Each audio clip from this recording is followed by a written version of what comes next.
Joel, two steps right, Joel.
Andy!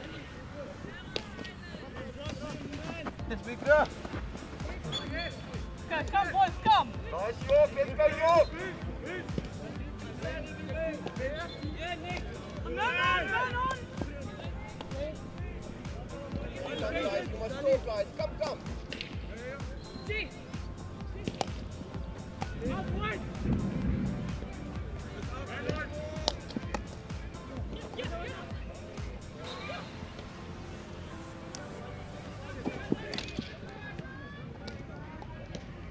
Andy!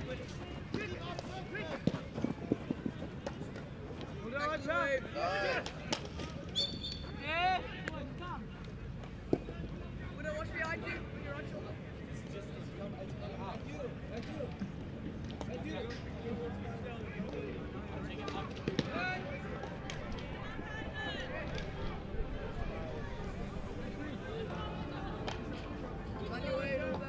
Big five, watch up, big five. Watch guys, pick up your players.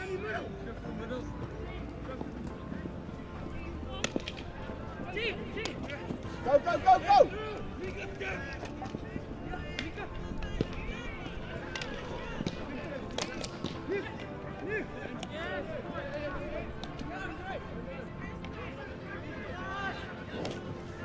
That's a good ball, Andre. Nice, Andrew. Go, shoot! Johnny! Well done, Boyki.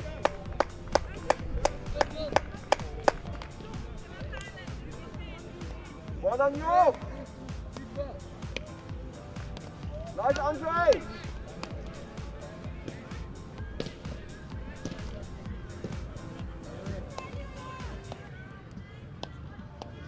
Come guys, use your opportunities now.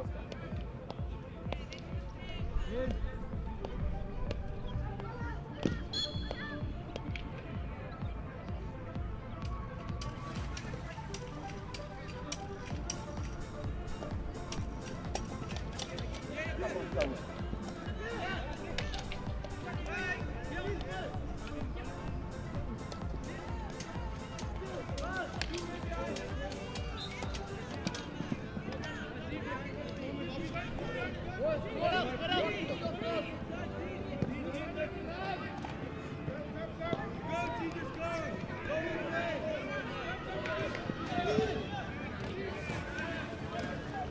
Go, Andre.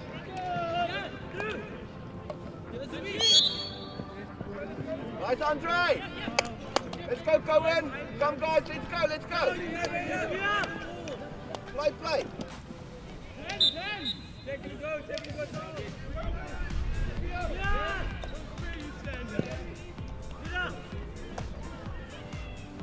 Andy! Again! Yeah. Sit down.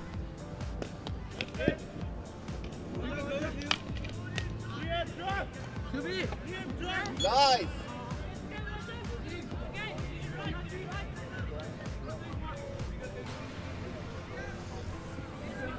Come, guys.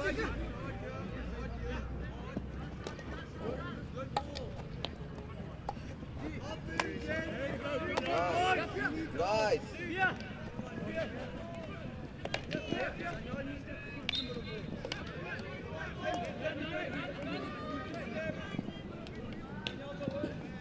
That's a good ball, Andre. Yo, Andy! Andy!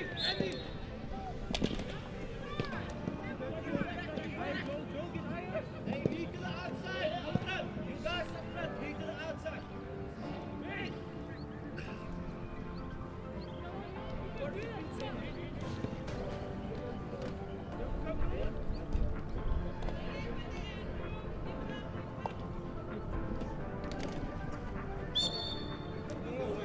Go, Andre!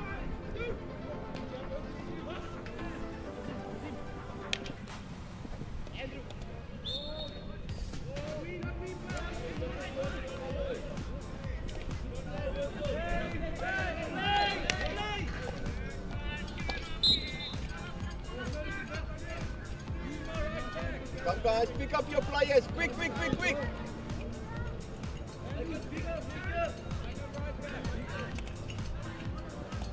Watch Tatu, watch him Tatu, watch him Tatu.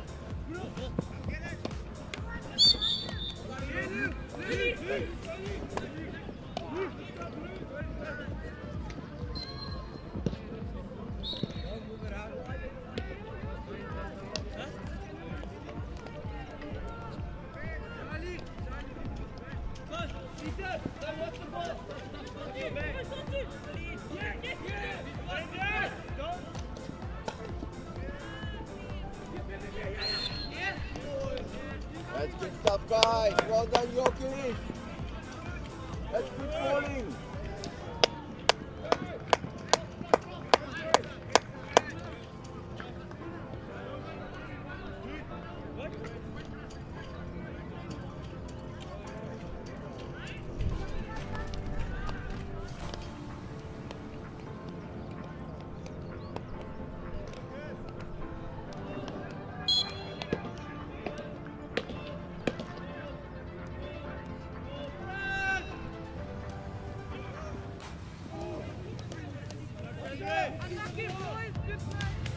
Bad luck.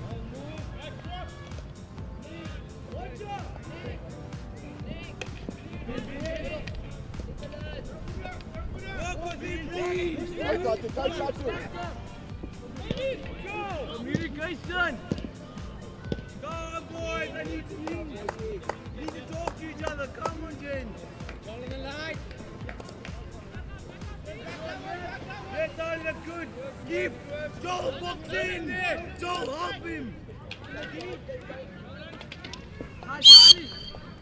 Take it to go, to me. Take it to go.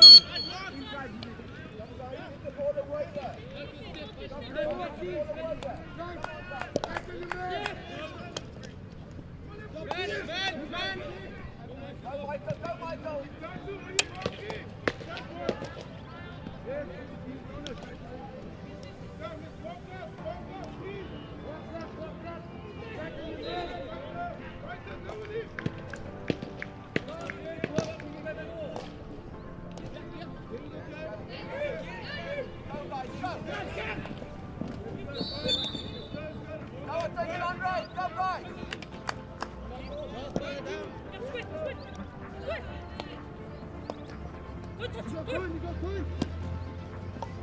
Good stuff.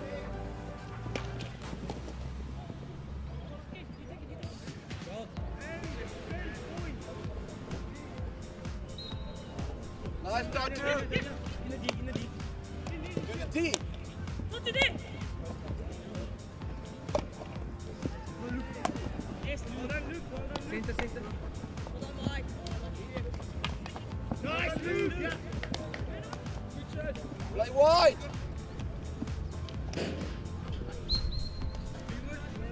Come on, guys, we need to get to the deep.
Come Michael!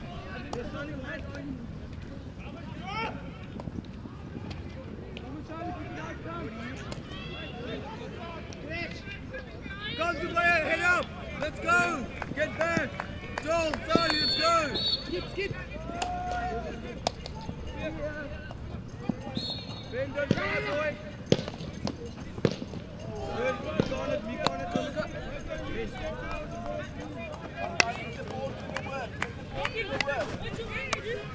Mika, you got all the way here. You got our friend.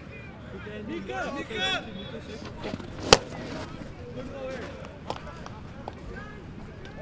Watch out, guys.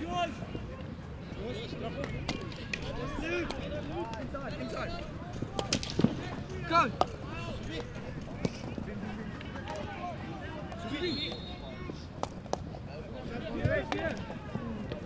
Go, Andre.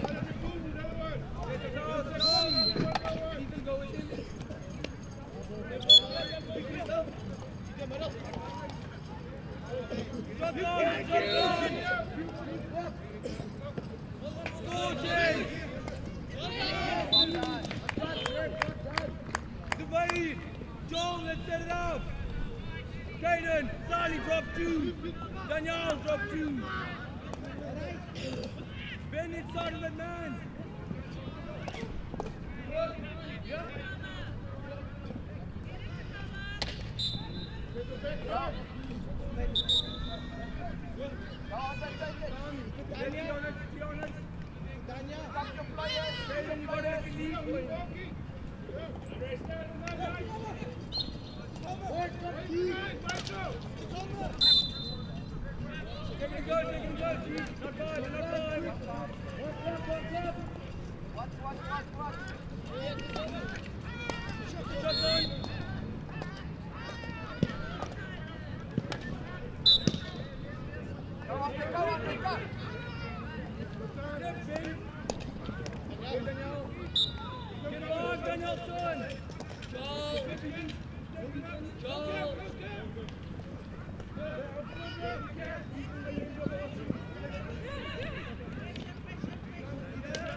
Okay, that's good pressure, guys. That's good pressure.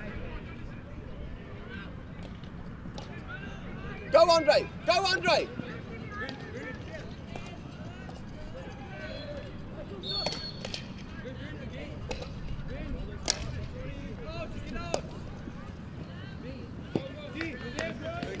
guys. Let's go.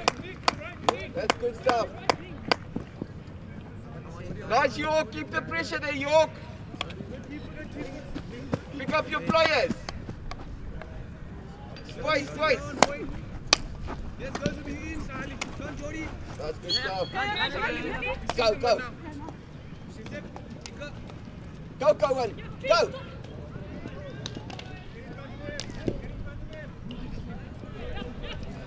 Come on.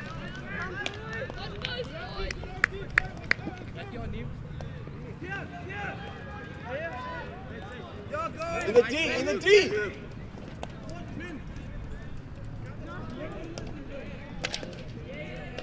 Jody!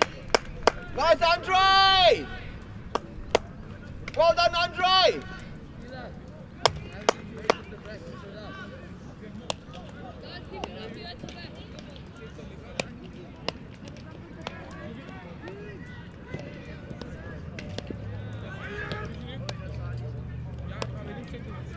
Morning. Alles goed? Goed, dankie. Lekker.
Right, good stuff, guys.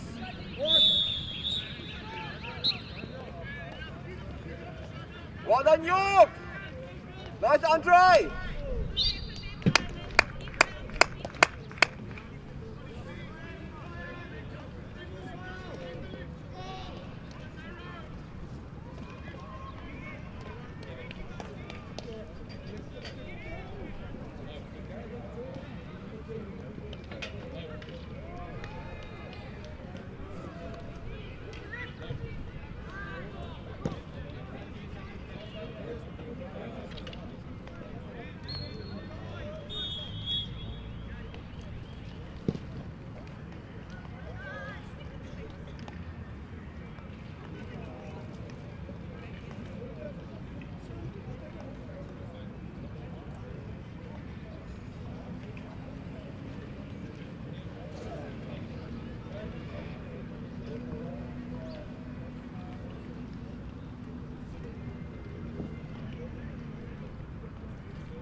Let's keep the pressure, guys.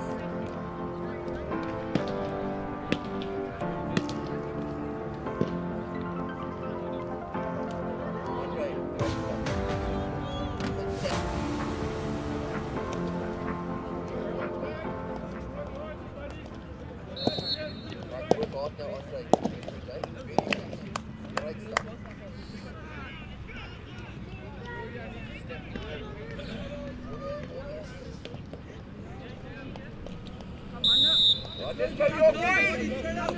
Come on! Pressure, pressure! That's out. Get forward! Come in! Andre! Andrew! Pressure! Keep him there, good work! Yes, man! Go, Michael! Watch my players, off them around! Watch your players, watch your players!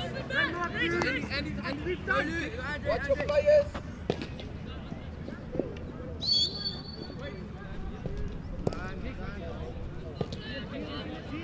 Up!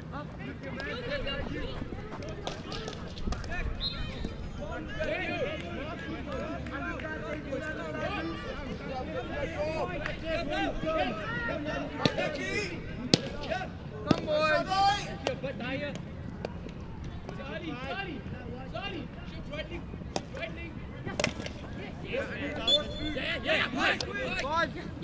Go, ready? Step Mika, step Mika.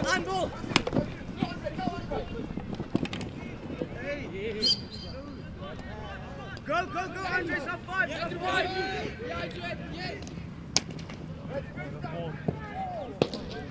Josh, done, Josh. Hey, Okay, look up. Turn around, go in line.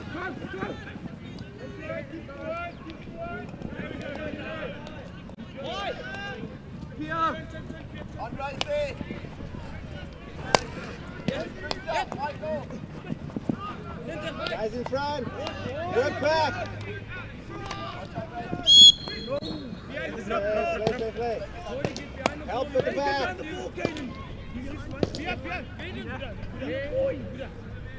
Press. All the way, Andy. All the way. Press.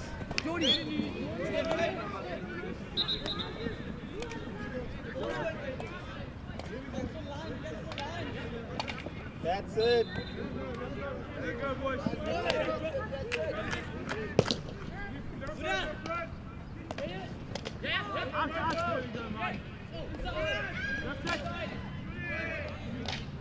Nicely done.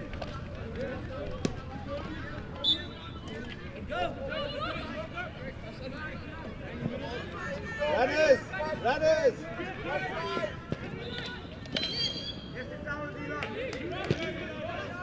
Go, Nicky.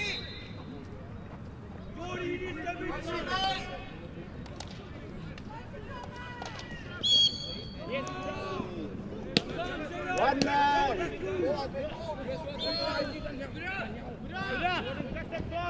One of you come wide!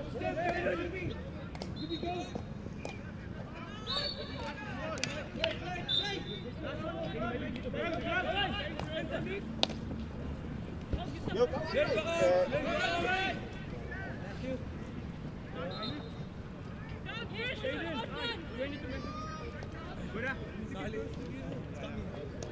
Mike! Right. There you go.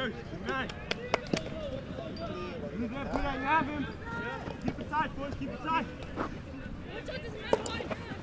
That's the ball! Look, Jordan, help me! Let's go!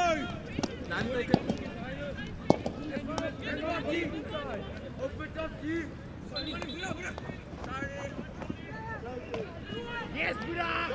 Drag! Line! Line! Get it back! Watch out!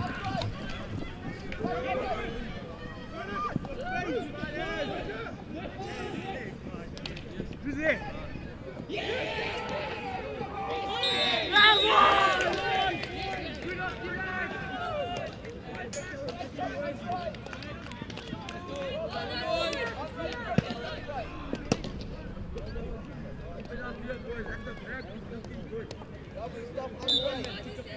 Come boys! Keep it up, boys! Come on, boys! One more! Orange, go! Go!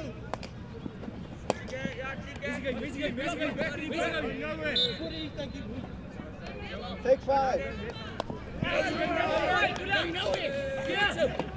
Give it back!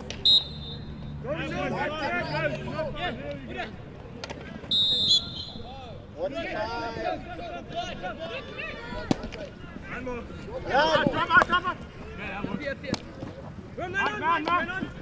Chase! Chase!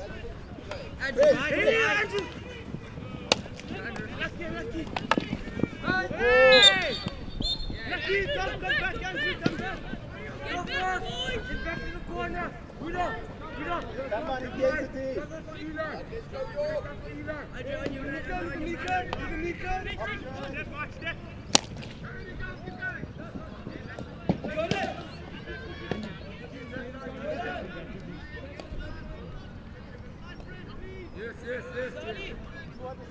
Sorry, line! Yeah! Even inside! Yeah! Quick! Yeah! We going back.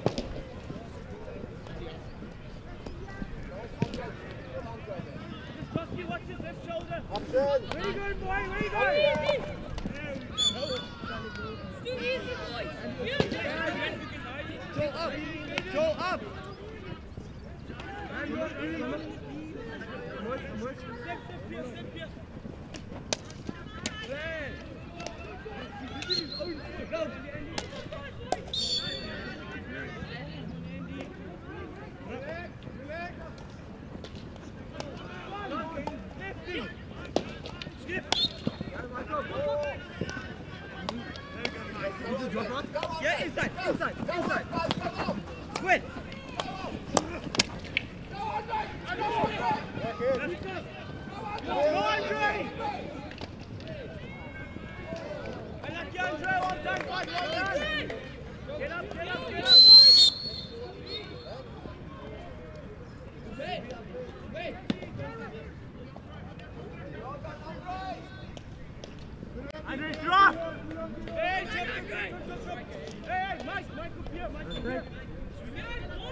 Come on forward, right. Offside and right. Wide! Drop this back on right. Okay, let's go.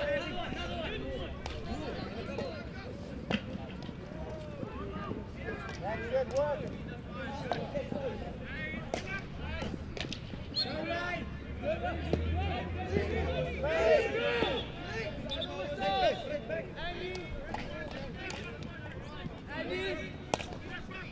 Stand your man, stand your man, stand your man.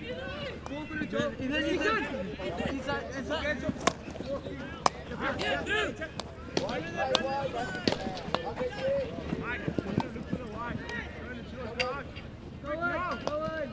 Man up, turn. That's it. Right up. Good up. Team.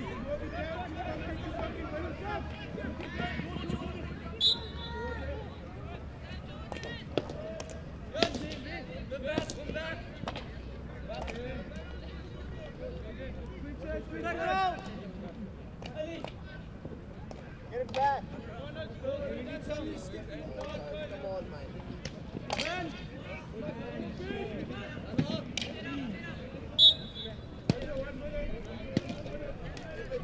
Oh, switch it.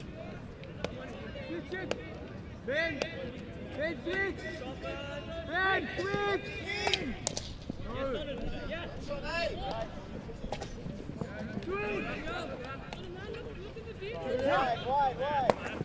Ethan. Go on your man, go side. Don't bid. Yeah. Done. Yes. Lang Ethan.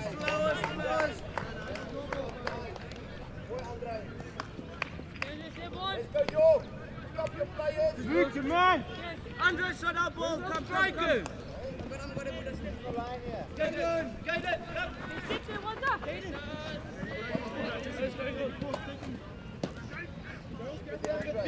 Jordan.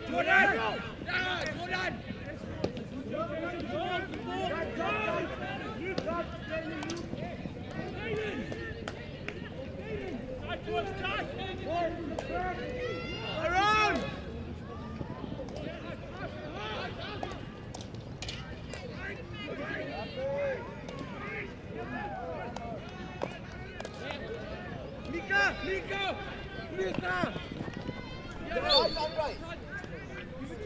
Mika! Right on right. Mika!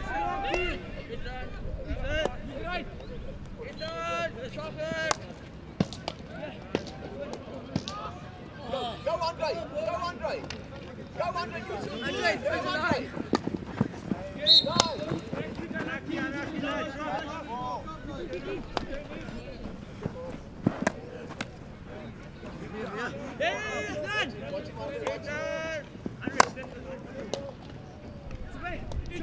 Joel!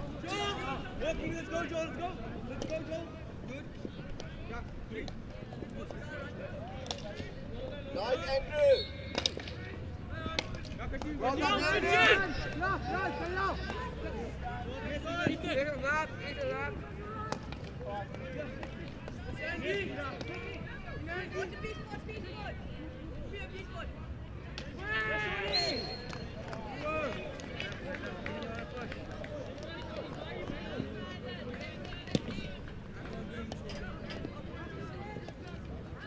Right, defense, guys. Andrew.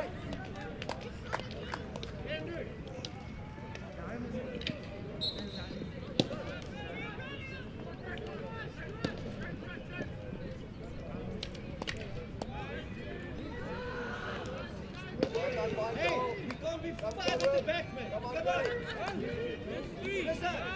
Listen. You want to go there, please, man.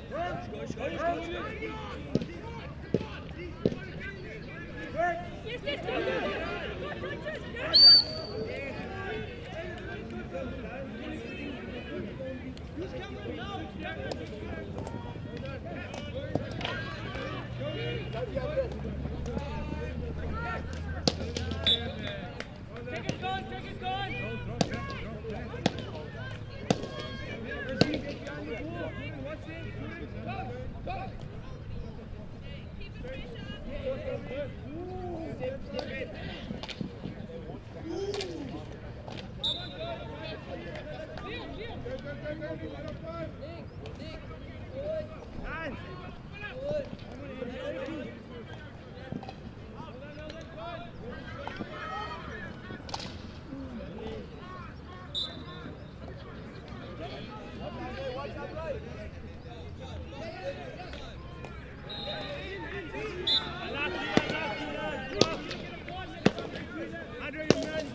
Watch guys, pick up your players, yo!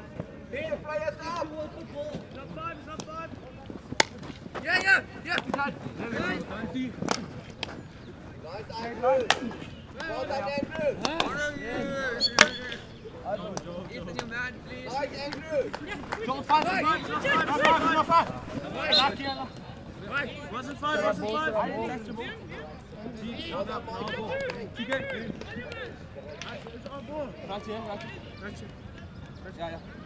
Here. Make sure it's good. Hey, up here.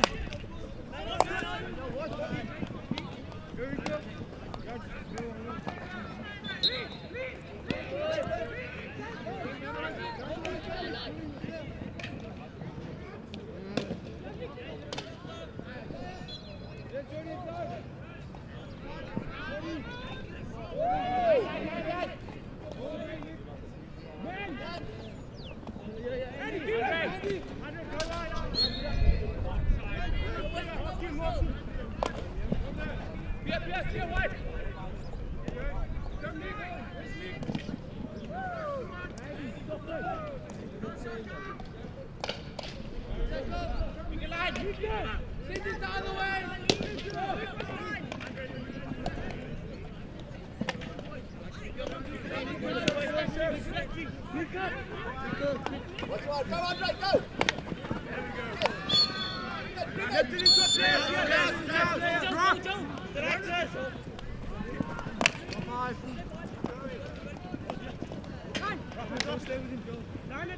Man on. That's fine, guys. Run, Ethan. Keep it there, yo! Flash. Charge. Keep it there, yo, please!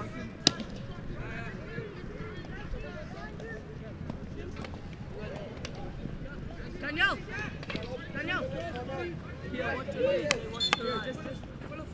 I'll press. Daniel. Watch it over.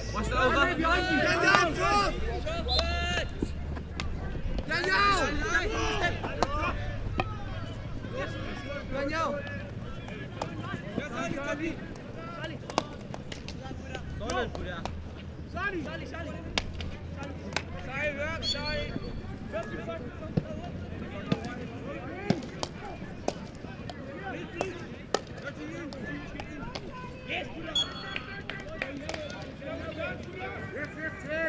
Yes, keep it going.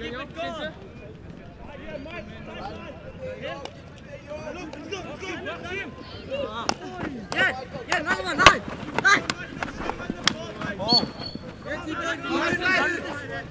Play the ball! Nice, Yeah, Andre. Nice, Andre! Wait. Yeah. Go, Michael, Pushing go, Michael! with you. One Pierre. One Pierre. Turn. One Pierre. Run it. Okay, never mind. Drop if you need. Yeah. Go, go, go!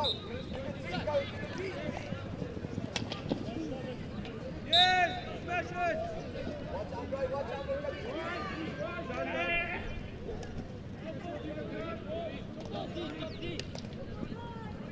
Johnny, smash it. Mika, smash it. Forward. Eddie. Mika.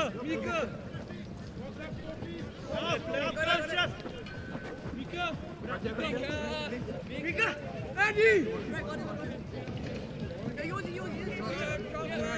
Watch your Pierre, watch your.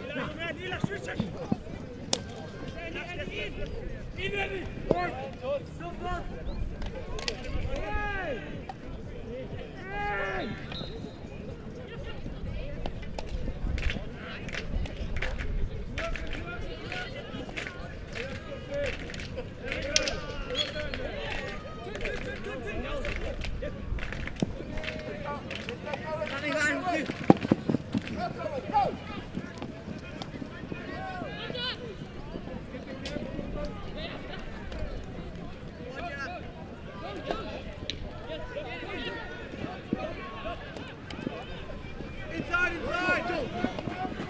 Yes, Joel.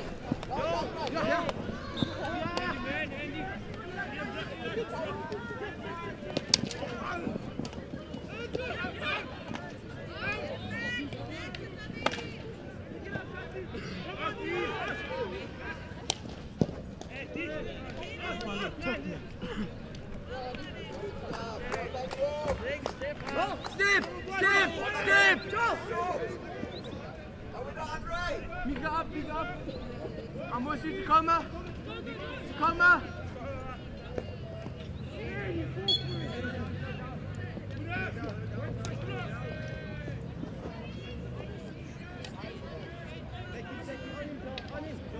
Use him.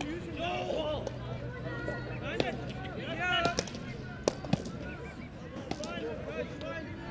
Big time, over! Gooi over!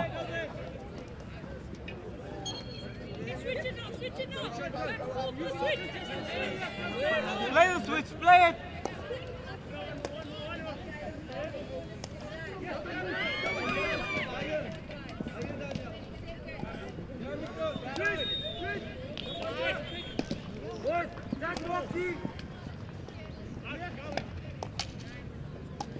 Get it out, 45, out! Yes, 2, 1, do it!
Yes. En jy op die oor van hom. Hoor met al. Ek wil net vat hier. Hier. Okay, thanks. En welkom hier so by Parel Gymnasium. Ons is hier so met dag 2. En ons het hierso vir 'n wonderlike wedstryd Garsfontein teen Oranje meisies. En langs aan my sit hier so Tristan Boon, my mede-afrigter. Ons kom van Rustenburg af en ons sal julle kommentators wees vir die game. Hallo Tristan. Yes, van 'n lekker game wat ons hier so het vandag dan. Garsfontein natuurlik 'n baie goeie span, Oranje meisies ook 'n wedstryd om na uit te sien. Yes, die sonnetjie het bietjie uitgekom. Lyk soos twee ongelooflike spanne hierso, twee goeie spanne wat ons weet, ryk in tradisie veral. En kom ons kyk hoe werk hierdie wedstryd uit. Oranje wat nou met die bal sit. En ons het 'n paas wat daarso weggaan. Kon net die bal onder beheer kry nie.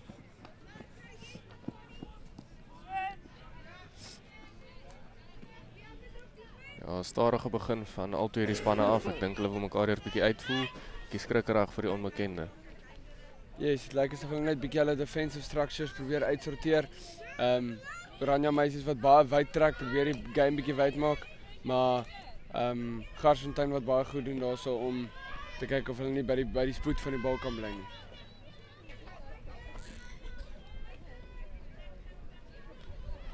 Baie goeie stukkie skill daarso.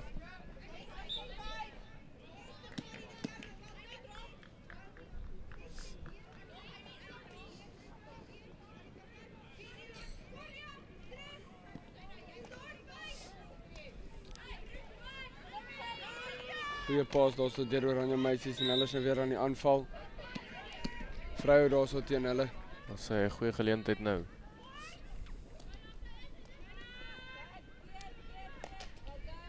En Garsfontein wat net seker maak, hulle kry daai bal uit. Tristan nie so koud soos wat dit was gister nie. Bietjie rustiger, sonnetjie het mooi uitgekom, nog steeds 'n koue windjie wat waai. Weer speel maar 'n groot invloed in hierdie tipe games. Ja, dit is so en dit is natuurlik 'n aanpassing vir al die spanne wat hier na toe gekom het. Party van hulle 'n bietjie warmer gedeeltes in land gekom en ysig is gewees in die Kaap.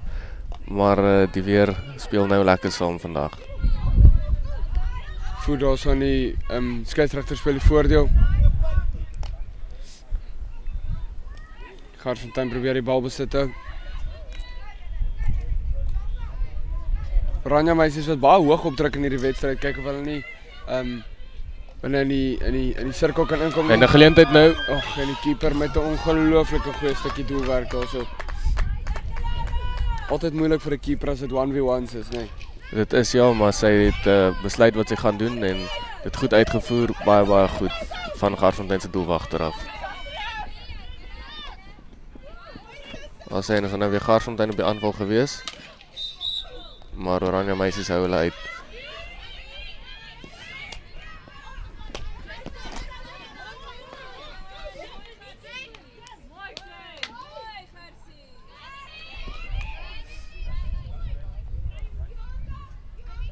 Garsfontein wat nou hier binne die 23 is van Oranje meisies. Ons sy goeie hande. Kom gelukkig net hierdie paas reg kry. Oranje maak dit seker hulle kom uit daarso.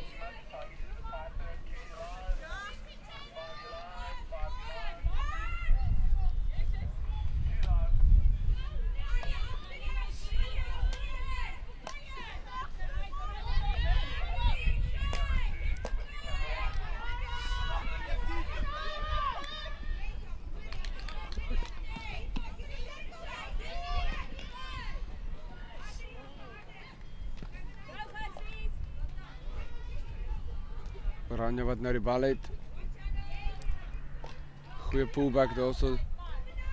En hulle verloor net weer die bal besit. Nie so gaan Garsfontein dan nou Hierdie kan weer. ook 'n geleentheid wees.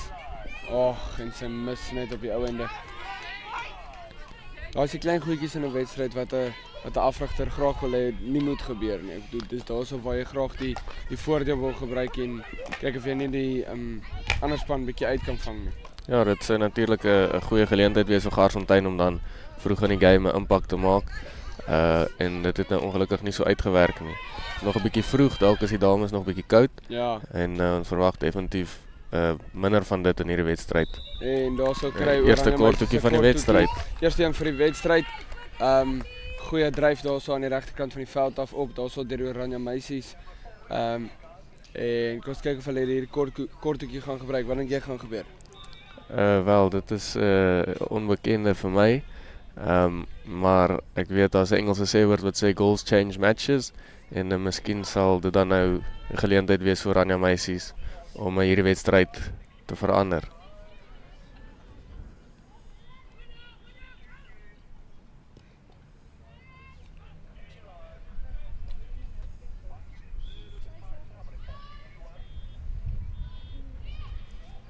En Edo so. En dit ze is slaan dan. hom aan die regterkant van die doelbox in. Goeie korthoekie daarso deur Oranje meisies en hulle vat die voortou 1-0 vir Oranje meisies teenoor Garsfontein. Garsfontein sal nou moet hoog druk om hierdie doel te probeer so vinnig as moontlik terug te kry. Dink jy hulle kan laat Oranje meisies set nie as kan nog 'n interessante kan wees hier so. Sy kyk Dis aan die op. hoogtepunt weer. Mooi buite die sirkel. Lekker laag in die shot. En ek dink keeper kon net nie bietjie die bal sien met hierdie son wat in haar oë skyn nie. Baie moeilik met hierdie son. En dis wat ons nodig gehad het in hierdie wedstryd. Vroeë doel en ek dink die dames wat nou speel kan definitief nie nou nog aan die slaap wees nie. Hulle moet nou 'n bietjie wakker skrik en die game begin speel. Oranje meisies wat nou die bal besit probeer hou. Hey, goeie paas. Voet also van Garsfontein af. Vry dan vir Oranje meisies. Hulle besluit om agterom te speel.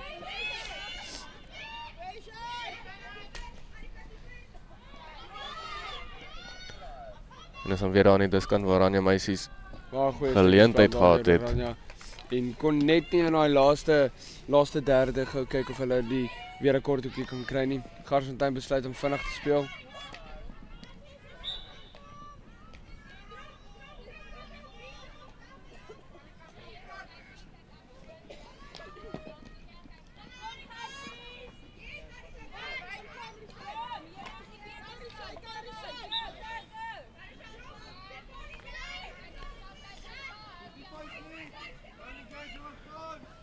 Garsfontein is nie besig om te veel mense vorentoe te stuur vir die aanval nie. Hulle voel vertroud met die spelers wat hulle daarvoor het. Dis nog vroeg in die wedstryd. Garsfontein met 'n vrye net buite die sirkel van die Oranje meisies. En daar sou ek gesê het moes dalk 'n korthoekie gewees het. Sy het nooit die bal gespeel nie. Oranje meisie het ingestep. En toe die Garsfontein meisie op die ou en die bal vat het, was hy nooit 5 gewees nie. Oei. En sy is net daar af van haar voete af, verloor die balbesit. Balbesit is 'n belangrike ding in 'n wedstryd, Tristan. Iets wat 'n mens nogals moet gebruik, die oomblik as jy dit het. Jy kan nie balbesit teruggee vir die spelers, vir die oppositiespan nie. Nee, jy kan nie, want natuurlik as jy nie die bal het nie, kan jy nie skoor nie. So dit is 'n baie belangrike ding om van besit te hê in die wedstryd. Dit is tog waarom die wedstryd draai. So jy wil nie graag die bal weggee onnodig nie. En dit is dan nou presies wat ons daar sien gebeur. Ongelukkig vir Garsfontein vroeg in die oggend. Hulle het nog nie lekker wakker geword lyk dit vir my nie. Speel nog nie tot hulle volle potensiaal nie. Maar ek dink dit sal nou vinnig moet gebeur. Definitief.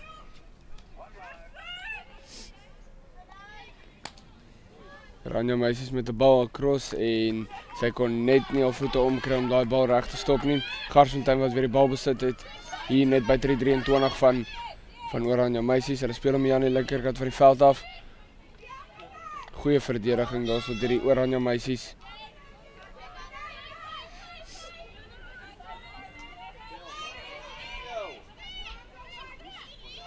En ons het hierso vir Jason Adams wat vir ons getweet het. Good to see this is live broadcast hockey and SA need much more exposure. It's good to watch hockey live. Thanks Jason, we appreciate it a lot. It's going to be a good second day and hope you can watch it the whole day, en daarso het ons nou net 'n korting gekry daarso teen Oranje meisies. Garsfontein wat nou 1-0 af is en wat probeer om hierso nou hulle geleentheid te gebruik. Ja, dit is dan natuurlik Garsfontein se eerste geleentheid van 'n kort hoekie af. Ons weet Oranje meisies het hulle in gebruik. Kom ons kyk wat kan Garsfontein hierso doen. Yes, kom ons kyk. Garsfontein wat nou regs sit daarso. Lyk of hulle twee kastels het aan die bokant van die sirkel. Bal gaan uit na die eerste kastel toe. Bietjie aan die kant gestoot. En Oranje meisies wat dit sleg doen daarso om daai bal uit te kry nie. Baie goeie verdediging deur Oranje meisies en 'n baie slegte tackle daarso van die Garsfontein en ewe skielik is hulle nou weer op die agtervoet. En Tristan, jy is 'n afrigter veral kyk na jou korthoekies en besluit, okay, maar as jy 'n korthoekie kry, moet dit 'n goal wees. Jy sit met minder defenders ewe skielik in die boks en dis iets wat jy as 'n afrigter eintlik moet gaan aan werk.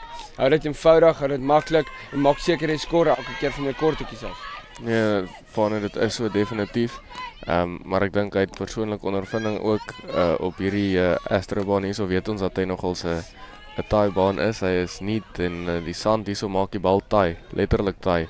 En dit maak hom soms bietjie moeilik om te stop, snaaks genoeg. Sit hier met nog 'n tweet van Dan, the rugby fan. All day hockey, what a great treat. Great games and skills. Thanks, School Sports Live, FNB SA and SSL Hockey. Thanks Dan, we appreciate it a lot. Hope it's a good day for you and enjoy the hockey as it go. En net soos wat ons nou gepraat het, skoor Oranje meisies daarso weer met 'n velddoel. Is 2-0 vir Oranje meisies. Hulle het so mooi aan die linkerkant van die veld opgedryf en shot gevat en ek dink die keeper sukkel regtig op hierdie stadium met die son in haar oë. Sy sien nie die bal nie. Dis baie moeilik vir haar. En Garsfontein sal definitief 'n plan moet maak om terug te kom. Hier is die replay. Mooi ingekom daarso. En keeper het net glad nie die bal gesien nie. Goeie pop net bo oor die stok teruggekom en reguit deur die keeper se bene. Oranje meisies 2, Garsfontein 0. Nog vroeg in die wedstryd. Daar is nog natuurlik die hele tweede helfte om te kom. Oranje is weer hier aan die linkerkant van die veld. Maar ek moet sê en ek sê dit nou al 'n paar keer vandag in hierdie wedstryd. Dit wil vir my voorkom asof Garsfontein net nog nie wakker geword het vandag. Definitief, hulle sukkel bietjie, hulle kyk nie na hulle spelers nie. Man-to-man defending is bietjie af en hulle sal definitief moet wakker skrik in die laaste 7 minute van die wedstryd as hulle enigsins 'n kans wil staan om hierdie wedstryd te wen. Baie goeie stukkie skill daarso deur Oranje meisie. Kon net nie die voet binne in die sirkel kry nie en Garsfontein het die bal en hulle gaan kyk of hulle nou 'n breakthrough kan kry. Geleentheid gewees. Maar dit is dan nou ook verby en hierso kom Oranje meisies dan. Sy draai mooi uit. Ag en sy gee hom net weer terug vir die Garsfontein meisie. Oranje wat vinnig is op die verdediging. Hulle strukture lyk ongelooflik goed. Lyk asof hulle vinnig hulle spelers merk en Garsfontein wat net nie kan bybly op hierdie stadium nie, Tristan. Nee, en dit is eintlik onverstaanbaar. Ek dink Garsfontein is 'n span met baie kwaliteit en hulle het dit al bewys deur die loop van die seisoen. En vandag net regtig die bal val net nie vir hulle reg nie, jy weet. Hulle sukkel 'n bietjie, maar ons glo dit sal alles nou beter word.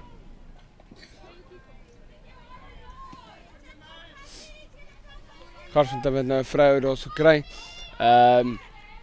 Net binne die 23 van Oranje meisies. Sy draai mooi uit. Bal word ingestuur, maar is reguit op Oranje meisie af. En sy kon net die bal besit behou nie. Garsfontein wat definitief een doel sal moet terugtrek voor halftyd, Tristan, anders gaan dit 'n moeilike tweede helfte vir hulle wees. Ja, jy sal verkies as jy nou Garsfontein is om daai doel te kry voor die halftyd ingaan. Dit gee 'n bietjie motivering vir die tweede helfte. Maar om 3 goals te skoor in een helfte is nie onmoontlik nie. Maar dit is ook nie maklik nie.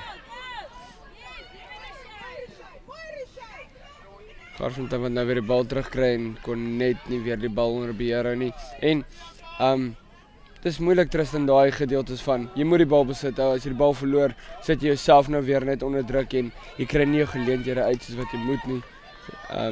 Ja, ons as afrigters wil graag hê jy moet die bal besit hou. En ek dink dis waar dit nou moeilik word veral vir Garsfontein om te weet wanneer gaan jy met alles vorentoe en wanneer pas jy eerder net die bal agtertoe sodat jy bal hou vir eers. Daar is nog tyd om die doele aan te teken. Yes. So hou eerder net eers die bal, wees rustig bly kalm en kom terug in die game. Sit met so 5 minute oor in hierdie eerste helfte en dis Oranje Meisies 2, Garsfontein 0 op die stadium. Maar Oranje Meisies was sover die beter span op die veld. Hulle speel goeie hokkie, beweeg die bal. En veral daai left half van hulle. Oeg, en daai was amper in die doelbox in. Garsfontein wat regtig sukkel om hulle net buite die sirkel te kan keer of binne die sirkel. Ja, dit is wel interessant om te sien dat Garsfontein dit nog nie aangespreek het nie. Want sover het Oranje Meisies Ja. elke keer nog gevaarlik gelyk as hulle daar aan die linkerkant afkom. Ja, daar was nou net die hoogtepunt geweest, was 'n bietjie vinnig geweest vir ons almal. Maar soos julle kon gesien het goeie drive daarso en Garsfontein wat nou hierso met die bal kom. Vryhou net buite die sirkel. En dit is dan nou sulke geleenthede wat Garsfontein sal moet gebruik as hulle wil terugkom in hierdie wedstryd in. Kon gelukkig geweest het daarso want daar kon dalk op die ouende baie kon 'n bal geweest het of 'n tackle geweest het wat dalk na 'n kort hoekie kon gelei het. En ongelukkig net 'n voet daarso van die Garsfontein meisie.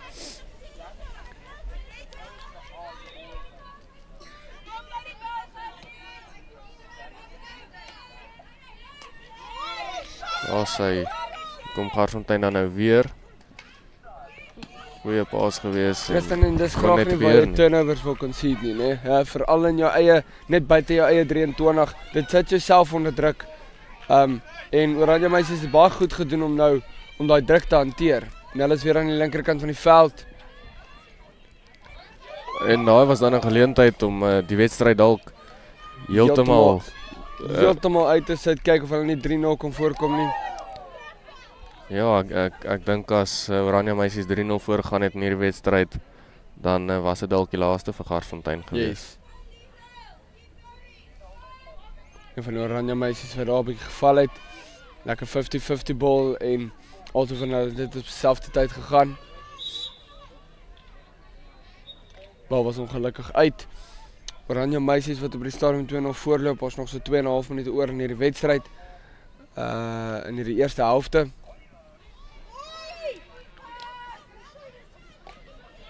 En Garsfontein wat die bal opslaan, kyk of hulle nie in die helfte van Oranje Meisies kan speel nie. En as iets so Tristan waar ek sal sê, mens moet eintlik bietjie jou press bietjie hoër opset, kyk of jy nie die bal kan turnover binne in hulle 23 nie. En al wat Oranje Meisies doen is, hulle trek net die veld oop, hulle maak seker hulle speel aan die kante. Ja, ek dink Oranje Meisies is uitgekom om hulle wedstryd te speel, en sover speel hulle wedstryd baie goed. Oranje Meisies wat net nie die beheer daar kon gehou het nie. Garsfontein wat graag vinnig wil speel. En 'n netjies 'n stukkie overhead daarso veral van 'n onder 16 dogter af. Goeie 25-20 meter omtrent. Ja, goeie lengte op hom gekry. Baie goeie tackle daarso deur een van die Oranje Meisies. En dan nou nog 'n geleentheid. En die keeper met 'n baie goeie save. En die bal wat dan weer deur die kom. Ongelukkig geen stok vir Oranje Meisies om daai finale kontak te maak nie. En die skeieregter sê dis Garsfontein se bal. Sy gooi hom net weer in die spasie in. Oranje wat seker maak hulle wen daai bal. En weer amper nog steeds Oranje Meisies op die aanval. Garsfontein wat bietjie sukkel hier op die stadium. Ja, ongelukkig so vir Garsfontein, maar ek dink nie Oranje Meisies sal moan oor dit nie. Hulle sal definitief dit optel in die tweede helfte en Tristan, as jy nou die Garsfontein afrigter was, wat sê jy vir jou span gesê het om nou hierso om hierdie op te tel in die tweede helfte. Ons kyk nou gou vinnig daar was 'n kort hoekie. Ekskuus Tristan, ek kom nou terug na jou toe. Kort hoekie daar voor Oranje Meisies. En hulle gaan kyk of hulle nie hierdie game heeltemal in die sakkie kan hê en 'n 3-0 kan maak nie. Ja, dit sal natuurlik vir Garsfontein baie negatief wees indien hulle halftyd 3-0 moet agter wees.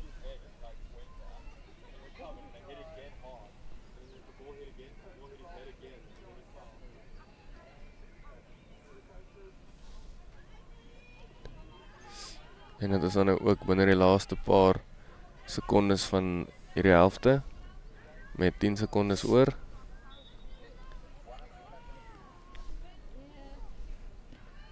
Die behoort die laaste stukkie spel te wees van die eerste helfte.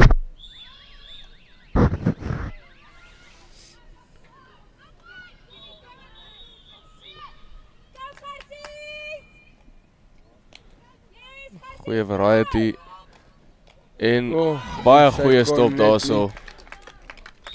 En dit is die halftyd, dames en here, Oranje meisies wat voorloop hier so 2-0. Tristan, ek kom terug na my vraag, toe as jy nou die Garsfontein afrigter was, wat sou jy nou vir jou span gesit in hierdie halftyd?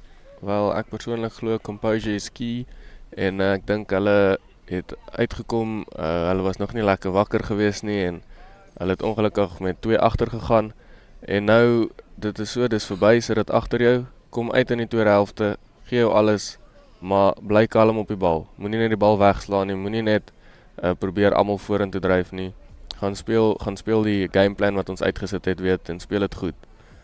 Eerder as om nou net ewe skielik soos afkoophoenders op die veld rondhardloop en te probeer terugkom in die wedstryd in. Doen dit georganiseerd en jy weet jy het 'n kwaliteitsspan, so jy kan dit net sowel wys nou in die tweede helfte. Ja, het gaan belangrik wees vir Garsfontein om in hierdie halftyd nou te besluit of hulle 'n bietjie druk sit op die Oranje meisies. En hulle sal ongelukkig hulle sal die eerste doel moet aanteken en dit 'n interessante tweede helfte moet maak. Op die stadium sal hulle sien die halftydskoor daar so Oranje meisies 2, Garsfontein 0.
Garsfontein. En Oranje meisies wat net weer die bal besit behou. Yes, and this Goeie is stukkie spel exactly daar so aan die linkerkant van die veld af. exactly what you'd expect from them. They've got the lead, they might as well just keep the ball now. And a couple of good passes before they lose it there due to good defending from Garsfontein.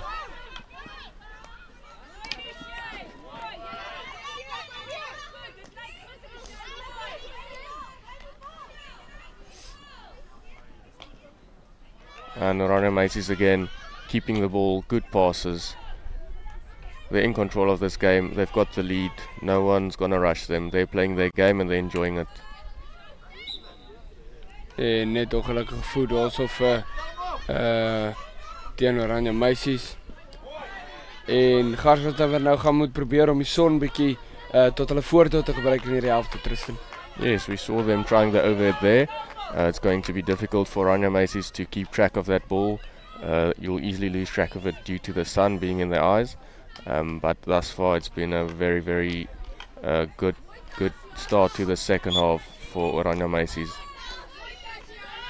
Garsfontein wat nou weer die bal kry. Hulle staan op vorentoe. En ongelukkig kon net die bal beheer daarso nie. Oranje meisies wat weer die bal besit het en hulle gaan net hulle normale stukkie spel speel, vat die bal om, probeer kyk om die bal te behou. Yes, and brilliant hit forward there from the centre back.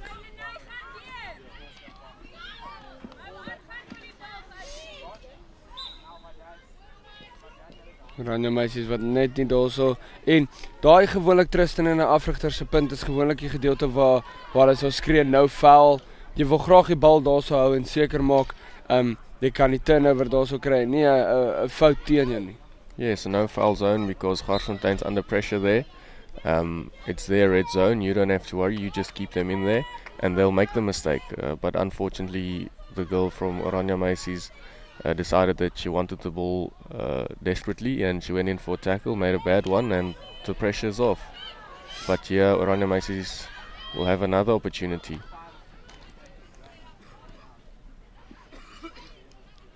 Garsfontein wat goed doen daar om net die bal rustig terug te kry en kon net nie die bal daar so onder beheer hou nie. Oranje meisies wat 'n bal op die lyn het net by 323 van Garsfontein. En hulle gaan kyk of hulle nie hierdie bal kan inkry nie. Ongelukkig net bietjie uit die reach daarso van een van die Oranje meisies. En Garsfontein wat nog steeds bietjie shaky lyk op die stadium, Tristan. Yes, and that's what I said in the first half. If I went in there and it was my job to get these girls back onto the pitch, I would have told them to just calm down and to go out and play the game. They need to stay composed and clearly Garsfontein's not composed in the second half. They're still struggling a bit and the more nervous they get, the weaker they'll play. They just have to really compose themselves and give themselves a chance to get back into this game. Garsfontein met 'n onderskep daar. And this will be a big opportunity if they use it right. Straight into the top D. En 'n baie goeie tackle. Still the opportunity. En sy kon net nie daarso nie. Sy sit hom aan die regterkant van die goalbox. En Tristan, daai is die gedeeltes waar jy as 'n afrigter dalk jou hare uit jou kop uit wil trek en net wil sê, wat doen julle? Daar moet jy 'n kort hoekie kry of jy moet ten minste probeer om ten minste 'n shot on target te kry. Twee vital gedeeltes, jy moet 'n resultaat kry binne in die sirkel van die oppositie. Yes, I think as a coach you would ask them to at least give the keeper something to think about. Unfortunately it wasn't the case for Garsfontein. But yeah, I mean, they only have seconds to make the decision and sometimes it doesn't quite work out the way you want it to work out. Oranje meisies van die vroue het net buite die 23 van Garsfontein. Hulle maak seker hulle hou die bal besit. Good work. And the proper clearance, but unnecessary. Yes, and there the opportunity for Garsfontein as they play the pass wide and the number 12 just couldn't make proper contact on that one to finish it off. But unfortunate for Garsfontein, that really would have brought them back into this game and it would have made this game a real fun game to watch. But the score still then, Oranje Meisies 2, Garsfontein 0. Ja, ek dink daarso was 'n goeie stukkie verdediging daarso deur Oranje Meisies en Garsfontein wat nou net rustig moet raak met die oomblik as hulle die bal het. Hierdie left link van Oranje Meisies wat op die stadium besig is om hierdie wedstryd te domineer. Ja, aan die linkerkant van die veld. Hulle het hulle twee goals het ook die kort hoekie wat hulle geskor het ook van die linkerkant af aangekom en weer eens presies dieselfde en daar sal ons sien dat Oranje Meisies kry nog 'n kort hoekie en as hulle hierdie skoor dink ek dis klaar verby Tristan met 15 minute oor. Garsfontein lyk nie asof hulle in hierdie wedstryd nog kan bly nie. Yes, you'd have to say unfortunately for Garsfontein it seems that the girls haven't quite showed up. And yeah, if a third one goes in, it might be a bit too much, too big of a mountain to climb. But the game's not over until the fat lady sings. So let's wait and see. Oranje Meisies wat nou reg staan. They went short in the first half. Stoot kom uit. Going to the first castle. Shot wat ingaan, maar die first drive van Garsfontein wat ongelooflik vinnig daarso was. Yes, very good running. Vrye net buite die sirkel.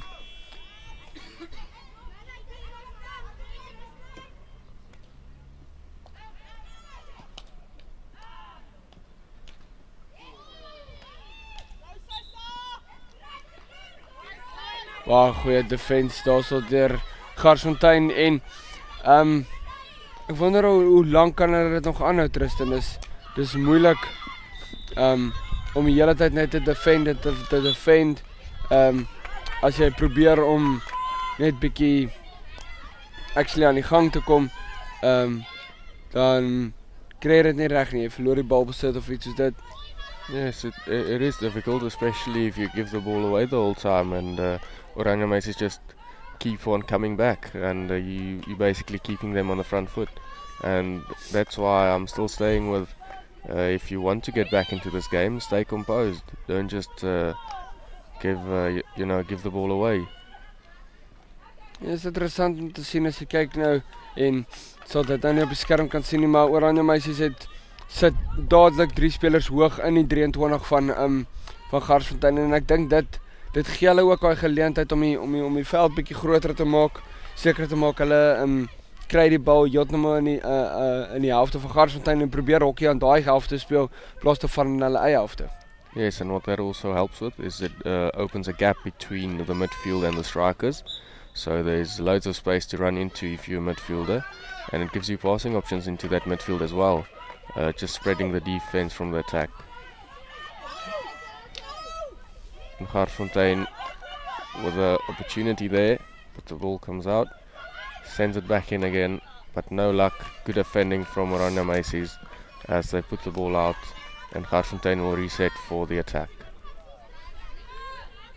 Oranje Meisies wat se defense nogal sterk is op die stadium. Oeg, net 'n mistrap daarso. Baie goeie tackle daarso deur die Oranje Meisies, en al wat hulle nou gaan doen is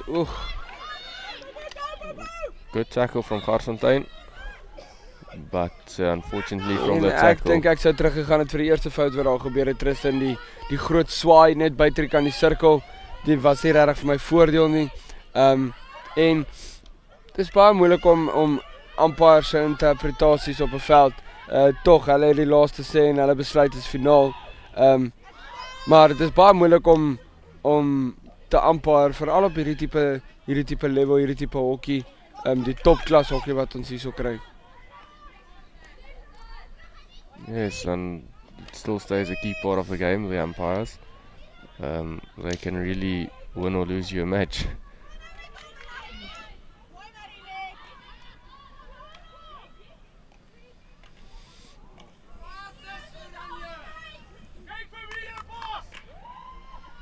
Garsfontein wat nou bietjie beter speel, bietjie beter runs maak en kon net nie daarso. En ewe skielik is al die momentum nou weer weg. Ons sit met nog so 10 minute oor in hierdie wedstryd, en Oranje op die stadium lyk asof hulle net aan die gang is.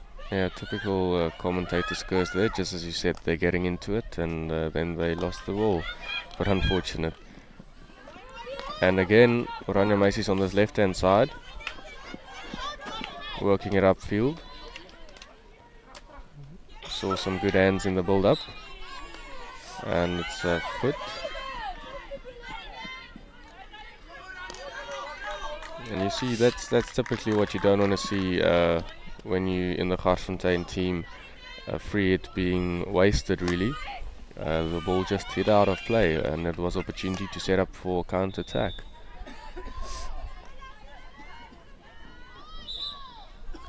En Oranje Meisies wat net die bal daar onder beheer kan hou volgens die skeieregter nie.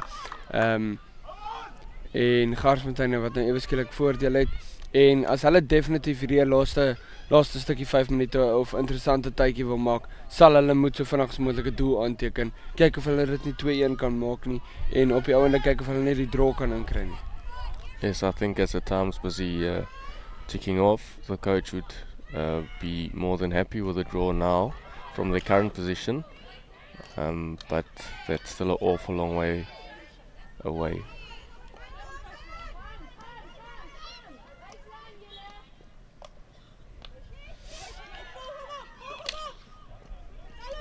Bal wat daar ingespeel word en Garsfontein kon net nie daar uitkom nie.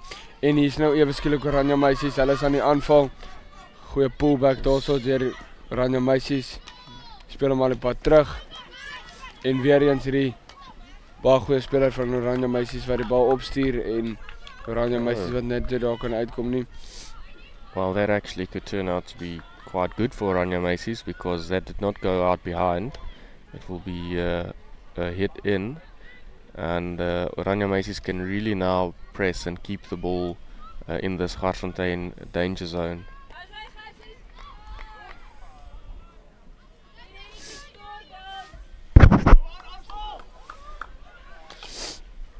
Garsfontein wat daar die vryheid het en hulle vat hom net op, hulle slaan hom daar so teen een van die Oranje Meisies stokke vas en hulle kon net bietjie uit daai moeilikheid zone uitkom.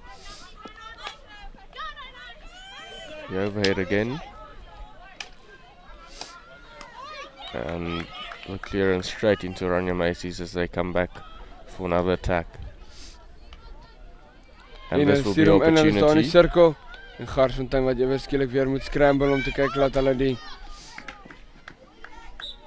en 'n baie goeie stukkie verdediging daarso deur die Oranje Meisies. Yes. Nie die speler wat die bal het regtig 'n baie goeie game gehad. Ek dink sy het net een tree bietjie te ver daar gegaan, kon dalk gekyk het om ewe skielik die voet te kry. Oranje Meisies wat net op die stadium oor Garsfontein is Tristan en al wat hulle gaan doen het, hulle het niks verander in hulle gameplan nie. Hulle het net besluit, weet jy wat, ons behou die bal besit. Ons gaan hierdie wedstryd beheer en julle sal by ons moet aanpas.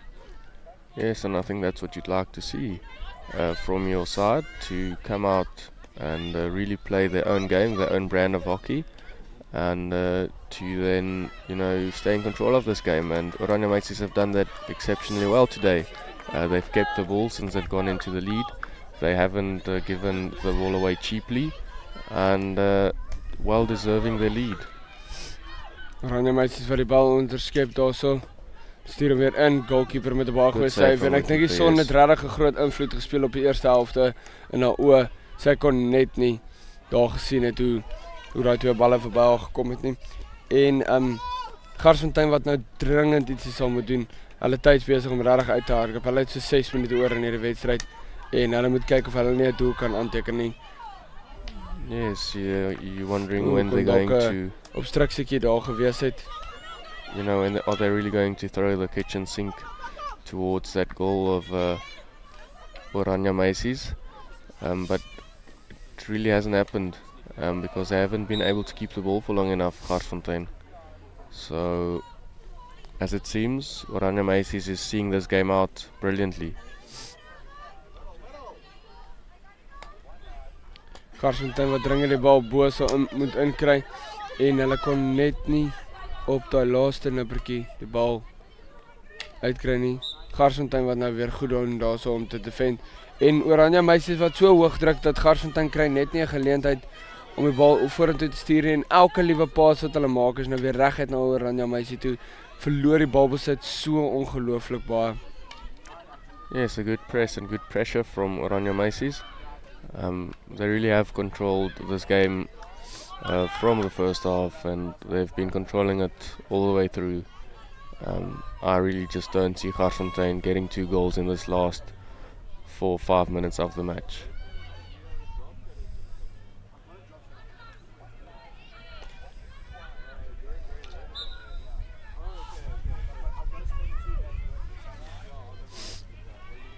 Oranje wat nou die bal kry.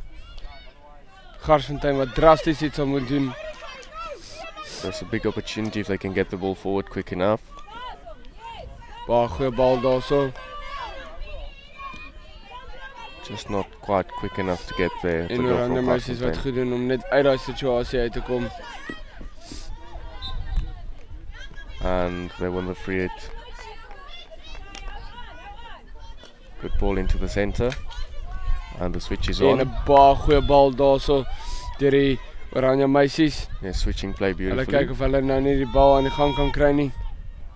Stuur hom in. En hy is net across the face of goal. Any touch like there. Like 'n touch daar so gevat van een van die Oranje Meisies af en daai kon amper na die spel na 3-0 toe gevat het. I think if there was any decent contact from the Oranje Meisies stick, that would have been a certain third goal.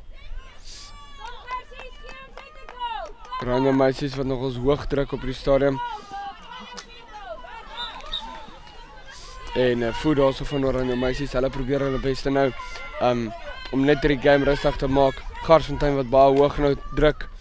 En Die enigste probleem met Garsfontein op die stadium is hulle kry die bal en al wat hulle doen is hulle probeer om in 'n spasie sit. Hulle kry dit net nie reg op die ou ende nie.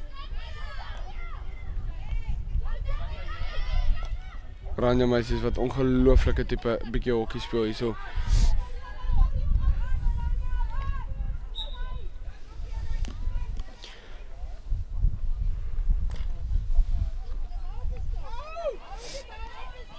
Oranje meisies again with the ball. Garsfontein sending it upfield. But good tackle brings the ball back. And Oranje meisies again on the attack. Baie goeie stukkie vision daarso. En sy kon net die bal beheer en ek dink hy die agterkant van haar stok geraak. Maar Oranje meisies wat definitief die game gedomineer het van die eerste vlekkie af en hulle gaan daarin. Kyk of hulle nie 'n kort hoekie kan kry nie. Keeper with a good save and a second. And then trying to clear, couldn't quite clear it. Kort And a hoekie, short Oranje corner. meisies wat aanhou veg het daarso om te kyk of hulle nie 'n kort hoekie kan kry nie. Skeieregter op jou en 'n besluit dat dit moet 'n kort hoekie wees teen Oranje meisies. En hulle gaan kyk of hulle nie hierdie big game heeltemal kan wegsit nie, veral met 2 minute oor in hierdie game.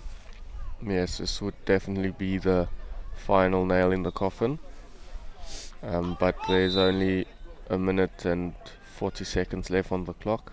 So I really doubt that there is a way back for Garsfontein in this game.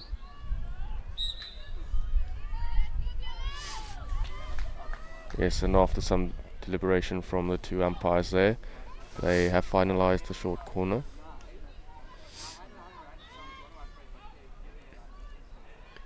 Oranje meisies wat nou reg staan, Garsfontein wat in die goalbox is.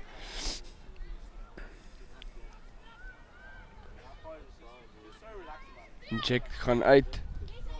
Bal gaan heeltemal verby. Hierdie stadium is 'n kort hoekie verby, so die bal mag lig. En sy kon net nie die bal beheer nie. Garsfontein wat definitief kyk of hulle net ten minste 1 doel kan terugtrek nie. Dalk net 'n bietjie hulle goal difference kan verander. Met 'n minuut se spel oor Tristan, lyk nie asof Garsfontein regtig enigstens in hierdie wedstryd kon terugkom nie. Baie goeie stukkie spel hier aan die regterkant van die veld. I think any form of goal for Garsfontein now would only be a consolation. Well done to the Oranje meisies. They've come out here and they've really played a brilliant game. They've controlled the game.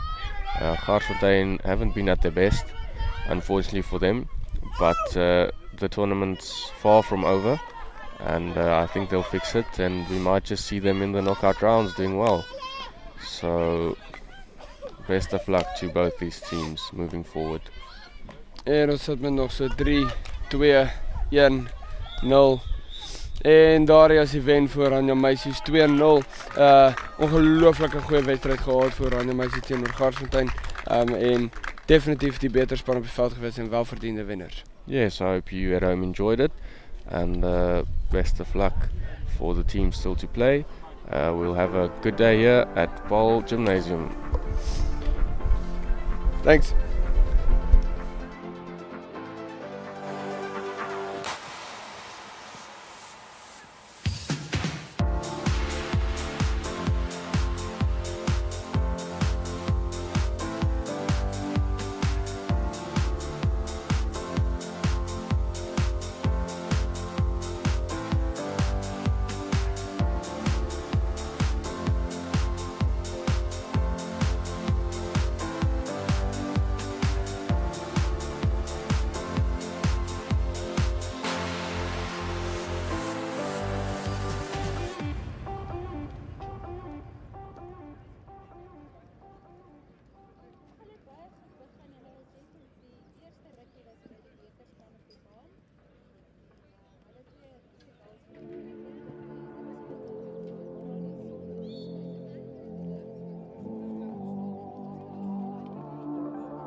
Good morning, ladies and gentlemen. You've got Rowan McLaughlin and Maria Engelbrecht on commentary for the Somerset College versus Swartland hockey game here at Paul Gymnasium for the under-16 Top Schools Hockey Festival. Good morning, Maria. How are you doing today? Good morning, Ryan. I'm doing well. Thank you. It's an amazing day this morning. Had a little bit of cold breeze this morning out. I was umpiring the first game this morning. But the sun's out, and as they say, sun's out, guns out. Let's see how this turns out. Yeah, it'll be interesting to see how these two teams do today. Swartland haven't had a win for the tournament so far, and Somerset College looking quite good, so would definitely be the favourites in this game. And an early goal for Somerset College. Yeah, you've switching on there. You've barely finished your sentence over there, and my words are barely cold. Yeah, so as you can see, Somerset College playing in red from right to left on your screen, and Swartland playing in their blue and yellow strip.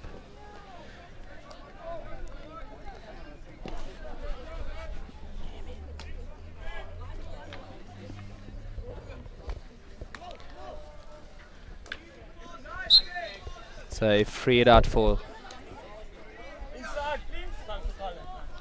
Somerset College, free it inside 23. Right, Somerset College on the attack here again. Swartland just not managed to trap that bouncing ball, and Somerset College with a free hit just outside the 5.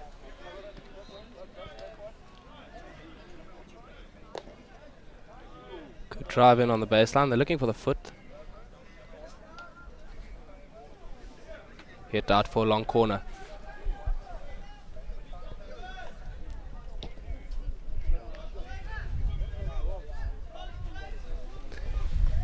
Yeah, ladies and gentlemen, you're watching on School Sport Live. So thank you for them for streaming all these games. Follow us on Facebook and Instagram. It's a shot on for Somerset College, but is mistrapped going out for a long corner.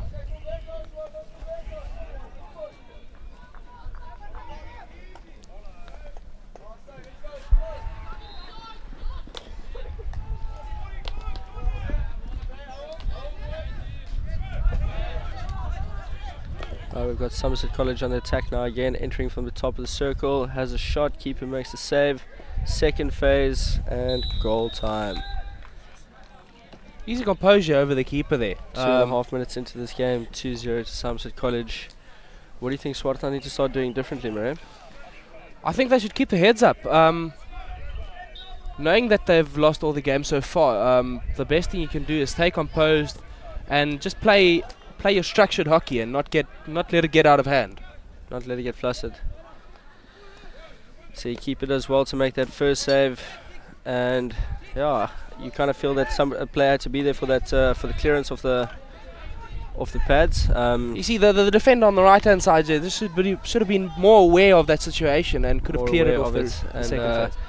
You've always got to be careful of that second phase. Once the keeper's made the save, he's down on the ground, you'd kind of think your defender would be there to help out your keeper. Yeah. And all too easy in the end for Somerset College. Great start for them, you must say. They couldn't ask for any better at this point in time.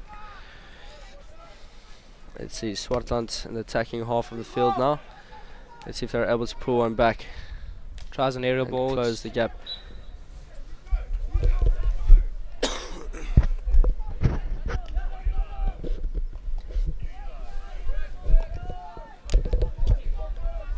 Picked up by a Swartland player just outside the 23. Tries to pop it by, but loses control of the ball. Again, Swartland on the ball.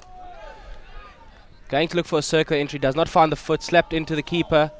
And wide out for a long corner for Swartland.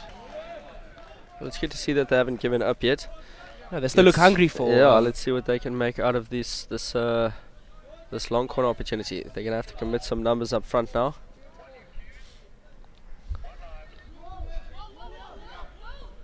See where this ball goes. William Thompson plays it to the right of the circle. Ian Null on the ball. Gets the free hit, reverse stakes circle entry. Slightly dangerous. Umpire doesn't play any advantage. Somerset College Swartland ball. William Thompson in the circle. Drives it in. And dealt with by the Somerset College defenders.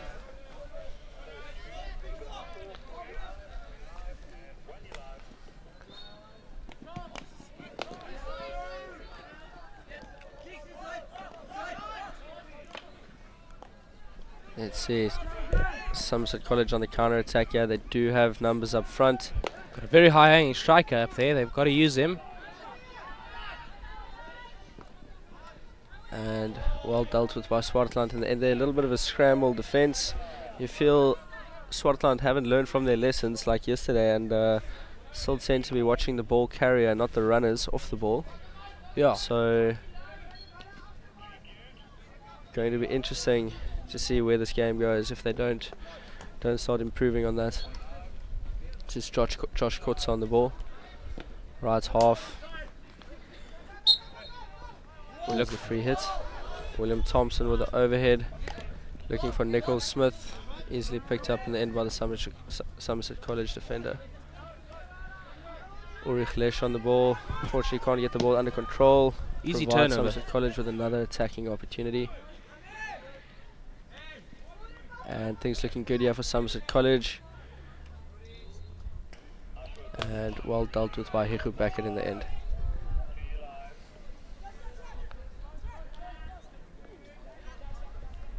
Somerset College just losing his footing there, but he will turn over the ball for Swartland.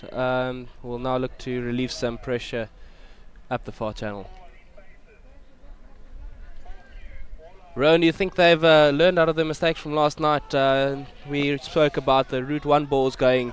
You think they'll come more out to the back, or? Well, looking at where that ball just went, I'd say perhaps they have not learned from their mistakes. There was definitely an option to move the ball around the back and attack up the right-hand channel. Hiku Becker opting to go for the straight ball again. So no, I would not say Yeah, up until this point in time they've learned, but they say the best way to learn is to feel, and if that scoreboard's going to keep ticking, they're going to feel it. They're definitely going to feel it. And yeah, hopefully from there on they'll start moving the ball around the back and actually playing the ball into space. Ulrich Lesch on the ball now. Let's see what he does. He does have the drop option to Hiku Becker. Looks for a midfield pocket to Ian Nell. Well dealt with by Somerset College. Find themselves in a good attacking position. The ball was outside, eh? Ball was just outside the circle, I felt. Bit wide of the box either way, and a 16 awarded for Swartland. William Thompson on the ball here. He's got Josh Kotzer to his right. He finds him. Well dealt with by the Somerset College link. Nice little 1-2 happening there. Going on the tomahawk And keep it as well to save. Let's see how they deal with the second phase, and a penalty corner would be awarded for that. definitely that was an unnecessary hand. Unnecessary hand. You've always got to be so careful in the box, and definitely the right decision made in the end. Yes, indeed.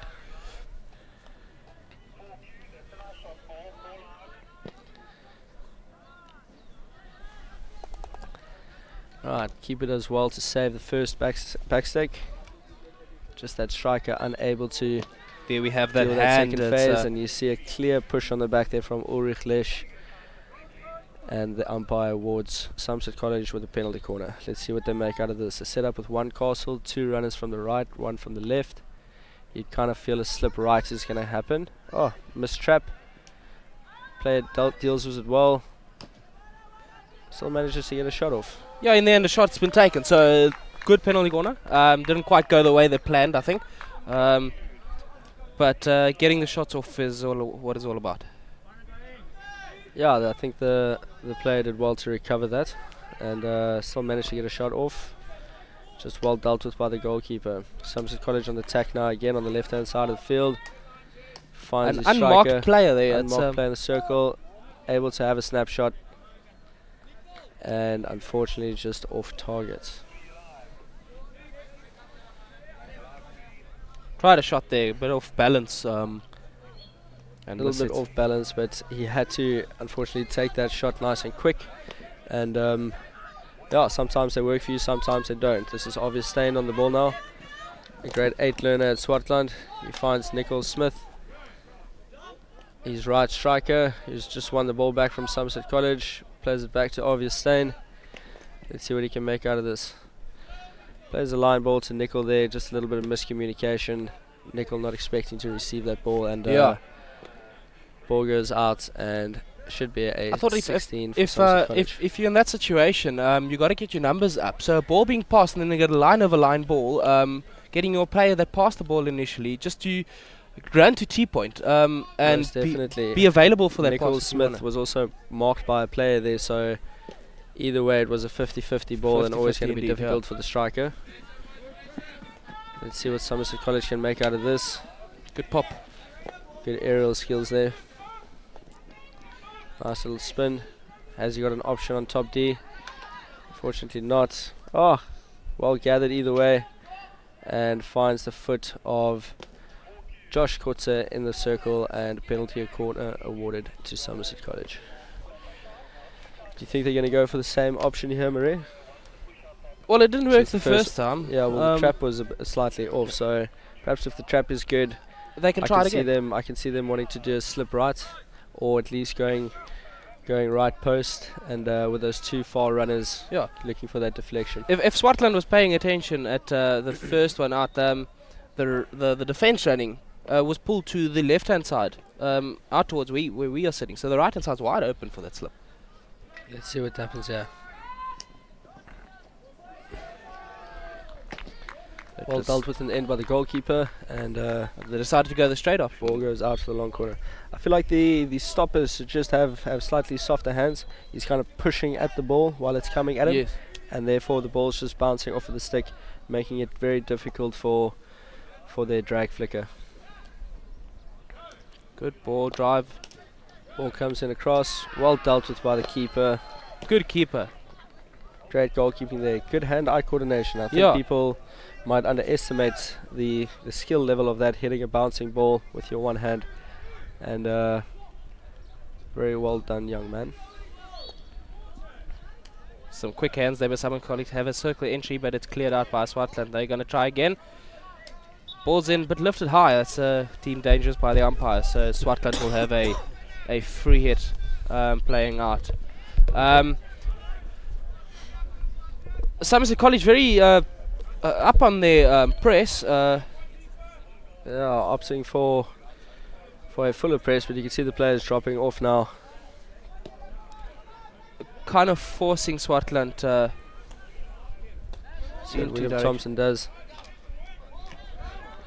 They're so tight in that midfield. Swartland Yeah, I mean, just have a look at all the players congesting that little the space over there. had 6 players in the midfield there covering William Thompson, so Swartland definitely do not have an option in the midfield and should rather look to play the ball around the sides. That's what Ian Null does here. Has a circle entry.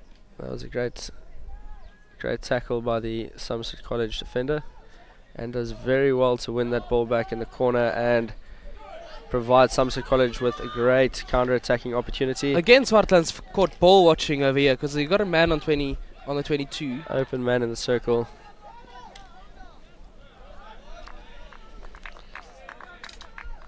Ball's out for a long corner.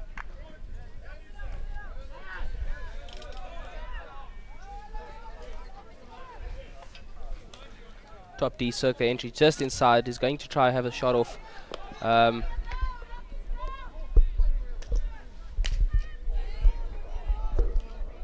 Bit of confusion there, but we play on. Right, all works out well for Somerset College in the end. Coming down the right here. And phase 2.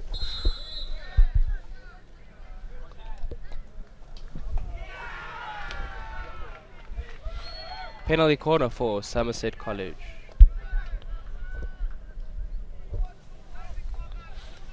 So they've tried the straight option.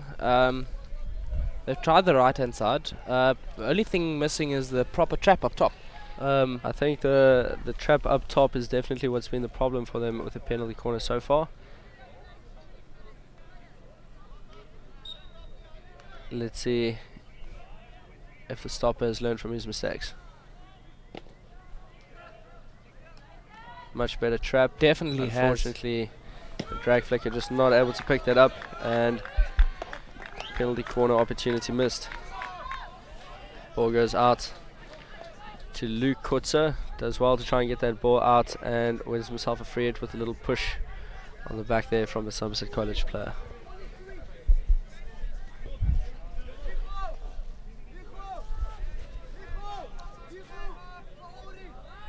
Swartland there on the far side. Deciding to come back, which is a good ball. Somerset College going to look to cut this off. Oh, a miss hit there. Josh Kutzer misses the ball. Let's see what he can make out of this opportunity. You must say the defense from the Somerset College players has been outstanding, being able to turn over the ball quite easily from the Swartland players. Yeah. Through ball to finds the Somerset College just outside the D inside the 5 meter area. Circle entry. Ball coming in from the left. Keep it as well to save. What's happening phase 2? Well done, obvious Stain reacting to that. Managed to get a stick. Clear the ball outside of the circle and does well to win it back. And wins the free hit. Wins the free hit for Swartland. Well done, young man. Grade 8 learner in Swartland High School.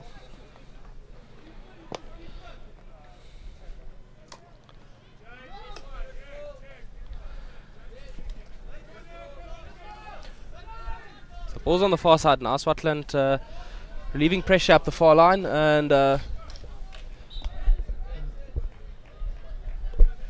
wins the free hit. See, play goes back to Ulrich Lesch. He does have an option on the right. Josh Kutzer running onto this.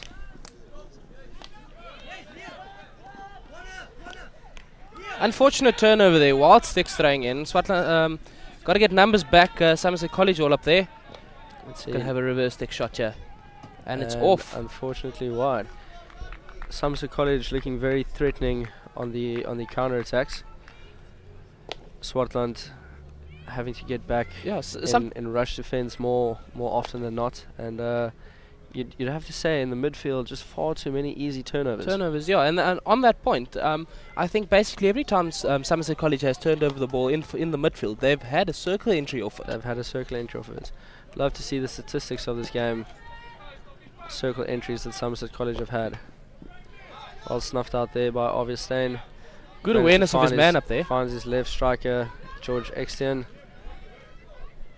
And this is Luke Kutzer on the ball now. Finds another grade 8 player, Frans James van Niekerk. Back to another grade 8 player, obvious Stain. Finds Nicholas Smith. Oh, unfortunately just unable to mistrap that, or unable to trap that ball. Let's see what type of press Swartland set up here. No real pressure on the ball carrier.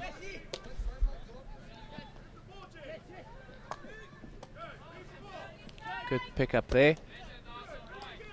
Swartland's just allowing Somerset College to run through all the channels available. Just once again, Maria, I feel the Swartland players more watching the ball carrier and not looking at the runners off the ball, and you're always going to find yourself chasing the game if you're not picking up those runners. And I think at this stage in the game, they should be man-to-man marking, holding their man next to them. Oh, Somerset College almost with another goal there. But yes, I agree with you there, Marie. The term we use as well is hip-to-hip marking. Hip-to-hip, yeah. So that you know that if you're hip-to-hip with the player that you're marking, then they shouldn't be getting away from you. Unfortunately, there a bit of miscommunication on the pass out. Swartland seems to be opting more for zonal marking. Yeah, and according to the scoreboard, that's not quite working for them at this stage. It's not working for them, so let's see if they get back into hip-to-hip. Simple communication error there. Ball just went straight through a Swartland player, thinking his teammate was going to pick it up, and ends up going to the Somerset College player.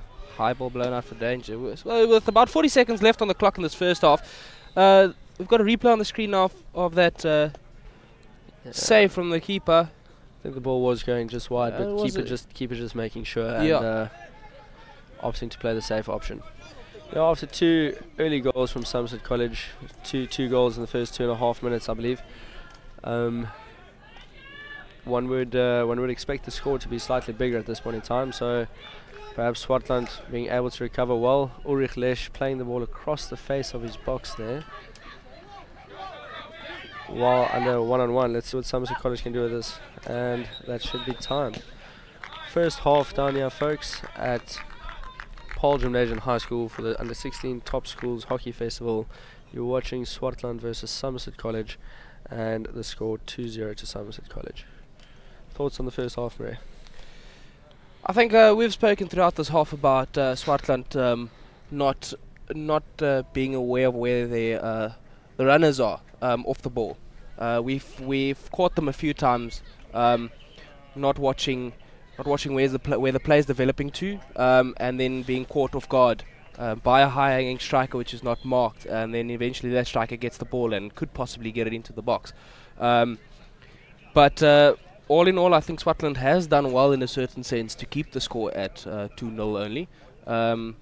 As you said, this could be a very much high-scoring game, especially seeing Somerset College scored their first goal within 30 seconds of the start of the match, and the second one was about 2 minutes after that.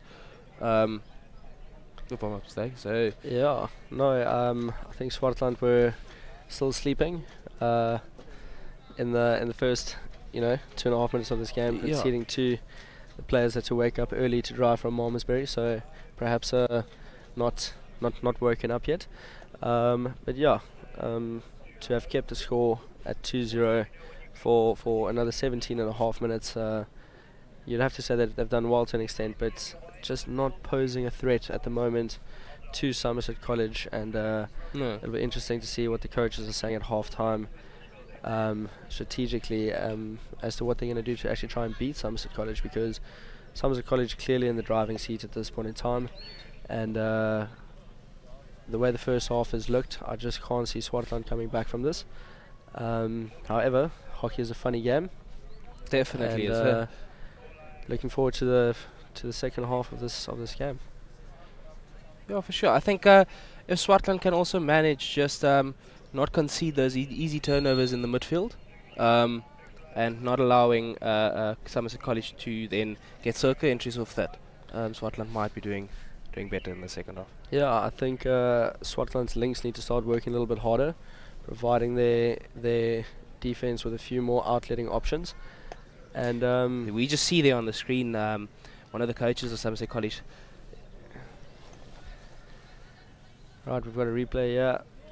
Keeper just missed kicking that slightly, ball going up, giving Somerset College another opportunity, but yeah, unfortunately unable to capitalize. But yes, Marie, you were going back to the coach showing we saw the stopper how to stop properly. Yeah, just he was doing that motion of softer hands, where you just should let the ball allow the ball to come into your grip over there, or into that pocket where you should say stop it. And the player also opting to have both hands on top of the stick. I generally prefer left hand under, right hand over, so I feel like you get a little bit more control that way. Yes. Obviously, each to his own, and yeah, the way the coach was explaining it there as well was left hand under, right hand over. So let's see if the stopper changes his technique.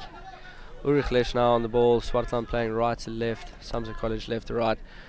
Finding Hichu Becker on the left hand side of the field. You'd say he had to do a lot better there. He had so much time on the ball. You know, if he just moved his body, received the ball strong, he had an option down the line. However, opting for the reverse stick trap and yeah, just poor execution, and then one would have to say, yeah, you've got to do better than that in straight your outletting ball options. Oh, and it's gone wide of the left upright over there.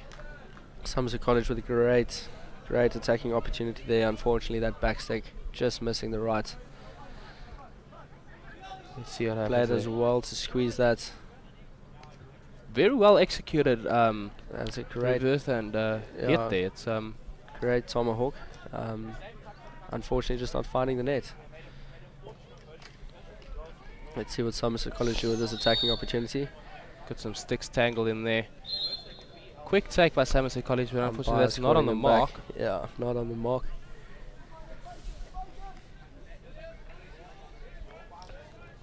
It's been called back to the outside of 23. Now the ball can go straight into the 23, but they opt going out the back and then finding a circle entry from top.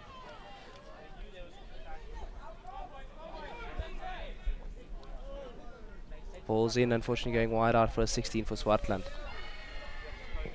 Yeah, that could have been very dangerous had that player been able to trap that ball, but fortunately for Swartland, he wasn't able to, and they are setting up for another outlet, and once again an easy turnover. Swartland just creating more and more problems for themselves.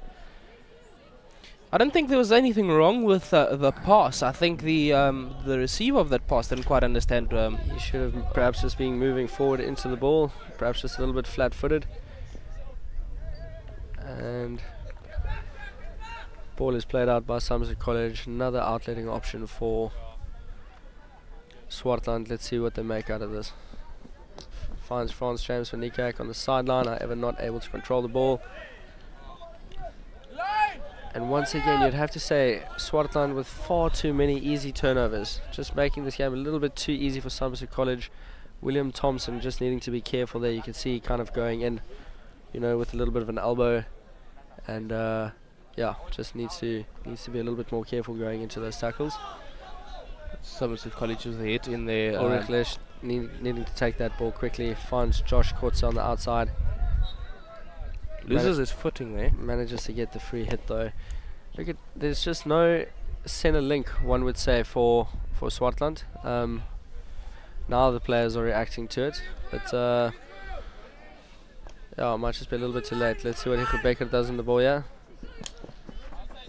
I almost wanted to say that he's not even looking up before he tries to pass the ball. He did have a small look up there, but then opts with a hit instead of the composed, just to stop the ball and slap, or maybe just get the right direction on that. Yeah, if I'm not mistaken, this is Hugo Becker is one of the players on the Swartland side, and this is their first tournament that a lot of these players are actually playing in, so the youngster will definitely learn from simple mistakes like that. So yeah, but definitely could have done better in that situation. Let's see, William Thompson putting on a lot of pressure, managing to win the ball back. 1-on-1 with the keeper there. Pulls the keeper to the right hand side. And so close by Swartland. That's the first real attacking opportunity they've had. One would think if they scored there 2-1, you know, might have made lift up the spirits. Maybe could have been a different game. Let's see what William Thompson. See the turnover there. He pulls the keeper to the right. Keeper staying on his feet, doing very well, going down at the right time. And yeah, well done to the keeper.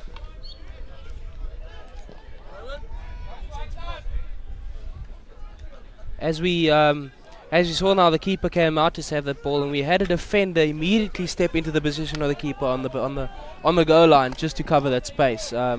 Great awareness by the defenders there. Now Swartland has another opportunity on the sideline here. Let's see where Rebecca goes into that midfield pocket. Quite well dealt with though by Somerset College. Frans James van Niekerk just losing out on that opportunity. Rebecca with a line ball back to Frans James. Manages to find George Exian. Being brought back for the free hit. Plays the ball into the midfield, but once again his eyes weren't up, and it was quite easily dealt with Somerset College. Luckily they come back for the free hits, and William Thompson on the ball now. He's going to look for Frans James van Niekerk. Manages to keep the ball in play.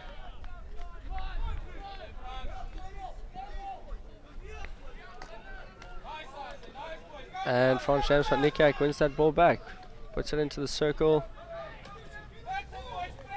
Just a little bit more intensity required there from the Swartland strikers. A little bit more urgency. Turnover now for Somerset College, and look how far up the field they are already. Yeah, Somerset College, you have to say, have been really good on the counter-attacks. They managed to get their numbers up so quickly, and just provides them with so many attacking opportunities. They've got the ball now for the long corner. Get a man out far, yeah. I would have loved to see that ball just moved over to the right of the circle there. There was a player available. And he had a lot of space down that side he did have a lot of space, but the player opting to go straight into the box, and nice turnover for Swartland. Josh Kotze, unfortunately, not able to find his man. Turnover. Oh, player open on the top of the D. has a shot at goal. Well dealt with the Stefan Kluter. Maria, how did you think that player just found himself open on top D so easily? Swartland once again just not being aware of the players. They were definitely eyes fixed on where the ball was, and not on where the opposition players were. We just have a bit of a dive there.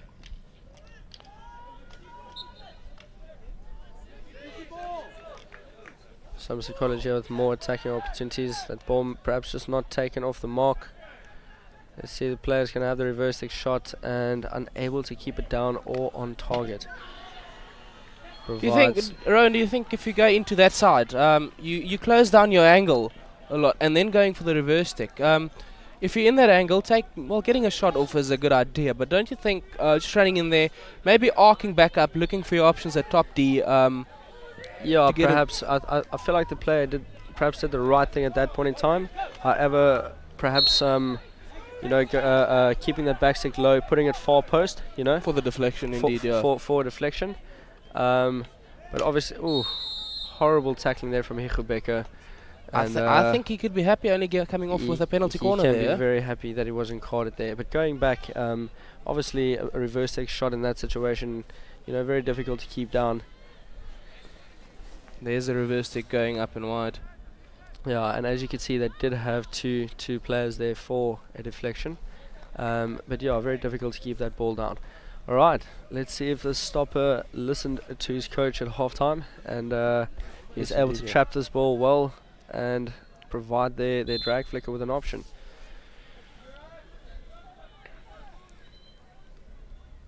Still setting up with the two runners to the right, one to the left. Just player wide of the right. Yeah, flicking right and just going past the right upright. The stop was definitely better. Stop was definitely better. Well done, lad. Listening to your coach. Ulrich Leschner on the ball, finding Josh Kotzer. Oh, what a pull. Managed to do well, pulling inside field, unfortunately losing out, and Somerset College on another counter-attacking opportunity. Unfortunately, just not able to execute the pass. What a funny release that was, but it worked.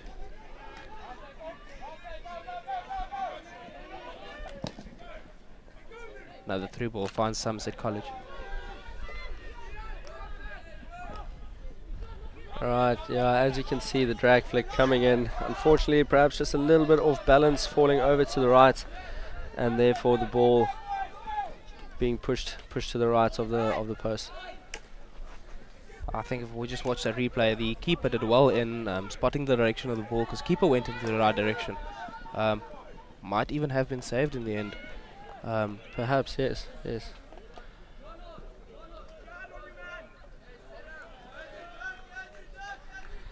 So now with just about 10 minutes to go in the second half of this game versus Somerset College and Swartland, score still 2-0 for Somerset College. See Ulrich Lesch on the ball here. He has Andrew Mayberg out to the left. Once again, the basics just letting the players down. Just not strong enough on that trap. Did he maybe lose contact with the ball? I think his hands were just too high up on the stick. His body position was too upright and unable to trap that ball.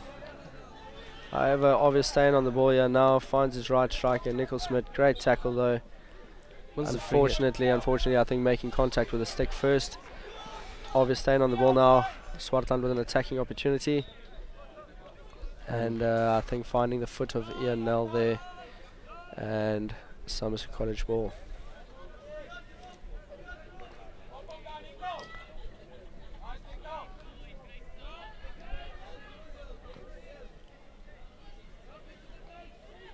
Somerset College still very much in an attacking formation here. Could just have a look on the far side of the field where there's two strikers hanging up in the attacking 23. Yeah. Even though the ball's not in their possession, they still hang up high. Yeah, well, I think that's been Somerset College's strong point this game is hitting Swartland on the counter attacks, and yeah, therefore keeping those numbers up high for when those opportunities come. So credit to them. You can see their strikers dropping off now as Swartland head closer to their attacking circle. And let's see what they can make out of this. The game feels very congested in that right-hand side of the field.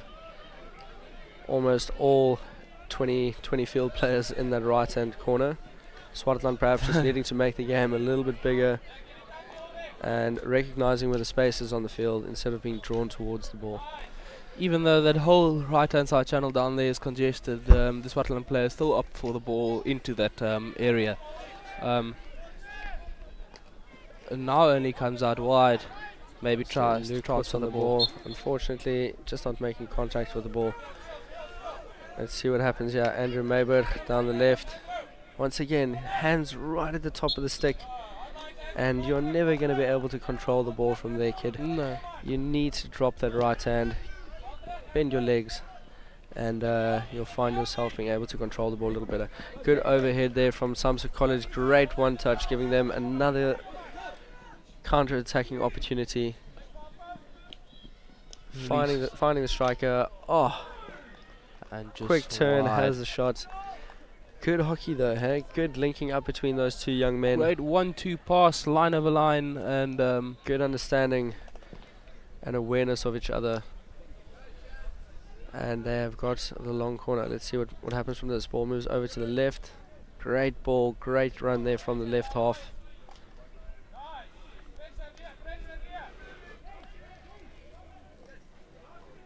Oh, back out. That'll be Somerset College ball. fortunately just a little bit of a lift there from William Thompson, making that ball dangerous.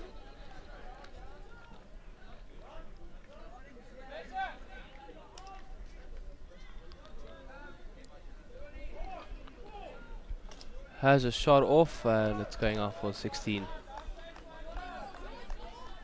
Maybe a bit impatient there. A little bit impatient. I think at the striker perhaps a little bit more awareness. He would have seen that Andrew Mayberg, the Swartan left half, had his stick in one hand trying to defend him while his feet were in the circle. So perhaps just a little spin, put the ball into the foot, The ball on the have the feet, penalty yeah. corner. And yeah, but Somerset College with another attacking opportunity now. Andrew Mayberg flying into the tackle. Good jab. Somerset College is going to have a shot Oh. off indeed, and finds the net. All just a little bit too lazy there from Swartland. You see, And, the great- left off Andrew Mayberg is trying to defend with a stick in one hand. He's and trying to defend with a stick in one hand, flying into tackles, and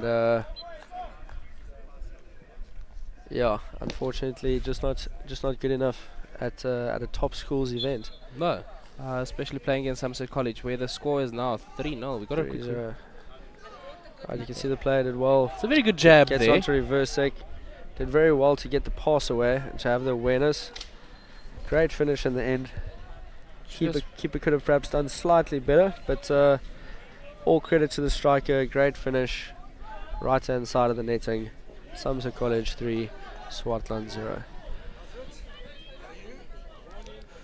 Swartland's all the way on the halfway line. Maybe trying to build up some momentum. Just maybe find a circle entry in the end. Goes route 1, finds his man on 23.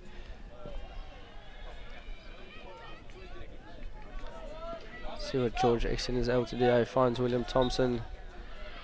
Opts to keep the ball aerial. Umpire says it's dangerous.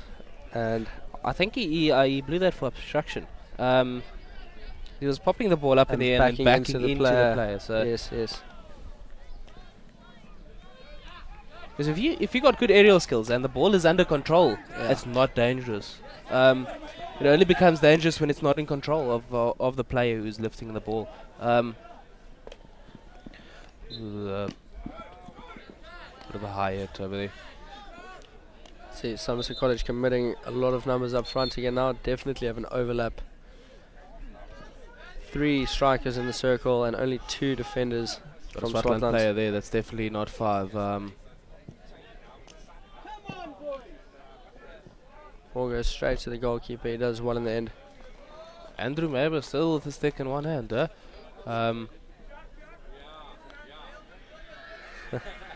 think it's at that point in time where you need to pull out the duct tape. And, Duct tape his hands to his stick. duct tape that right hand to the bottom of the stick. That'll teach him a lesson. Alright, Swartland trying to hit Somerset College on a counter-attack here, unfortunately just turned over, and a free hit goes the way of Somerset College. We're headed into the last 3 minutes of this game, folks. Here in beautiful sunny Paarl, couldn't ask for any better weather, not a breath of wind, blue skies, sun's out. Great day for hockey here at the Under-16 Top Schools Hockey Festival, hosted by Paarl Gymnasium. Penalty corner awarded for Somerset College. Just the Somerset College there conferring with the coach, asking what the options might be. What do you think the options are, Rowan? I think with them previously having 2 runners on the right and the one from the left, Swartland might be expecting the ball to go right, so I might do a slip left and then from there, you know, go for a drag flick bottom right with those 2 runners coming in, instead of just slipping the ball right initially. So yeah, I would do a slip left and then bottom right flick with the runners. Only setting up with 1 run on the right now, so let's see what happens. Opting for the straight drag, run down well by Ulrich Lesch. Has a second attempt and great save there from Stefan Klitter with the glove, and long corner for. Well done indeed. Swartland not just quite knowing what's going on there. Long corner for Somerset College now, back on the attack. They'll come out back and then try a direct ball.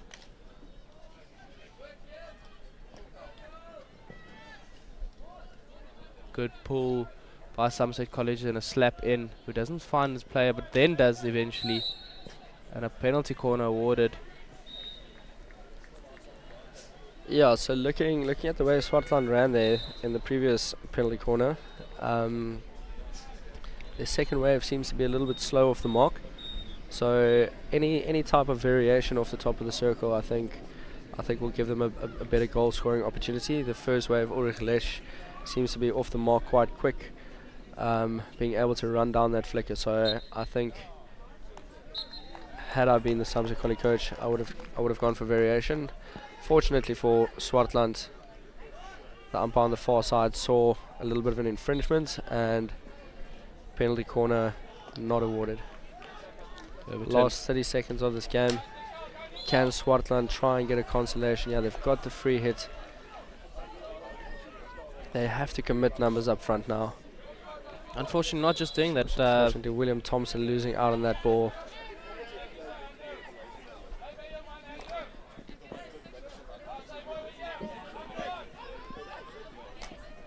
Franz James van Niekerk taking too long on the ball. An under 14 player for Swartland. First time playing under 16. Welcome to the big leagues, kid. That's a dangerous. You've got to be a little bit quicker on the ball than Definitely are. Ladies and gentlemen, that is the ball game. That is the ball game. 3-0 Somerset College Swartland. Yeah, good hockey in the end there.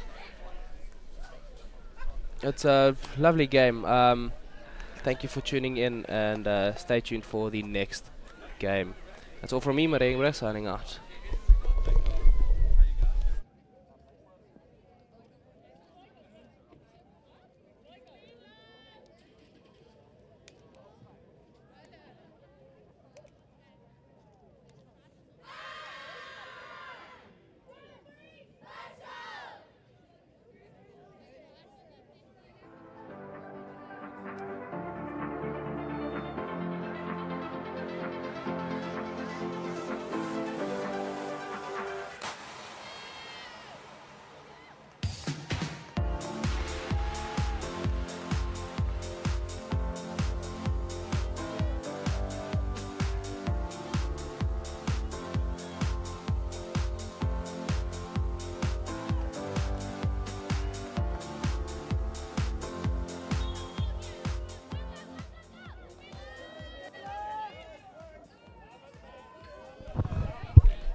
Okay, ons is hier by die Menlo Park teen Herschel wedstryd op dag 2 van die onder 16 topskole hockey toernooi.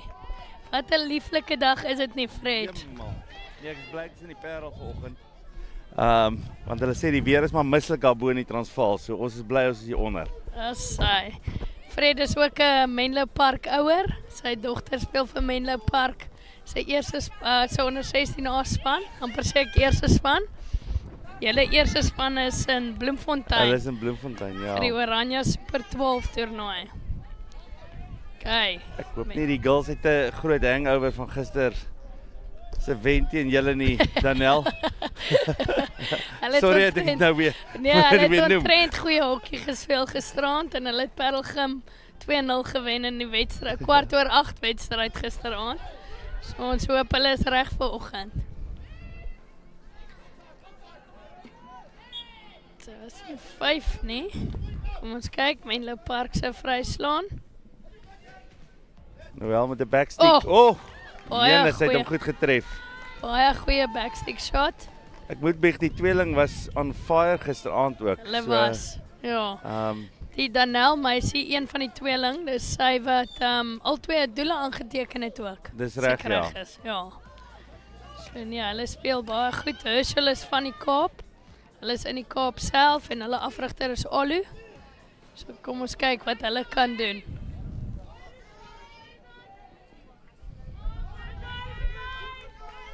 Hoe hou die meisie se bene dit na die 3 wedstryde gister? Ek weet nie hoe gaan hulle nie. Gelukkig het hulle net 2 wedstryde vandag. Die ander skole het nou 3 wedstryde. Ja.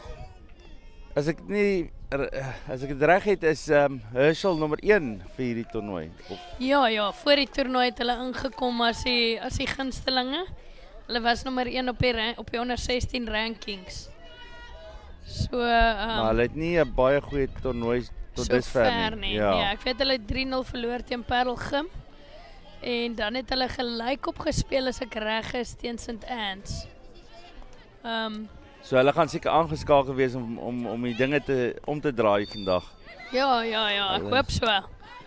Ons hoop dat hulle dit kan optel vandag. As hy dit het. Dis baie sterk agter ook.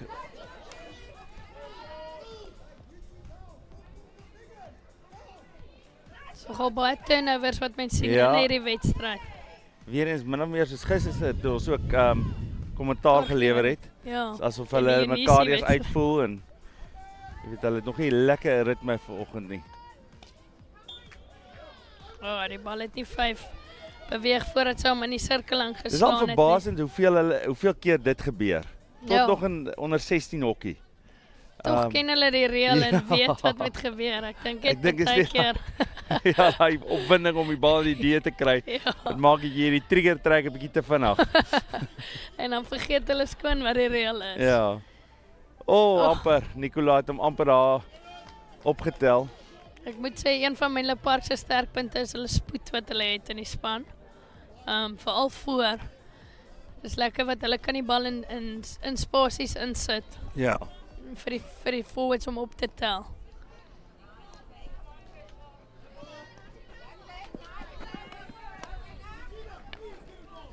Mooi, dis goeie hokkie van Herschel. Hulle moet net die bal hou. Daar was die skeieregters het mekaar weer spreek daar. Ja, die een het gesê. Een was links en die ander een was regs. Regs, ja.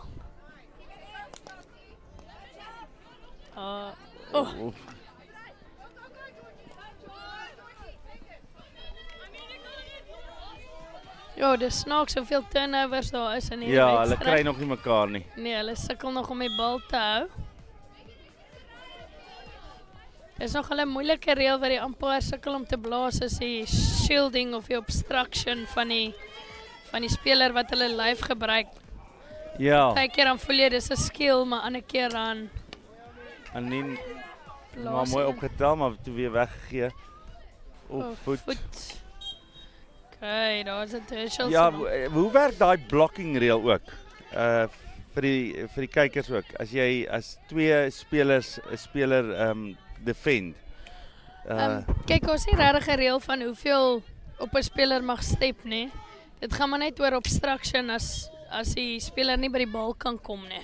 Okay. So dis al wanneer dit ja, en dan kyk hulle spesifiek na tackles ook, maar Gewoonlik is dit daai nie regtig obstruction nie, maar sê net maar vir 'n stick tackle van een van die twee spelers wat step op die speler met die bal.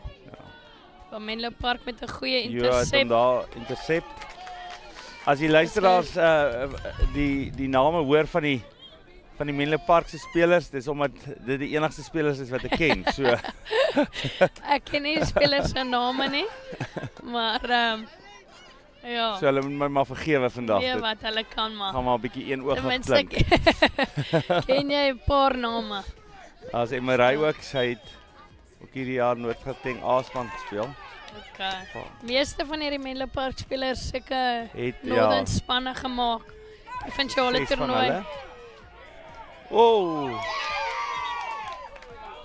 Dit was amper. Joh, wat het daar Daar was 'n gebeur? bietjie 'n scramble in die sirkel. in die sirkel. Almal lyk verward, niemand weet wat er daar gebeur nie. Ek sê, sal interessant wees om die kyk weer te sien. Ja. Speel is hulle op die attack. Ons kyk wat kan hulle doen. As 'n bietjie ball watching op hierdie stadium. Ja. Voel vir Ek my stem. die verdediging van Menlo Park is 'n Hulle bietjie kyk net die bal en ja. hulle vergeet van hulle spelers wat hulle moet merk.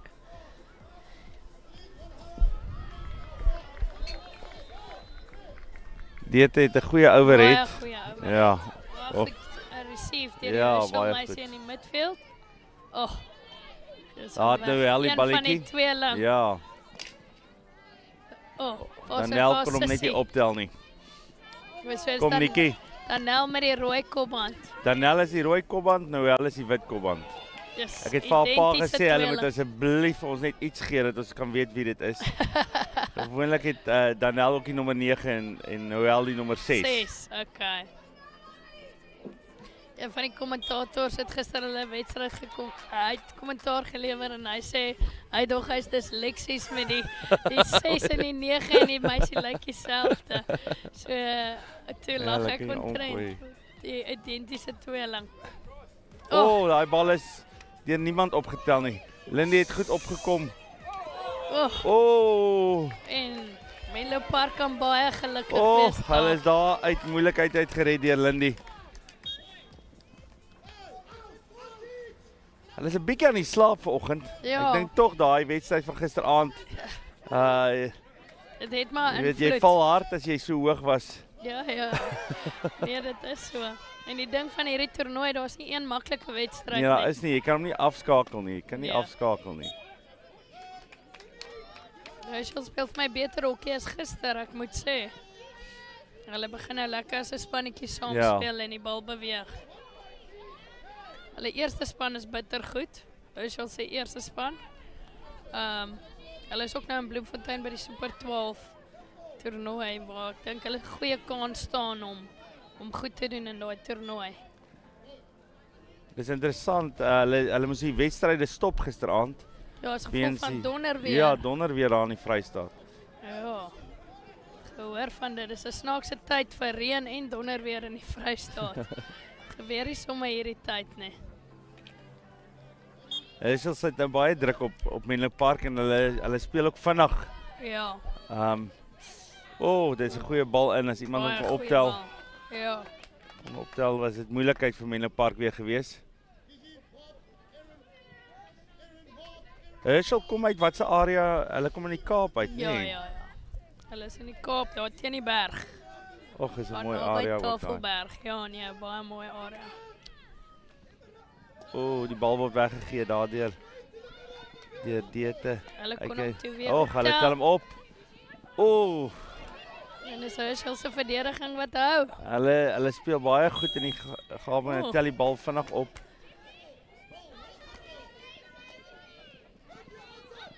Bia. Baie goed gedoen daar. Bietjie stamp aan die rug gekry. Dis waarvoor die skeieregters ook die vryslaan vir hulle gegee het. Baie goeie meisie die centerlink van Herschel. Menlo Park se verdediging wat nog hou. Nee, kan net nie daar iemand optel nie. Dis 'n bietjie déjà vu. Lyk amper soos gister se St John's wedstryd wat Menlo Park ook gespeel het. En asof hulle Dit hier aan die gang ja, kan hulle kom. kry nie mekaar opgetel nie. Ja, as ek kyk wat so goeie hokkie hulle gisterand gespeel het. Net die bal beweeg het en mekaar so lekker gevind het. Hier's moeilikheid. Hier is moeilikheid. Hier's moeilikheid. Sy's weg. Dis 'n Noël. one-on-one met die goalie. Wat kan sy doen? Goalie het baie goed gedoen daar. Baie goed Uitgekom. uitgekom en die save gemaak. Baie goed gewees. Mooi opgetelde Emery. 'n poppas. En dis 'n short corner. Ekskuus. Short corner vir Menlo Park teen Herschel. Daai was baie goed gedoen. Iets wat Menlo Park goed doen is die poppasses in die sirkel in. So Ja, dis baie moeiliker om die bal dan te beheer en dis wanneer hy 'n voet tref en dan kry hulle 'n short weer te kry. Hier kyk weer. Dis op die einde. Dis waar hulle die bal nou verloor het. Kom ons kyk wat kan hulle doen met hierdie short corner. Hulle het 'n paar opsies. En dit lyk vir my Hulle het 'n dragflikker ook. Noël is die dragflikker. Hulle het gesê ek moet nie te veel goeders weggee hier op kommentaar nie. Maar Anien stoot in en dit is gewoonlik ook die power hitter, maar dis 'n dragflik. Baie goeie save deur die goalie. Baie goed gedoen.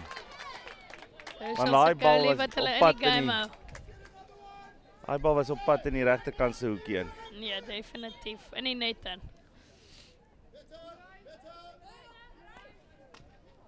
Baie goeie lead. Ons kyk. Hulle het goed verdedig. Dit tel die bal op. Daar was 'n voet van 'n Herschel. Weer een van daai balle in. Bietjie gevaarlik gewees. Daar is ook altyd 'n reël wat verskillende toepassings het by verskillende skeieregters. Daai instoot waar die bal in die lug ingaan. Partykeer dan voel die skeieregter nou blood, nou danger. Ja. Ander keer as die bal 'n bietjie lig gaan, is dit gevaarlik. So dis maar die diskresie van die skeieregter ja. wat dit besluit. Baie goed. Emery het baie goed daar gedoen. Baie goeie keer. Verdediging. Dis interessant. Herschel wat hom net uitkry. Ons het hierdie jaar daai Hubert, wat sy naam, wat 'n skeieregter is vir Suid-Afrika. En sy speel die voordeel verskriklik goed. Ja. So sy sal die game net laat aangaan. En dis wat lekker is want sy hou die game vinnig. Dis die ding. Is 'n goeie bal deur. Goeie save deur die goalie. Baie goeie tackle deur Herschel. Baie goed. Dis daai meisietjie waarvan jy gepraat het. Ja. Hulle kon net nie daai bal as hulle hom kon optel dan was daar 'n moeilikheid. Ja, want hulle was agter Menlo Park ingewees daar.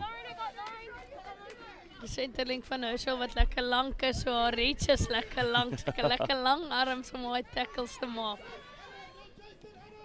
Hulle sit hulle self 'n bietjie onder druk. Hulle vinniger daar uitkom. 'n Goeie bal teen Anien. Joa slaat die Nikki. As jy hom opgetel het daar, dan was daar 'n moeilikheid. Ek sê vir jou sê dit is daai bal langs die lyn af is altyd vir my effektief. Want dit maak die hele veld oop. Daar's bietjie meer spasie in die hoeke as wat daar is in die middel van die veld. Dis reg. Jy wil maar altyd omspeel.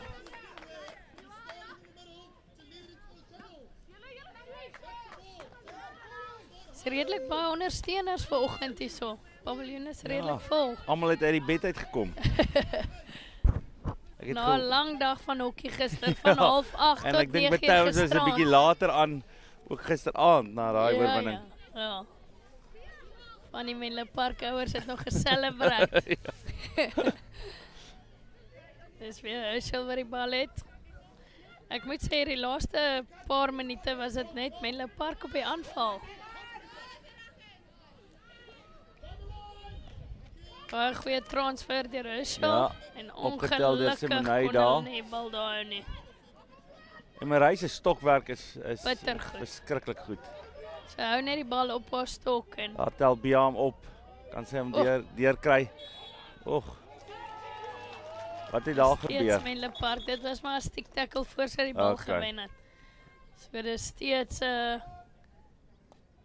Menlo Park se bal. Kom ons kyk of kan hulle 'n short corner kry. Daar's die short corner, sy het hom opgetel. Dan kry hulle tog die short corner. Dit is interessant as jy so in 'n hoek is, dan soek jy net voete. Ja. Jy weet jy. Okay, sukkel om uit te kom, so dan is die maklikste opsie 'n short corner, veral as jou short corners werk. Kom ons kyk, die eerste short corner was 'n drag flick. Wat sal hierdie een wees? Ek weet Menlo Park het baie hard gewerk die laaste 2 weke aan hierdie short corners. Want hulle het gesukkel die seisoen met die short.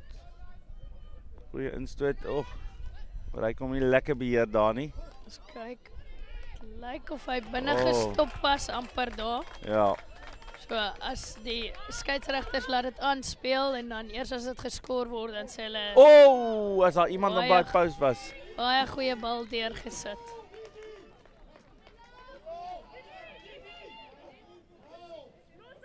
Twee afrigters hier so is Olu en Nelson wat teen mekaar afrig daai kant. En hulle lyk my albei ewe vocal. Ja. Ons hoor hulle aan hierdie kant. Jy hoor hulle. Baie passievol oor hokkie. Ja, nee, verskriklik.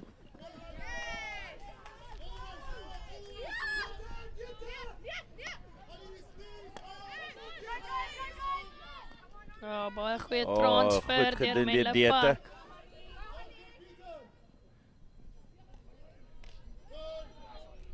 Huishel wat probeer die middel soos toe maak. As hy. Kus kyk. Yes. Daai was 'n gevaarlike balletjie so in die lug in. Ja, hy kon net sowel oor die goalie se kop in die boks geval het. Hy is baie gevaarlik. Die eerste shot op goal moet hy onder wees. Net met die short corners. Net met die short corners. Ja. Behalwe as hulle hom drag fliek natuurlik. Ja. Met die straight shot van 'n short corner af moet hy die backboard tref. Okay. Onder. En Menlo Park nog steeds op die aanval. Kos kyk wat hulle kan doen. Yes! En Menlo Park. Is dit Megan?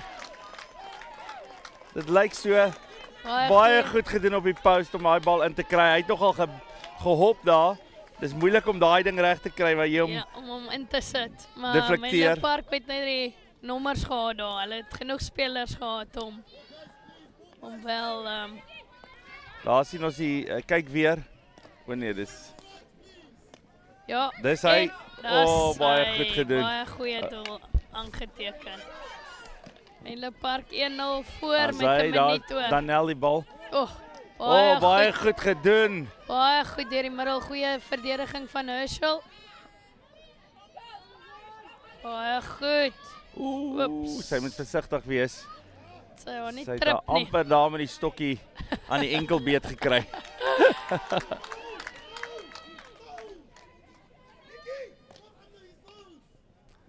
Hy is live gewees. Ja. Ja. Dis steeds Menlo Park se bal en Menlo Park is nog steeds op die aanval. Lyk daarom of hulle bietjie wakker geword het na daai eerste paar minute. Goeie bal. Die dogters is die dogters is 'n bietjie bang vir hulle ouers, jy weet, hulle team talk na die tyd, jy weet, blykbaar by elke huis en dan word die spel geontleed en die ouers weet mos meer as die altyd. Dis ek kom ek die hele tyd vir jou vra dat wel vir die reels want ons ouers raak so opgewerk en dan partykeer slaan ons name met 'n plank, jy weet, want jy weet nie wat die reels is nie, veral die rugby paas. Ja. Tackle. Ja. En dan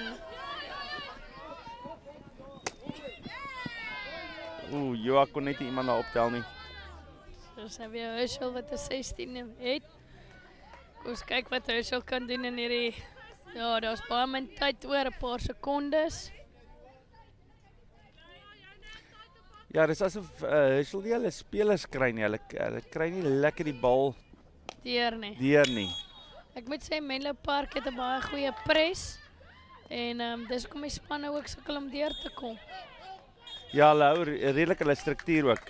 Okay, daar is dit nou halftyd. Die tweede helfte van die eerste helfte was goed geweest. Ek dink albei spanne het so half aan die slaap, was nog aan die slaap die eerste deel van haar eerste helfte. Maar Menlo Park het half beheer geneem van die tweede Kom ons tweede kyk deel van wat my kan eerste Alu en Nelson vir hierdie dogter sê vir die tweede helfte.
Gaan waar hy beplan is nie. En dis Herschel wat die bal het.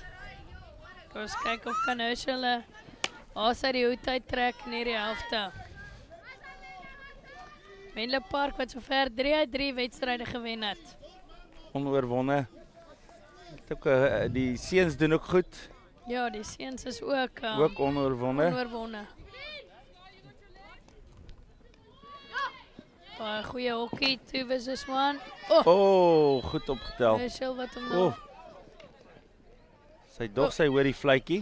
Lyk my die vletjie het nie geblaas nie. Dis 'n harde vletjie op die ander veld. Goed gedoen daar deur die Joa om die bal te deflekteer. Sy het hom by die baseline uitgeslaan. Partykeer kan dit ook 'n short corner wees. So maar spris uitslaan. Dis ook 'n moeilike reël daai om te... Ja, jy moet maar ook maar die skeieregters gebruik maar hulle oordeel. Ja. Goed gedoen deur die goeie- MRI. Verskriklik goed. Stokwerk. Hier is iemand aan die ander kant. Net nie genoeg En spoed nie. net nie om opgetel nie. Anders Baie was daar goeie bal. verskriklike moeilikheid. Baie goeie bal gewees van haar. Dit was my tegniese probleme. Ek wonder of dit oor haar hart skree was in die eerste helfte dat die mikrofoon gebreek het.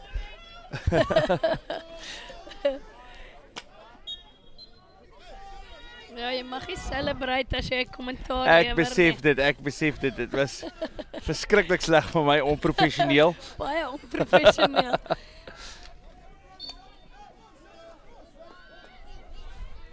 En nou is oor die bal transfer van regs na links. Dus kyk. Megan wat daar in veg vir die bal. Hy sal nog steeds met die bal. Bietjie van die verkeerde plek gevat. Skeieregter wat hulle terugbring. Kyk, ek dink dis iets wat jy gister ook gesê het, is om vinnig te speel van die penalty af.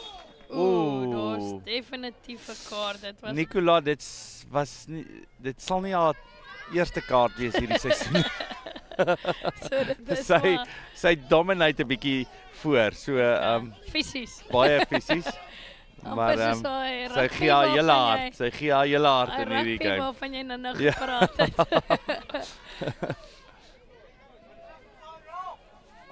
Ek wou kyk of kan as hulle nou na regs kom.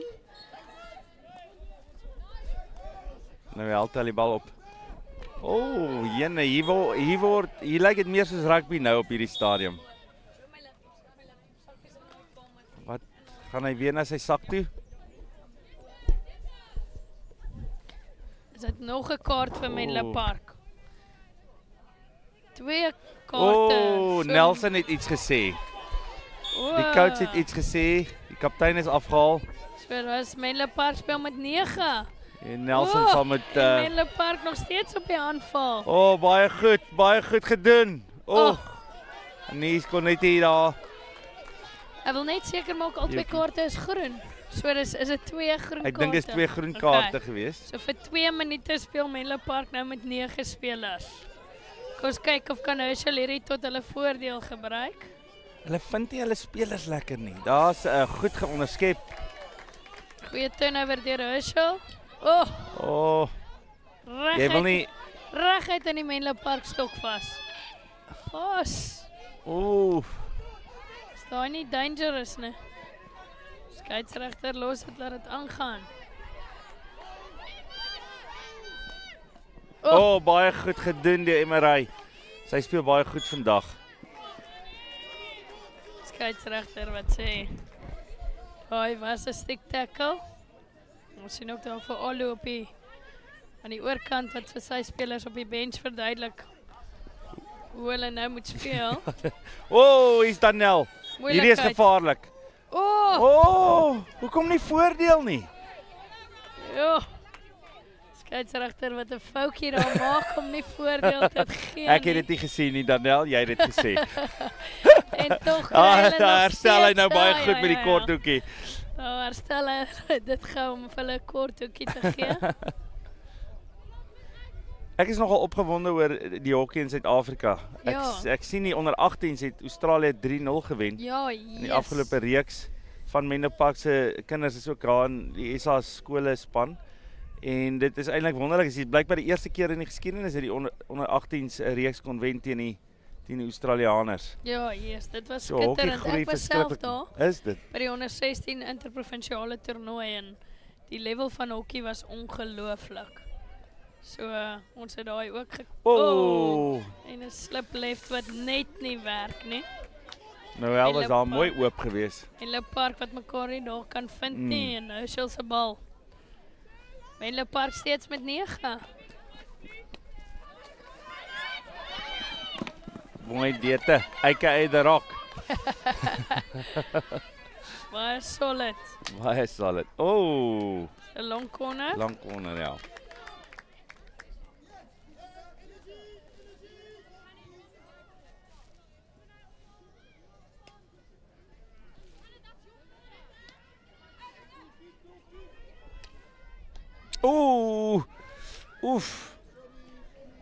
Wanneer is dit 'n P-fliek? Wanneer is dit 'n P-fliek daar?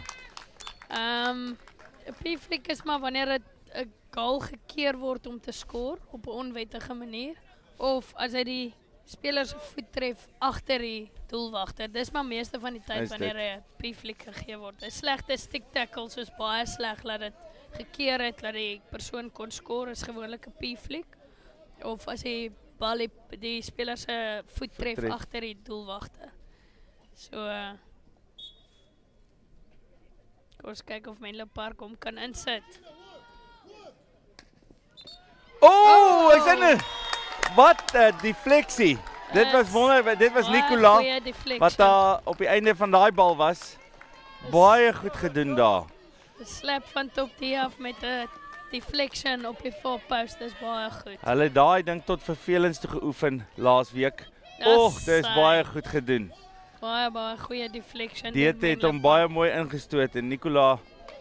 Dis interessant, dis iets wat Nederland ook doen in hulle vrouhokkie by die Wêreldbeker het hulle gesien. Hulle deflek omdat hy so in die lug opgaan en dan is dit baie moeilik vir die doelwagter om te keer. Veral sy rigting ook verander. Ja. Dit is die groot ding. En dis Herschel op die attack.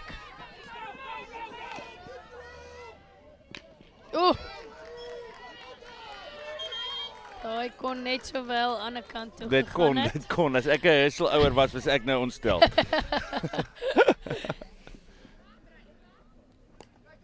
Goeie bal. Baie goeie stokwerk. Baie goed gedoen, Emery. Ek dink sy is op hierdie stadium the girl of the match. Ja, nee. Ongelukkig kon sy nie die bal daar wegkry nie. Sy het baie goeie stokwerk.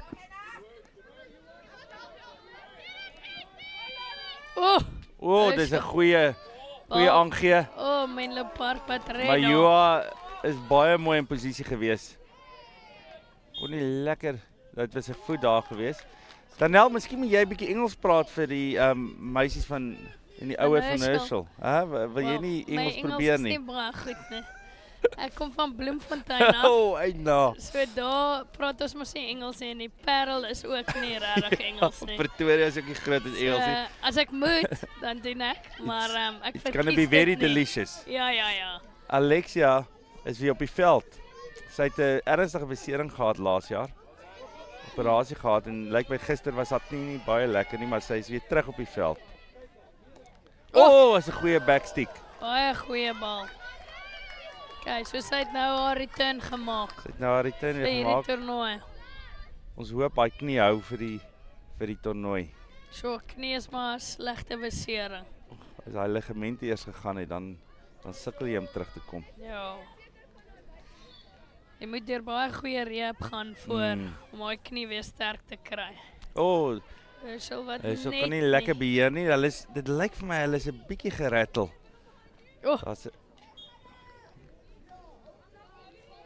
Ja, in die back. Daai is baie keer sien ek dit ook hier raak. Die skeieregter sien daai ding baie goed raak die agterkant van die stok. Ja.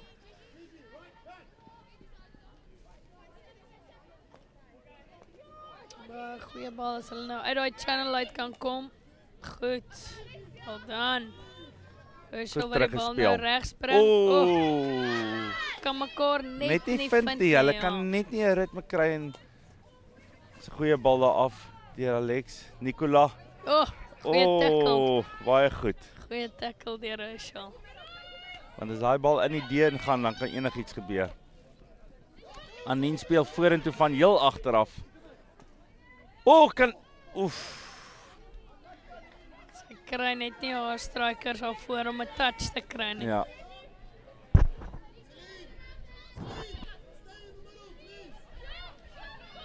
Ons kyk wat kan Herschel doen. Menlo Park wat net te veel druk op sit op hierdie oomblik. Hier kom Herschel speler. Kom ons kyk. Ons kyk wat hulle kan doen. A good run down the line. Yes. Baie goed, Emery. Baie goeie pas.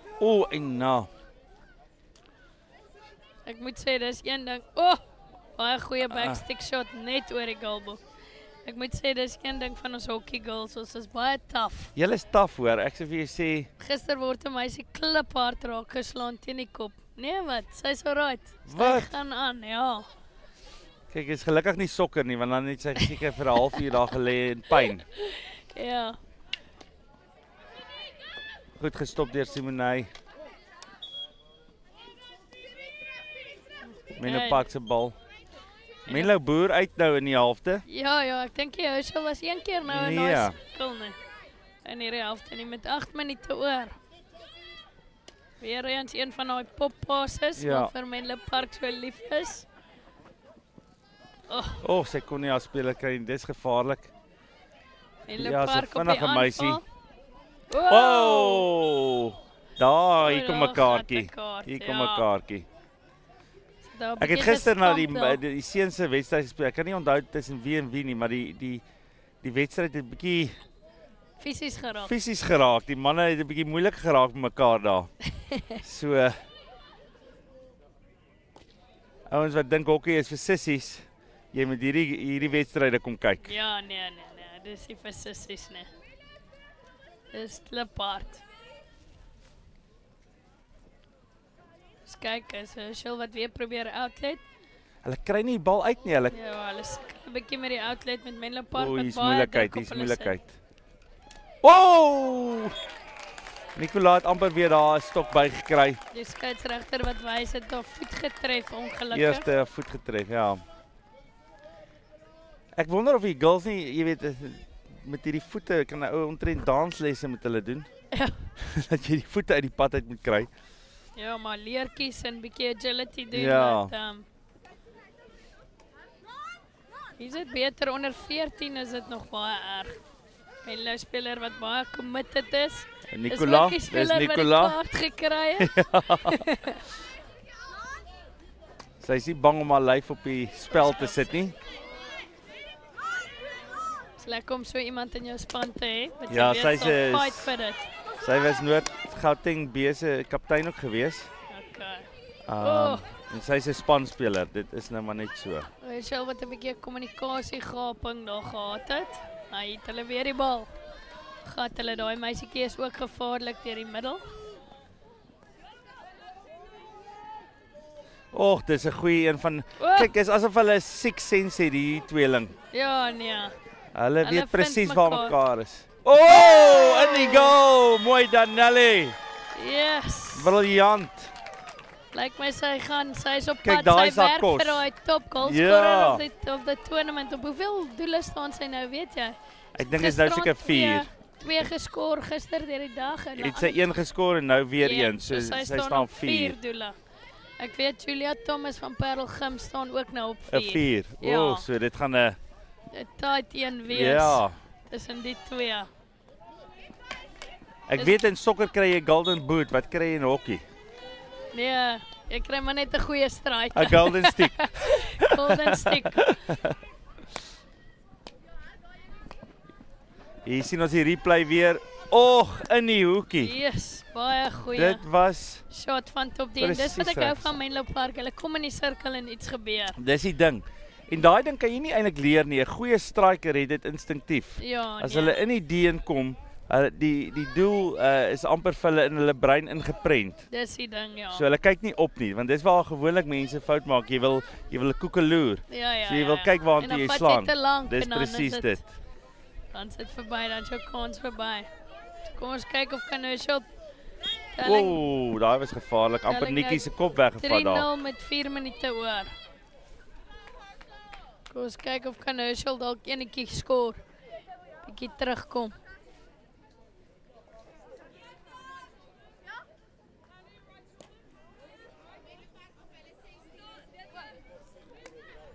Menlo Park se bal. Ons kyk wat hulle kan doen. Nou hulle gaan die bal vat. Daar space aan die linkerkant, ja. Ja, jy het hom gekol. Dis waar hulle ingaan. Jy's nie dalk 'n coach nie. Sy was nie sy was nie 5 nie. So dis 'n short corner. Short corner gewees. Is dit nog steeds dat jy met 5 wees as dit in die D is? Ek dink die naaste speler nou aan die persoon wat die free het gevat het was die 5 nie. Okay. Ek kon nie sien hoekom sy want sy het nie regtig die spel beïnvloed nie. Gewoonlik Nee. plaas hulle dit as sy die spel beïnvloed het. Maar Maar moet jy nog steeds 5 tree wees as jy in die D staan? al twee spanne se spelers moet 5 wees. Moet 5 wees. Ja, ja. Net 'n bietjie te laat. Baie goeie keer deur Herschel. Ek moet sê wat die short Anine- corners baie help is as die uitstoot vinnig is. Dis die ding. Jy Hoe moet vinniger die uitstoot, hoe meer tyd het jy bo by die sirkel om jou besluite te maak. Kom ons kyk of kan Menlo nog enetjie kry. Met 3 minute oor.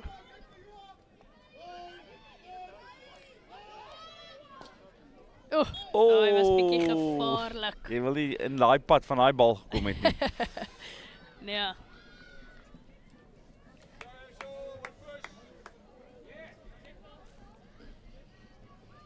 Hier nou is daar 'n seunswedstryd aan. Dit sal wees Rustenburg teen Parelvallei. Ja, Rustenburg is ook voor in hulle groep, dink ek. Of tweede in die groep. Ek dink hulle is tweede, ek dink Sex is eerste op hierdie oomblik. Maar Rustenburg wat baie goeie hokkie speel sover. Ek sien Nelson is 'n bietjie stiller na sy groen kaart. Ek dink hy drink water net sodat hy nie iets hoef te sê nie. Ja, iets in sy mond kry. Jy weet, my vrou wil ook altyd vir my iets gee om te eet voor ek hokkie toe gaan. Dat jy nie heeltyd net iets daar in die mond sit. Gelukkig. Sy's bang jy sê die verkeerde dinge. Sy's eintlik bly ek lewer kommentaar, dan kan ek hom stil bly. Sy nie bang jy sê die verkeerde goed hier as jy kommentaar lewer nie.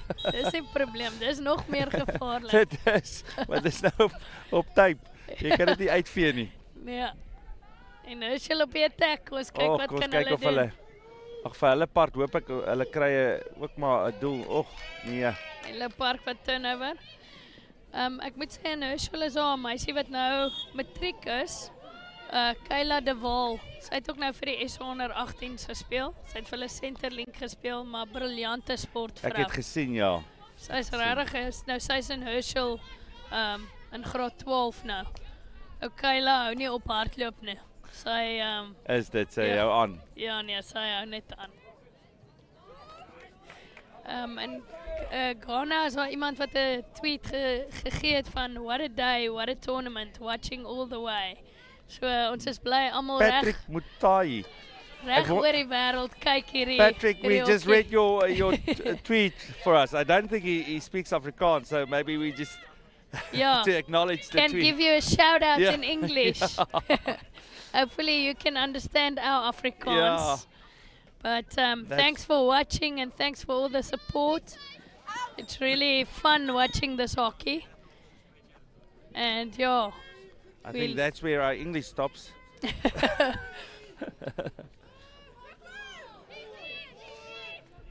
There's nog 10 secondes oor. Ek moet sê as dit nie vir ons sponsors was nie, dan sou hierdie toernooi ook nie so kon wees soos wat hy is nie. FNB ons grootste sponsor. Hulle doen dan baie vir die land se sport. Ja. How can we help you? Ja. En vir Andre Burger wat alles aan mekaar gesit het. Dit is Dit is regtig wonderlik, Andre. Nou ja, Menlo Park met 3-0 wen oor Herschel. Baie geluk. Dit was baie goeie hokkie. Dankie Danel. Dankie. Dit was lekker om saam met jou kommentaar te lewer weer. Tot volgende keer. Okay.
Baie welkom hier so in die Parel vir die wedstryd tussen Rustenburg en Parelvallei. Rustenburg al die Parel van Noordwes en Parelvallei van Somersetwes.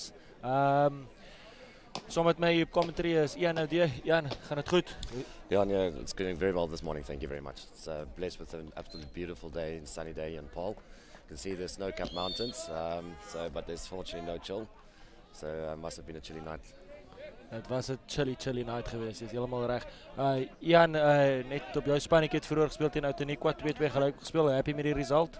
Yeah, no, I think 2-2 was a good reflection of the game. Both teams definitely used their opportunities, but it was good constructive hockey. I'm very happy with the quality of hockey that's being played at the moment. Ja, ek moet vir jou sê dit was 'n redelik intense en 'n goeie wedstryd geweest. Oukies het dit gebring. Daar's ons. Daar's Ian met sy Parel gememp en ek hier so met my JD uitstop. Ian, hierdie twee spannetjies, ook 'n talentvolle spannetjie. Ek moet vir jou sê ek het die Rustenburg span 'n bietjie gesien. Hulle is 'n baie dinamiese span. Van hulle ouetjies hardloop soos die wind. En ek is seker of van dit gaan 'n interessante wedstrydjie hierdie enetjie wees. Yeah, no, absolutely. I mean, both teams can bring it on the day. Parelvallei also a very, very talented squad.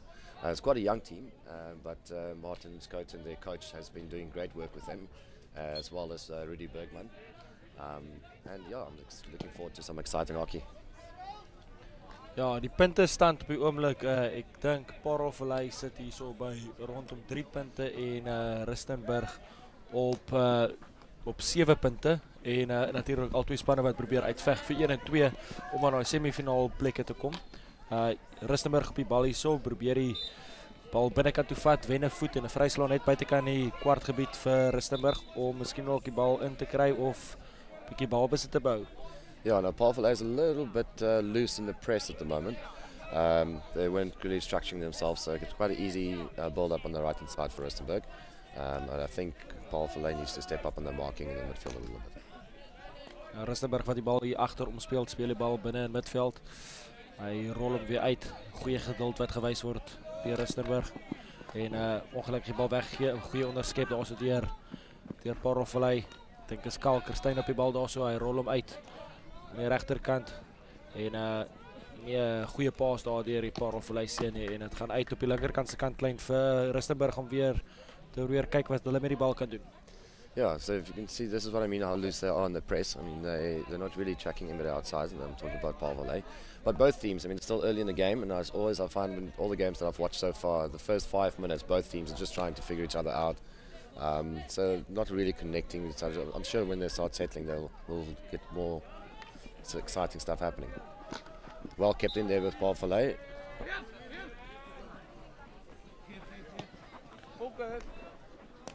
Rol die bal binne in die middel van die veld in.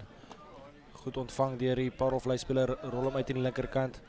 En wille reverse stick. Yeah, no. Coach's nightmare. Absolutely. It's so frustrating when you get the circle entry like that and you just want to smack it in on the reversing side.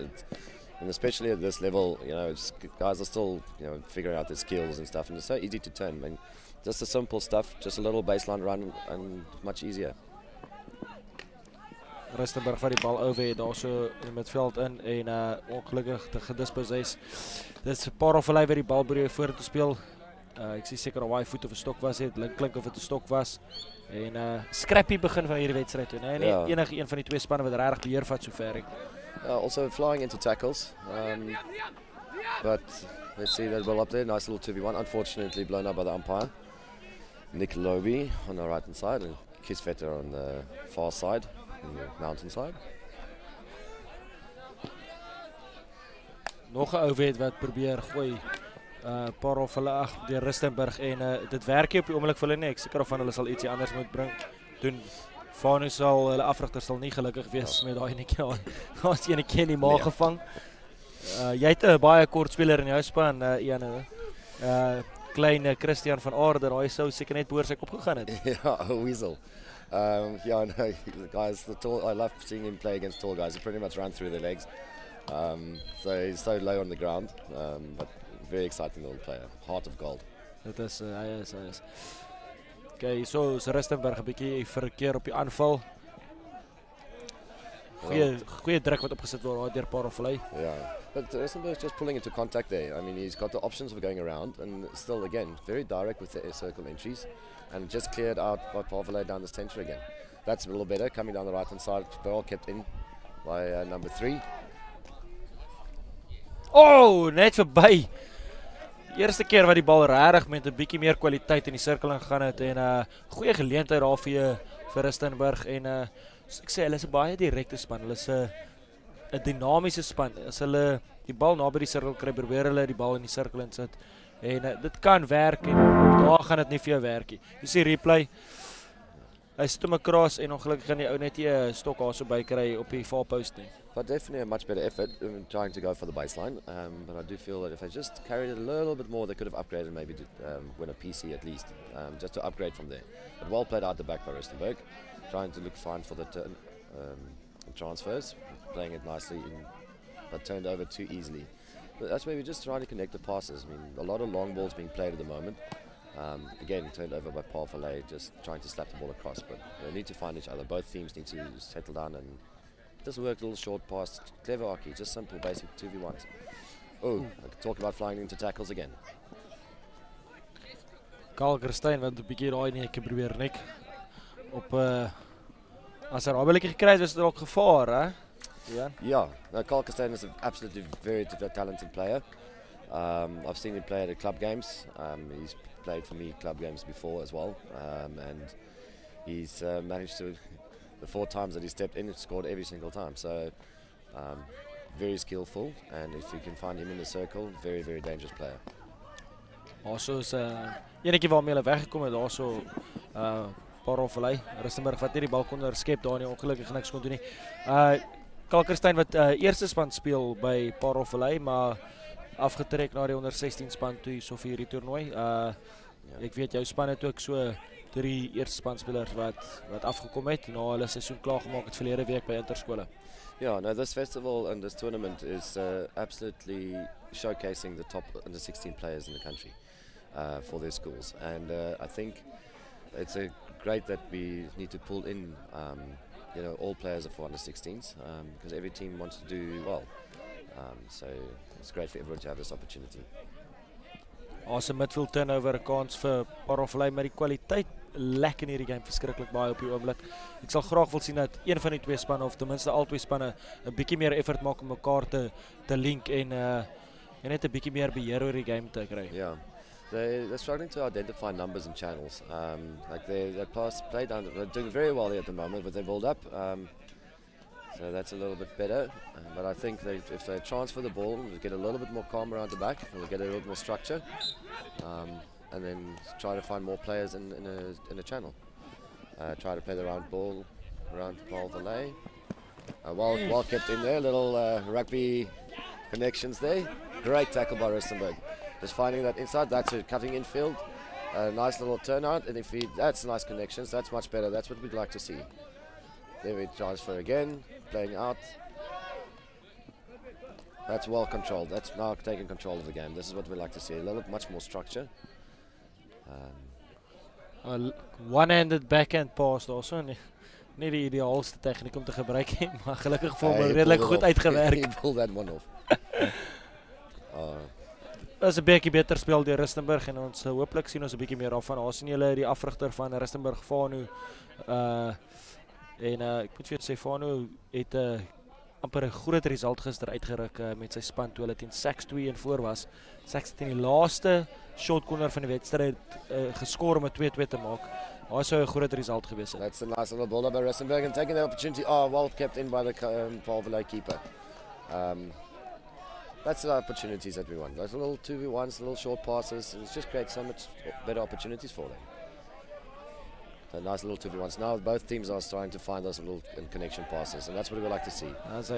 Unfortunately, just trying to fix his mistake there, but quite a bad tackle. So probeer hulle self 'n bietjie bulldoze daar hier in midfield. Die laaste 5 minute was aansienlik beter geweest. Yeah, no, absolutely. As I said, always the first few minutes, as teams trying to figure each other out, You know, it's a little bit sloppy, but definitely much better constructive hockey. Both teams are trying to pick it up. Nice little left-hand circle entry to Johannesburg, but well cut out by PV. Hulle rol om 5 meter. Gaan hulle probeer insit of gaan hulle probeer rondom speel? Probeer hom deurforceer, werk ongelukkig vir hulle nie. Parel Verlywer het onderskep en hier soos Liewit Boy op die bal raak ongelukkig die agterkant sy stok en Parel Verlywer bly onder druk hierso. Yeah, no, I'm absolutely 100% certain that both coaches will have a chat with their teams for being so direct. Again, just too easy to cut in those balls, just playing it straight onto the front six of Parvalet. Again, sloppy with the tackles, just number 14 just running in. Nice little overchuck, little creative play. We're seeing quite a lot of that happening now, and it's so exciting to see how players are, especially, fantastic interception there by Carl Costain. Going up the left-hand side, trying to slap it in. Finds just, unlucky. Just a little bit of intensity lacking there by the strikers inside the circle from PB. It was a great pass in by Carl Costain. I think if the guys run onto the ball in the 9-yard area, because that's such a critical area. Most of the goal scorers nowadays are in the 9-yard area. We don't really see those top D shots anymore. Ja, ek moet vir sê, Carl Costain is ongelooflik goed op die press, né? Hy het hierdie nek om net die bal te jab weg van just again, there's holding it, stepping in again. Sy timing is baie goed. Yeah. He reads the game quite well, pulling into contact. I mean, Coach Martin might have a nightmare at the moment. But we see Rudy Bergman. Martin Skoten is the head coach for boys hockey at PV, and assisting Rudy Bergman, who is the coach for this under 16A side. Also kry die speler, ek is seker of dit 'n geel kaart of groen kaart was, maar dit was 'n verskriklike lelike tackle geweest. So as ek Brendan Kieswetter ken, dan sal ek nie verbaas as dit 'n geel kaart daai was nie. Parel Verlywer op die bal, probeer 'n bietjie van agter af uitspeel. Hulle is nou een speler minder. So hulle sal moet definitief die bal bietjie beter rond beweeg. En die bal behou in klein fyn areas van die spel. Rustenburg moet definitief kyk vir 'n paar transfers nadat hulle een ekstra speler het om 'n bietjie uit nommers te kry hoor op die veld. Die bal wat op spat daarso teen die rug van die Parel Verlywer speler. Rustenburg wat vinnig probeer vat, ongelukkig 'n bietjie te vinnig gevat teen die ou se voet vas. Daar's 'n speler baie ver oop op die top. Unlucky. Net verby die post. So long corner. In build-up phases, players are using more and more the self-pass. And self-pass in hockey changed a few years ago from, the player turn the ball over, can immediately take the ball. And especially on tackles like that, where the opponent's players need to be 5 yards away.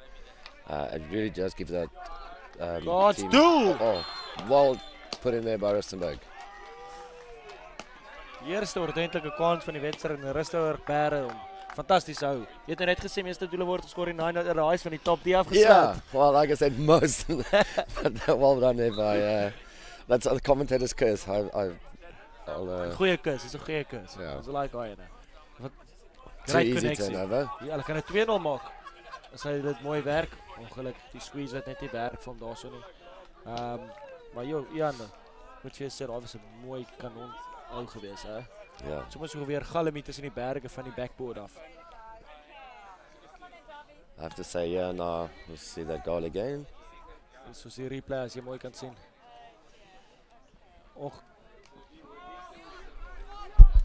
En 'n goeie kans daarso op die top. Die Parel Verlywer definitief beter kon gedoen het daarso, maar die kans wat 100% benut word deur die Rustenburg speler.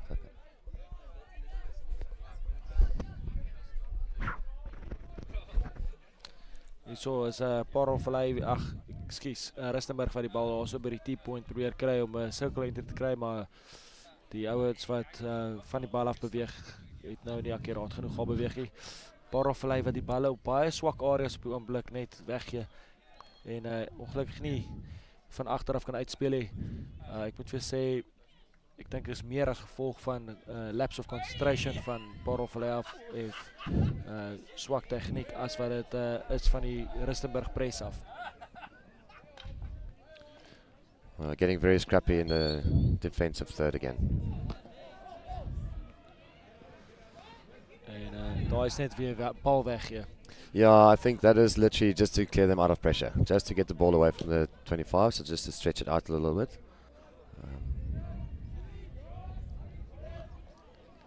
Playing the ball around again. It's quite a risky pass that.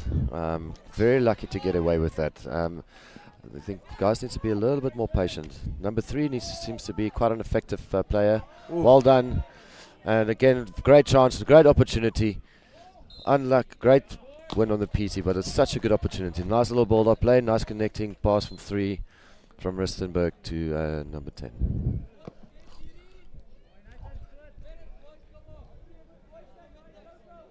Ja, Rustenburg wat die kortjie wen. Ek dink die spelertjie, daai nommer 3 se naam is Tian.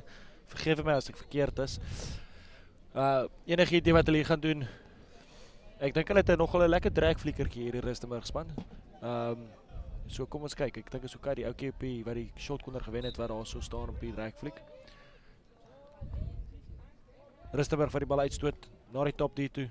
Ek probeer self gaan en hier's 'n kans vir Parel Vallei op die counter-attack as hulle kan kry. Ongelukkig kon hulle die bal kry nie. Hulle is baie gelukkig om weg te kom, nie nog 'n kort ook nie.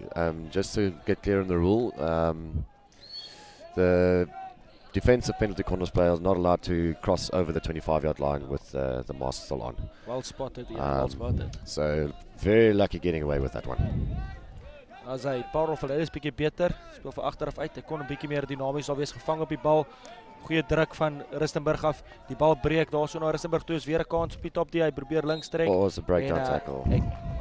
Nog 'n shot corner en Parel Vallei wat hulle self onder druk sit hier op die oomblik. Yeah, the discipline and with youngsters needs to step up a little bit. To break down a tackle inside the circle, it can be very costly. Unfortunately, we gave a penalty stroke in recent interschools versus Ball Boys High. Also sit die uitstoter so 'n klein bietjie water neer. Veral as dit warm raak op hierdie Astrobaan, dan begin die bal 'n bietjie stikkie raak. So die water maak net dat die bal bietjie gladder oor die oppervlak beweeg en die uitstoter natuurlik verskriklik belangrik. Hulle gaan kort uit, kyk vir 'n deflection en dit is 'n bietjie van 'n scrap en hy mis hom net verby die post. Parel Vallei wat definitief kyk om dit vinnig te vat. Hulle doen. Hulle het 'n bietjie nommers bo. Kan hulle die bal onder beheer bring hierso? Kan hulle die angle change? Just change it and bring it out and stretch it out again. There we go, almost connecting there with Kyle. Rustenburg spelertjie wat 'n bietjie sonder shinpad speel, brawe mannetjie. En Rustenburg wat die bal net 'n bietjie deur die middel probeer forceer en miskien moet kyk om te speel meer in spasie in. En both sides are taking quite high-risk passes across their midfield. It's very interesting. You need to read and see how the guys in the press are stepping, and just play the smaller build-up passes and make sure we get it out deep. Word vinnig gevat dieselfde pas. Good change of angles. Nice arcing out. That's a stick block. Brendetjies wat 'n baie experience aan bar was. Dit is nie 'n maklike reël om raak te sien nie. Die stick block. Yeah, absolutely. Especially when players arc out with the ball and protecting it a little bit. It could be easily seen as a stick block, but that is quite clearly not moving away. As long as he's trying to turn and move away, and you can see that it's deliberately protected, then it's also quite a clear call to make. Ja, en ek dink as die intensie glad is om die bal te speel, maar net die bal te verdedig, dan is dit natuurlik 'n stick block. Ek dink dis die eenvoudigste manier om vir jou te verduidelik. Rustenburg wat hier deur die middel probeer speel. En well picked up. Dit werk op die oomblik vir hulle. Die scrappiness werk op die oomblik vir Rustenburg. Yeah, they're definitely capitalizing on the mistakes from Parel Vallei. Hulle reaksies tot die tweede bal of die losbal is bietjie vinniger en dit werk vir hulle. Yeah, the intensity is definitely picked up. Dis die mooiste hokkie ooit nie, maar as dit werk, dan werk dit. Hier is 'n kans vir Parel Vallei wat bietjie hoër op die veld kom. Kan Kalkerstein hierdie bal well picked up, well played there, unlucky. Just couldn't manage to get control of that ball. So 'n lang corner wat uitgegee word daarso. Parel Vallei. Now let's see if PV can upgrade from this. Ball needs to move far. That should, oh, another long corner. Kon maklik opgegradeer gewees het daar so, Ian. Ja, nee, absoluut. Kalkerstein wat soek vir opsies. Kyk agter hom. Moet vir sê Parolflei wat baie flat sit op die oomblik met hulle back four wat dit moeilik maak om die bal rondom te speel na die ander oop kant toe. Yeah, they need to be a little deeper. Well picked up there. Kalkerstein driving the baseline. Great tackle, great defense. En ek dink dis halftyd. Ian, interessante halfte. Nie die mooiste hokkie van die halfte wat ek al gesien het hierdie hele week nie. Wat dink jy sal die twee afrigters aan hulle spanne deurgee? I think I absolutely think that both sides need to transfer the ball and change channels more often. We've seen how the game can open up when both sides started to play the ball around. Little shorter passes also connecting 2v1s. And definitely PV not conceding so many PCs, protecting their feet, rather make the tackle outside the D instead of inside the circle. Ja, en ek dink ons baie risky pass wat gemaak word. Ek dink hulle moet miskien ook net die pass maak waartoe hulle face. Net om seker te maak dat daai passes kan begin connect in plaas om te lank te vat. Ek dink hulle vat 'n bietjie te lank om die pass te maak. Hulle sien die pass en wonder hulle vir 'n ander pass oop is iewers en teen die tyd wanneer hulle soek vir die ander pass, daai pass wat hulle gehad het weer toe, jy weet. Klein goedjies soos dit. Yeah, no, they definitely find their connections a little bit earlier. I think a lot of them still struggling with pre-scanning, so they often leave themselves with only one option to pass. Just identifying the closest player rather than just identifying at least 2 or 3 possible connections. So decision making is quite a difficult thing to train, especially with youngsters. Then they still think they know best. Ja, Les. En het is nog maar jong seuns hierdie hoor, so ons kan nie te veel van hulle verwag nie. Yeah, I mean the teams are consisting of 14 and 15-year-olds, and for me it's very exciting to see every year the quality of players coming through. Hockey has grown so much, and the talent pool that is getting deeper and deeper, and we just hope that it will feed all the way through and consistently to our national teams. Ja, en as ons so 'n bietjie kyk van hierdie kant af van die ander veld, is dit interessante telling aan die ander kant. Menlo Park 1 en York High 1. York wat nie 'n baie goeie begin tot hierdie toernooi gemaak het en Menlo Park wat soos 'n spaceship begin het, soos 'n rocket begin het. Hulle het absoluut hierdie toernooi waar die skraf het net gevat. Hulle het 3-3 gewen en op die oomblik daai telling 1-1. Ja, nee, dit is baie interessant. York wat 'n lekker uitslag vanoggend gehad het wat vir Pinehills 2-0 gewen het. Wat vir die deur vir hulle ook oopmaak om miskien ook 'n goeie resultaat te kry. So as hulle kan aanhou daarso, dan sal dit nogal 'n goeie resultaat vir York wees en iets om ordentlik huis toe te kan vat. Wat hulle hierdie Menlo Park spannetjie is 'n talentvolle spannetjie hoor. Ja, nee, absoluut. Ons het hulle gisteroggend gespeel. En ek was baie wonderlik met hulle. Baie hoë spoed, baie intensiteit en baie goeie struktuur. Hier, nee, geduld op die bal. Ja. Sien, dis waarvan ons praat, daai small connections. En sodra die small connections kom die groter connections by einde van die dag. Dit is amper 'n ritme wat gevind word deur die twee spanne. Ja, absoluut. Die speler van PV wat homself 'n bietjie in 'n channel in trek. Great work back. Maar goeie intensiteit terug, né? Yes. Dis al wat jy vra. As jy fout maak hom reg.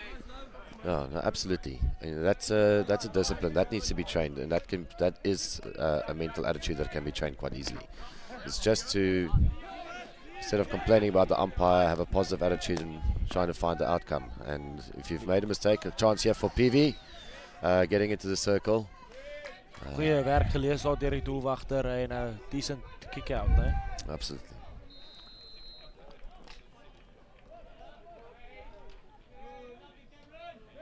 PV wat die bal probeer kry weer op die reverse stick daar dit werk vir hulle, maar goeie verdediging deur die Rustenburg speler. Gevaarlike pas reguit uit in die middelveld. Ja. En dit goed onderskep. PV baie well stepped.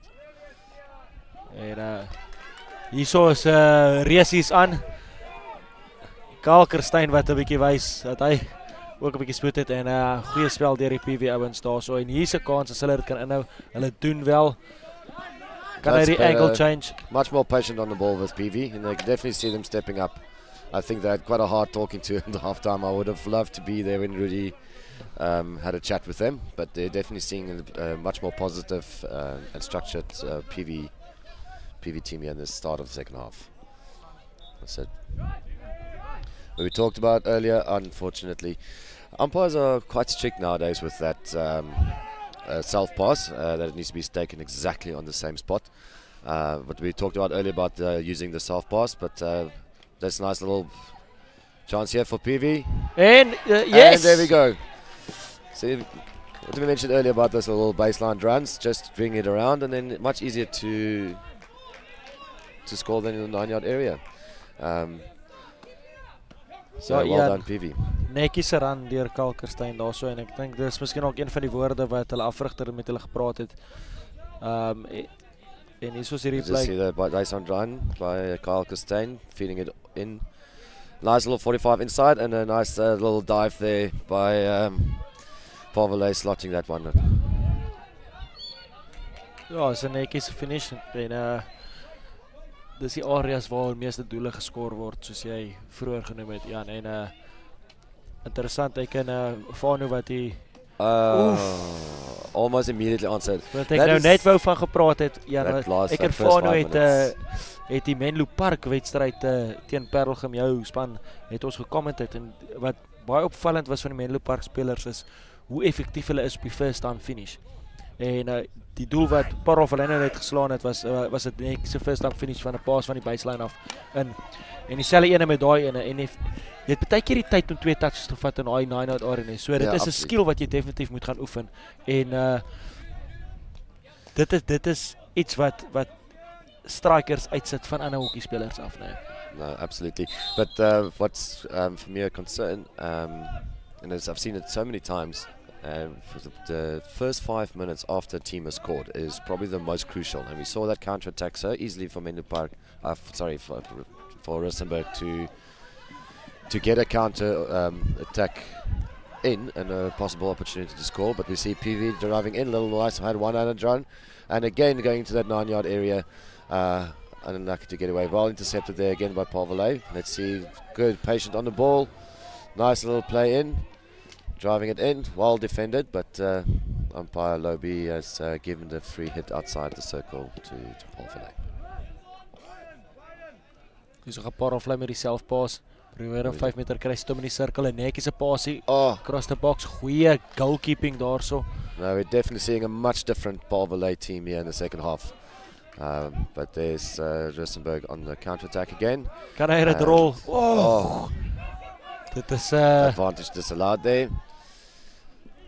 Daai kan interessant. It's great tackle deur die Pavelé speler, en hier is 'n geleentheid vir hulle om die bal wyd te speel. Hulle kry hom wyd.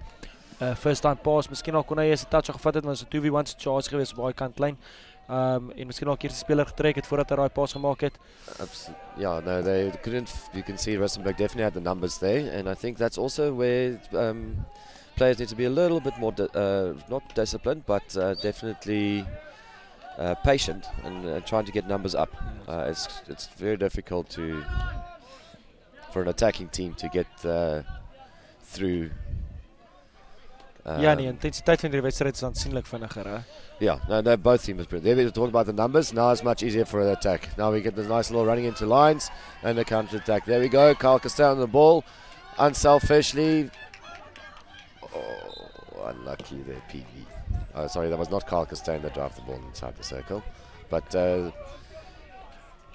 that build-up versus the previous build-up, where they turned the ball over. Rustenburg had more defenders, and PV needed to just get the numbers up. And now with this great opportunity for them to go and score again, we see where they created more numbers for themselves.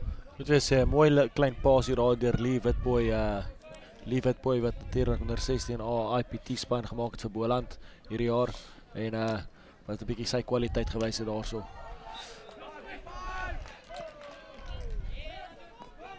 Nice little lead there by the captain from Rustenburg, but turned the ball over. PV, unlucky. PV wat kans op kans nou create, en Rustenburg wat definitief hulle game moet opskerp. Ek dink net Rustenburg gee te veel balle in die midfield weg. They are turning the ball over, making it very easy for PV to counter-attack. I have to say this is more what I've expected from Paul Filet. They've had a very good game earlier this year that I've seen, and this is nice to see them getting back into the game again. Being one nice little individual effort there, taking the self pass quickly, getting the drive around, going into the baseline area again. And I would like to see them bring it around. There we go. But again, that reverse stick entry. And I think I saw Coach Rudy's reaction there. Also not very happy with that effort on that entry. It's so simple. You've got the ball on your front stick. Just drive it in, find the foot, but then rather pull it on your reverse stick. And I think that's the maturity level sometimes. There we go. Talk about the quick take on the self pass. A little bit slow on the ball pace there. You talked about earlier about the ball, when it's hot, the ball getting a little more sticky. Especially on this new turf that we've got here at Polham. We can drive the baseline again when we talked about them pulling the ball on a reverse stick again. En Rustenburg op die oomblik wat verdedig met 11 man in hulle eie kwart. So hulle wil definitief verdedig met nommers. Selfpas vat word daar deur die Parelvlei speler netjies 'n pasie uit kan hem inhou. Ja, hy doen kry hom across the box. Goed verdedig deur Rustenburg. Goeie geduld wat gewys word, goeie individual skills. Kry die bal hoog op die veld en netjies se beweging van die bal af deur Kastyn mooi gelees. Hy speel hom links uit. 10-point entry wat probeer was daarso en net uit vir 'n lang hoekie. Baie beter spel baie deur Parelvlei en much more structured. They're definitely playing the changing channels a lot better. You're seeing the Paul Filet bench there. But I have to say, I've been very impressed with the number 10 from Rustenburg and number 3. Very creative players. Their work rate is quite high as well. It'll be very interesting to see this team that they're selecting after this tournament for that traveling to Netherlands. I'd like to see if some of my predictions of these players are correct. I think there's quite a few. See PV again with an opportunity. Well done to hold on to their ball. Kans goed verdedig op die laaste. Dit kan hy deur die midfield hardloop nie. Breek net vir Rustenburg. En hier is 'n kans vir Rustenburg om 'n bietjie van die druk ontslae raak en hulle pres op te sit. Ja. En die nie 'n goeie skop daar sit deur die keeper, maar slaat die agterkant van die stok. En Rustenburg is weer op die verdediging. Parelvlei het kyk of hulle transfer, hy gee die bal weg. Dis nie 'n goeie paas daai ene nie. We talked about decision making, and it's decisions like that could cost you a game, where you try to pass to a player that's already under pressure. So it's easy for a defender to step and intercept, or alternatively, as soon as you receive the ball, to get tackled and being put under pressure. And they've just tried to identify the open players, unmarked players, and then create 2v1s. Ja, dit is korrek. Parelvlei wat definitief hierdie game moet wen as hulle 'n kans wil staan nog verder in hierdie toernooi. So hulle sal definitief die druk moet opsit al die pad tot by die einde van hierdie wedstryd. Ian, as ek so na die pool tables kyk, na hierdie B-pool, Parel Boys wat op die oomblik op 9 sit, Rustenburg op 7, Sax op 5 en Somerset College op 4 en Parelvlei op 3. So dit is 'n redelike even. Enige span van Parelvlei tot en met Parel Boys kan nog deurgaan nie. So ek seker of Parel Boys hy sal deurgaan. Maar as Parelvlei hierdie game wen, kan dit nogals interessant raak. Reverse stick squeeze pass hier daar, so 'n interessante tegniekie. Well played. And there we go. And the ship takes his half pass a lot quicker. There we go. Hy is die 5 gewees weg nie, nee. Goeie observasie deur die skeieregter daarso, maar his Vester has been really been enjoyed the way he's been umpiring the games. I've had him for 2 of my games, and he's very fair and consistent. A little reverse stick. Oh, he got away with that. Oh no, but it was spotted by the umpire. Bal wat links uitgespeel word hierso. Dieselfde wat ons gesê het in die eerste helfte van Parelvlei Rustenburg dieselfde. Hulle moet die bal beter probeer hou. En weer eens 'n bal wat reg deur die middel probeer gespeel word daarso en dit werk nie vir hulle nie. Die left half wat ook 'n bietjie stadig is om op te kom. En hierdie 50-50 balle wat hulle probeer kry in die midfield werk om ongelukkig op die oomblik vir hulle nie. En ek dink Parelvlei sal redelik gelukkig wees net om dit te verdedig vir die res van hierdie wedstryd. Definitely, but definitely Parelvlei is the stronger side now. But there we go. Now we're trying to find the different angles. So you can see number 10 finding again this reverse circle entry hits down the left hand side. Dit kan effektief wees, maar jy moet 'n goeie tegniek op het. Another little one-hander dribble on the right hand side. Should be starting cutting in, but well done, well kept in there by Parelvlei. Nice obstruction.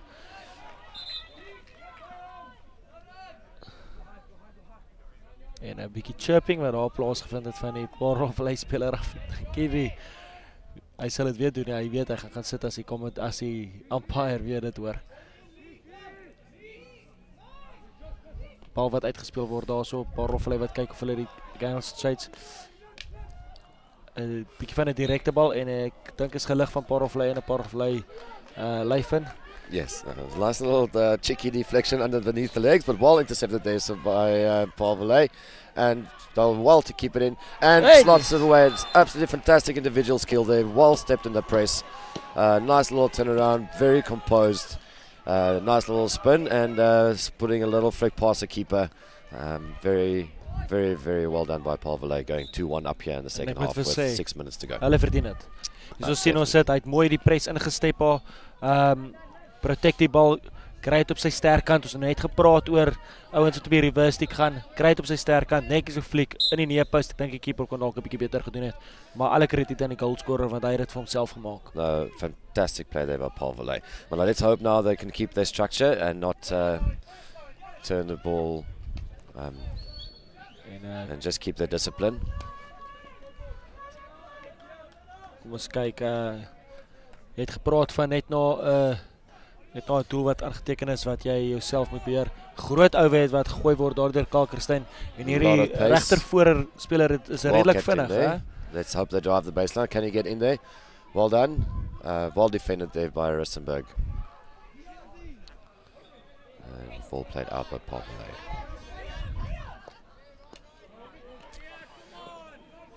Rustenburg wat die bal weggee op baie swak areas op die oomblik. Rustenburg needs to settle down. They're getting a little bit anxious now. We can see hockey can turn in 2 minutes. We saw that yesterday against Menlo Park and my Paul Jim side. 1-1 till 4 minutes left, and within 2 minutes Menlo Park slotted 3 against us. So this game is definitely not over. It will be exciting to see if Rustenburg can just settle down and not stress too much about it and just play constructive. But again, trying to get it out there, trying to get it up, but just turning it over in the midfield. Ja, hulle forceer dit te veel in dieselfde rigting in die midfield. Goeie tackle daarso. En hy kon dalk advantage gespeel het. Het hy dit vir Rustenburg gegee? Ja. Ja. Advantage. Ek dink Rustenburg sou die advantage sal waardeer het. Yeah, absolutely. It was a quick little breakaway there. Looking for the overhead, but just sliding again through the center. Almost getting lucky with that one, but as jy dit genoeg kere probeer, gaan dit werk. Yeah. Yeah, they're definitely trying to okay, I'm going to try it, I'm going to change, I'm going to definitely playing the odds. Yeah. Okay, it's a bit of playing around here by Parelvlei, coming around the side looking for that inside little 2v1s. Nice connection there, but not well controlled. Captain on the ball. Oh, hy het weggekom met moer daar. That should have been a card, umpire. And also again, not 5 yards, under control, drive it in. PV needs to keep their discipline here if they want to. Ja, PV het definitief in die afgelope minuut en 'n half 'n bietjie hulle dissipline verloor. Miskien die druk van om 2 voor te wees. Great skill there. En daai kan ook daai was 'n upgrade gewees het, né, binne kan die sirkel. Dink jy umpires daai netjie gemis, maar men speel die game. Hy kry die bal op sy voorkant. Nice little 3D pops there, but not getting away with it this time. Ja, hy het dan 'n bietjie by die bal probeer kry op sy verhandstek om dit bietjie vir hom meer eenvoudig te maak. Karl Christyn wat bietjie oor het probeer gooi hierso. Definitief Rustenburg se bal, die Parelvlei speler wat definitief moes uitbeweeg in daai spasie uit en dit was 'n Rustenburg bal. I think, to be honest, I think Nick Loeb is a little bit quick on the whistle. Rustenburg could have used the advantage there. I mean, they did get the ball in space, and there was a Rustenburg player on that 50-50 ball. Ja, en 2 minute 40 sekondes oor.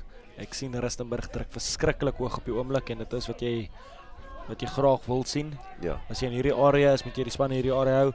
En now Rustenburg definitely not giving up, and they're going to play it out till the last minute. They're going to give it their everything. Die Parel Gymnasium meisies wat hierna speel teen St. Anne's as ek reg is.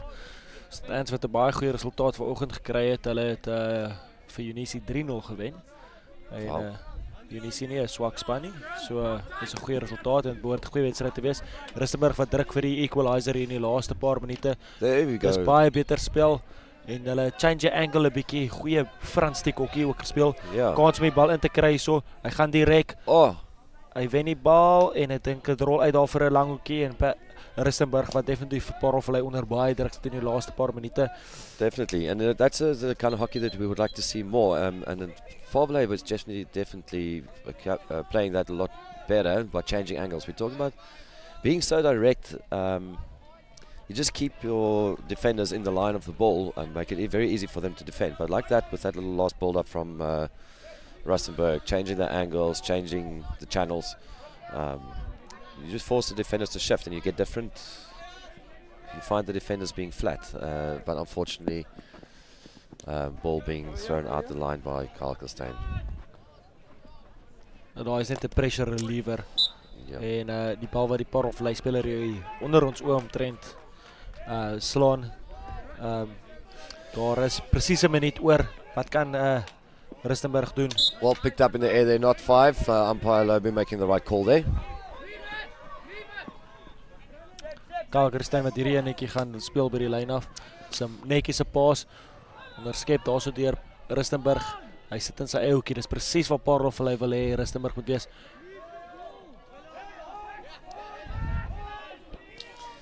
Probeer 'n baie direkte hou, maar dit val vir hom. Hier's 'n geleentheid vir Jong Tiaan om die bal te gaan. En hy kon dalk 'n blaas gekry het van die skeieregter af. Maar Parelvlei wat behoort hierdie enetjie uit te sien, netjies 'n right pull en ek dink dit was opsetlikie, maar hy gaan na besit vir die laaste 10-15 sekondes. En well, it's definitely going on record there. And going into the last countdown for the seconds, Parelvlei trying to just keep the ball up there. Hopefully arriving it into the circle, maybe win a PC in the last seconds. En dis die einde van die wedstryd. Baie beter tweede helfte as die eerste helfte gewees. En Parelvlei wat definitief hierdie resultaat verdien. Baie dankie dat jy saam met my kon commentate en sterkte. As julle in die omgewing is kom maak 'n draai. Jy het ook sy hockey shop hier so oop waar julle 'n bietjie discount kan kry as ek reg is. We definitely have discounts on some of our top sticks, 25% off. And yeah, thank you very much and hope you enjoy the rest of the day. En die resultaat op die einde van die dag hierso is Rustenburg 1, Parelvlei 2.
Good morning, viewers. It's a fantastic match we have lined up for you. It's Paul Gym versus St. Anne's. Paul Gym playing from left to right on your screen, and St. Anne's playing from right to left. Should be a cracker. These Paul Gym girls have had a fantastic tournament as far. They've not lost one game.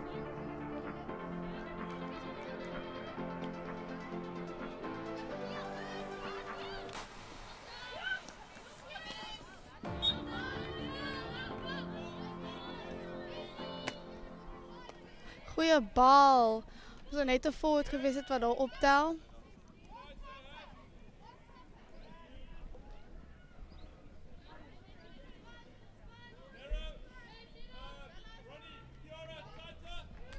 We have an incoming tweet from Lydia de Vries, if you can read that for me.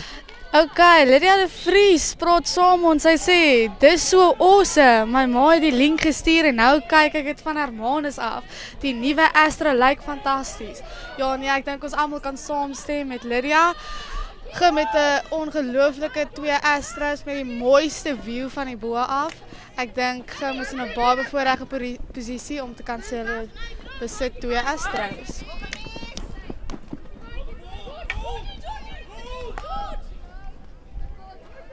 Let's see if St. Anne's can use the opportunity here. Drive into a circle, get a circle penetration, and she's around. Can they do anything with this? Oh, goeie defense daar van Parel Gim. Good clearance there. Definitely needed. Parel Gim bal.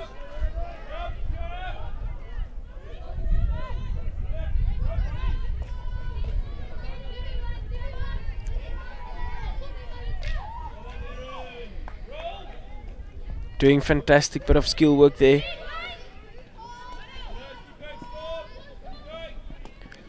Oh, and she gives possession away. Good position this for St. Anne's. Good opportunity. Kom eens kijken of St. Anne's het gaan doen.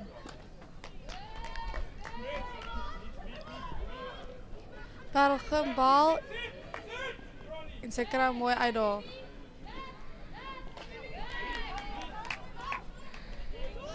Again, position given away by the Paul Gym girls.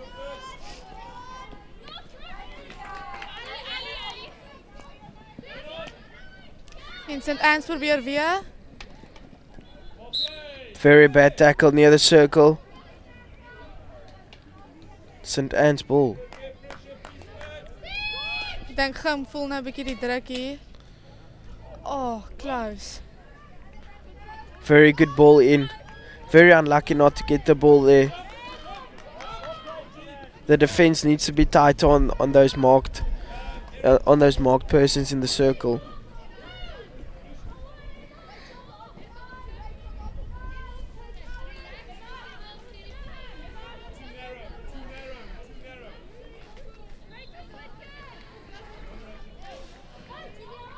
Oh, Parel Gim bal. Okay, Paul Gym. Probeer die bal van sy het hom. Slegte tackle daar van St. Anne's. Well done deur. St. Anne's weer op die aanval. Oh, goeie skill van St. Anne. Sy gaan shoot. Oh, en sy score! Fantastic goal by the St. Anne's goal. Fantastic stick work. Goes around the defender, 1-2, takes the shot, and goal it is. St. Anne's leading 1-0. Baie goeie hokkie daar van St. Anne's. 1-0 vir St. Anne's.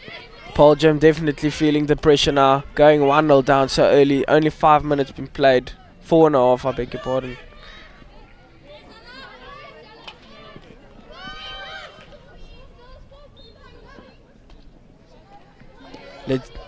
Let's see the replay. Takes it. Fantastic strike on the top D. Oh, baie goeie hokkie daar van St. Anne's. Bottom left corner, beautifully placed. She knew exactly what she wanted to do. And puts it away. Beautiful goal. Kom eens kyk of Gim sal kan terugval. Shanai Kitshoff kry die bal. Intercepted, not a good pass.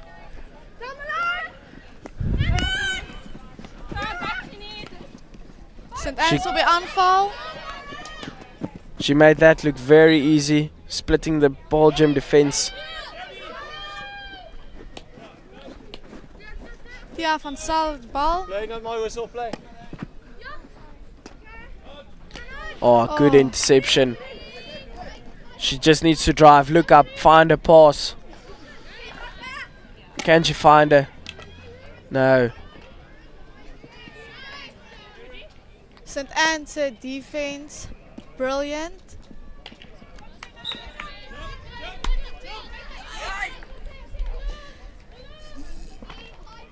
Not a good tackle there. And so showed by the umpires. Better position for Paul Gym girls. Good platform to build on. Can they use this opportunity to get one back? Unlucky there.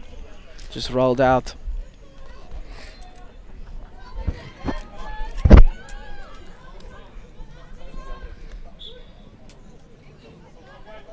Parelgym se bal daar. Green Mathieu vat hom. Ek my is verkeerde plek.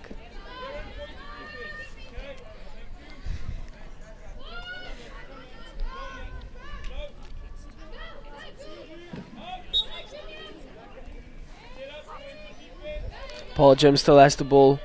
Parelgym het nog 'n kans hierso. Kom ons kyk of hulle dit kan gebruik.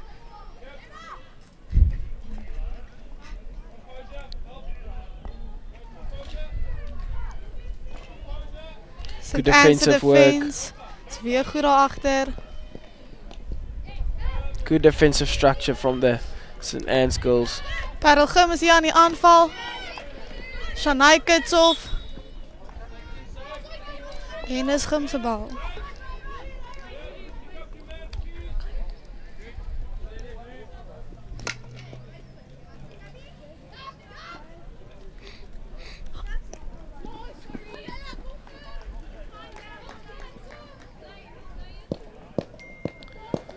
Unfortunately carried back there. Paul Gym hasn't had a shot on goal, hasn't had a circle penetration thus far. They need to find the intensity to crack these St. Anne's defense. Ja, ek sê saam, maar ek dink ons moet vir Parelgym onderskat nie. Enigiets is nog moontlik in hierdie game. Good pass there. Kom ons kyk of hulle hierdie kans gaan vat. Beautiful run. Can they do it? Oh, close. Unlucky.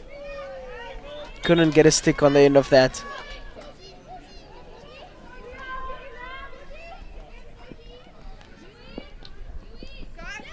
St. Anne's bal. Hulle is op die aanval. Mooi tackle van Shanai Good Kitshoff. stick work from the St. Anne's girl. Oh, unlucky. Didn't look up there. Green Mathieu met die bal. Gym is op die aanval. Needs to release it. Finds a pass. Kom ons kyk wat Gym met hierdie geleentheid gaan maak. Paul Gym definitely with more ball possession. And it's a short corner for Paul Gym. Kom ons kyk of hulle dit gelyk gaan maak. Strategizing. Deciding what to do.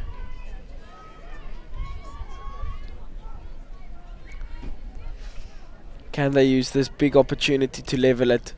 It's a good time to do so. Seems like they have the two castles.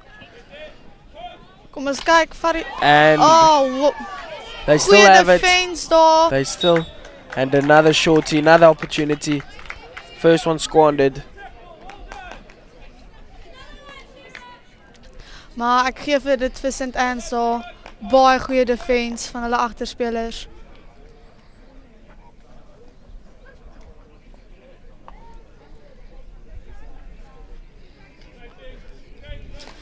Gym kry nog 'n kans met hierdie hoekie. Kom ons kyk of hulle hom vat. It's going to be another straight poke, I think. Same Castle. Oh, slip. To the slip. Shoot. Good Oh, strike. goeie Good save daar van keeper. St. Anne's keeper. Keeper did very well. Saw the ball all the way.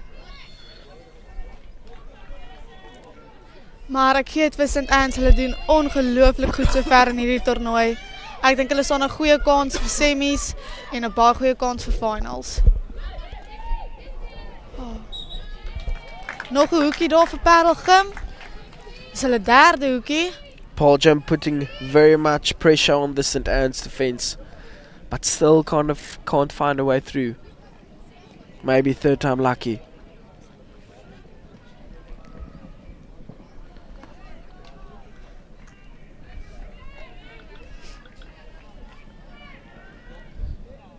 Ek wonder wat Parelgym nou hier gaan maak.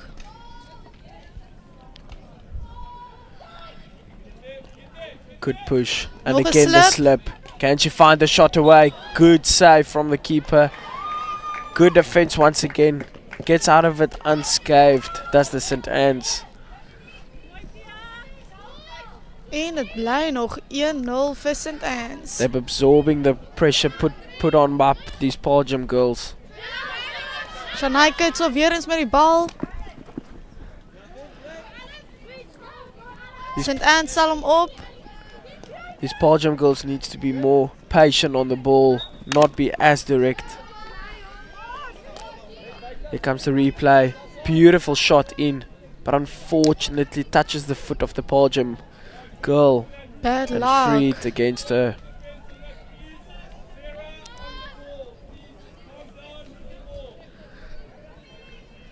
St. Anne's se bal.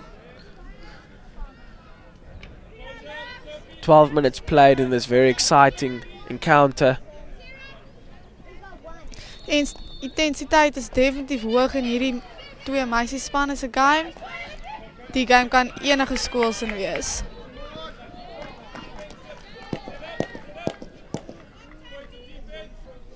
It's been a while that the St. Anne girls have made a visit to the half of these Paul Jam girls.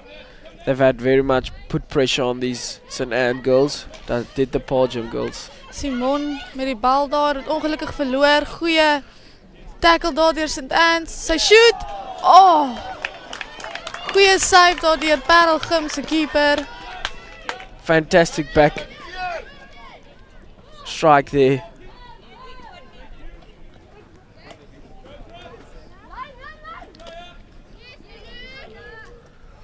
Ek dink Parelgym het 'n bietjie wakker geskrik. En hulle defense is definitief meer op het nou.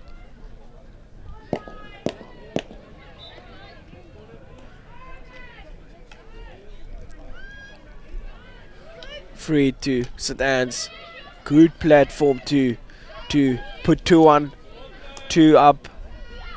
And it's a shorty for St. Anne's. Well worked, well constructed. Let's just see that.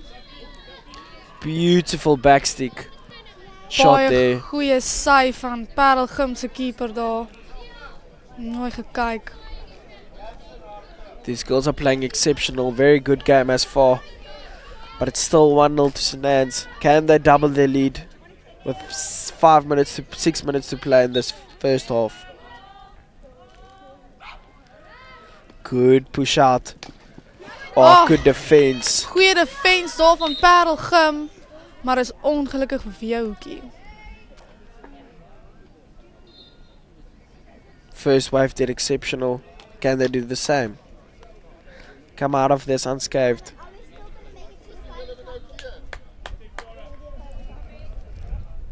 Only the one castle for the St. Anne's. Not a good push out. Ongelukkig val Can they St. Anne's recover? daar bietjie vas in die uitstoot. Maar hulle maak vinnig reg. Paul Twee in Jam. die sirkel. Get it out. And it's a free to Paul Jam. Very well done. Good defensive structures in place.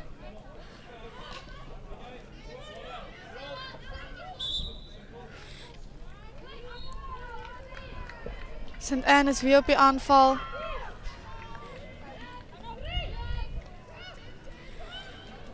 St. Anne's in hulle circle.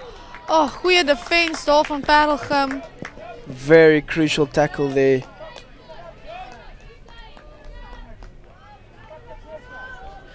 This has been a ping-pong match this half. From one end to another. Ja, verseker. Any team can score. Any team looks like they're going to score any minute. We can't call it this far. But St. Anne's still leading 1-0. With 4.5 minutes to play in this first half. Maar al twee spanne speel baie goed vandag. Hier is regtig enige span se game.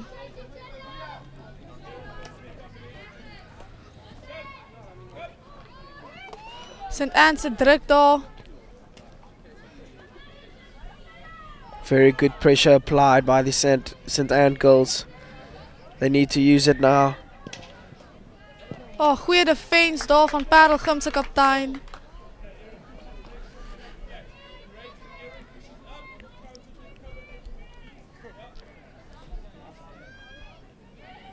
St. Anne's have the ball just inside the 25. Paul half. Good tackle there coming in from the Paul girl. I need to use it. Parelgem is op die aanval. Kan hulle die geleentheid gebruik? Very Goeie fast. run. Goes around the defenders, looking at so easy. Puts it in the circle. Baie goeie run daar deur Parelgem. Long corner. Good opportunity this for Paul once again. To get one in here 3 minutes before half time.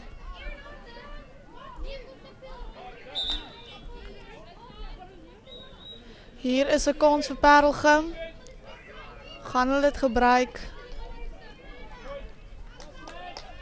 Simon van Parelgem met die bal daar. Lays it off. Can she get the shorty? And she can. Well done there by the Paul girl. Held the composure. Let's look at the results from day 2 for the boys as far. York are beating Pilots 2-0. And boys are beating Paul Valet this morning 1-0 in a very exciting match. Sunset College beating Swartland 3-0. And Paul boys drawing with Outeniqua 2-2 in an enthralling match. And Rustenburg and Paul Valet 2-1 for PV there. And Menlo Park winning 3-2. Very exciting matches to come. But first look at the shorty. Oh, Unfortunately drags it wide. Corine Mantie ongelukkig daarso om net links van die goalbox af te slaan.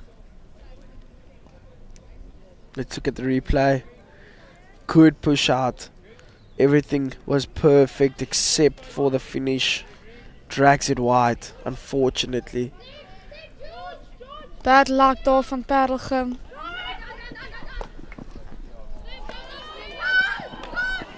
Unfortunately couldn't trap the pass there. Had she done it, she would have been free. A lot of space ahead. Paul ball just outside the 25. She can put it in, and she does. Parelgem plaas 'n lekker druk. St. Anne se bal daar. Sy gooi hom in die Good gap. overhead into space. Not a good tackle. Slegte tackle daar van Shanai Kitshoff. St. Anne se bal. Dit is in die sirkel. Gaan hulle die kans vat? Goeie Good defense van clearance. Simon.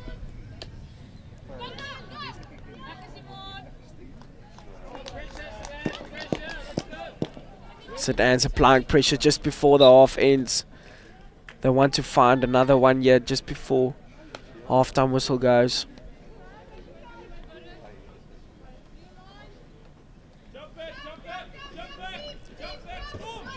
Parelgem soek die gap. Pas vir Shanai Kitshoff. Voet van St. Anne's. Good defensive work. And that's half time. As we said, it's a ping pong match. 1-0 vir St. Anne's.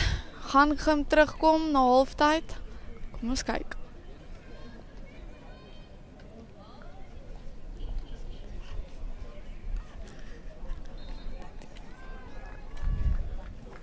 Beautiful setting here, Paul Jim. Snow on the mountains.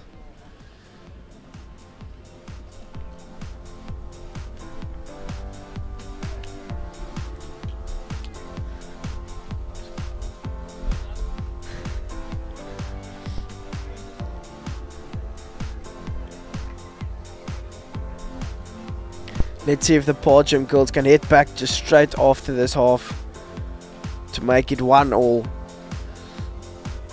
But the St. Anne's defense has been a tough nut to crack.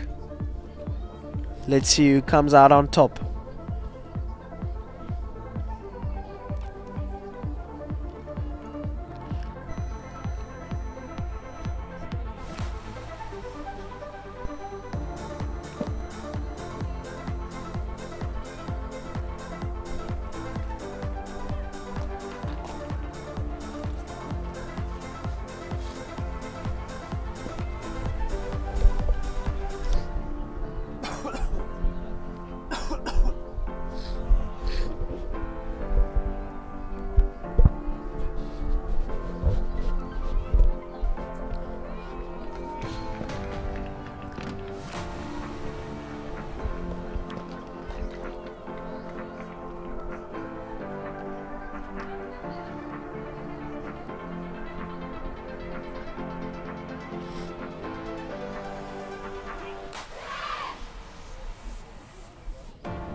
En ons is terug.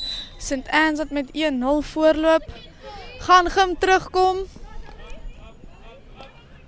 En dit gelyk maak. St. Anne's sit druk daarop. Maar Gim kom uit daar. Goeie bal deur Parel Gim. Intercepted. Few stick tackles coming in from the Paul Jim girls. St. Anne's is in hulle cirkel. Hulle shoot.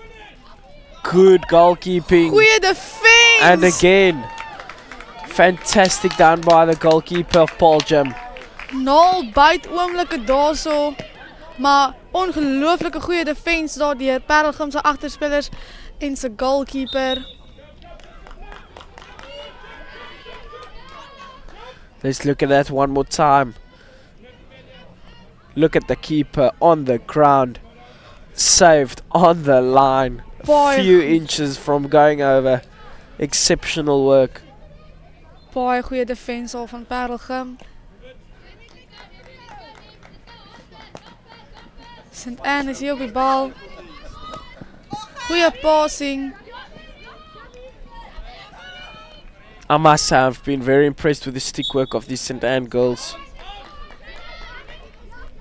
Looks like they do a lot of work. Hard work pays off.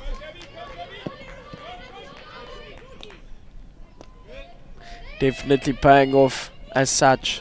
They're still leading 1-0. And applying a lot of pressure on these Paul Jim girls. And now one in front of her. Ek dink Parel Gim voel definitief die druk daarso, maar hulle defensie doen baie goed. Oh, goeie defense af van die goalkeeper. St. Anne shoot. Oh, hulle score! Fantastic backstick.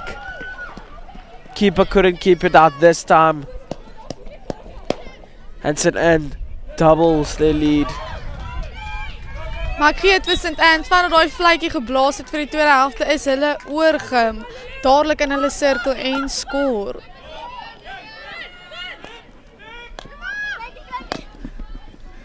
Can Paljam hit back? They need to now if they stand any chance.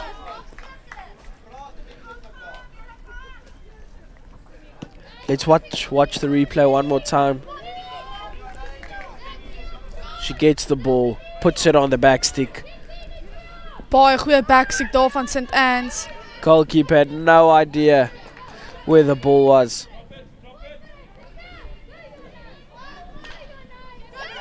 Couldn't keep it out. St. Anne's is weer hier op die bal. Parelgym kry hom. Corine Mathieu van Parelgym op die bal. Pulls it in. Driving, making a few meters. Maar St. Anne's kry die bal net weer. Hier's 'n kans vir St. Anne's. Hulle shoot! En hulle score! 3-0 to St. Anne's. Paljam letting a couple of goals slip through at the start of the second half. Let's watch that replay once more.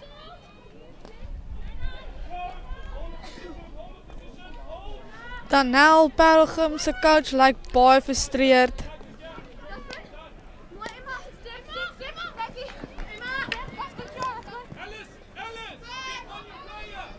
Let's watch the replay.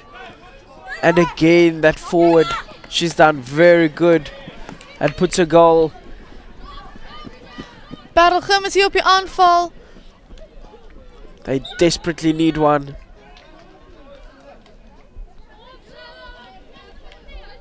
Gaan Parelgym hulle kans hier gebruik.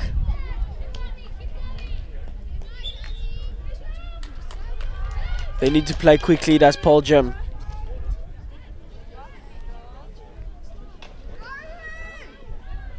In the circle. Puts it out. St. Anne's can break loose here. St. Anne is op die aanval.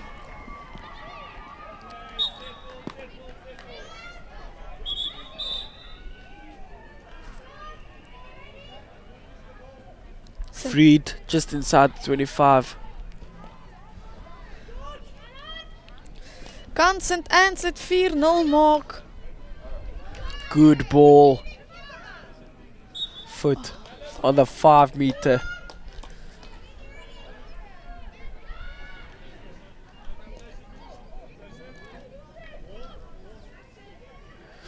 Good position this for St. Anne's. Goeie defense daar van Parelgym. Hulle kry die bal uit hulle sirkel.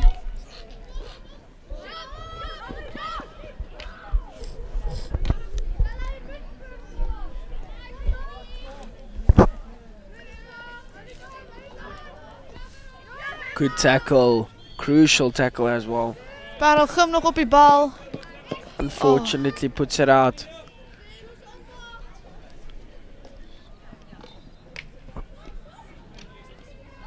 Oh, goeie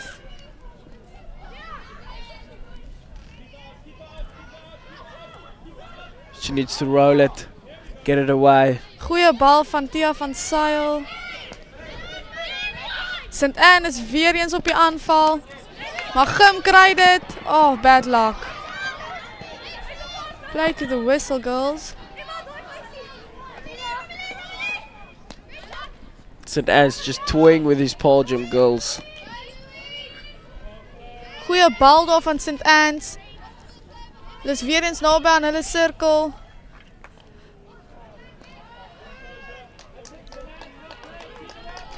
Tia van Sail slaan dit uit.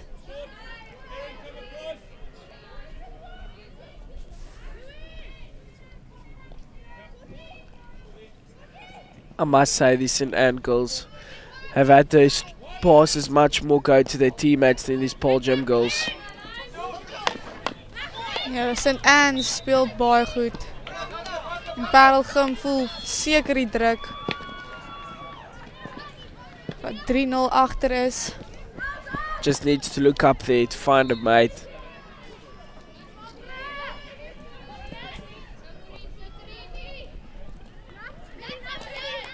Making yards. Unfortunately puts it out. Paul Gym ball. Oh. Intercepted once more. Parelgym gee dit weg. St. Anne's is in die sirkel.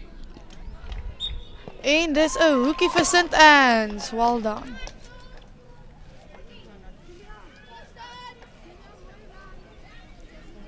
Gaan St. Anne's het 4-0 maak in hierdie spannende wedstryd.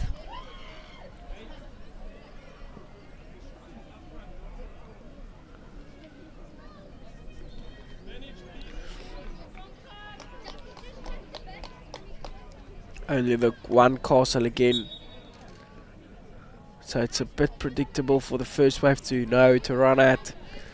Oh! Fantastic flick. But just misses the left hand post. And couldn't find the way back in the net. St. Anne's het goeie druk al op. Hulle vat die bal. St. Anne's is weer in hulle sirkel in. Still has the ball, back stick. Here comes the replay of that flick once more. Agonizingly close, but the keeper had it covered. Oh, bad luck daar van Parelgym. St. Anne's attacking games on point vandag.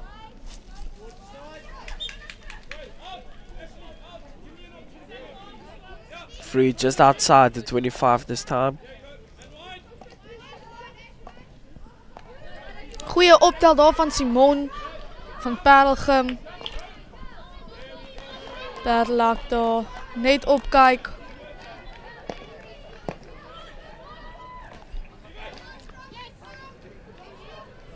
Again intercepted. Goeie terugval daar van Parelgym. Hulle sterk op die aanval. Oh, goeie defense van St. Anne's.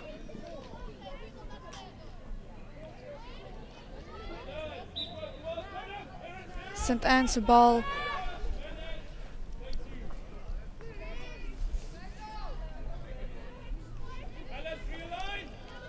Ten minutes played in the second half. Daar's 'n kans vir Parelgym.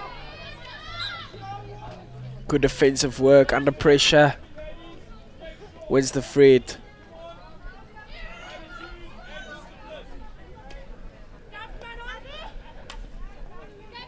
Splits the defense there. St. Anne's se passing game vandag is ongelooflik goed. Kyk op, pas vir mekaar, maklik in die sirkel. Shoot! Score! Baie goed gedoen daar deur St. Anne's. Baie goeie passing game. 4-0 vir St. Anne's. The link-up play was beautiful. Looking up, finding the pass, gets in the circle. Simple hockey, yet so good. Ja, simple hockey works the best.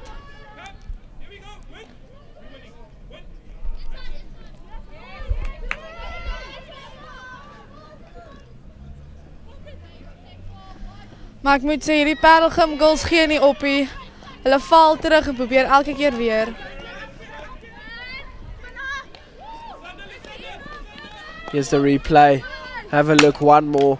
Looks up, finds the pass, gets in the circle, pulls the defender, puts it back in the goal. Beautifully done. Baie goed van St. Anne's. Striker knew exactly what she wanted to do. Gets in the circle. And you hear just bang as it hits the backboard of the goals. And again St. Anne's on the attack. They are just relentless. Baie harde game vir Parelgym se agterspelers vandag. Ek dink hulle voel die druk baie. Parelgym moet net 'n bietjie composure kry, rustig raak. Opkyk, simpel hokkie speel.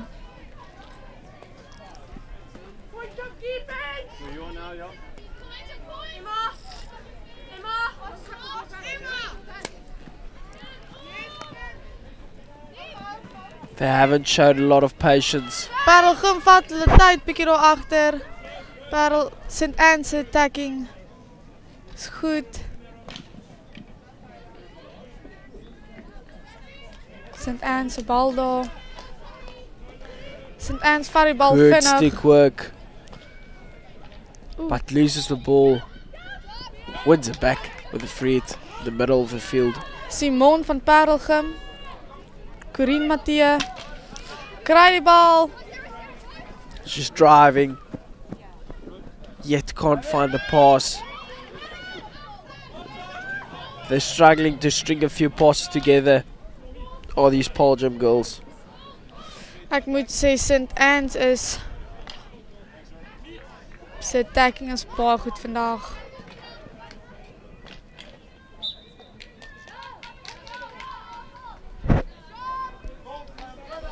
Free to Paul Gym in the middle of the field. They need to get to the circle.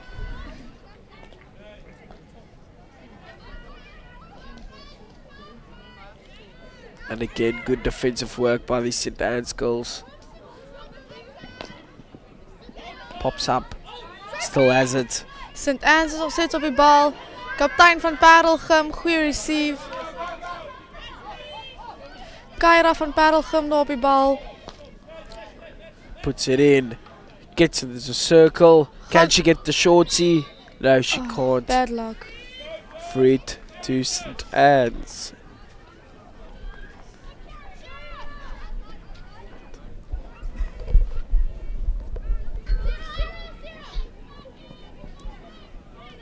Goeie ouwe daar van St. Anne's. En St. Oh, voet. Gym se bal.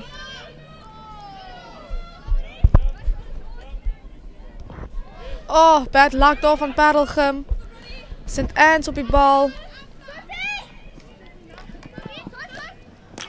Parelgym moet net hulle tackles pas op.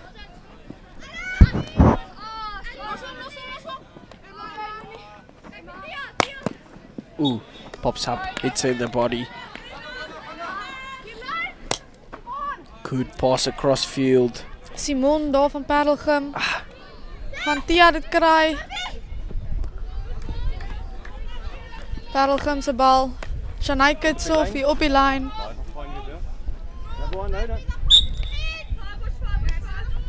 St. Anne's moet net hulle 5 pas op. Kry 'n waarskuwing daar. Goeie bal van Shanaika Sophie. Oh, Parelgym moet net opkyk. Doesn't look up. Gives positioning away once again, but a good tackle put in. Deur Parelgym se kaptein. St. Anne's se bal daar, bad luck vir Simon van Parelgym. 4 minutes left in this match. Absolutely dominated by the St. Anne's girls. Fantastic match played this far. Paul Gym can't find a way through. Not 5, space 6. Maar Parelgym het nie gaan lê nie, dis een ding wat ons van hulle kan sê. And well done to that. Ooh, staan bietjie koppe daar. Driving. St. Anne's kry 'n groot waarskuwing daar.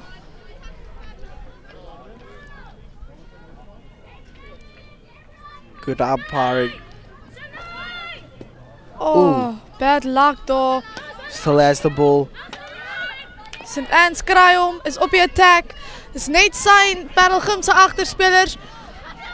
Ongelooflike spoed. Rounds the defender. Well done, keeper. She just need to get it away.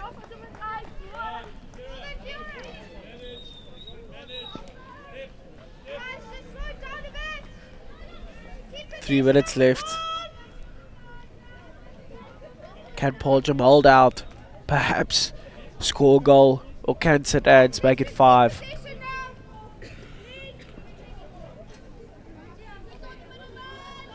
Twee en 'n half minute oor van hierdie spannende wedstryd.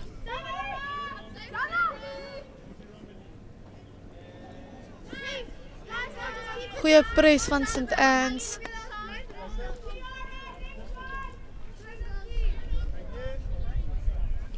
Kom ons kyk 'n tweet daar van Dylan Wyker. St. Anne's absolutely rocking it. Great display of hockey.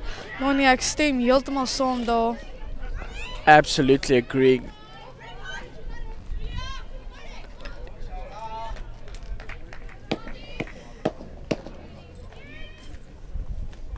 Tristan Barnard. Couldn't agree more. Guys, St. Anne's. Definitely. The St. Anne's girls have played wonderful hockey. Leading 4-0 and deservingly so. Absolutely dominated. St. Anne's se bal daar. Gaan hulle dit 5-0 maak? Gets to the good tackle. But it's a short corner. Bad luck daar vir Parelgem se kaptein. Gaan St. Anne's dit 5-0 maak? Baie harde werk vir Parelgem se agterspelers vandag.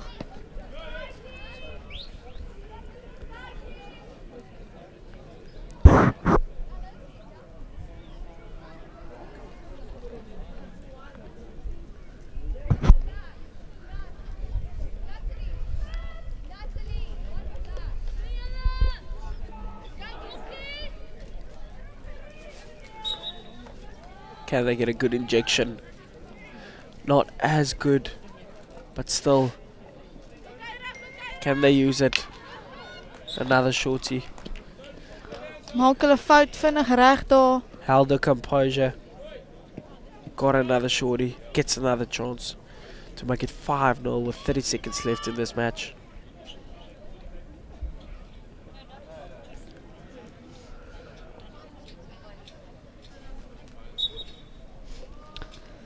En St. Anne's probeer weer.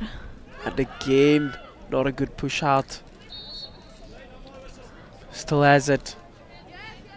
16 it is. En like my dis 4-0 vir St. Anne's. Baie spannende wedstryd. And that's the match. Beautifully played by the St. Anne's girls. Poljam couldn't find a way to crack their defense. And 4-0 it plays. Baie goeie hockey van St. Anne's. Well done, girls. Thank you to all the guys that was watching. Beautiful hockey at Poljam, beautiful setting, beautiful venue, and a beautiful tournament with beautiful hockey. Hope you enjoyed it.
Alright, good afternoon ladies and gentlemen.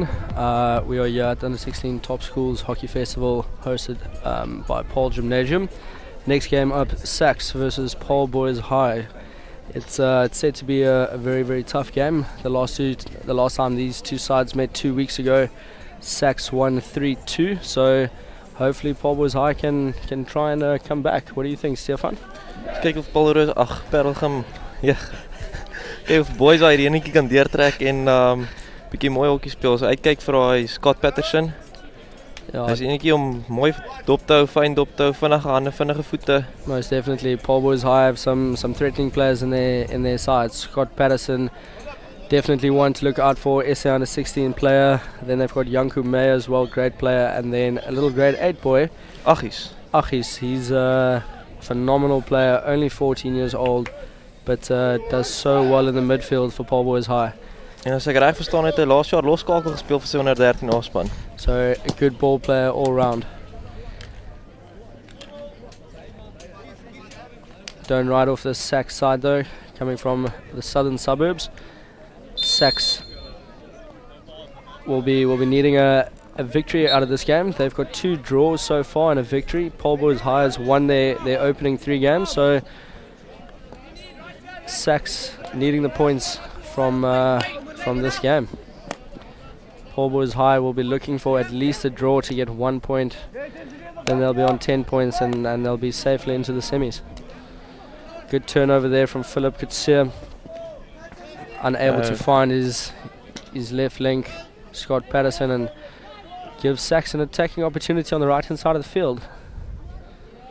Ek dink hulle gaan veral op Scott se deel se kant afspeel. Veral omdat hy individueel baie goed is, maar nie daaroor omdat hy meer spasie skep vir die ouens op die kante en vorentoe.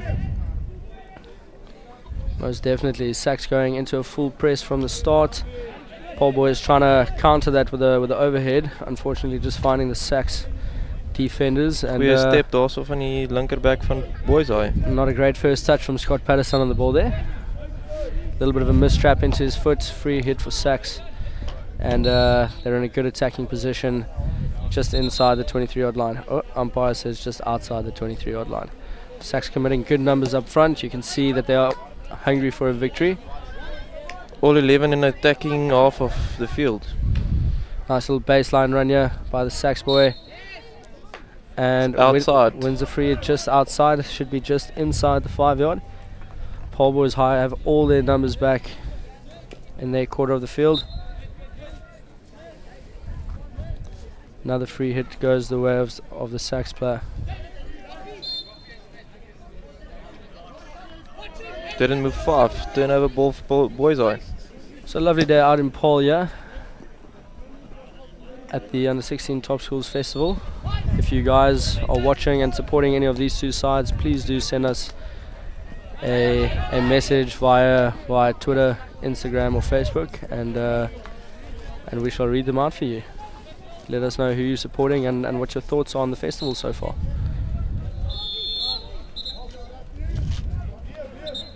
A lot of stiff whistles being blown here by the umpire. Paul Boys High just need to watch their discipline. Boy, dangerous. Paul Boys High getting the free hit.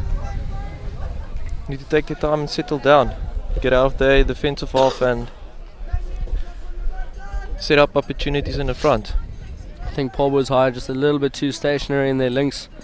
Need to start finding some more movement. Philip Kutsia there with a through ball, just trying to release a little bit of pressure, and Paul Boys are able to set up a press now against Sax.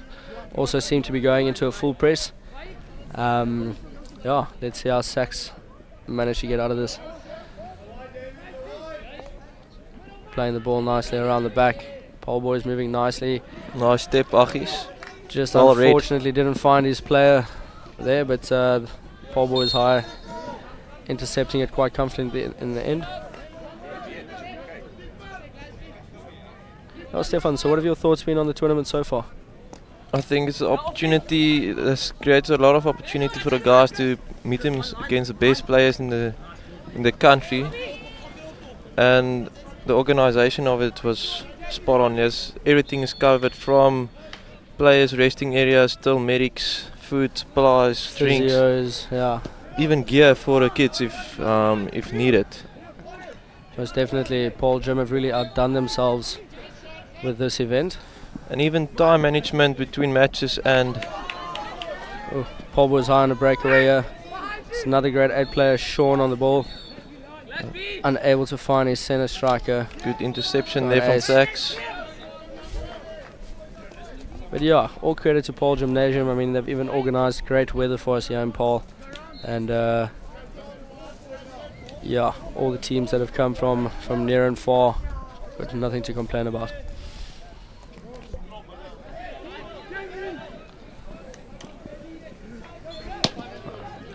Sachs midfielder unable to link up with his striker there, just putting the ball out on the left hand side of the field.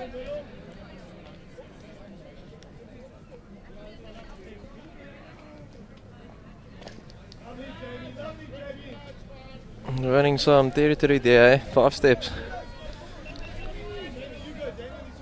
Paul Boys High star play on the ball. Scott Patterson plays the ball back.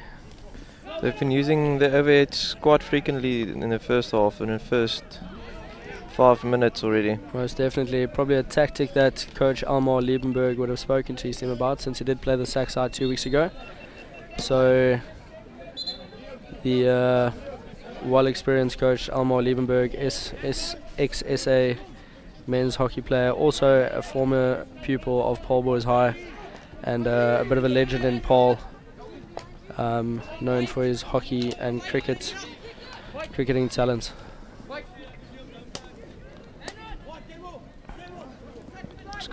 Great turn there by Scott Patterson. He turns again to the right. He's got 4 strikers ahead of him. Ball manages to break through. Fred goes the way of Paul Boys High for Fred just outside of the circle for the lifted ball. Let's see what Paul Boys High can make out of this attacking opportunity.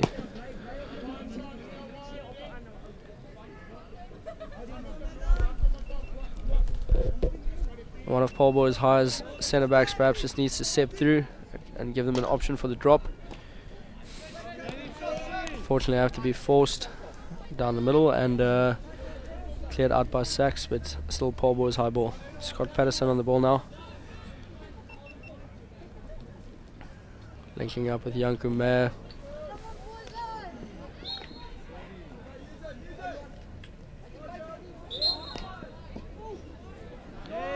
And the correct decision given in the end. That should have been a penalty corner from the moment the ball was first lifted. Ek was kyk hoe ons hoe Parel Boys High die enetjie gaan benut. Eerste korthoekie van die wedstryd. Yeah, let's see what they do. They've got their key player Scott Patterson to the right of the castle.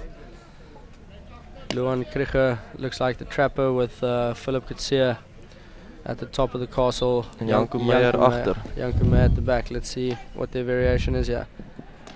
Straight poke. Looking for the injector, running post and unable to find him. En Sachs speel hom vinnig regs af. Great counter-attack opportunity. Goeie step deur Aggies. Really a youngster to look out for in the future. Just seems to read the game so well. And he's only 14 years old. Rarely seems out of position. What a great future that young man has ahead of him. Great line ball there from Sachs. Sachs with an opportunity here, 2v1. And it's a short corner for Sachs. Penalty corner.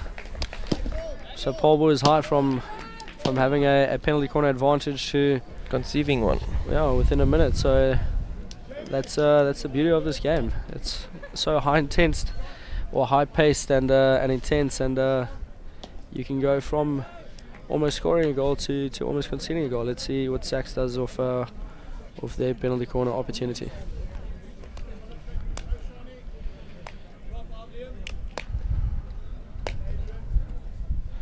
Sachs seem as if they're opting to set up with 2 castles, with a slip left and a slip right option. Let's see if they're able to execute their penalty corner better than Paul Boys High.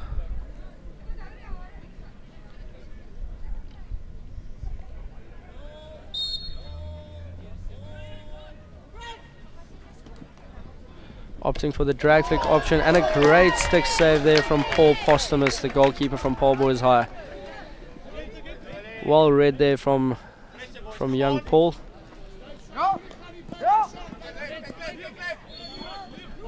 Sachs now with another attacking opportunity. Janku Meyer doing well there, getting the free hit. Let's have a look at this drag flick again. Goes straight, tries to go top right, and so well read by Paul Postumus. Good hockey all round. Nice away guy on the post there. Good hockey all round from these youngsters. Great interception from Achis, but just gave the ball away easily. I say Sachs looking the stronger of the two teams at this point in time, coming up into the first 10 minutes. Paul Boys High perhaps just need to use their forwards a little bit better and try and create a little bit more reverse pressure on Sachs's links. And improve on the accuracy of the passes. Yeah. First 10 minutes done, two teams obviously just feeling each other out a little bit. But what a great game of hockey this is turning out to be so far. See Sachs moving the ball around the back. Paul Boys High press holding well so far. Manages to find play on the right, and they break through the press quite comfortably in the end. Great ball across. Let's see what Sachs are able to do here. Play on the reverse stick, and he finishes. What a phenomenal goal by Sachs. Beat the keeper on his near post. Beat the keeper on his near post. Great backstick, but what set up that goal was just the changing of channels. The player didn't force the ball down the right hand side of the field. He saw the runner on the left, played it into space. Played it into space. Phenomenal goal by Sachs. Sachs take the lead 1-0. And make multiple subs as soon as they take the lead, bringing up some fresh legs. Janko May on the ball now. Can Paul Boys High try and bring one back quite quickly? Sachs player trying to clear the ball off of his baseline. And it's a long corner. Long corner awarded for Paul Boys High. Let's see what this replay does, folks. Yeah, player receives the ball so well. Nice reverse leg shot off his left foot, and the keeper unable to deal with that. Great hockey there from Sachs. Just doing the basics. Just doing the basics. Moving the ball from one side of the field to the other, into space. And not stationary. Simple hockey. See what Paul Boys High can do here. What a turn from Janko. Oh, and that's a great save by the keeper. Good hockey from Paul Boys High. You can see they've not given up, and they are looking to try and get a goal back as soon as possible into this game.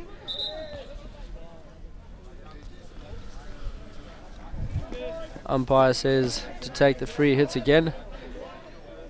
And Scott Patterson on the ball here. What will this SA under 16 player try and do? Drives into the circle. Great baseline run. Janko Meyer now. And umpire awards a free hit to Sachs.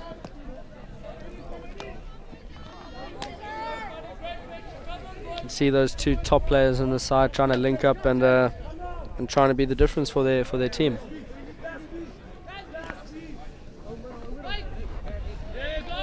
Sachs easy turnover. Sachs left off, just unable to trap that ball and provide Paul Boys High with another attacking opportunity on the right hand side of the field. Great interception, but an earlier mistake from Sachs.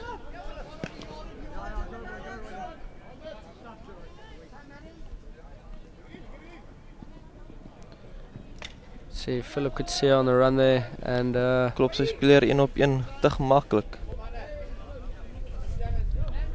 Long corner, Paul Boys High.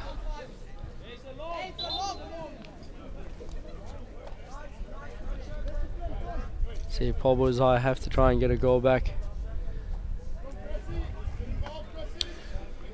Verkieslik voor die helfte verby is. Definitely make the second half a lot more interesting. Scott Patterson, oh, great save. Great individual skill. Unfortunately, just putting it past the right hand post, and the umpire says 16-yard. Yeah. Oh, other umpire says that the keeper touched it, and we thought the same, and awards a 16-yard to Paul Boys High. Long corner. Excuse me, long corner to Paul Boys High. Once again, Scott Patterson taking the long corner. He's got Achis behind him as a drop option. Oh, he's left back.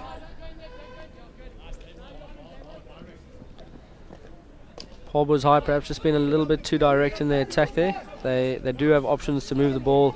It's a great counter-attack opportunity here. Either side of the top D, but just opting to go straight. Sacks on a counter-attacking opportunity. Let's see what they can make of it.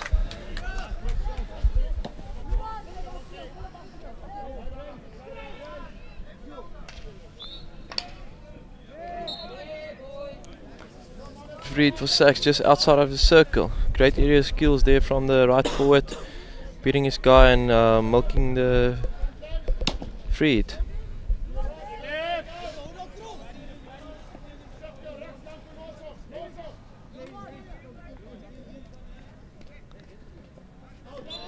Great defense there from Paul High. Just managed to put it onto the foot of the Sacks player.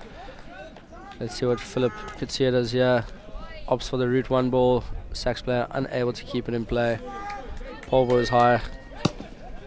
Move upfield with ball possession. See what Scott Patterson does on the ball here. He's got a runner to his right. Luan Kricher unable to trap it, although fighting hard to get that ball back. Sacks player going for the safe option.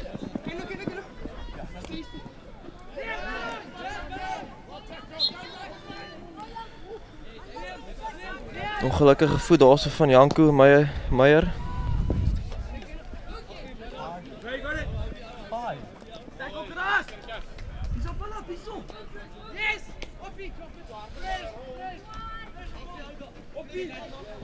See, we're heading into the last 4 minutes of this game. Sacks still have a 1-0 lead over Paul Boys High. And they're just upping the tempo, keeping the ball in play.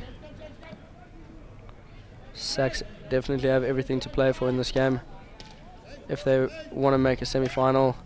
Oh, long corner. 16. Sorry, my mistake.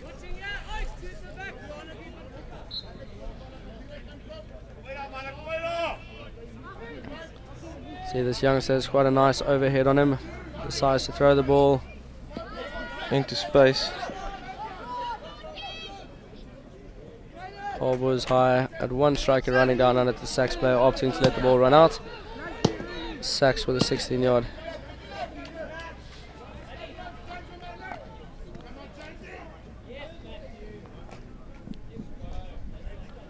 Sacks been looking so dangerous on the counter attack. They just seem to move the ball so well. Slick between the backs and converting the pressure they absorb into pressure onto Boys High.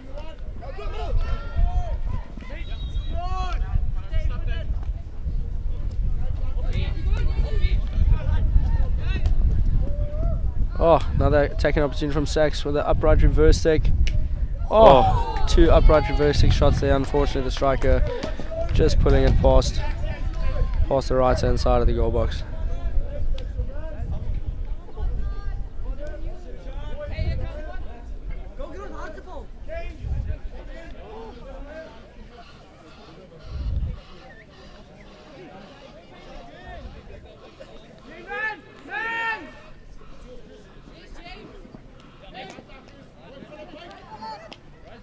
Nice interception there from Philip Kitsia. Janko May on the ball now.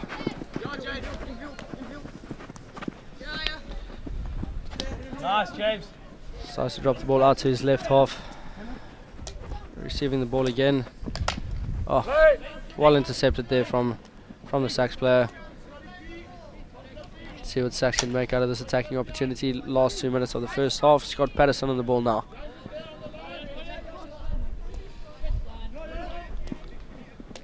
Oh. Nicely intercept from Sacks. And they're on attack once again. Another circle entry for them. Receive. And well snuffed out by Achis in the back. See how Paul was high deal with this.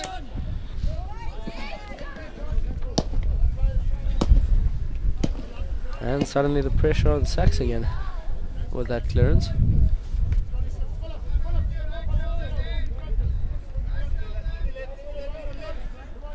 I think Paul Boys High need to go into a full press at this point in time. 1 minute left. Sacks players stretching out the field nicely though. See Luan Kricher manages to put enough pressure on the player that he runs it out. Philip Kitsia with the overhead. And it's out in the corner, Sachs ball. Paul was high, have to full press them now into this corner. The last 44 seconds left in the game. Let's see what the Sachs player does. Oh, great play by Sachs. Paul was high, just not putting enough pressure on that player in that pocket.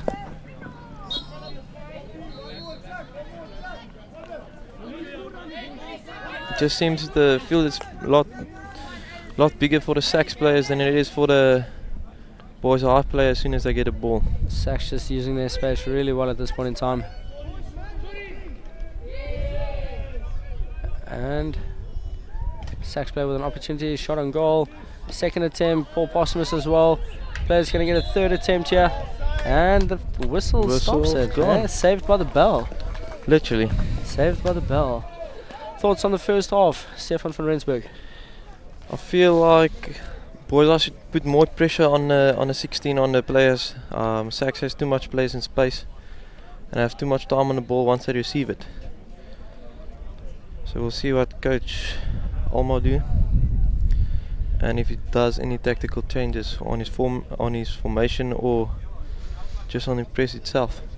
Most definitely. I think the Sachs players, their basics just seem a little bit better at this point in time. So every time they receive the ball, they're just able to make that pass slightly quicker, which is catching the boys' eye players off guard. And yeah, but let's not write this Paul Boys High side off. They've had their opportunities as well. They just need to start capitalising. I feel Sachs did pretty well to nullify Scott Patterson and Janko Meiring in the first half.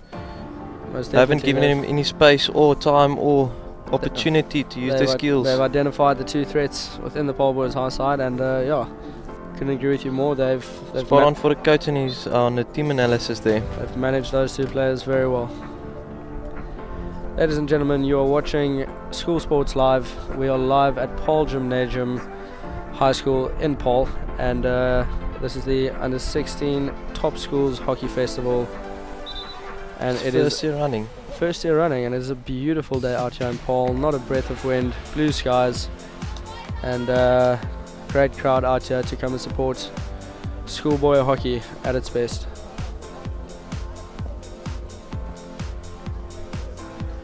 If you're watching this game, please send us your thoughts via Facebook, Instagram or Twitter, and we shall read them out for you. Let us know what you think of the game, and who you're supporting, and where you're supporting from. Right, Paul Boys High with a restart here, playing from right to left. Sachs playing from left to right. Janko is dropping a deeper position. Not Coach playing Alma deciding to use him in the midfield, perhaps just trying to strengthen that midfield now, knowing that they can't concede again. Luan Kricker with a nice little pull there. Needs to try and find his strikers now. First one. Paul was high with a free just outside the 23-yard. Janko May on the ball. Let's see what this youngster can do. Finds Luan Kricher with a reverse taking, misses the ball, and free hit for Sachs. That's a let off Sachs. He was unmarked in the circle. It's unmarked. It was a great pickup by him. Well done. And perhaps just a little bit cramped for space and missing that ball. Bit of off balance as well.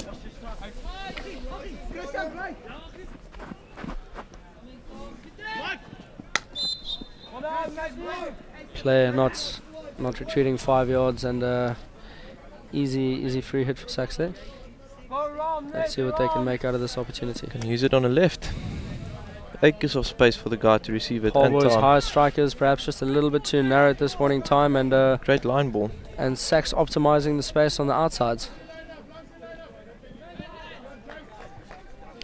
Nice pressure from the left forward from Sachs on to back from Boys Eye. Make him concede an easy out.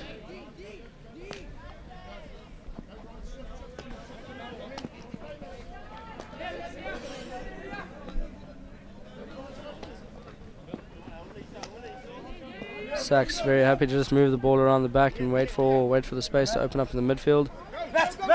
Paul Boys High opting to go into more of a half-court press there, waiting for Sachs to make them sack. Oh, I felt there was a foot there. The umpire missed it. Oh, and that should be a penalty corner in my opinion. Player diving and taking out the player. And free hit for Sachs. Umpire decides free hit for Sachs. Interesting decision. Wrong side of the stick. Perhaps the it's decision. Just a little bit of justice there, because I felt it did hit the Paul Boys high player foot, and luckily not proving too consequential for Sachs. Sachs on the attack now on the right hand side of the field. Nicely done. Wins the from free Sachs. hit. Alright, we have a tweet here. Paul Jim, old boy, definitely backing our neighbour school. Shout out to all the Boys Eye players playing for the club. Thanks, Rian. Let's hope Paul Boys High can bring this one back.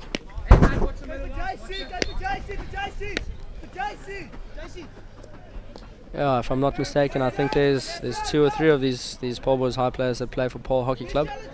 I myself spent 2 seasons at Paul Hockey Club, and got a lot of rich traditions there. Back in the day when Almar Liebenberg used to play there, I believe there was seven national players in the Paul side. So a lot of good hockey players coming out of the Boland. Nicely read from the left back from Sachs. Decepting that overhead. It was meant to go for Paul Boys Eyes right forward. See Scott Patterson on the ball here. He's joining 2 players. Wins the free hit. Sachs player feeling it should have gone the other way around. Scott Patterson on the ball. Let's see what he does.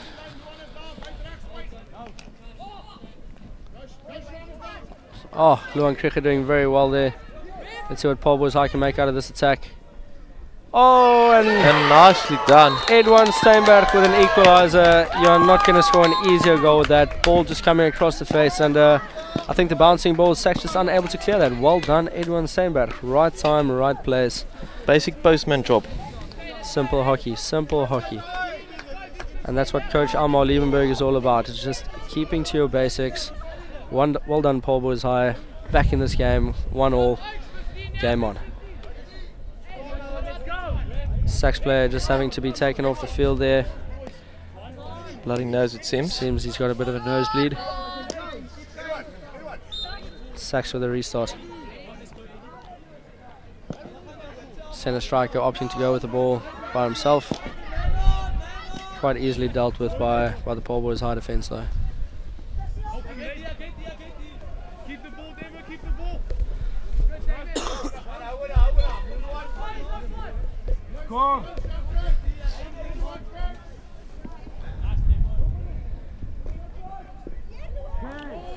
The ball just goes past the left post. Alright, let's see what this replay looks like. Oh. Fortunately, just cut short there with the replay. Alright, here we go. You can see little Sean with a baseline run. Ball just bobbling over sticks. Sachs unable to clear it. Quite an intelligent ball there from the youngster, knowing that the bouncy ball is obviously always more difficult to clear, and everyone's saying about if managed to capitalize on that mistake from Sachs. Sachs with another attacking opportunity here on the left hand side of the field though, and managed to put it onto the foot of the Paul Boys High player, and unintentionally.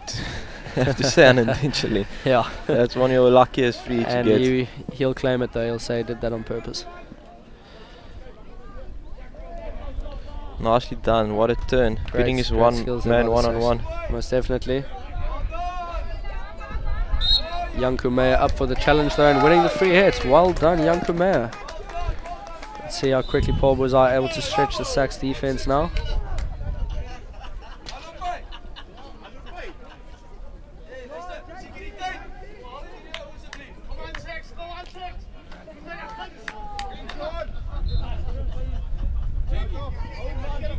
Let's see if Sachs are able to compose themselves after conceding first and the second half.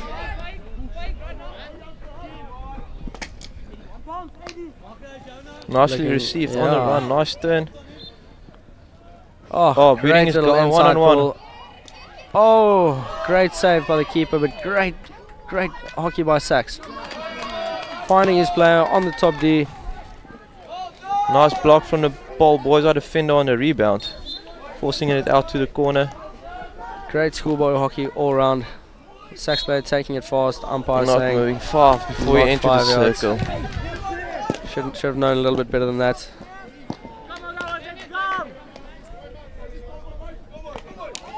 Oh. Let's see that great little inside pull. Played it really well to get What a that shot save. away, and Paul Postumus with a great left foot save. And what a block. Oh, what a block. Sax again. Yeah. Oh. Bouncing ball coming in from Sax this time. Keeper makes a save. Phase 2. And penalty And corner awarded for Sax. Definitely the right decision there.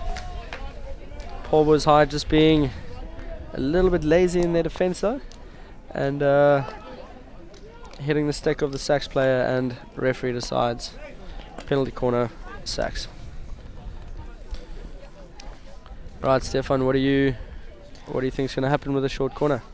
Slip to the right. Second Castle slip right. Left Castle pushing through.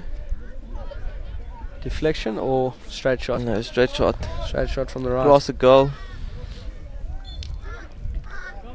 Let's see if I read this correctly.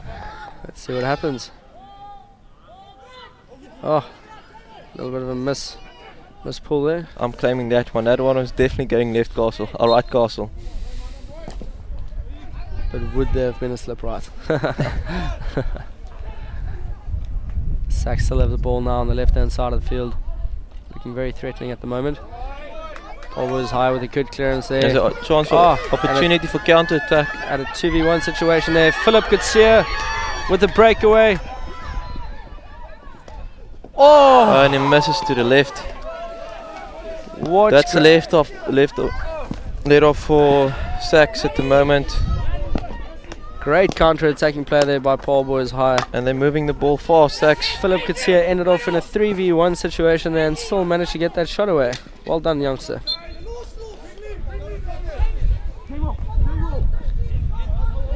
He seems to be having a little bit of a limp now, so might have just injured his ankle in that counter-attack. Sax now on the other side of the field. Such a high-paced game. There's from one side of the field to the other constantly. Oh, Sax with the opportunity there. Right, let's see what Philip Kutsia did there. Great run. Nice turn as well. Did Just very pull it well to to get the left. shot away, and unfortunately just pulling that ball to the left. He had to keep it dead right. Philip's still only a grade 9 learner, so 15-year-old. Showing some good skill there.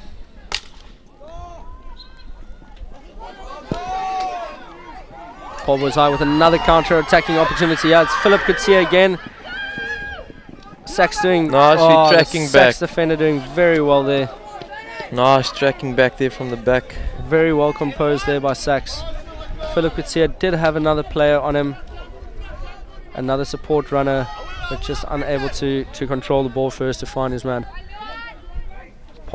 Good hockey there from Paul Boys High, recognizing the space behind the Sax defense, and very, very clever overhead.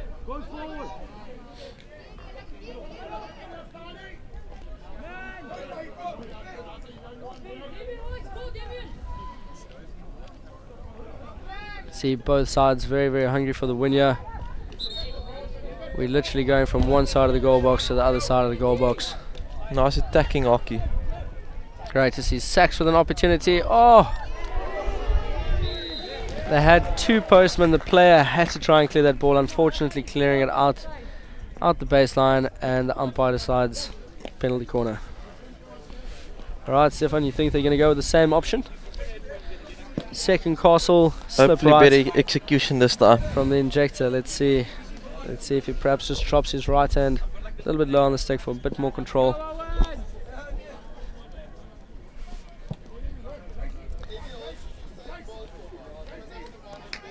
Sax have got 8 players involved in this penalty corner, now dropping one out for the counter attack. Seven players involved in this penalty corner. Oh, and the injector not managing to get that ball out again. 2 missed opportunities there from Sachs. The execution at the short corners is letting him down at the moment and relieving pressure on Paul Boisai. It's definitely, no, the Sachs coach won't be very happy with that.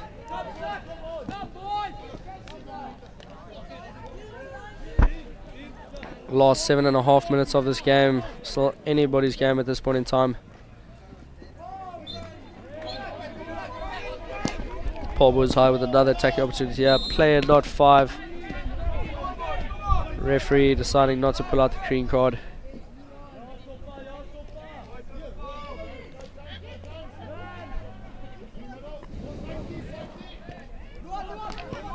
Great turn there from Luan Kricher.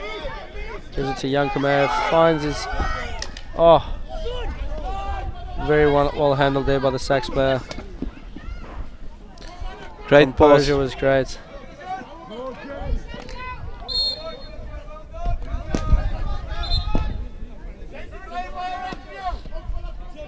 Sachs now with another attacking opportunity. Can Paul Boisai absorb?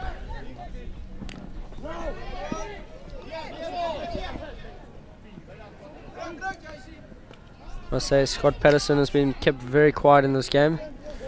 As well as Janko Meyer. He is a game changer though, so he's got about 6 minutes left to see if he can win this game for his side. Goalkeeper being forced out there. Let's see what Scott Patterson can do here.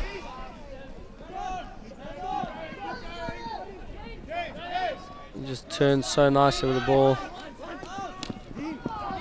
Sachs player cuts it out. Let's see what happens here. Sachs do not have enough numbers up front, one would feel here. And cut out by Janko Meyer. Let's see what happens. Paul Boisai, you can see clearly trying to just hit Sachs on the counter attack. Trying to play the ball straight from the back, straight through to their strikers. Sachs just playing a bit high up at the moment. Maybe that's contributing to the decision to hit river balls and route ones. Sachs are ever knowing that they need the win though, so committing those numbers up higher to try and create the overlap. And yeah, Paul Boisai recognizing that and trying to hit them on the counter.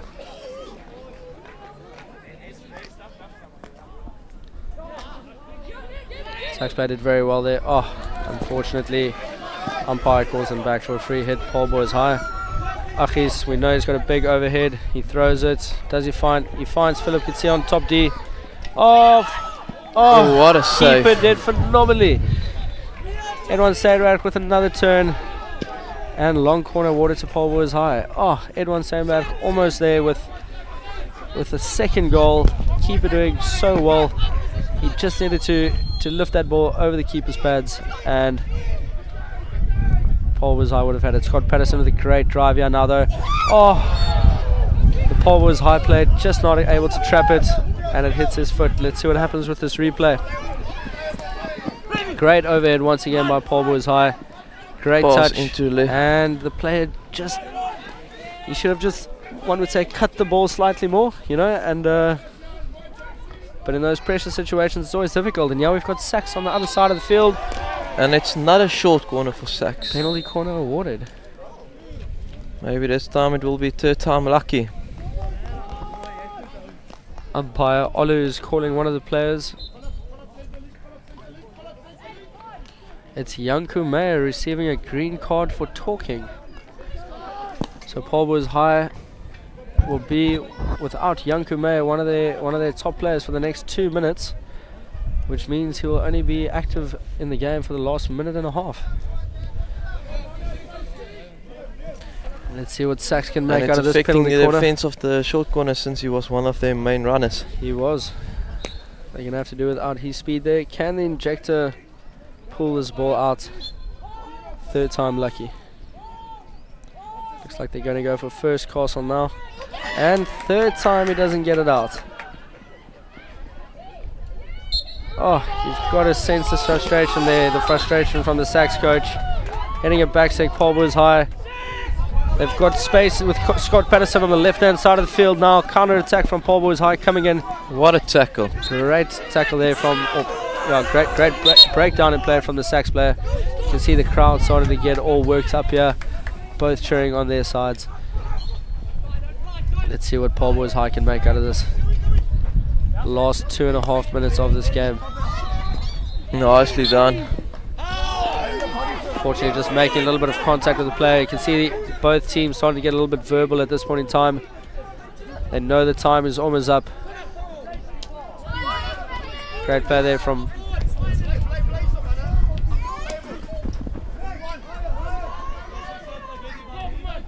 Sax on another counter-attacking opportunity here. Can Paul was ideal with almost finding the player on the right hand side. And another short corner for Sax. Another penalty corner awarded. I felt like that might have been a backstick there from Sax, but the umpire deciding otherwise. He's obviously a bit closer to. I have to agree, maybe there's a reason you're a commentator, not a referee today. Let's see, perhaps there's a replay on that and we can see it. Looks like the players are also questioning it. Giving the injector once again another chance. Let's see if he can be fourth time lucky. This is obviously a new turf here at Paul Gymnasium. Might be a little bit sticky. He's opting for an older way of pushing out. Manages to get it out. Drag flick run down by Luan Kricher. Paul was high now with a counter attack. They've got numbers up front.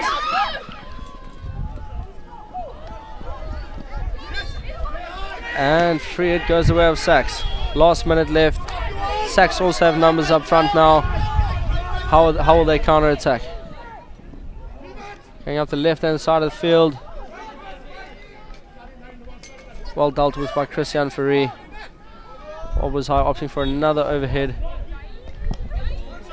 Last 40 seconds left in this game, and you can feel the energy around the hockey pitch here. Parents and players. Mostly the dugout. Mostly the dugout.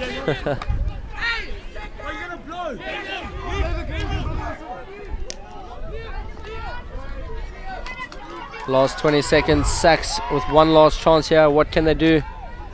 Paul Boys High have numbers back, defending for their lives. Remember, Paul Boys High only need 1 point out of this game to go through to the semi-finals. Free just outside a circle. 5 seconds left. Perfect ball. And the ball goes wide.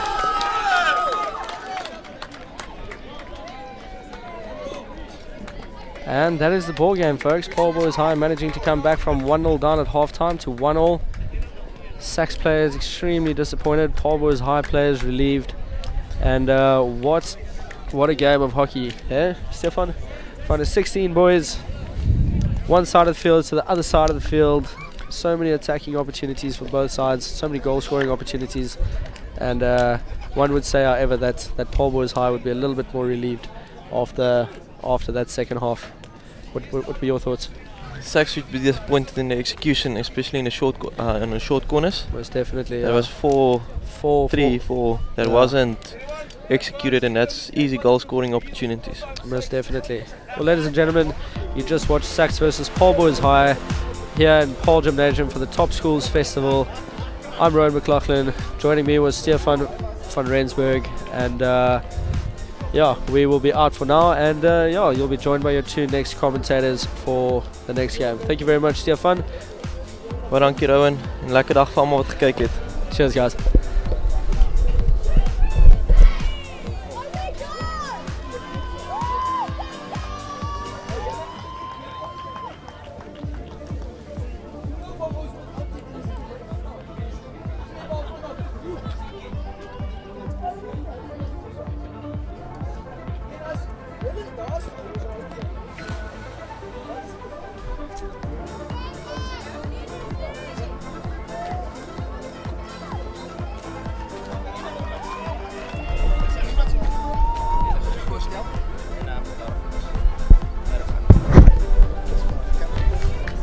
Ik kan ook zien. Hey.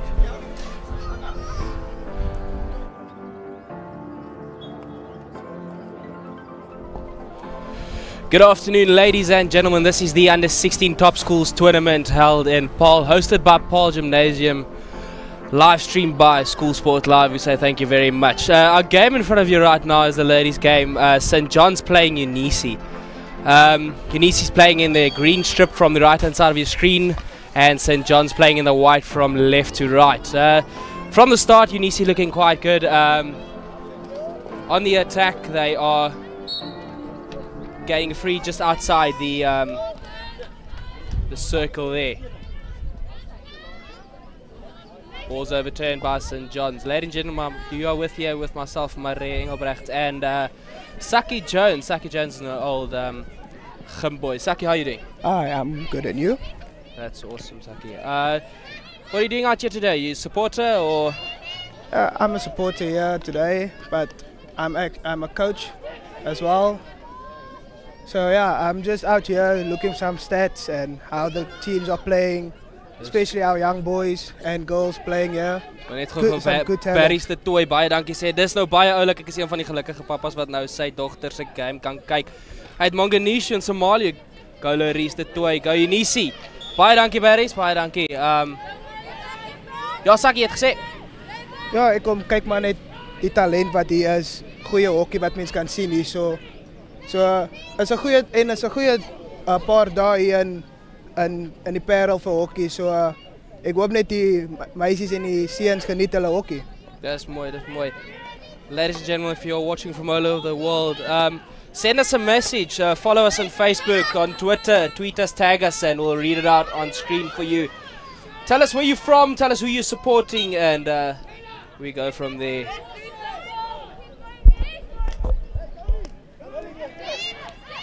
U16 now driving down the left-hand side of the channel, looking for the inside ball. Unfortunately missed, and it's St. John's on the turnover.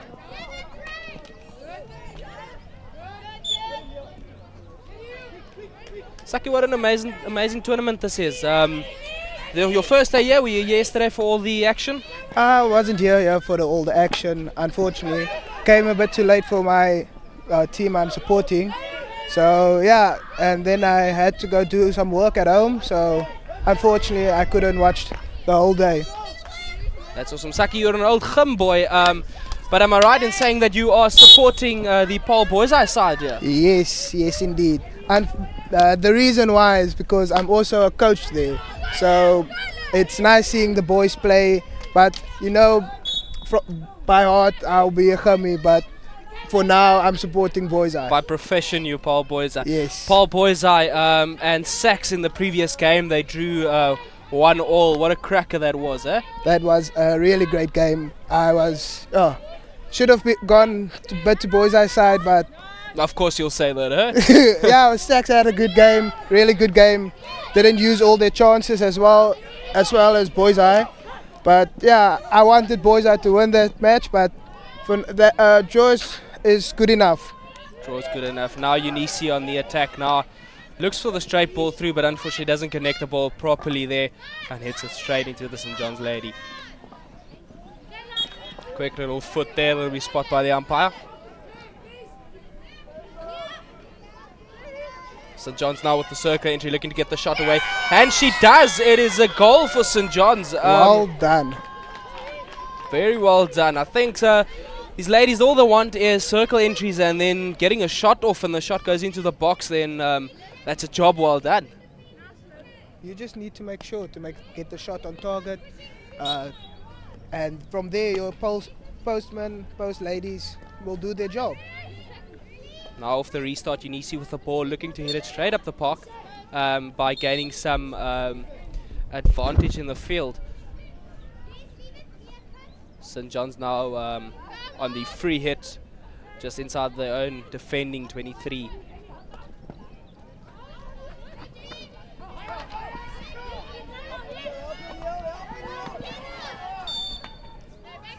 Free hit to U16 in the midfield. Look to take it quickly, unfortunately does not connect the pass. Bit impatient, don't you think? It's, yeah, they've been rushing the game at the moment, so you just have to play the game. I totally agree there with that call. There was a horrible tackle there by the St. John's lady on the far side, and a penalty corner has been awarded. We'll see what U16 can pull out of the hat here for us today.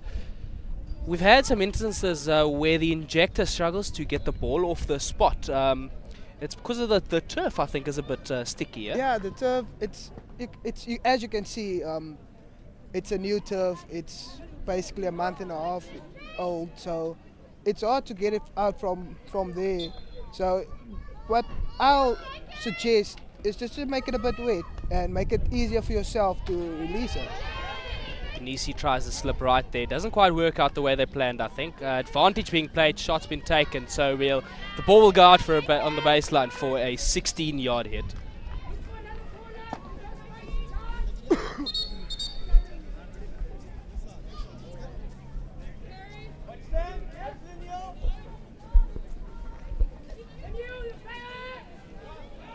Mistrap there by the defense of St. John's. Now they're in the corner under pressure. They'll look to relieve some by just hitting the ball upfield and gaining some advantage of the area of the field. Michael, thank you very much. What a spectacular tournament for the under-16 boys and girls. Thank you very much for your tweet, Michael. We appreciate it. Tackle there. Great tackle there by the young lady. Very good tackle. Finding the foot, advantage being played. Good advantage by the umpire. That takes the free hit outside. Now the ball needs to be moved 5 before it can enter the D. That one unfortunately does not move the 5 it needs to, so the umpire will blow a free hit out for U16, who will look from the back. They'll maybe try and pass the ball all the way around, where St. John's is actually up on a high press, putting U16 under a lot of pressure. But the U16 girl team... Good handle there, eh? It's very well handled there, Saki, yeah, indeed. Ball straight up the park, looking to find the attacker that's hanging up high, but unfortunately doesn't.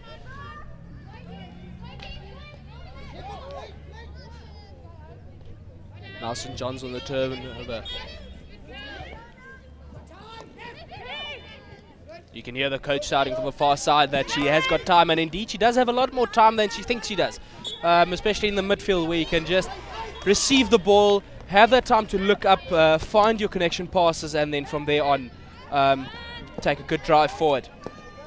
St. John's now inside the 23-meter area, trying to attack, but it's turned over by U16, is going to look again for that pass up to the right striker, and unfortunately doesn't connect, so the ball will go out on the sideline on the far side for U16 hit. We see there the coach on screen from St. John's.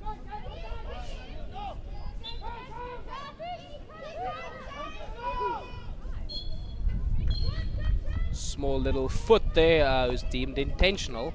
Not being 5 there. Was it for not being 5? Yeah, Saki? for not being 5. Not being 5 from the hit, indeed, then.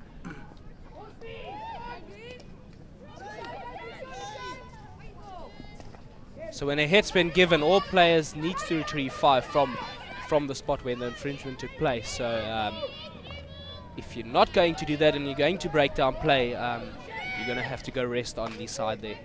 On the naughty seater. On the naughty seater. Good drive through by U16, unfortunately intercepted there by St. John's. Centre half is going to play it out wide. Does unfortunately not connect the pass that she was looking for. And now it's out here on the near side, right in front of us. Hit up the park. Finds it, she's inside the D. She'll look for the penalty quarter, but it's been played on.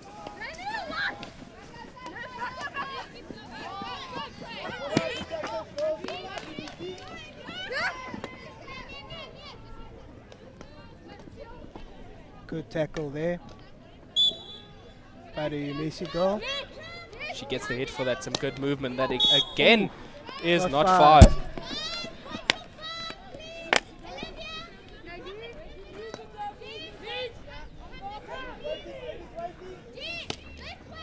All around some good hockey we see. Yeah, it's up and down the park, this way, that way, and U16 now with a straight hit through. Almost finds the connection she was looking for, but St. John's just intercepts it there inside the circle, and relieving some pressure up this channel.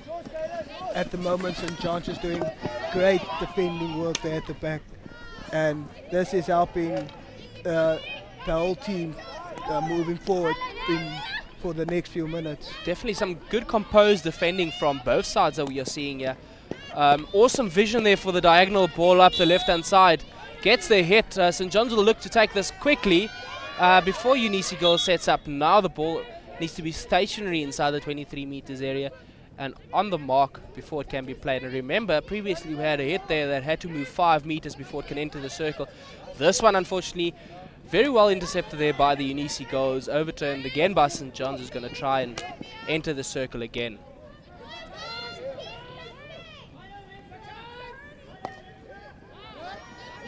U16 with a great relieving pressure pass up there. Good tackle there by the centre forward.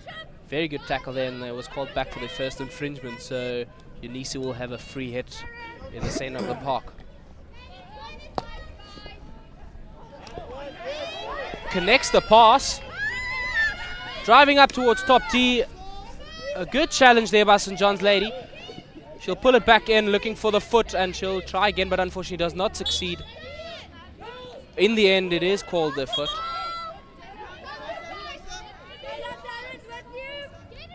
Again on the mark. Ball's been passed out. She'll look to hit it straight back into the D, to the connecting parts. Advantage being played for a penalty corner. Shots off, missed. So a penalty corner is awarded for the original advantage. Some confusion there by the players. In the end, they all realized that it is indeed a penalty corner.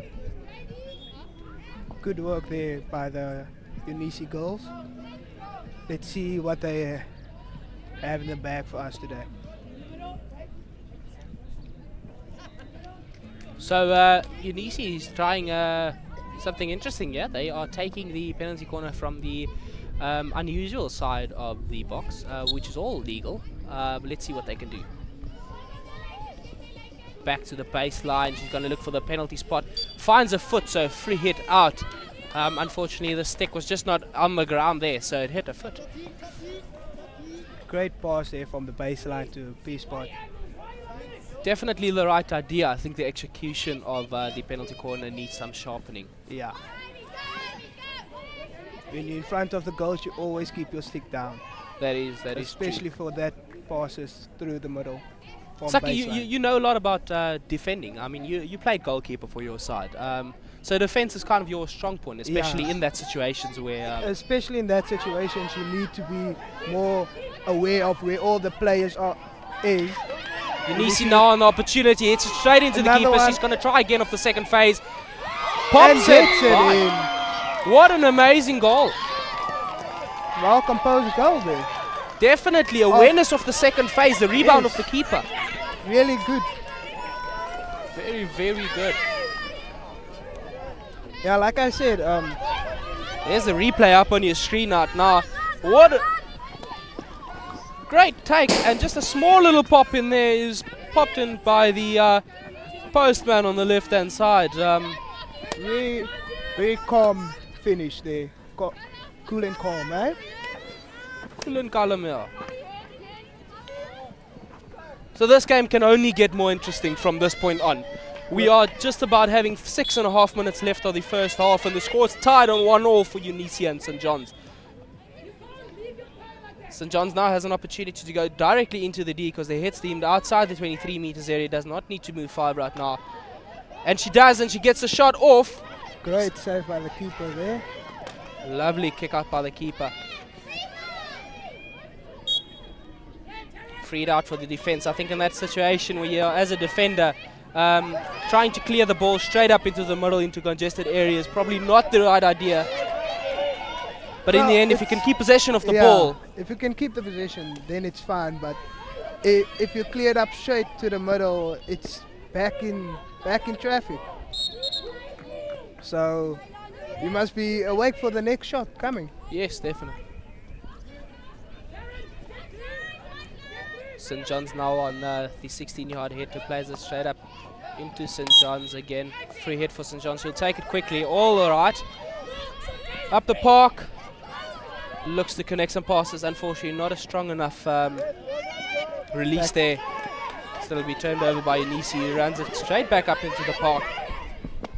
Bit of body contact there. Nothing too serious.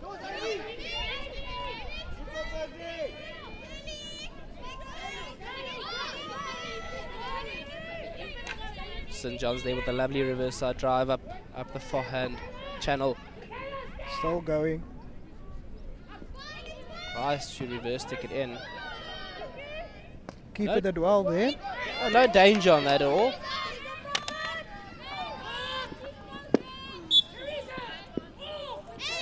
A little bit of a poor stick challenge there. Umpire played advantage for a few seconds, but then eventually gave the hit to the Unisi lady.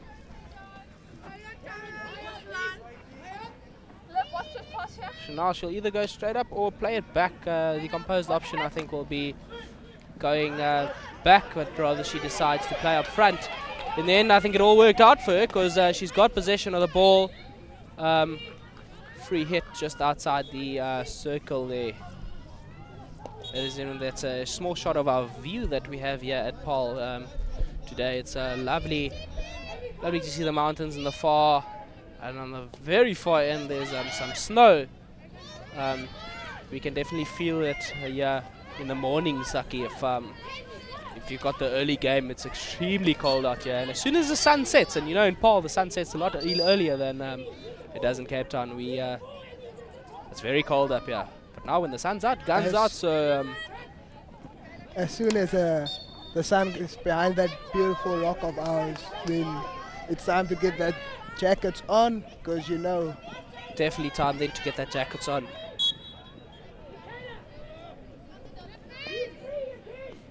Free to St. John's on the 5-meter stipple line. She's got some options inside the D, but the ball needs to move 5. Play it back, so you look to play it straight back into the D. Maybe get the foot, or finds her own player who's gonna try get the foot.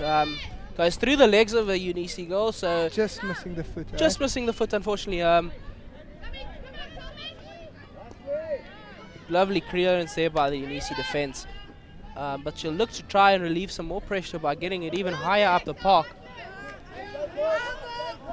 Luckily for the trap by the St. John's there on the sideline is not as good as it. Good ball through the middle.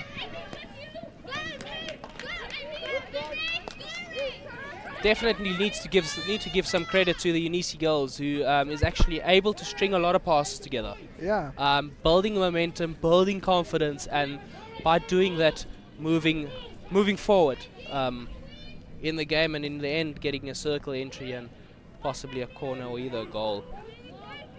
You can see the Unisi girls are working hard for their circle penetration, and high ball into the D.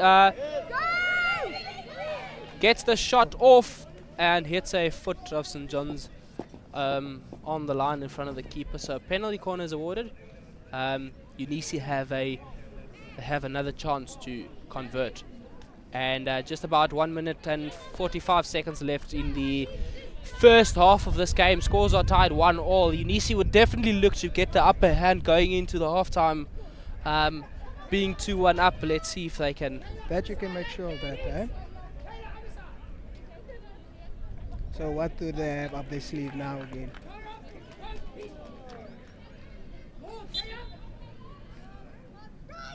Good injection, trap up top. Gets a slap in, looking for the deflection. Goes up high off a St. John's defender. So the ball's deemed dangerous and a penalty corner will be awarded again.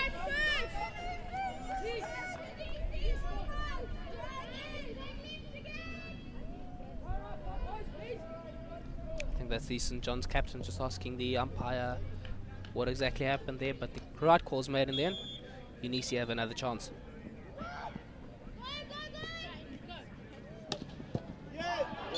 Straight poke off top D into the keeper's pads with that. And it's a free out. That's a free out for height on the first shot at goal. shot must at least be backboard height of the goal box. So you don't want to get it higher. Only a drag flick may go higher. Yes, that is U16 now in the center of the park. Has a lot of time. And is there's a good tackle there. Very good tackle and a double turnover now for U16, who's on top D, looking to get the circle entry, and she does. Shots off. Unfortunately goes wide out for a long corner. Last touch by St. John's. And ladies and gentlemen, that is half-time of this game between St. John's and Unisi. The half-time score here is 1-all. Saki, what a game this is. I think at this stage still 50-50 very much. It's a 50-50 game, as you can see, but Unisi is towards the end more dominant to the game, where St. John's was at the start. So I am looking forward for the next half. Next half definitely going to be a cracker. There's confirmation of the half-time score. Ladies and gentlemen, we say thank you. To Travel and Sport, something we mentioned yesterday is Travel and Sport is selecting a travelling side off this tournament. The best players, the 30 top best players of the boys side and the 30 best players of the ladies side is being selected, and they have a tour to Holland. I believe it's the 2nd of December to the 11th of December. Some lovely opportunities there. Will there be coaches be picked as well? Coaches are being picked as well according to availability, and the players are actually being selected for these sides by the opposing side coaches. So let's take this game for an example. Unisi playing St. John's. In the end of this game, the St. John's coach will nominate 2 players of the Unisi team, and the Unisi team will then nominate 2 players of the St. John's team, and all those names will go up in a list. And if your name appears most on that list, you are making the side. Of course, there is a panel of selectors as well, who is managing all of that. So some exciting times for these boys and girls playing at the Under 16 Top Schools tournament here in Paarl, hosted by Paarl Gymnasium.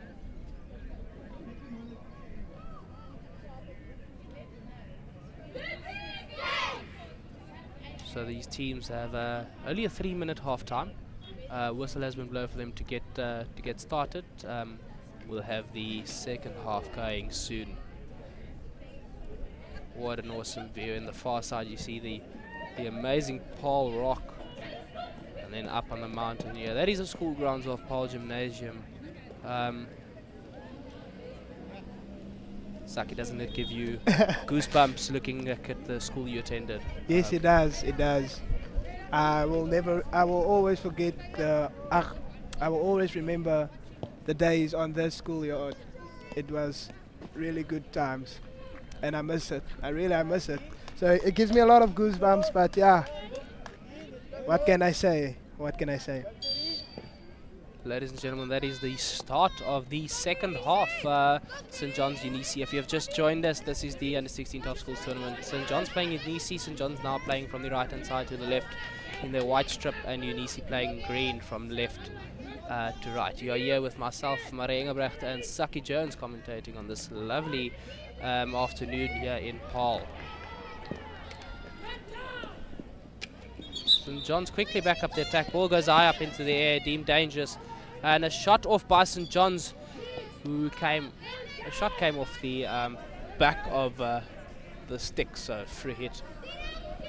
Free hit's awarded out.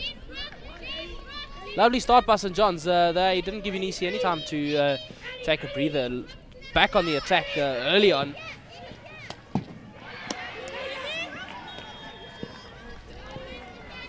Now St. John's on the drive, entering the circle on the far side and winning the penalty corner. Better backstick off the defender. St. John's is giving Unisi no time to breathe here in the start of the second half, eh? Definitely, definitely. Let's see what St. John's can make off their first penalty corner in this second half. Only a minute and a half into the game. Great opportunity here to get one up.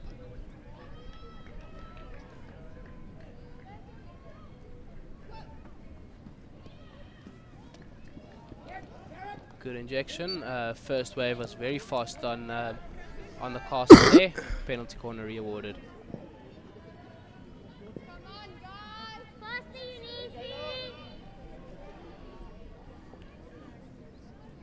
Unisi supporters here on the sideline encouraging the first wave to get out even faster. Just to block that shot off. Do you think it's possible? I think she did a pretty good job in the first one. So, and again, very fast up there, but now gives a lot of space to the attackers, going to get a shot off the far side. And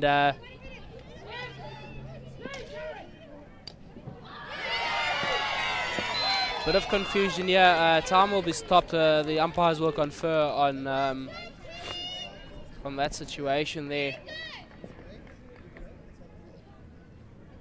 Let's see what happens with this one. Saka, I don't think a goal is going to be awarded here, yeah? Freed out. Shots off target, eh? I think two. Shots off target, so it's deemed dangerous. They'll restart with a free hit for Unisi on the 16-yard line. But it was a really good finish from the left forward, eh? Very good finish. Great awareness there on the far post. Even though the ball did go up and it was dangerous, he was still hungry for that goal.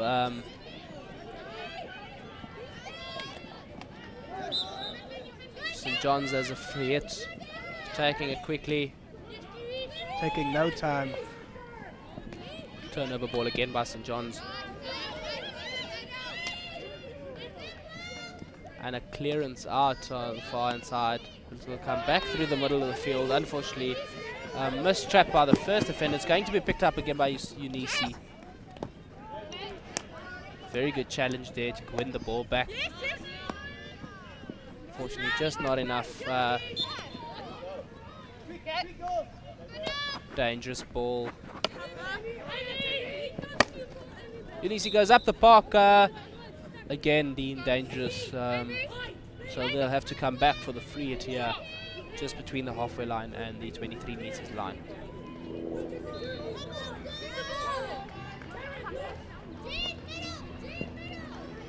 Saki, somehow the sun disappeared right now, and it was quite hot 2 seconds ago, but now there's a massive cloud, I think, blocking the sun, and it's getting chilly. I can feel it. Yeah, it's getting chilly.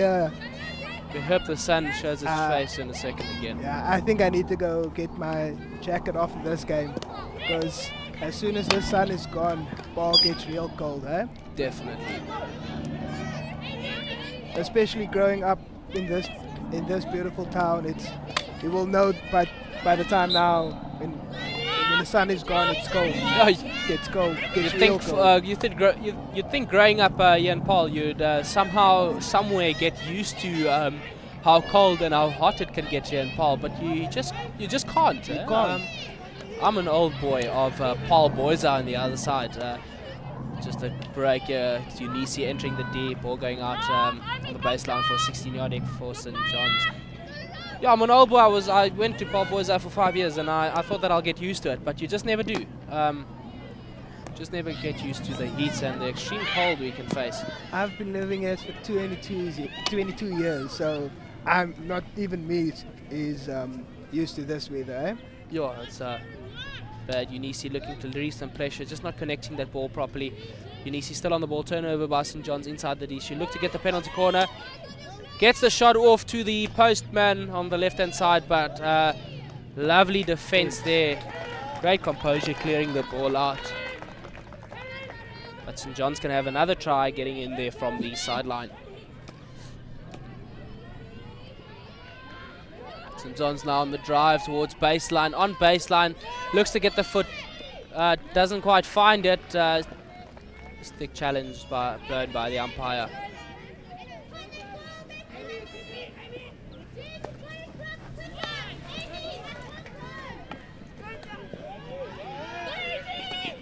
Good drive up by Unisi. Finds the foot of the St. John's player. Should have a free hit just on the 5-meter step.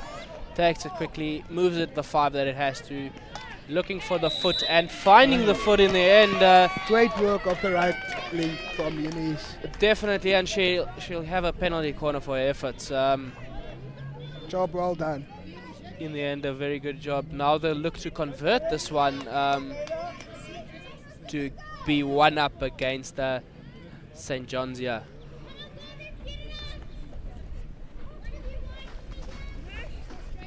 Ladies and gentlemen, if you are watching this, please show us your support for the ladies here by commenting on our Facebook feed or our YouTube feed, and tag us in all your posts, and we'll read them up as they come up on the screen over here.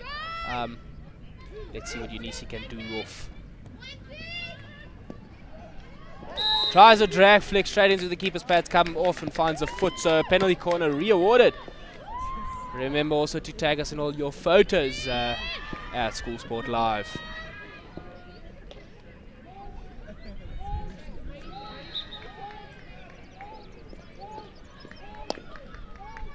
Injection comes out just a bit wider. Castle has to change the tactics for a bit. And a shot taken, missed, deemed dangerous, so free hit will be blown out.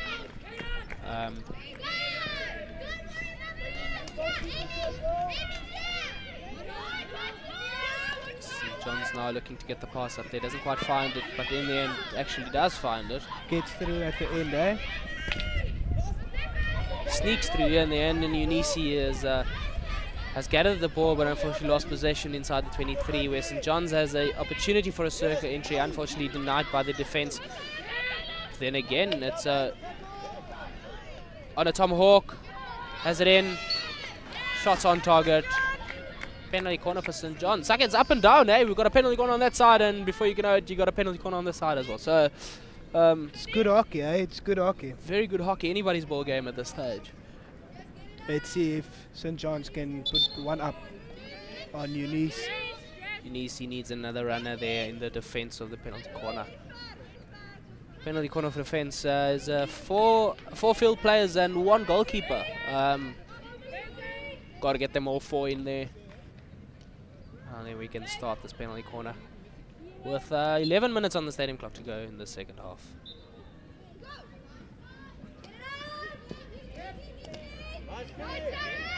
Goes on the reverse side. Probably look to come back to find the foot. A stick challenge. So penalty corner rewarded.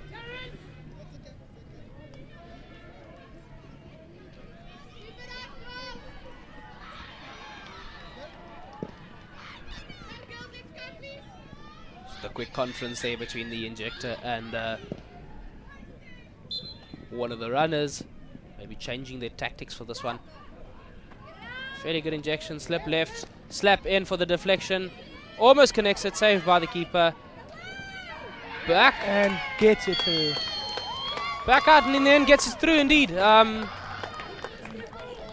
Plays the second phase, plays the third phase, and is popping the ball past the keeper. Unlucky there for the keeper. For the good goal. Job on the first and the second save there. Oh, very good. That brings us the score now. We get a replay of that one.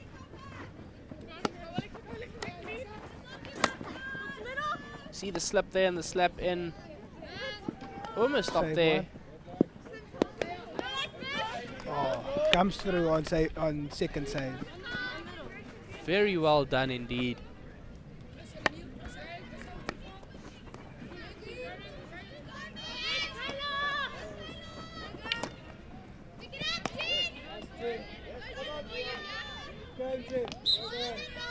Good diagonal ball through by Eunice, who gets the free hit in the park there. Not 5 there from where the infringement occurred, so the St. John's goal will have to sit in the naughty box. They have been warned in the first half for not being 5, so definitely the right call on that instance. Unfortunately, a wasted ball there goes out the baseline on the far side for a 16-yard hit for St. John's. So for the next 2 minutes, St. John's will be 10 players on the field. Let's see if Eunice can do anything with that extra player.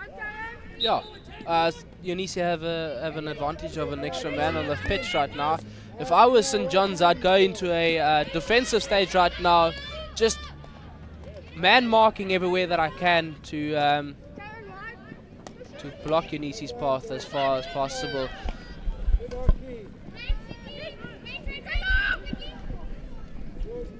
A through ball to good drive by St. John's up this channel.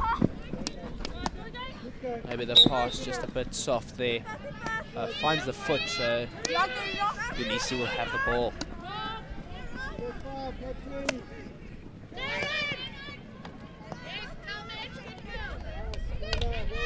Lovely turns there by St. John's.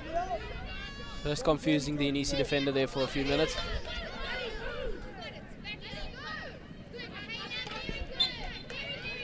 Ball's up her head stick.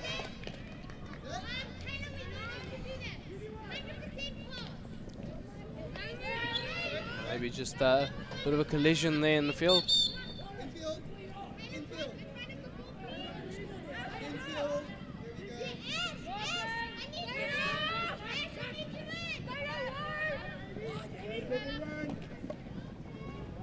Ran up the field by Unisi is overturned by St. John's. And another turnover there. We've seen a lot of the double turnovers here today, yeah? And Unisi equalize. Great from that breakdown there. Oh, breakdown tackle gives them the advantage of travelling into the D, and very good composure by the attack of Unisi to score an equalising goal. Just look at that. Strong drive, pulls it right, and just a pop in. What more could you ask for than a goal like that? That is brilliant hockey. St. John's back on the attack again. Intercepted by Unisi, will play it out to the centre of the field to an open man in midfield. They'll have a strong drive, she's got a lot of time, and unfortunately no options to pass to, so she'll have to go up on her own. Overturned there by St. John's, is going to try back this way. Hit up the park, I don't think that was the right idea or the right option. Strong tackle there.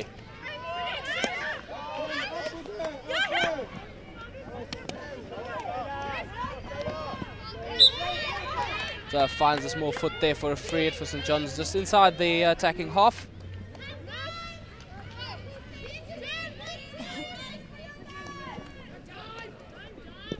She'll look to get some strong passes away. Unfortunately, not as strong as she wanted to go. A ball into no man's land. Unisi on the ball, gives it back through. The 1-2 passes on St. John's. Tackle through ball in the middle of the field, picked up by Unisi, who's got a straight drive down the right hand side now. Open man on the left hand of the circle, unfortunately does not find that pass, but does get the free hit indeed inside the 5-meter step. Time for Unisi to get another opportunity on goals. Let's see what they can do. Now with the score being tied at 2-2 with about 5 minutes to go in the second half, yeah, it's this game can only get more interesting as we go on. Saki, do you think it's going to stay? Think it's going to stay 2-2, or you think one of these teams can pull it through? With the last 4.5 minutes, the game can change a lot. In just a space of 2 minutes, anything can happen.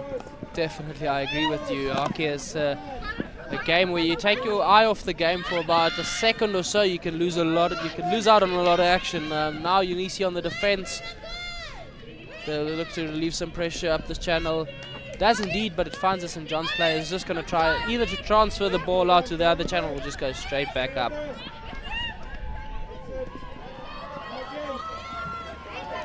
Good tackle there by Unisi. Very strong tackle, yes. And a shot up who finds Unisi player, pulls her right.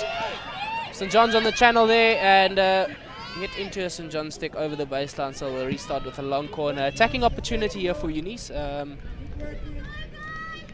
Let's see if they can benefit off this.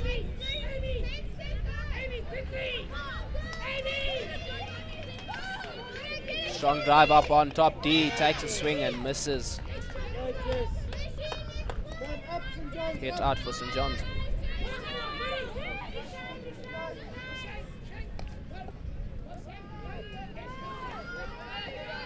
Hearing the Eunice coach saying, change the channel, get it from a different angle. Good tackle there by St. John's. I think the coach there is giving very good advice just to transfer the ball into another channel. Try and attack from a different angle. Because if you're going to have an overloaded channel on the one side, it's quite difficult for you to get through there. Ball's out for a 16-yard hit for Eunice now in possession of the ball. Statistic-wise, Saki, I think possession of this game is probably very much 50-50. Yeah, it's 50-50. Especially with all the double turnovers going on, so I think the possession is more 50-50.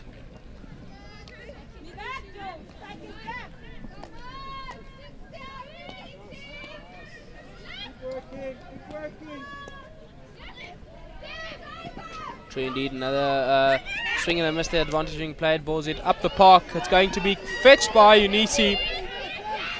John's intercepts that small little tap there with a attack launched on the far channel. Unfortunately doesn't quite pick it up, but in the end I thought St. John's might have picked it up there, but doesn't. Eunice now on the ball and off the line. Lovely vision there out to T-point, driving in at baseline, looking for the penalty corner, going on the shot, a goal, and goal! What? Very strong drive through the baseline. Just maybe looking for that foot inside, play inside, and then seeing that she's being allowed a lot of space to the keeper, and just finds that open spot there between the keeper, the post, and the pads. As you can see there, with that angle, it's not that easy as a striker to get it in past the keeper. You've got a very small angle there to work with, and if you can do that, that's very awesome. St. John's on attack again. Good interception there and clearance from Eunice. Just got 50 seconds left on the stadium clock. Scores 2-3 for Eunice. And a sideline hit on the far hand corner for Eunice.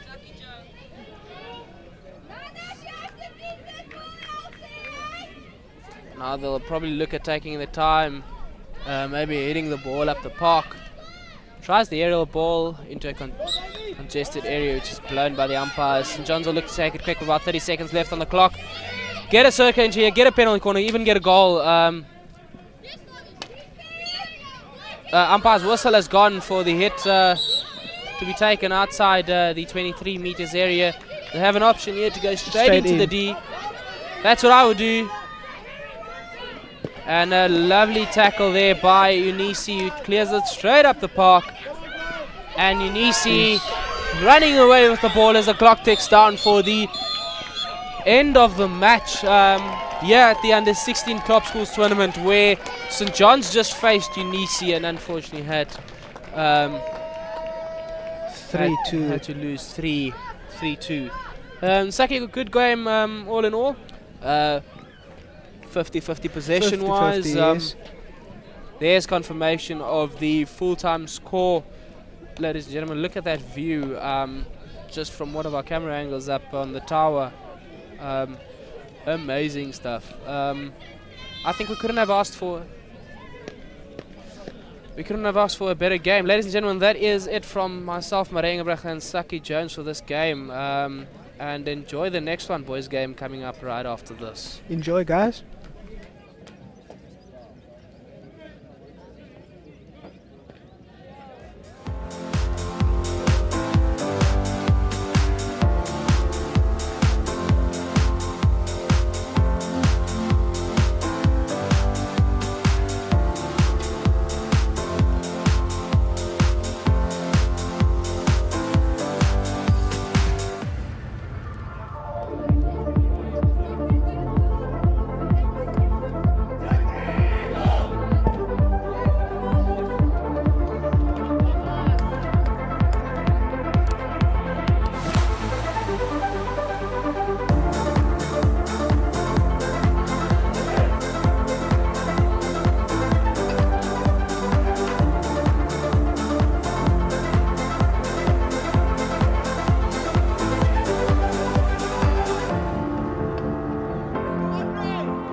Ladies and gentlemen, welcome back at the Under-16 Top Schools Tournament now, where we have a boys game being played. York playing in white and blue from the right hand side to the left of the screen, and Otanikwa now on the ball playing to the right hand side. This is also bound to be a very good game. Just about 10 seconds into this match now, and Otanikwa looking very strong on the attack. Join me, Marengebrecht, is Saki Jones again. Welcome. Saki, what do you think of this match? This is my first time seeing Otanikwa and York play, so I'm up for a surprise. Yeah, let's see if these two teams can surprise you indeed, Saki.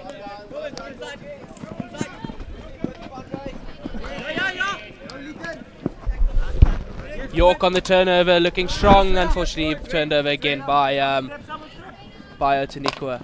Strong run there, tackled by the captain of York. Very talented player. He is. Finds the foot there for the free hit on the halfway line.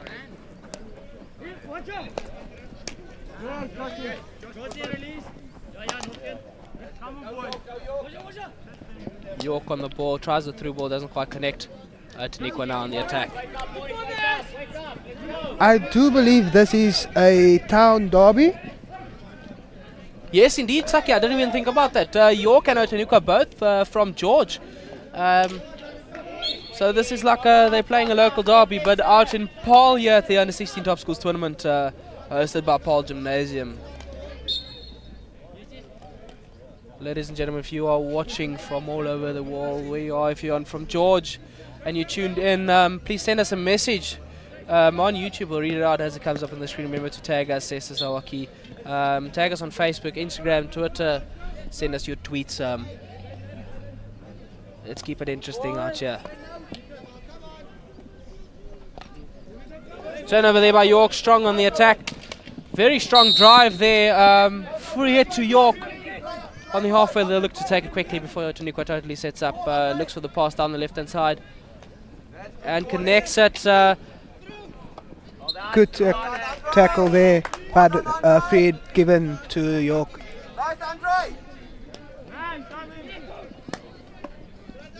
Ball led straight into a stick of Otanikwa, who's going to play it out again, looking to relieve some pressure up the far channel. Strong run there by Otanikwa, back through the midfield, and unfortunately a missed trap. On the right hand side, ball will run out the sideline hit for York to take.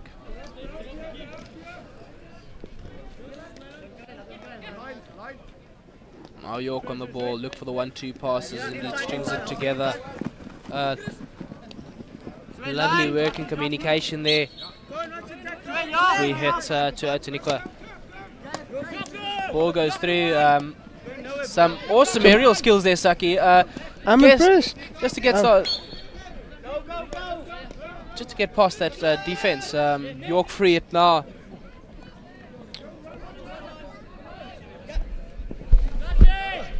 We're about 3 minutes in, and we can see this is a very fast-paced game at this stage. And I can sort of sense that we're going to have a very good game for the next 40 minutes of play.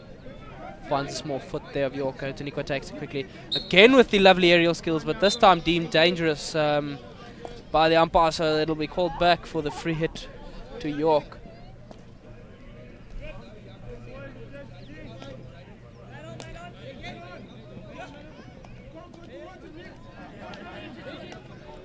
York on the ball, very composed. Small passes. Playing mini hockey, yeah, that's very good. Building some confidence by stringing those passes together. Now out on the far side, looking for a circle entry. Finds a circle entry, but very well stopped there by Otanikwa defense. Ball going to be hit straight up the park into a York player on the halfway line, and they look to string back their passes again.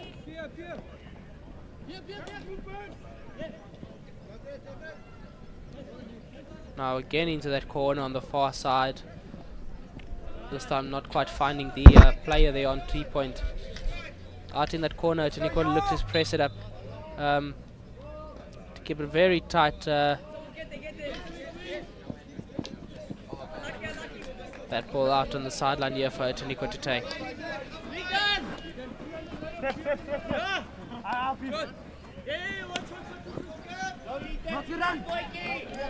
Now a very strong run by Otaniqua is going to get a circle entry and are either looking for the goal opportunity or the... Oh, just good save there by the keeper. I thought it was just wide. Very good vision there, just running the baseline angle and then popping the ball into P-spot for another attacker to have a chance. Upright, back stick there. A little bit missed time there. That's an extremely difficult shot to perfect. Your balance must be perfect, your timing must be perfect, and then in the end the ball's bouncing as well. So, yeah. Especially with your upright backstick. It's one of the most difficult shots you can give off. But I've got to give it credit, if you can do that properly, it looks amazing, yeah? And especially when you score a goal. Yeah. Free it to Nico will have a chance now to get upfield. But I think the upright backstick favours more the left-handed players. Oh, definitely. Now Nico looking strong in the circular entry. Starts off straight into the keeper. Postman there for the second phase. And Fred's called outside just for a stick challenge there by the attacker onto the defender. So, very well played there by Otaniqua. They are definitely using their opportunities when they do have a circular entry, Saki, don't you think? Yes, they are. They indeed are. Look at that replay. Shots in. And attacker is straight after that aware that the ball is still in play and tries again, but there was a stick challenge there for the free hit that was blown out. We are back on the opposite side of the field where sticks just got tangled and York now on the ball. Found a small foot, so they'll have a free hit.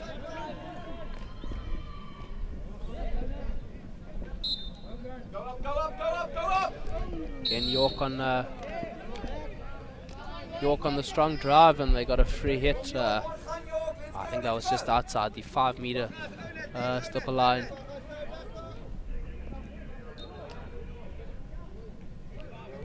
York now with the golden opportunity to get a circle entry. Are they going to execute this properly? Some good skills there from the player.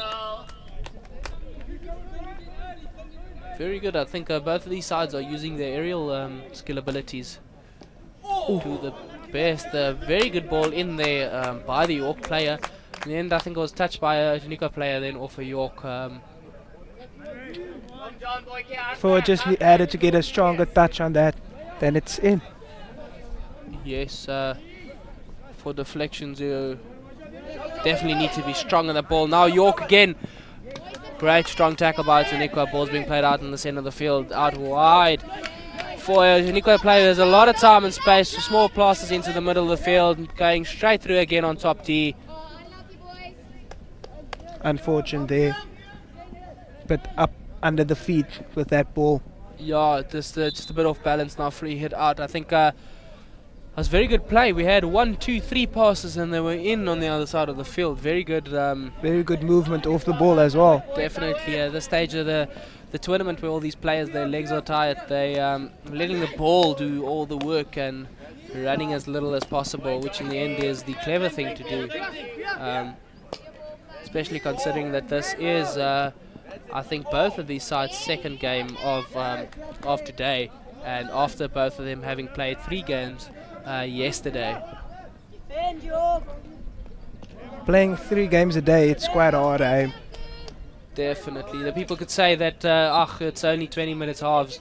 A game's a game. If no rest at the end of the day. There's no rest. There's non-stop running, up and down hockey. You still put 100% effort into all your games, so it doesn't matter if you're going to play 10-minute halves. Even it's going to be a tough one in the end. It can be the longest 20 minutes of your life.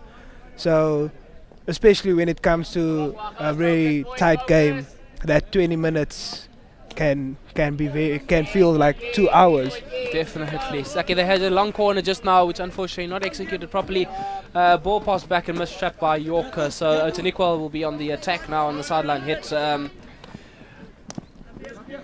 Also look to string some passes together there, but unfortunately doesn't quite get that. You got a line ball up the line. You got a man inside. Onto the foot there. Finds the foot just inside. That player needs to retrieve 5. All good in the end. Very good turnover tackle there. No swing and a miss there. So free hit to York. York High.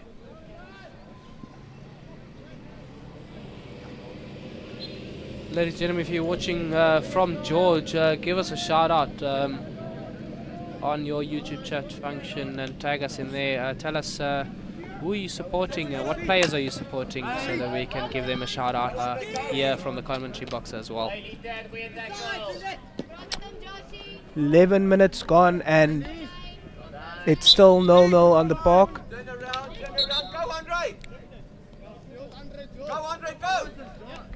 So let's see what York can do here. York now with a hit in and an opportunity on the far side of the circle, just swinging a miss there. Almost found the foot there of Taniqua, but it gone off the stick. Taniqua defense doing very well there, keeping the sticks in front of the foot. The ball doesn't hit there. Now we've got a very strong run for Taniqua. Free hit just outside the 23. They look to take this quickly, get their options, and it's a hit just outside the D. Now the ball needs to move 5 meters, as we all know, before it can enter the circle. Definitely a circle entry. Valid there, shot's been taken. Just a bit off balance there. Sets the ball and goes out the baseline. Should have ran to the baseline and checked for a better pass option there. But yeah, you have to take your chances, eh? Yeah, wide. Yeah. Definitely, yeah. Maybe just taking your time and going to the baseline, looking for the inside ball, maybe creating a better option to score. Finds the York High foot there. Taniqua free hit, playing out now through the centre of the park. Very great diagonal ball. Finds an Taniqua player. Good running off the ball by the Taniqua attack. Unfortunately, Stuart Alloc, yes, York. Right, and Rowan Murray, woo, go York. Lovely support for York. Keen Grieve, let's go York. We love you, go Yorkies. Yorkies are definitely the favourites here for this game at this stage. We look at the supporters. I say hi to everybody over there from George. Thank you for tuning in and watching this game today.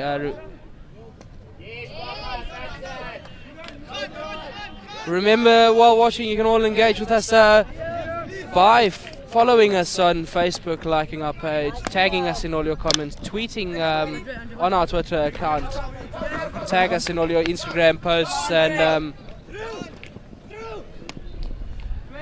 on the tweets, remember to hashtag SSL Hockey. Well, that will get the feed straight here up in our commentary box.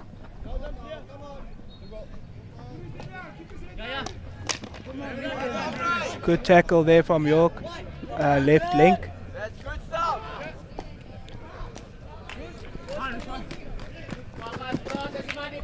Ball's out on the sideline. York has another opportunity now.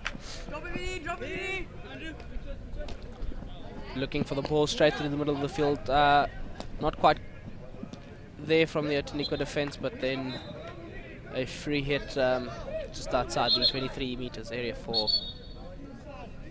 That's called back inside the 23 meters for the by the umpire.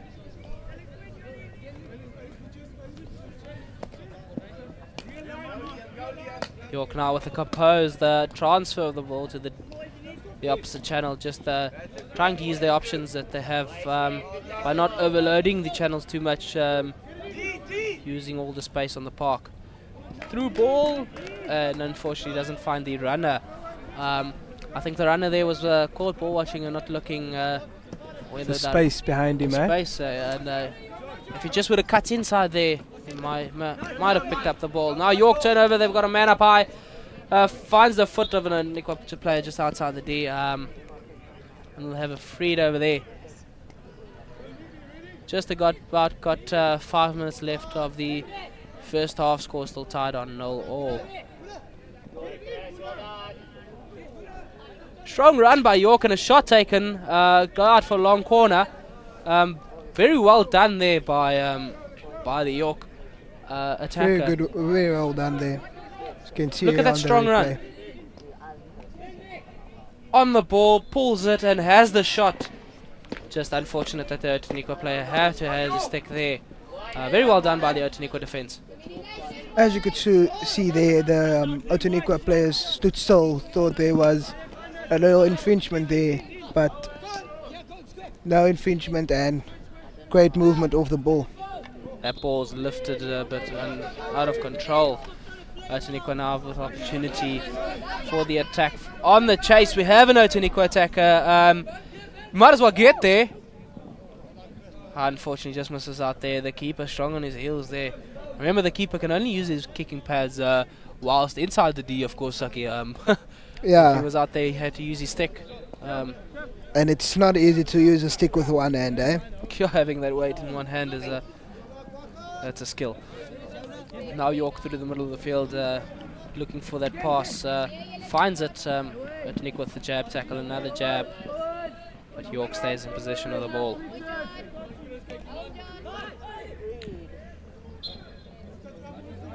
As you can see, York has very good running off the ball and let the ball keep on rolling and not hanging too long onto the ball. And that's what you like to see in schoolboy hockey as well. You don't want the boy to keep on running with the ball. Yeah, indeed. As I said just now, if they can realize that on a 16 level, that making the ball do the work is the right thing. Where you as a player needs to be making runs is when you're not on the ball. Yes. You need to make leads and run into space and try and confuse the defense by running up and down. Ball in by York. Stopped by Outeniqua there. Shot off by York, just goes across the face. Unfortunately, the attacking player was not there for that hit in. Let's watch that again. Good steal there from the York player. Lovely, and a shot just wide, Saki. I mean, that's about inches on there. That's very close. That's very close. Our cameraman there had to duck and dive for that ball coming straight at him. Outeniqua now on the opposite side of the field and gets the free hit to York.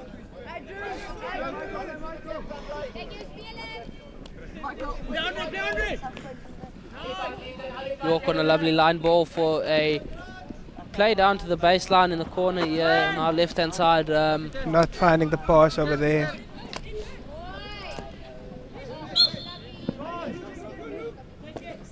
Outeniqua on the ball, just the mistrap they went into the foot.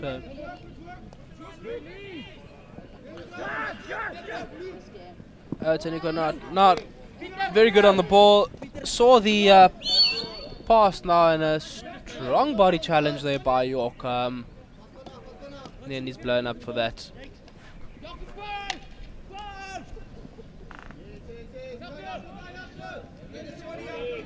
Yaku is encouraged there to go post, and unfortunately not getting the time and space to do so, but he can try again on the next one. Finds a stick there of the York player. York now on the ball. They'll go for the through ball. Indeed finds it now. Very good tackle by Outeniqua. Is looking for the wide ball, gets it, and Outeniqua still on the ball, and a penalty corner for the challenge on top. D, Saki, was that? I think it was for the second challenge. The second one, yeah. The second challenge. But penalty corner in the end. Outeniqua now has an opportunity at 20 seconds to go in the first half to go 1-up into the half-time break. Let's see what Outeniqua can make out of this opportunity. Remember, ladies and gentlemen, when the clock ticks down, the penalty corner needs to be finished before players can enjoy a half-time break. Come on, York! Defense, guys!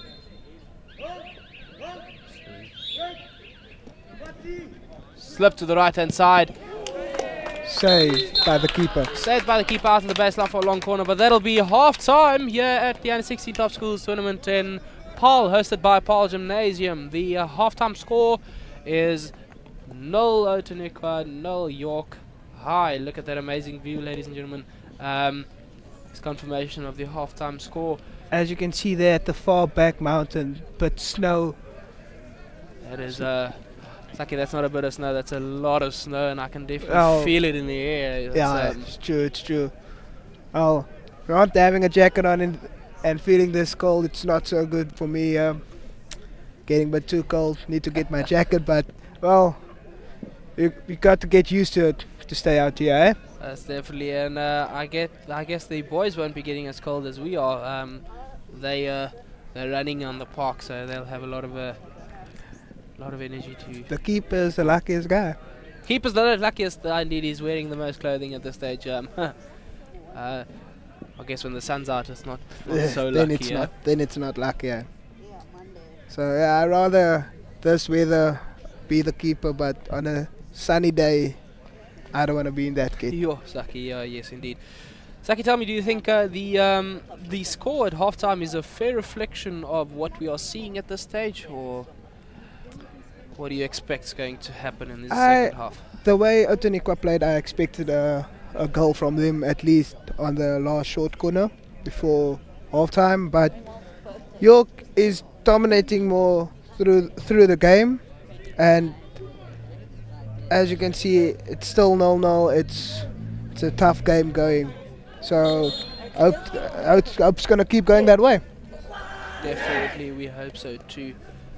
Ladies and gentlemen, you saw there on the far side of games being played. As all the games are being live streamed on the A pitch here today, at the same time, boys and girls are playing on the B field on the opposite side.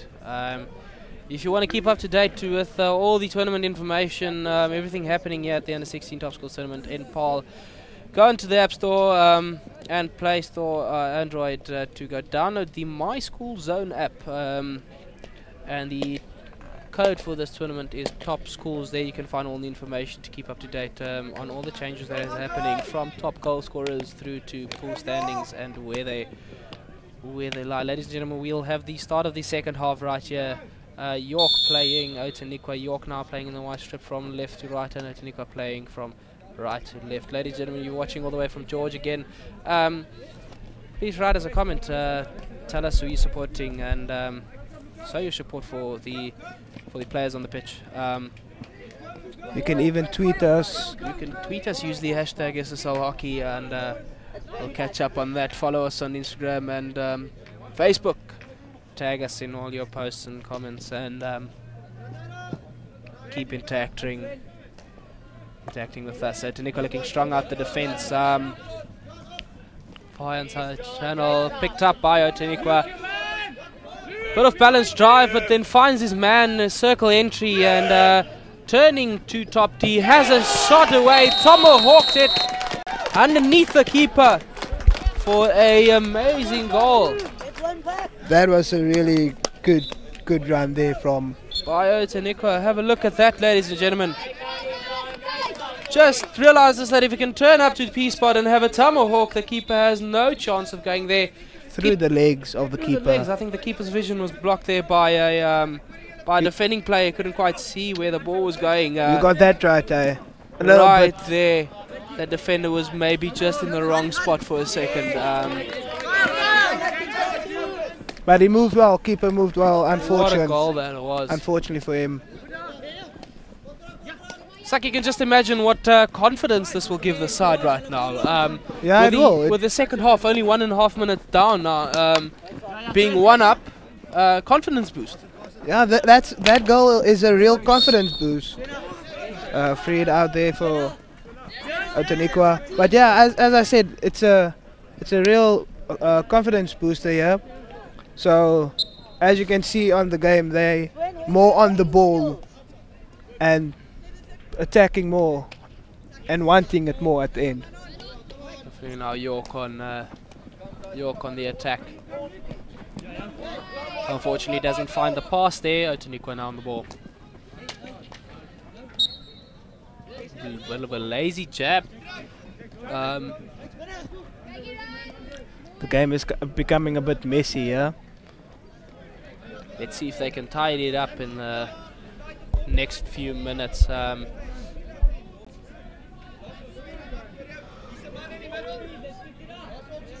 York now on the ball, under a lot of pressure from the Otaniqua press, but now gets an opportunity with a free to relieve some pressure. Indeed they do that. They've got a man up high who's going to run off the ball, but Otaniqua defender is fast on his heels. Touch is just a little bit too hard. Another interception there by York, and another turnover. And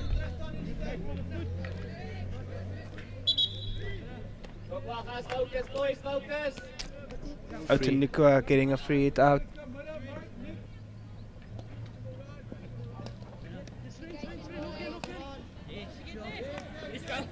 They've got Otaniqua on the attack now, with the play over there now has an opportunity on the far corner of the circle, looking for the ball inside, maybe to find a foot.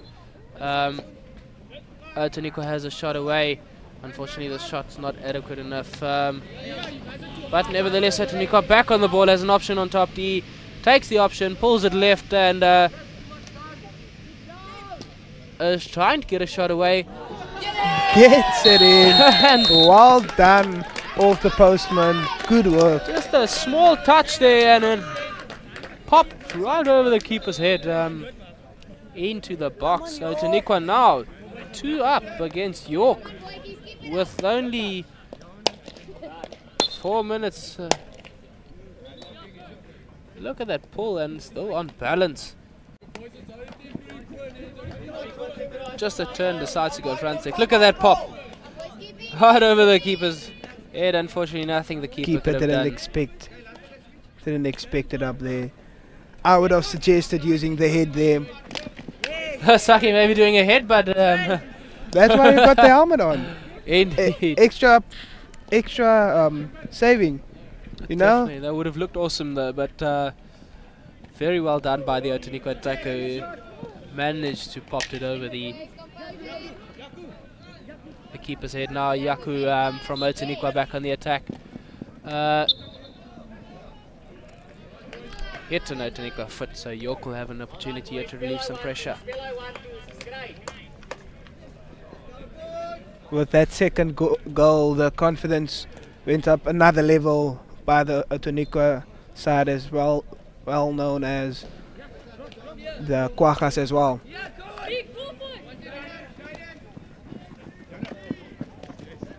York now on his drive and has a lot of space into the D on the front stick shot. Great save by the keeper. Off the keeper's glove, over the baseline. Very well done indeed. You can see the replay there. Oh, yeah, ladies and gentlemen, that actually came off the post. Off the keeper's glove into the post and out the baseline. And he saves Otaniqua from conceding a goal. Very well done by the keeper there. Another long corner. A long corner there, ladies and gentlemen. Just remember in order to score a goal, the ball needs to be touched by an attacking player inside the D. Ball straight in by York into the attacking circle, but it's played out by Otaniqua, who finds a infringement by York. York now strong on the ball. Had an option there, just lifts the die up dangerously towards the circle.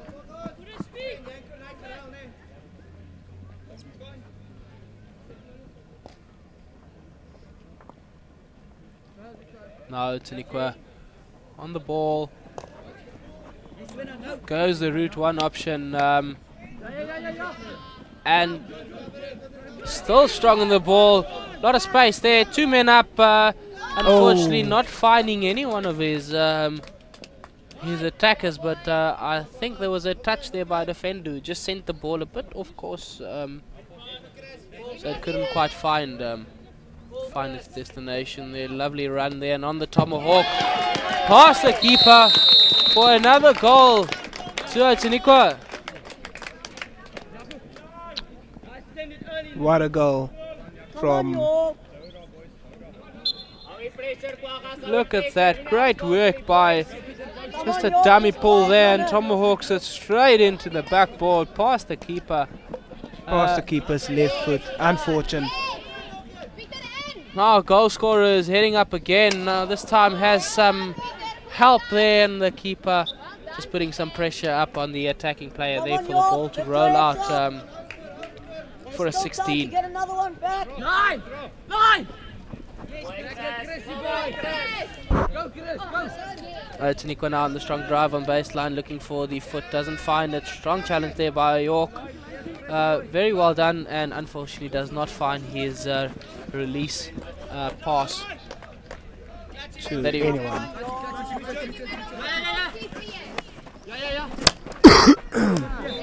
Otanikwa now unfortunately turned over the ball to York. Very strong run there by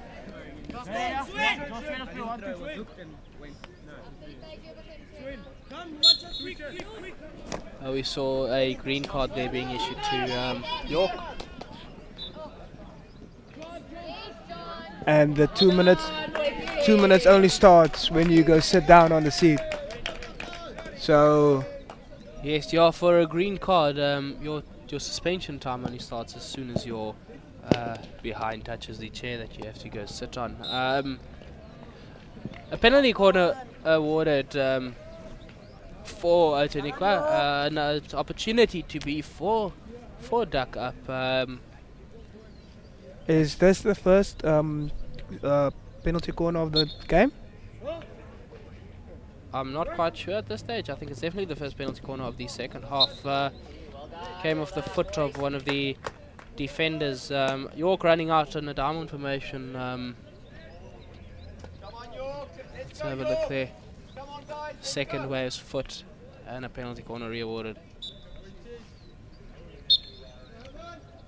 Otanikwa looks like they're setting up for a drag. Indeed, the ball goes out the 5 meters to Palanza. Now the penalty corner rules does not apply anymore, so the ball can be lifted into the net as it is. Another goal for Otanikwa. Otanikwa, they 4-0 up against York. What a change of scenery here we got from the first half going into half time. 0-0. Look at that. Lovely ball out. That was definitely planned, or it looked like it was planned. And on the Tomahawk, just into the net. Keeper, but out of position there. But yeah, great strike from the Otanikwa player. Definitely so. Go on, let's get one back. One other ball.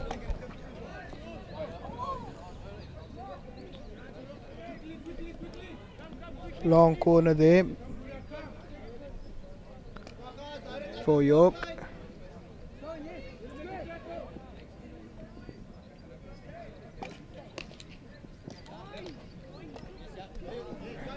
It's fairly big players here for the under 16s by Otanikwa, eh? Yes, indeed, Sagi. These are very big boys.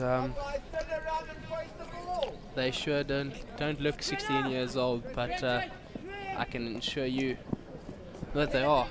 I wonder what they give. They give the Otanikwa kids there, George, eh? We can only imagine. Rather, not going to make any assumptions on that. Ladies and gentlemen, if you're watching from George, please give us a shout out on the feed. Tweet us some tweets and go follow us on Facebook. Hashtag SSL Hockey on Twitter, and send us your comments on this game so far.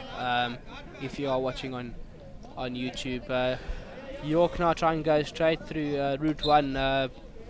They do indeed get the free hit. It's outside the 23 meters area. Very soft release there by the York captain. Overturned by Otanikwa, goes a through ball. Didn't quite find his man. York now back on the attack. Nikki Klaassen, School Sports Live, hashtag SSL Hockey. Let's go Yorkie, supporting Andre Klaassen from George. Thank you, Nikki Klaassen. Ethan scores time for a comeback. York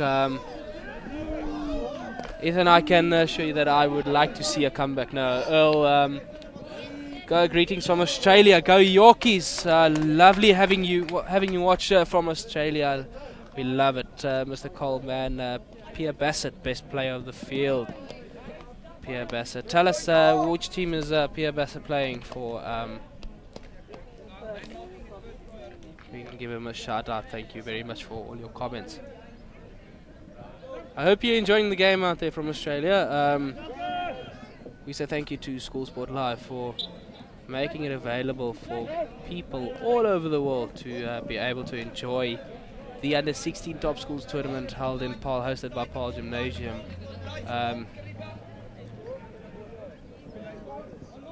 It's a lovely experience being out here. York now on the attack, out on the far side, maybe looking for another circle entry, shots off, and a strong challenge there by Taniqua, managed to get the ball away. Very well done there in the midfield by York, but unfortunately turned over by Taniqua. Double turnover indeed by York now. It's a very composed side playing it out back, realizing that they've got more time on the ball than they think, but unfortunately time is a very big factor at this stage, with only 6 minutes and 10 seconds left on the stadium clock, and York is being 4-0 down. They've got to pull something out of the hat here to give us a great comeback.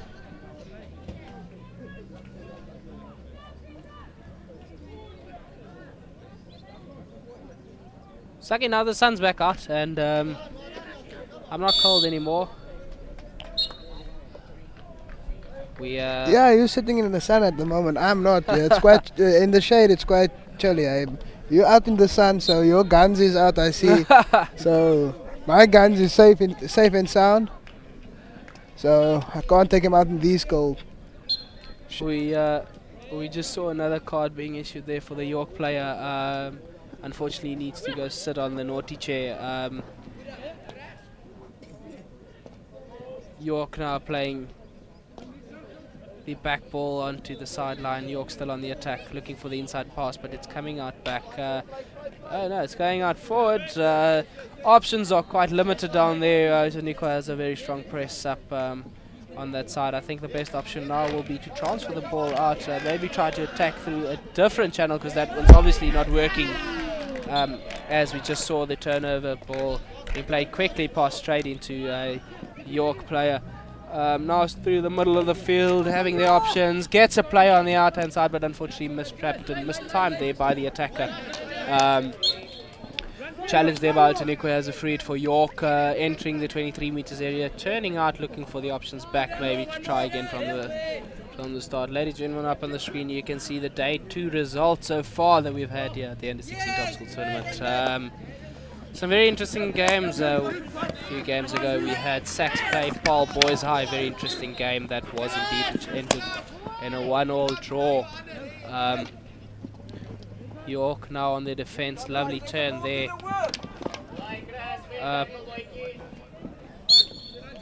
A poor challenge there in first, which caused some players to hit the deck. But everybody up on the feet right now and ready to play on York. Very good diagonal pass there to the far side of the field. Unfortunately, lovely tackle there by Taniqua with a strong drive, tackled by York again.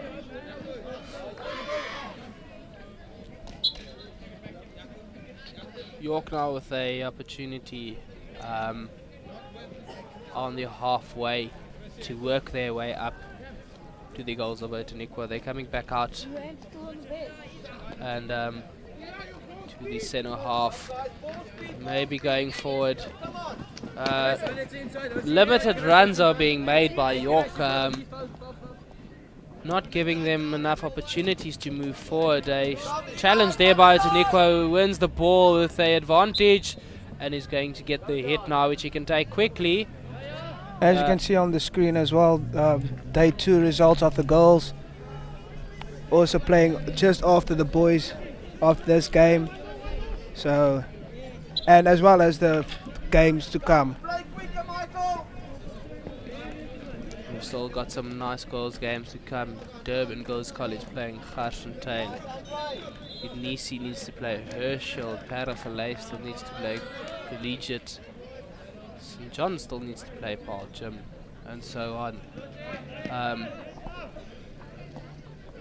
Ball out now for Taniqua, 16-yard hit. 2.5 minutes to go on the stadium clock.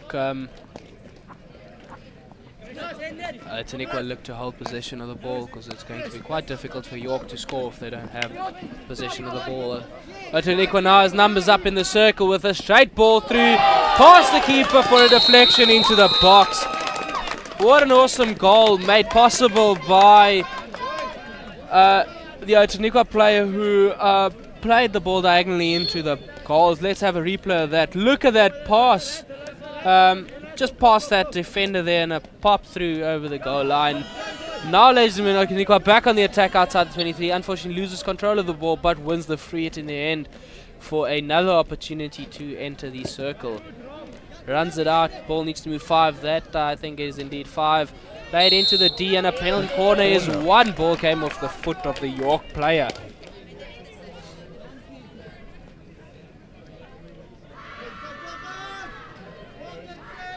Now with about 1 minute and 20 seconds left on the clock, York High is trailing with 5 goals to Taniqua and 0 to York. Taniqua now has a golden opportunity to make the score 6-0. Let's see if they can pull this one off, Saki.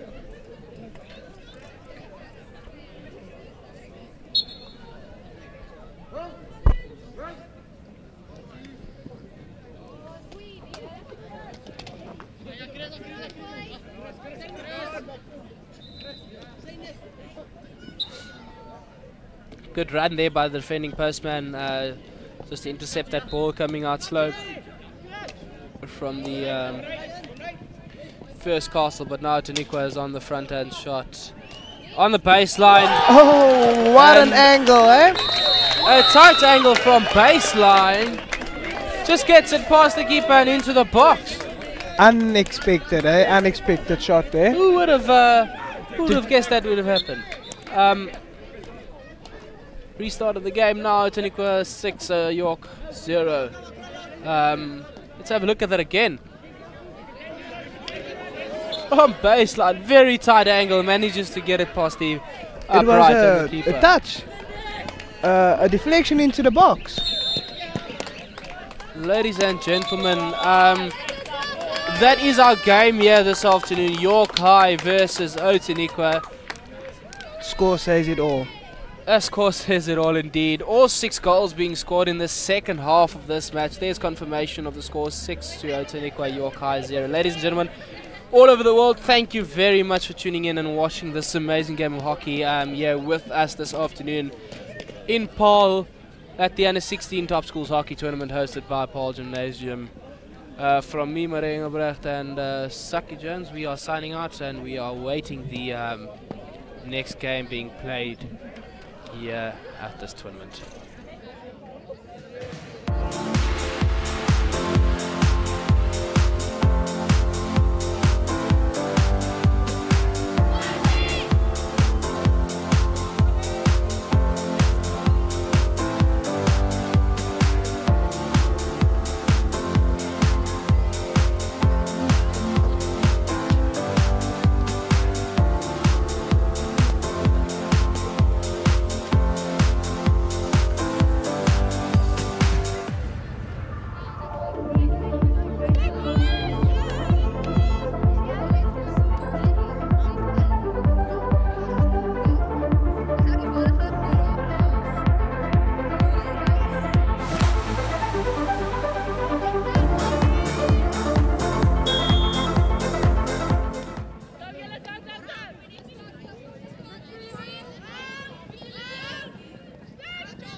Good afternoon, ladies and gentlemen. I apologize for the short break in commentary. We are here at the Under-16 Top School Tournament in Paarl, hosted by Paarl Gymnasium, with the girls' game up here in front of us. Garsfontein ladies are playing Durban Girls College. Durban Girls College now on the attack with a penalty corner opportunity within the first minute and a half of the match to open the scoring.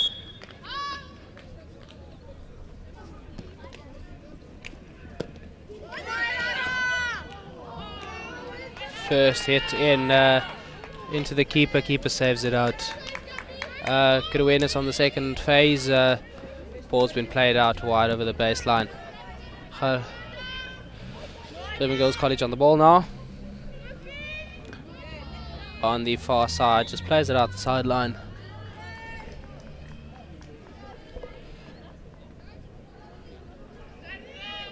Garsfontein now looking to relieve some pressure. Finds a girl and overturned by Durban Girls, who's placing out the sideline, and Garsfontein will try again. Ladies and gentlemen, thank you for tuning in and watching this live stream from where you are in the world. Please tell me where you're from in the comments. Tell me who you're supporting and give me your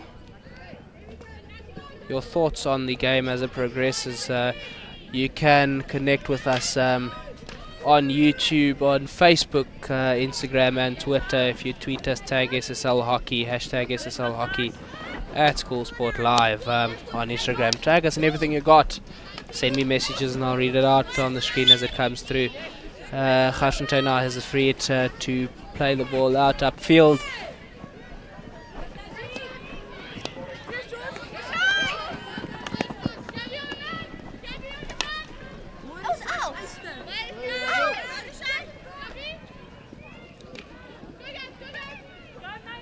Durban Girls College being pressed into their corner over there, and balls hit up the line, and Durban Girls get the free hit to play it out.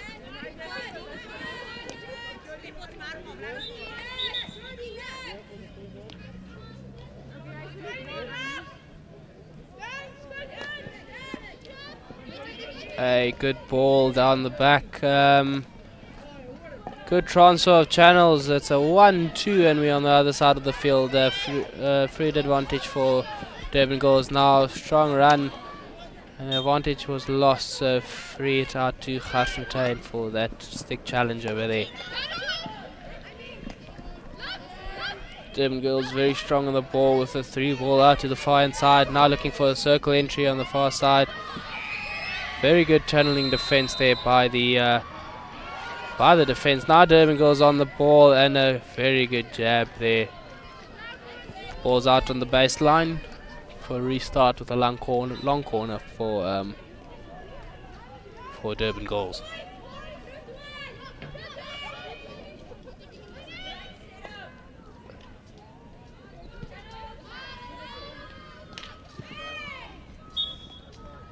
Freed outside the D.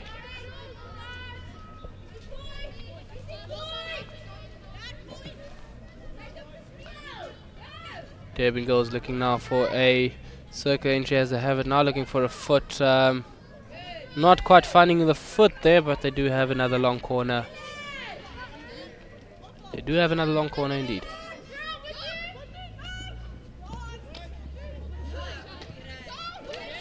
Finds the foot there of Durban Girls, and it's a free out for Garsfontein. Garsfontein will look to play this quickly up the line before all the players set up. Unfortunately they don't do that, so they're giving Durban Girls to set up the press, giving them enough time to set up the press, and now options are very limited, and I don't see any players trying to make some runs to make the passes possible. It finds the foot there of Garsfontein. It's a free to Durban Girls.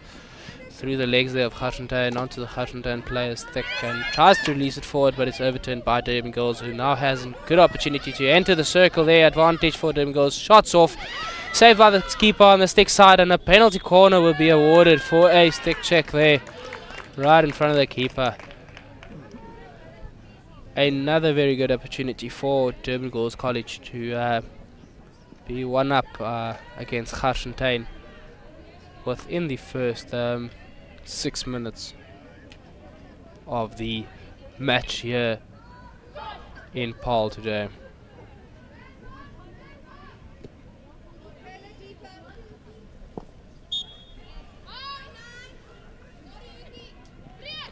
Stopped by the first course, will set up for a drag flick. Drag flick it is indeed, but it goes high over off the keeper's glove.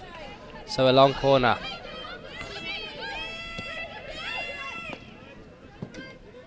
Ran in by Durban Girls College and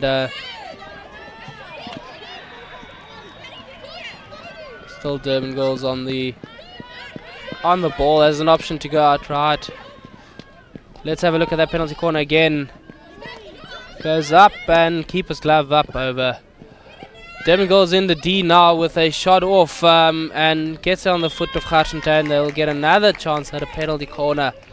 Let's see if they can convert this one.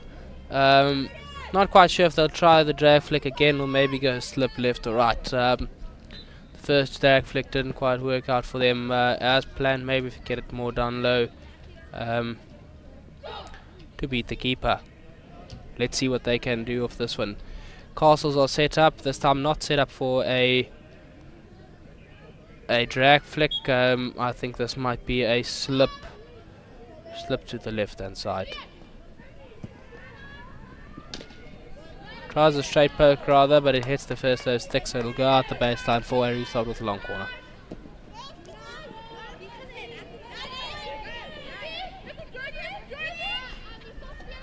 Long corner pass into Durban Girls' goal inside the 5 meter step line, back onto Durban Girls, who's going to make a circle entry on the far side of the D at the baseline. Now come back for the free hit of the initial foul. Ball's inside the 5 meter area, so that inside the 23 meters area the ball needs to move 5 before it can enter the circle. Free hit now for Durban Girls. And an entry there, looking for the foot, not quite finding it. Garsfontein trying to clear the ball, miss hits, swing and a miss there, so a penalty corner is awarded for Durban Girls College. And yet again another opportunity for them to open up the scoring.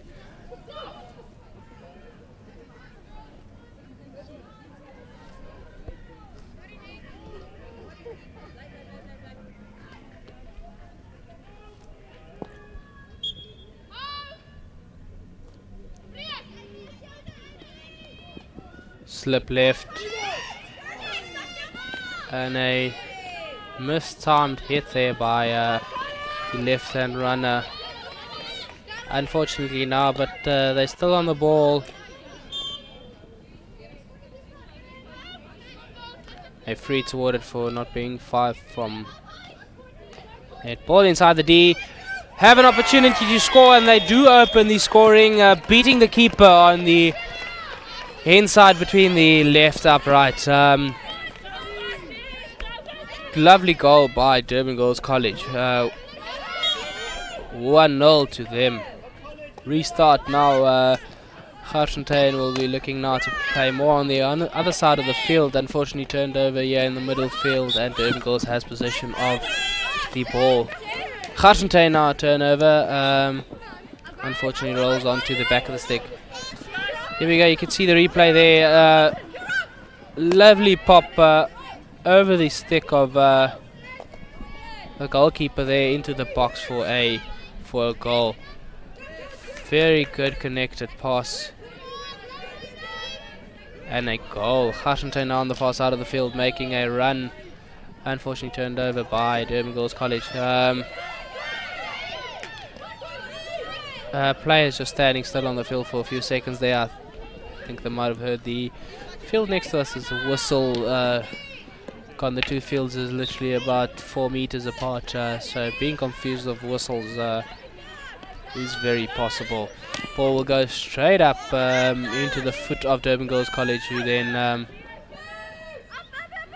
plays the ball over the baseline. Will restart with a 16-yard hit. Durban Girls coming out to the left-hand side, left half, playing it right up upfield, then try and connect the centre pass. Didn't quite look up to see if there's any of her teammates there to receive the pass.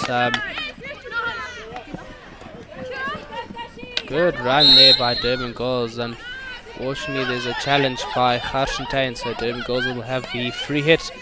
Ball's been played over the centre of the field through the centre channel. Missed trap there by Garsfontein on the back. Durban Girls will now apply a lot of pressure there just to maybe have a turnover in that area of the field. Good strong tackle there by Garsfontein. Unfortunately, the ball has been played into no man's land, straight into Durban Girls College, and no foot there.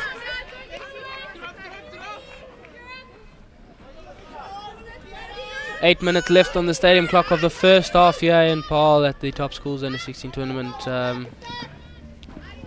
Ladies and gentlemen, if you are watching from far and you want to be up to date of all the happenings here at the tournament, be sure to download the My School Zone app off Play Store and log in with the code Top Schools.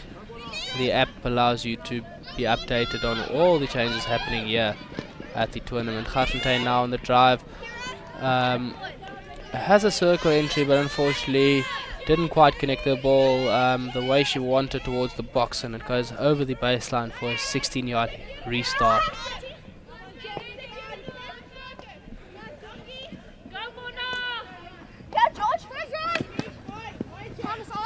It'll be Durban Girls hit on the sideline. Opportunity now to stay on the attack. Ball will go around the back. And now through the middle and finds a Durban Girls player. Nice and composed. Hit back. She'll drive up the sideline there. Try to get the ball away. Unfortunately miss it. And free hit to Garsfontein in the middle of the field. Taken quickly. But is called back by the umpire to be put on the mark.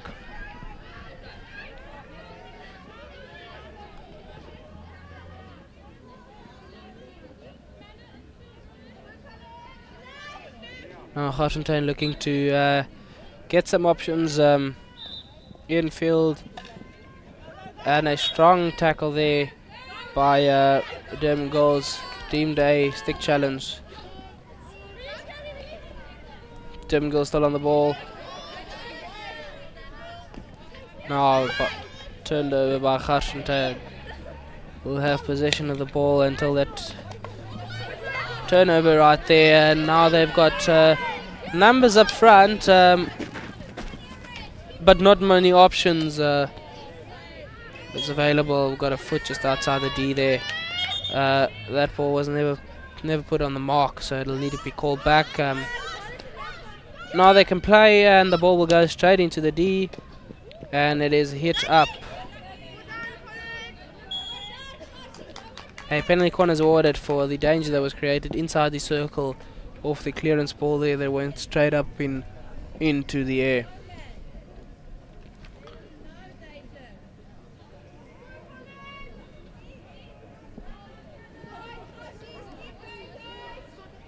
With just about 5 minutes left on the stadium clock of the first half here, we've got Durban Girls College leading Garsfontein 1-0.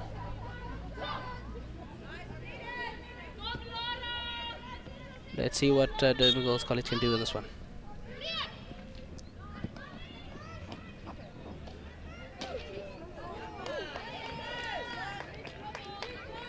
Long corner.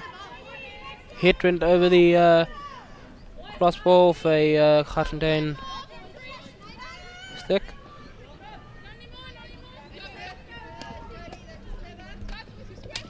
Have a replay up on that screen for you.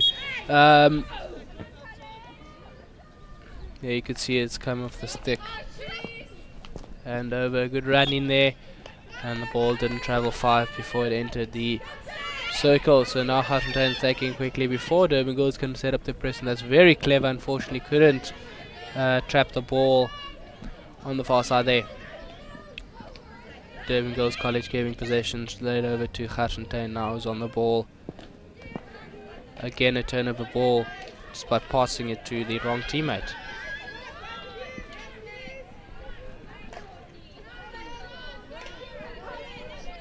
Advantage to Durban Girls, and a free hit awarded just outside the 5-meter stop line area. Durban Girls unfortunately passes it into the wrong direction, turned over by Durban Girls College again. Garsfontein now on the ball, looking to play out wide, finds a teammate, still going to get to the ball, has a strong run up on the right hand side channel, and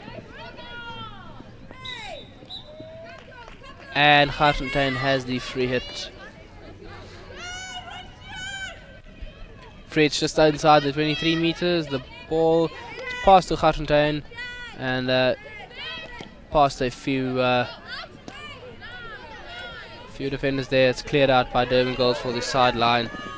It's not going to find the sideline, it's going to find a Durban Girls player who is tackled in by Garsfontein, who's going to look to relieve the pressure up the channel, does a few turns, unfortunately loses control of the ball, but in the end wins the free hit.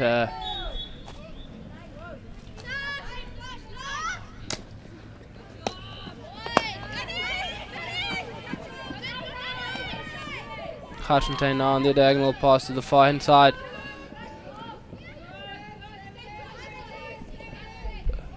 Good drive there. Garsfontein unfortunately misses out on the opportunity. The ball goes over the baseline for a 16-yard restart.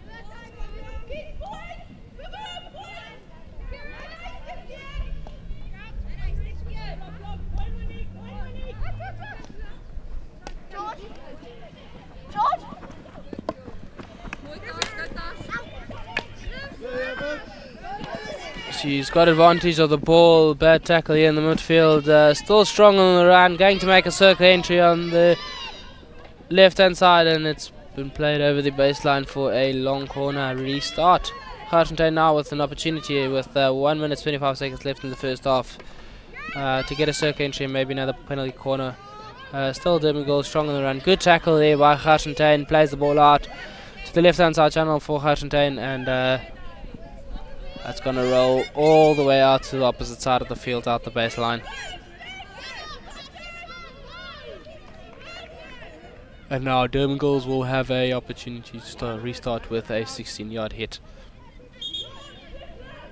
It is indeed a 16-yard hit and not a 23-meter yard hit, so the ball needs to be taken back into line where the hit should supposed to be. Straight up the channel into Garsfontein, and unfortunately Garsfontein then lost possession of the ball there, so Durban Girls College got the free hit on the sideline hit on the far side of the field. Durban Girls now on a strong receive of the ball, unfortunately turned over there by Garsfontein. Well done to the Garsfontein defender. Have now an opportunity to play the ball forward, intercepted by Durban Girls. Still Durban Girls now on the attack, and a through ball to find a Garsfontein player, turned over now by Durban Girls. Going to make a run through on the left hand side. Miss hits the ball, but it's a Garsfontein foot, so they'll have a free hit with 4 seconds left of the first half. And ladies and gentlemen, that is the first half. Remember to follow us on Facebook and tag us on your pictures on Instagram, and use our hashtag SSL Hockey on Twitter, and tell your friends and family about our feed on YouTube, and send me your thoughts on the game. There's confirmation of the halftime score: 1-0 to Durban Girls College versus Garsfontein.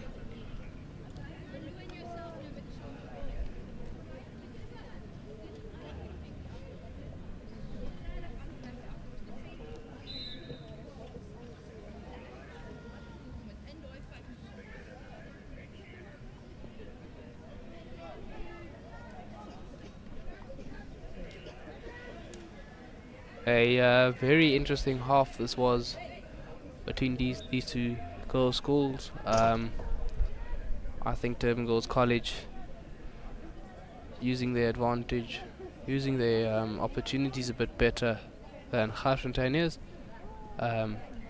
In the end, I think the scoreline now is a good reflection of what the game is.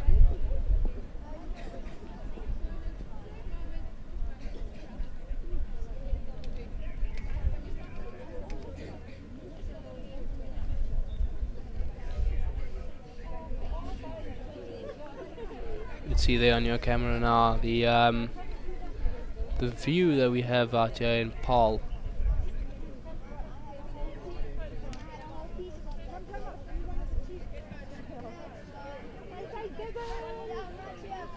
These teams only have a 3-minute half time. They will be starting now anytime soon.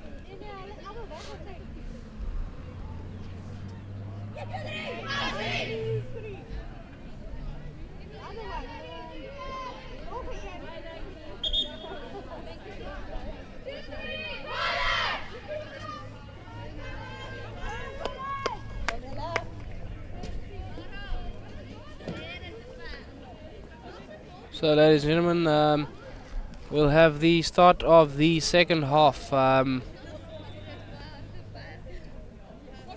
this game between Garsfontein and Durban Girls College.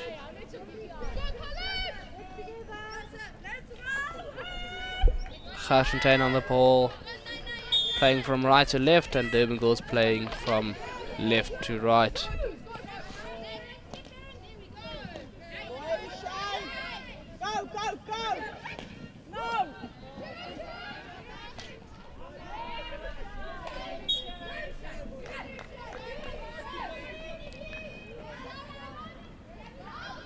Durban goes on the defense.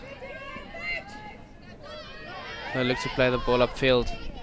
Garsfontein turned over the ball very nicely there, finds a foot and will in the free hit. They'll look to take it quickly now, and does indeed lift it dangerously there into the Durban goal player. Free it out.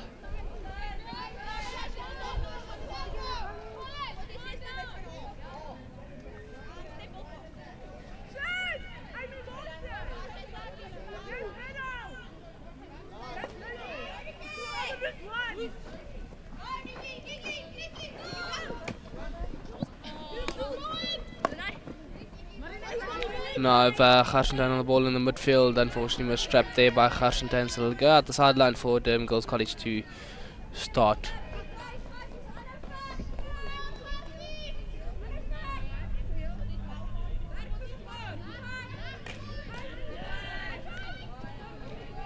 Garsfontein now on the ball, Durban Girls turned over, Garsfontein back on the ball, has advantage, got a man up high on the field. There we go, a little restart with a 16.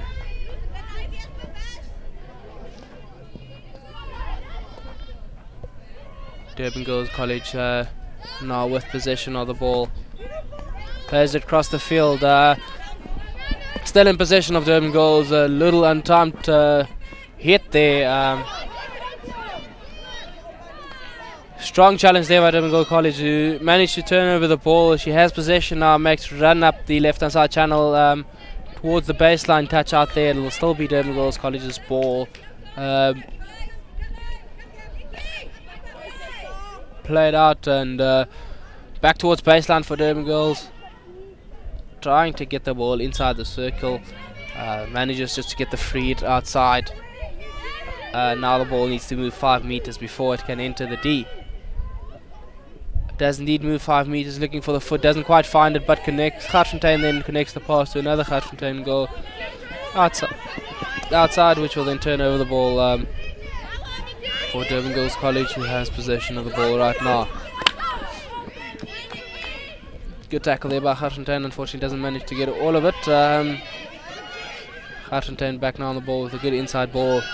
Now looking for the through ball. Unfortunately, Durban Girls College just manages to trap the ball inside the center of the field, passes diagonally to the right hand channel. He's going to have a circular entry and possibly a shot off.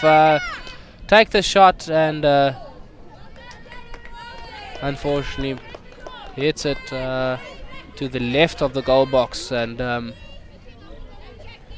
doesn't succeed in getting a goal. Garsfontein now with the restart.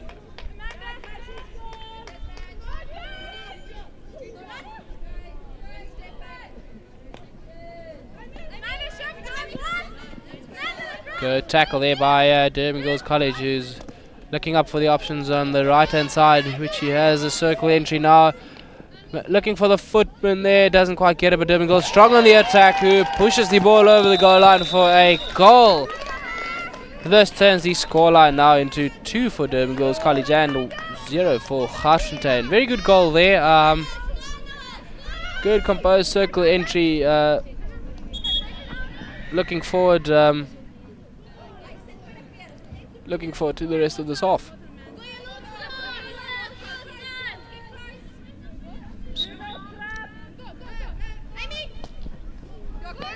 Got Garsfontein now on the restart. They are on the ball. Looked at the line ball. Does give the line ball, unfortunately, just too much pace on that for the other Garsfontein lady to pick it up. Now let's watch that goal again. Looking for the inside ball onto P-Spot and just pops it past the keeper for a goal. Very well done by Durban Girls College. Look at that, just composed. Knows she has a lot of time just to turn and pop the ball over the line. Now Durban Girls strong on the attack. Has the advantage, plays it towards top D, now runs and going, possibly having a backstick shot, but doesn't take the opportunity. The ball rolls to the baseline, still in possession of Durban Girls. A circle entry on the far side, an attempt at a clearance at the other side. It's now going to be a sideline ball.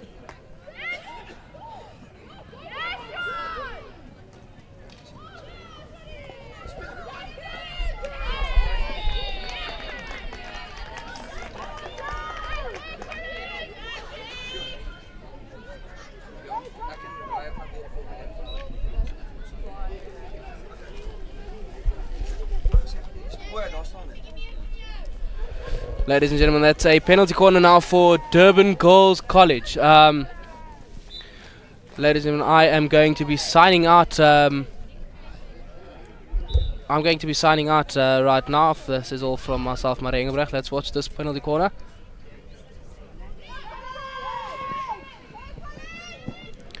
Great stuff there. Good awareness of the second phase of the post. Durban Girls College back on the ball, and unfortunately pushes it wide off the left upright, and the ball goes out on the baseline for a restart with a long corner. Ladies and gentlemen, thank you for having me. This is all from me, and I'll see you again.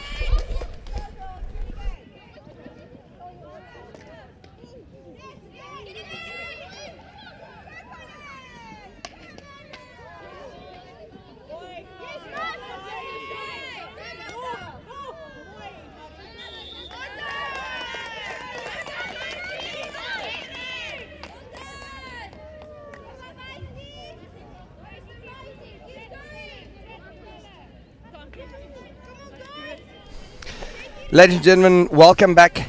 I'm Tianta Blanche and with me is Dreyer Raal. We're joining the game Garsfontein versus Durban Girls College with 13 minutes remaining of this game. Durban Girls College with a put into a short corner.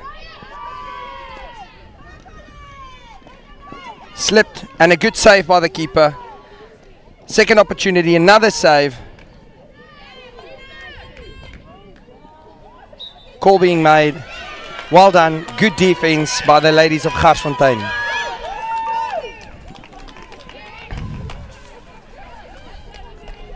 Exciting day here today of hockey. We've had some stunning matches. This one of them with the ladies of Durban Girls College leading 2-0. Garsfontein now has possession of the ball, chasing the ball down the field, having a good run, passes it in. But one of Durbanville Girls College goals stops the ball. Vir al die kykers daar van Garsfontein. Ons vra vir julle dat julle op Twitter vir ons sal skryf by SSL Hockey kan julle vir ons 'n boodskap stuur op Twitter. So gesels bietjie met ons, sê vir ons wat julle dink, sê vir ons wie julle voor cheer, laat ons weet en dan lees ons julle tweets uit hier live op SSL.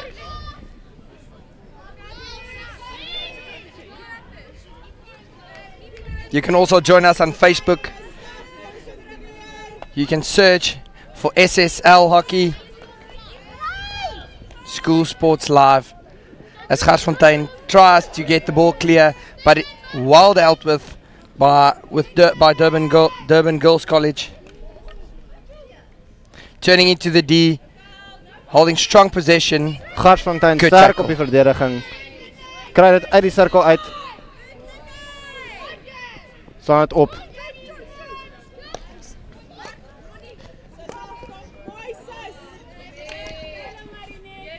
Well intercepted, but well dealt with.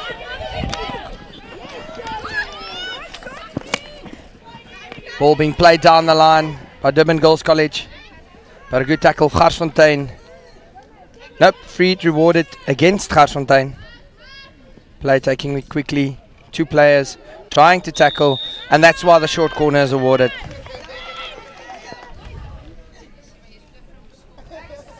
Spelers maak nou gereed vir die kort hoekie. Met Garsfontein op die verdediging. It's a wonderful atmosphere in Paul. Great hockey to watch. If you're in the area, join us here at Paarl Gymnasium. There's a lovely tent hosted by Fairview. Lovely tent with a lot of refreshments. Dit is verskriklik lekker hier so ons. Ek sit self met 'n lekker koppie koffie. It's a lovely day. It's lekker warm, and the players are enjoying the wonderful conditions and the beautiful sceneries here in Paarl. Garsfontein nou gou besig om te bespreek wat hulle gaan doen. Hulle staan gereed. Bal is uit. Goeie stop. Another shorty advantage. Nope. Maar goeie verdediging van Garsfontein se kant en die bal word weer terug aan hulle gegee.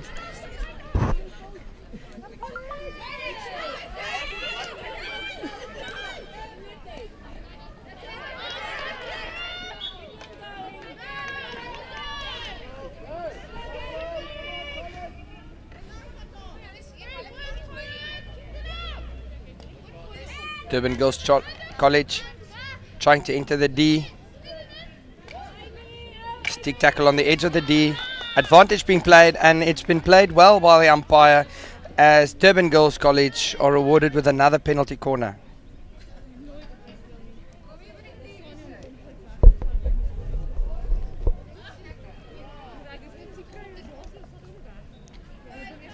Nog 'n kortetjie wat gegee word teen Garsfontein hierso. Durban Girls College se spelers wat gereed staan om die korthoekie te vat. Garsfontein se verdediging ook nou gereed.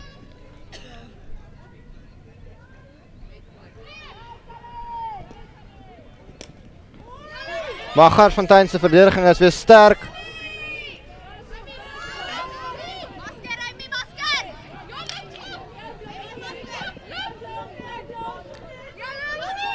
Little contact on the player from Durban Girls College, but not seen by the ref. Ball being smashed into the D. No one on the end of that ball. 16 word gegee vir Garsfontein se spelers na die bal agteruit gegaan het.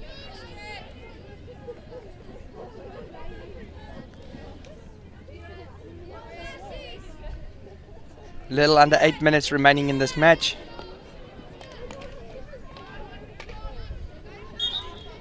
A lot of stick tackling involved there, few stick tackles by the players involved. Garsfontein being awarded the free hit.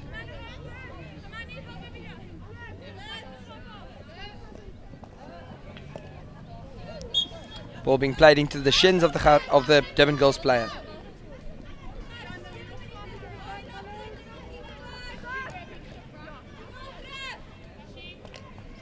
Garsfontein speel terug in hulle eie sirkel in. Trek eers Durban Girls College se spelers in.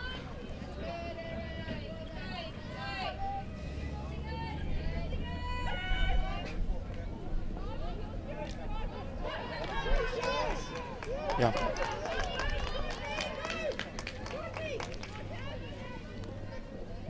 Durban Girls College weer in die sirkel van Garsfontein.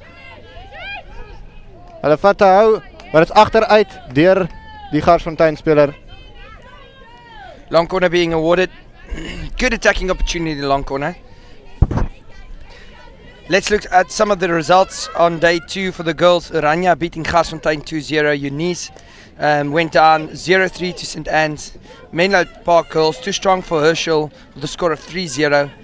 Parelvallei going down 1-2 to Durban Girls College. St. Anne's beating Parelgym 4-0. St. Mary's 3-1 to Garsfontein. Oh no, sorry. St. Mary's beating Garsfontein 3-1. Eunice beating St. John's 3-2. Solid game. Urania versus Collegate 1-1. Durban Girls College now playing against Garsfontein, and the score 2-0 to Durban Girls College.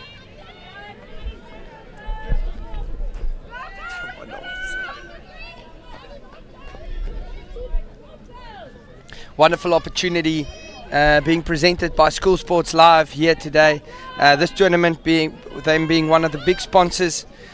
Players getting a great opportunity to play some hockey at a high level, and for the games being broadcast live. So a shout out to School Sports Live for hosting this wonderful event here at Parelgym, and also to FNB. FNB, one of the major sponsors. This tournament would have not been the same without them. As Renée is by ons aangesluit het, ons is hier besig met die spel tussen Durbanville Girls College en Garsfontein, met Durbanville Girls College wat voorloop met 2-0. Dis twee umpires wat ons hier in hierdie spel op die veld het, is Kobus Snyman en Michael Botha.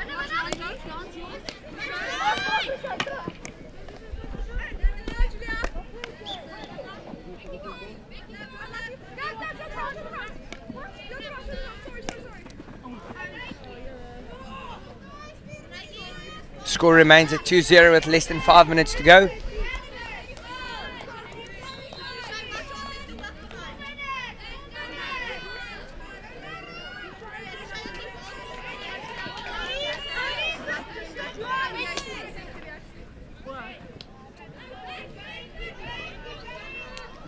Durban Girls dropping the ball back, smashing it into the middle of the field, but well intercepted, well cut out by Garsfontein. Some sloppy play there by the two players, but the advantage allowed. No advantage is the referee. He takes them back to the first mistake. Breakdown in play, mistake been made by Durban Girls.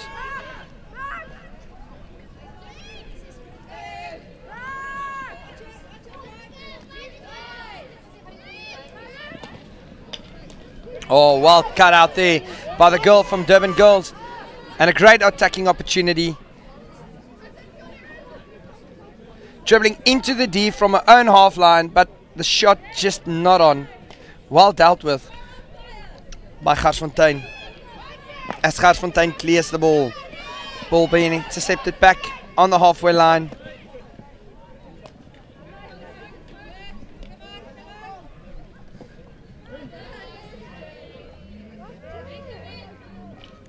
Stick tackle, not seen by the refs.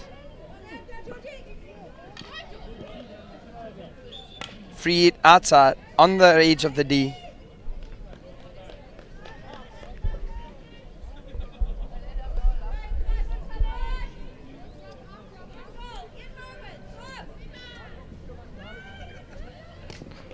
Durbanville Girls College slaan hom weer in die sirkel in. Waarin daar word 'n kort hoekie vir hulle gegee. Ons het dan baie kort ook al gesien in hierdie wedstryd vandag dreier. Yes, veral in Durbanville Girls College se guns. Hulle het nog nie baie variasie gebruik met hulle kort ook nie. Hulle het nog elke keer die bal uitgestuur na die speler aan die linkerkant van die stopper. Kom ons kyk of hulle met hierdie kort hoekie dalk iets anders beplan. Hulle het wel vir die tyd eers bespreek of daar nog iets anders is wat hulle dalk gaan doen. Hier vat hulle die bal na die ander kant toe. Hier is definitief iets anders aan die gang. Kom ons kyk wat gebeur.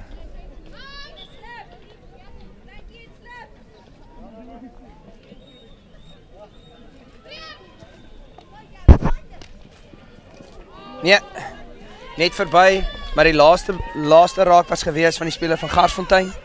En die langhoek word gegee. Met 2 minute oor op die klok, staan die volgende ouens reg vir die volgende wedstryd. Ja, dit gaan 'n naby wedstryd wees tussen Pinelands en Parel Gymnasium. Yes. Maar kom ons kyk of Durbanville Girls College nog een in die boks kan kry of Garsfontein self. Lelike stamphou uitgedeel daar deur die meisie van Garsfontein. Maar skeieregter sê speel aan.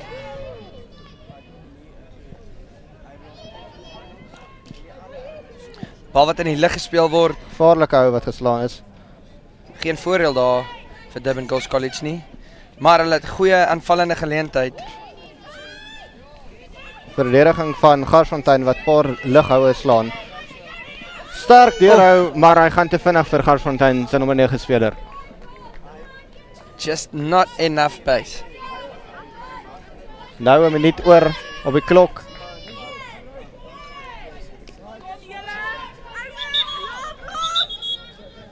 On the line. Durbanville girls wasting a little bit of time. They can smell the victory. So close, 30 seconds remaining with the score at 2-0. Surely that must be the match now. Take your time, Garsfontein tried everything that they had. Ons sien of enige van die twee spanne iets nog kan doen met die laaste bewegings van die spel.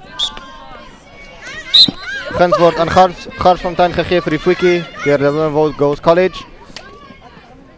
Maar hulle het weer beheer van die bal verkry. 5 sekondes oor op die klok.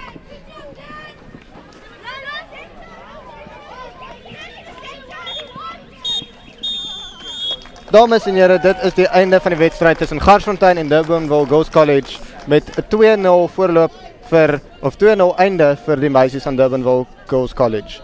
Of Durban Girls College, nie Durbanville nie, skus vir daai een.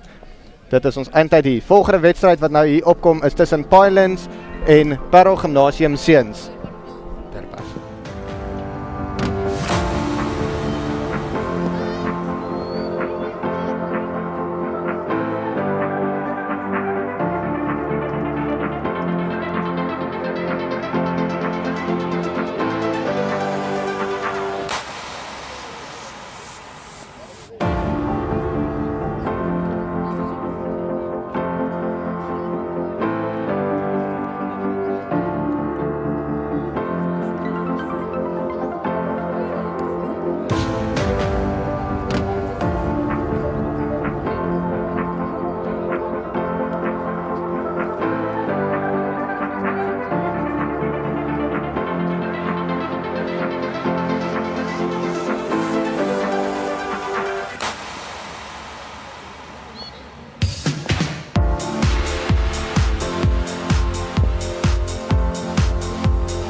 Ladies and gentlemen, welcome to this matchup between Parel Gym and Pinelands.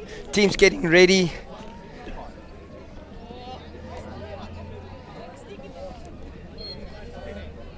Wonderful opportunity for the players from Parel Gym and from Pinelands High School. Playing a game here. Pool, still one of the pool matches being played. Parel Gym met die bippies, met die dat die hemde baie dieselfde lyk. Kan baie mense die mekaar maak op die veld en dat jy vir verkeerde speler die bal aangee.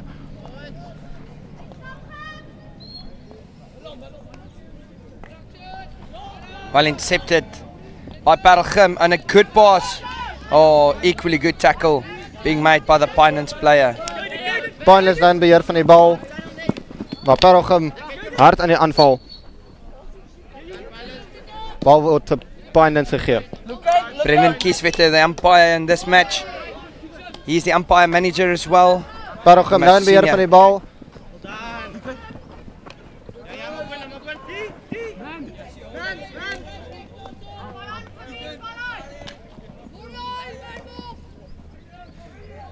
Advantage being played for the stick tackling. Well used by Pinans. Just the final ball down the line. Just trailing out. Just not enough turf for them.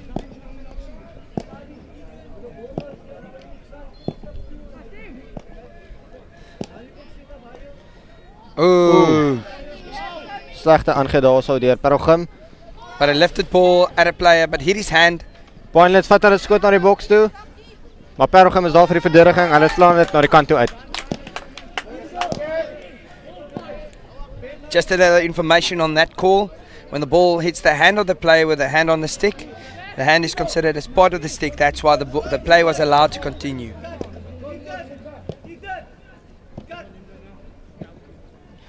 Overhead ball being thrown, collected by Parelgim, it lost control. Oh, extremely well dealt with. That last break in play, umpire says final warning for not being 5.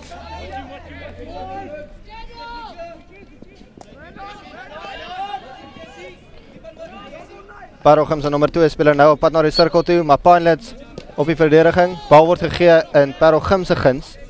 Ball being lifted into the Parelgim player. Player out wide being open, number 9. Oh, jabbed into the foot of the Parelgim player. That's one of the most effective tackles in hockey, is the jab tackle.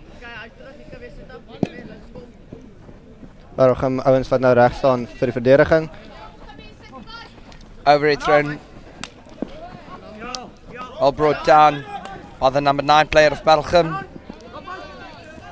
Strong dive. Contact on the player. Met 'n paar jaar terug waar die reël nog was dat jy nie jou stok bo jou kop of jou skouers mag gelig het, is dit 'n goeie ding dat er nou verander is. En 'n span gouer weer beheer kan kry van 'n bal wat gegooi is. Dreyer is lekker hoe hockey gegroei het oor die laaste paar jaar. As jy vat juist van die reëlveranderinge wat hulle al gemaak het. Wat hockey baie meer opwindend maak en die spelers baie meer toelaat om dinge te doen wat ons nooit kon doen nie. Veral die ligbal, of soos ons in Engels sê, die overhead. Yes. Ja, dit het heeltemal die spel verander, die spoed van die spel verander. Dit is 'n skill wat jare vat om aan te leer deur die spelers en wat vir my goed is om te sien hoe goed hierdie spelers op onder 16 vlak al dit doen. Dit maak 'n mens opgewonde. Pinelets speel agter die veld uit. Bal word gegee. Steeds in Pinelets se guns. Moontlik uitgestamp deur een van die Parelgim ouens. Wedstryd wat nog nie lekker vorm neem nie. Ons is nou eers wel 3 minute omtrent in die wedstryd. In die spel en nou eers in die 4de minuut, ja.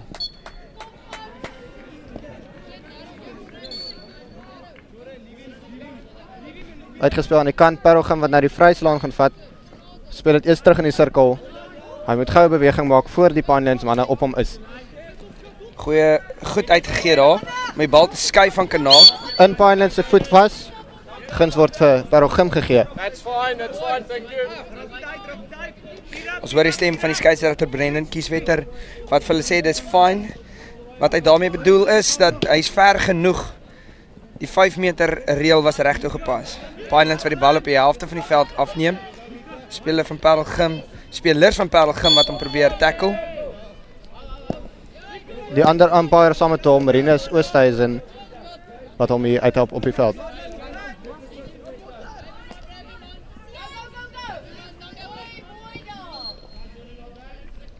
Right back moving to space on the right side of the field. Ball being played to him. Run to the baseline. Plays it in onto the foot of the player of Parelgymnasium. That's also one of the rules that's changed during the years, is that you can take the free within 5 meters from the D.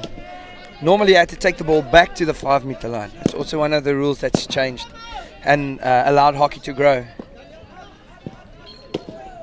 We'd just like to remind you that you can tweet on Twitter at SSL Hockey, and if you tweet to us there, we will read your tweets.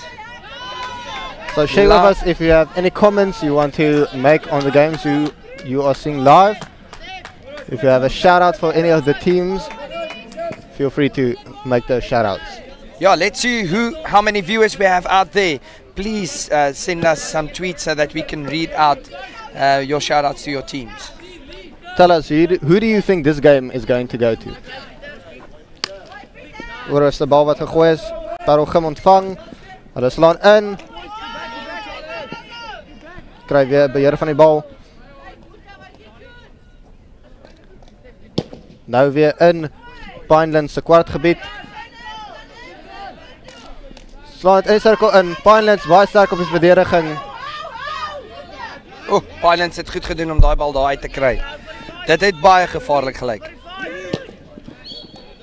In Parelgym voet vas. Pinelands wat nou weer vryslaan gevat.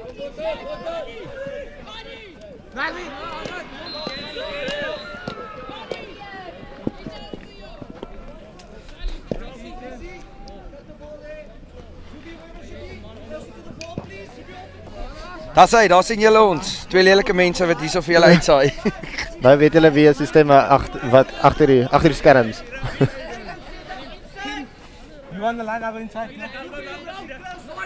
Mens kan lekker hoor op die mikrofoon op die veld hoe die spelers kommunikeer. Baie belangrike ding in die spel is om te kommunikeer, te weet waar die res van jou spelers is en ook te vertrou dat hulle die bal gaan ontvang. Vertroue wat 'n baie groot rol in hokkie speel en eintlik maar ook enige ander sportsoort. Wat my beïndruk is die spelers se dissipline. Ons het absoluut geen probleme met spelerdissipline nog gehad sover nie. Veral met die manne wat kaarte kry en baie gou gaan sit waar hulle weet hulle moet gaan sit as hulle kaarte kry. Hoe is uitstekende geleentheid Parelgym. En dit is die kom by die doeland teken. Well done aan Parelgym Gymnasium se seuns waar Parelgym se speler one-on-one met die goalie was en dit in die boks ingekry het. Dit maak dit 1-0 in Parelgym se guns teen Pinelands. That's an example of some great hockey. Moving into space, getting the ball to the open player, and just getting the touch there. And Parelgym on the attack again, counter-attack.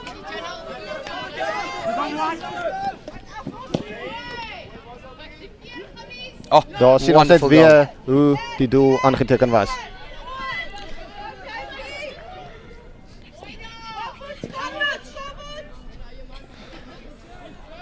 Rejoining play on the quarter line.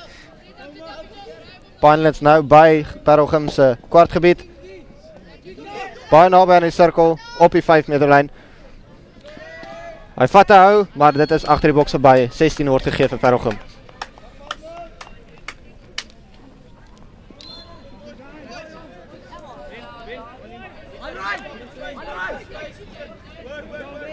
Gelukkig het die weer sover met hierdie toernooi baie mooi gehou. Wolke vandag in die lug, maar geen reën wat ons glo op pad is nie. Bietjie koud gewees sekere dae, maar die ouens mooi volgehou. Pinelands in beheer van die bal. Twee Parelgym spelers op hom. Parelgym neem die bal af. Skeieregter voel die tackle was mooi gemaak. Parelgym weer in Pinelands se sirkel. Ball being played onto the foot by the Parelgym Gymnasium player. And the free awarded to Pinelands. Pinelands making use of it, but a good tackle by the number 10 player of Parelgym Gymnasium. Driving into the D, contact on him. That's why the free is awarded on the inside of the 22. Not 5. Goeie ondersteuning wat ons hierso het langs die veld vandag. Klomp van Outeniqua se hokkiespan spelers wat ook hierso sit.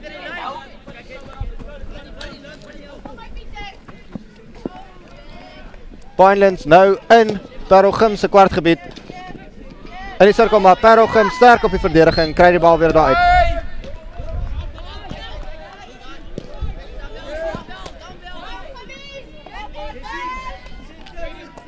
Paar spelers met interessante name van Parelgym Gymnasium.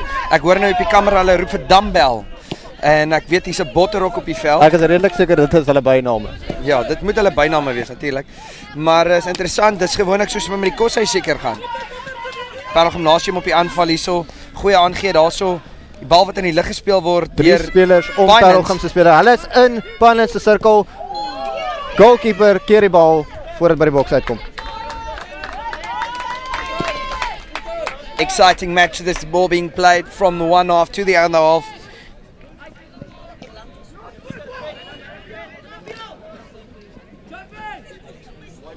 Dealt with the pressure well as the ball's been played to the number 9 player of Parelgym. Oh, and he turns and he goes into the D. Plays the ball. Oh, what a touch, and that's 2-0. What a goal.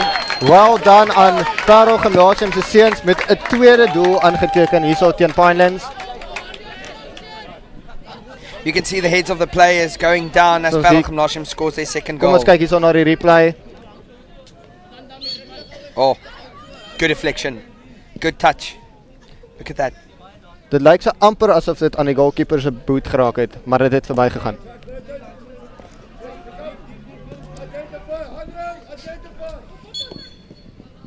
Ball being played onto the foot of the Parel Gymnasium player. Pinelands being awarded the free hit.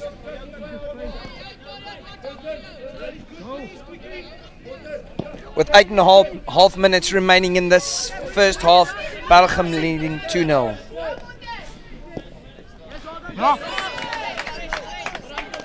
It's a tough day for Pinelands so far, going down to DF Milan earlier this day.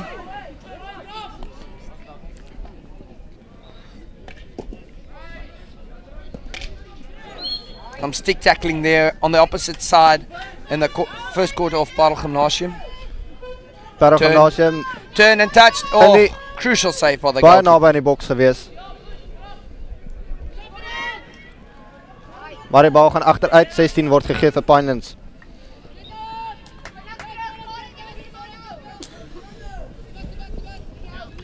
We just want to make a shout out to our sponsors again. School Sports Live bringing you this action on the Parel Gymnasium A Oval, or on the A turf. Oh, goeie reddingspoging daar deur Pinelands se speler. Hulle speel dit teen die kant uit. Lang hoekie word gegee vir Parel Gymnasium. As I was saying, just a shout out to School Sports Live for broadcasting these matches. Very exciting for the kids to see themselves on TV and having an opportunity to see some of the goals they scored on replays. Great opportunity, great tournament, great festival, awesome initiative. Nog 'n groot borg waarvoor ons dit baie dankie wil sê is Vida E Cafe wat baie lekker koffie vir ons hier sal verskaf by die dag.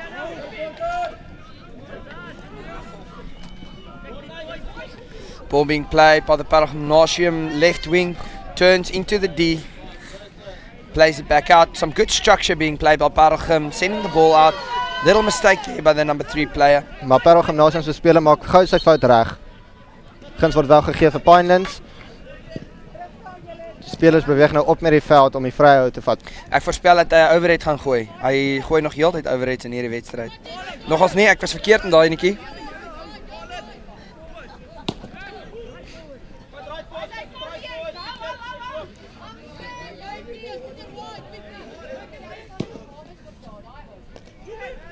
Pinelands lyk gevaarlik hier op die aanval.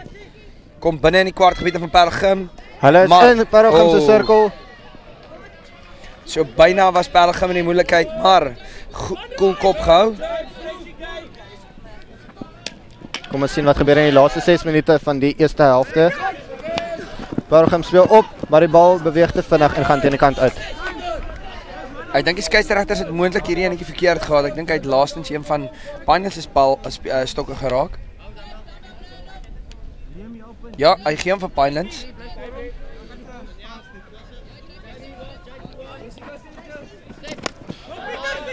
Goeie afvat daarso deur Parel Gymnasium. Speler sterk op pad na die sirkel toe. Hy speel eers terug. Spelers wat bietjie moeg begin raak. Hulle het nou al heel wat wedstryde gespeel vandag. Met van die swakker passes wat hulle maak hulle daarom baie gou weer reg en gehaal weer die bal.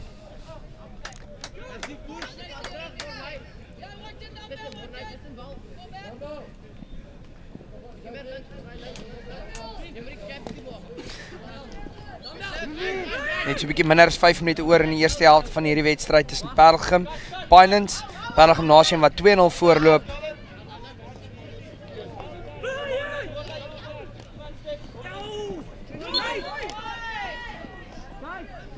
Vryslaan toegeken aan Pinelands.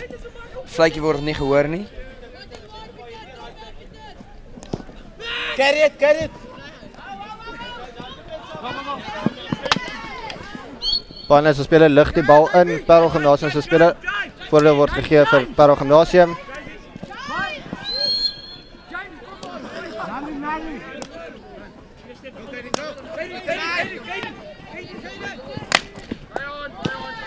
Ball being cut out by the Parelgym centre back. With a backstick pass on to number 11 there for Parel Gymnasium. I think that must be Botter over there on that side. Just losing control of the ball, rolling over the dead ball line. As you can see there, Botter, I think that's Botter. Yes, just got some confirmation, number 11, that is Botter. I wonder where's Broekie. They've got a Broekie as well.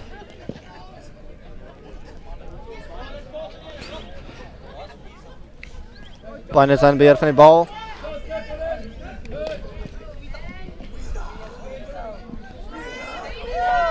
Parel Gymnasium speel vinnig. Speel het terug. Pines speel het kort op sy hakke. Goeie spel wat ons hier by Parel Gymnasium sien. Span wat baie goed saamwerk. Maar Pines intercept die bal. Met daai wat een van hulle sterk verdedigingsspelers is hulle nou weer in. Parel Gymnasium. Dangerous ball being played in by the player from Pinans. Green card being awarded for the first shove on the other, for a hack on the other side of field. See the referee waving him goodbye. Parel Gymnasium se nummer 5 wat nou afgestuur is. It's important that the referees are strict on the rules and that they use the green card. Green card, something unique in hockey. It's a 2-minute penalty, which you have to sit on the sideline. Also, if you get your second green card, you are awarded a yellow, 5-minute yellow card. Depends on the offence that you have done. But it is issued as a warning. That's also one of the rules that changed. Normally a green card was no time off the field. Net 'n waarskuwing. Ja, net 'n waarskuwing. Hitting the foot of a Pinelands player, but called by the ref as being lifted into him. Moontlike eerste fout gewees. Good tackle. Bal word weer toegeken aan Parel Gymnasium se spelers. Hulle stuur dit sterk op. Nommer 7 van Parel Gymnasium probeer baie hard om by die bal uit te kom voor dit uit is, maar hy is ongelukkig net te laat. AstroTurf being much too quick for these players. The ball moving at tremendous pace.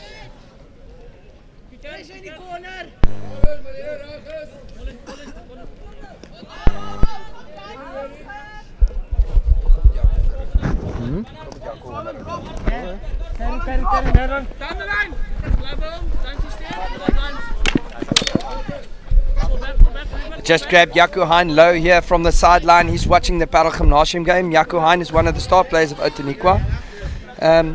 Jaco, ek gaan Afrikaans met jou praat. Ek weet jy's 'n Afrikaansman. Ja meneer. Jaco Hein, vertel ons 'n bietjie van jouself. Wie is jy? Waar kom jy vandaan? En sommer 'n bietjie van die hokkie wat jy speel. Ek kom van Bloemfontein af. Ek is in 2002 gebore.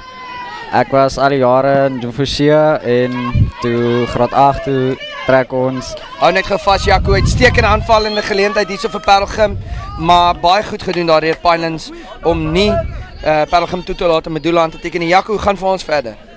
Toe ek graad 8 is, toe trek ek Outeniqua Hoërskool toe. En ja, daar het ek my hokkie verder gevat en baie geleer en ons speel nou groot skole en ek leer baie van my hokkie en ek sien uit vir my toekoms. Jaco Hein, jy het hierdie jaar vir die SWD se IPT span gespeel, of Edens soos hulle nou bekend staan. Vertel vir my 'n bietjie meer oor julle toernooi. As ek reg verstaan, was julle in die finaal gewees teen WP? Ja, ons was in die finaal teen WP, was 'n goeie toernooi. Ons span was uitstekend geweest en ja, ons ongelukkig om in die final te verloor.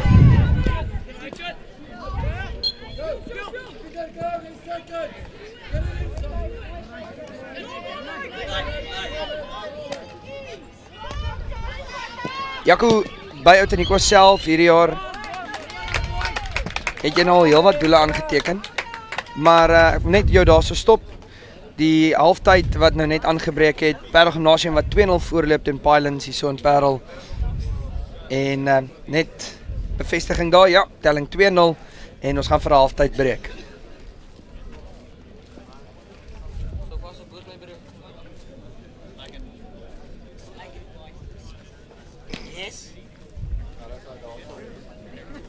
Can you reach?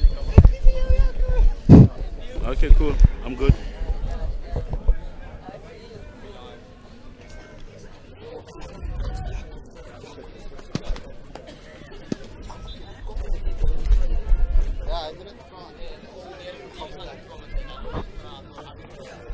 jullie maar niet vragen.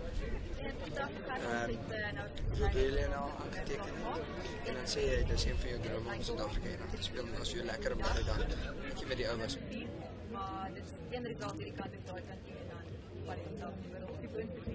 Dit is baie kwaliteit.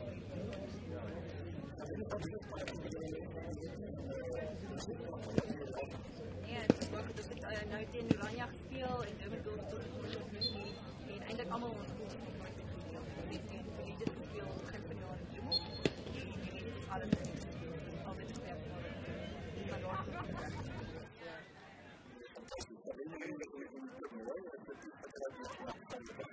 Ja, zeker. Hoe alles georganiseerd is, elke liewe ding is in plek rondom die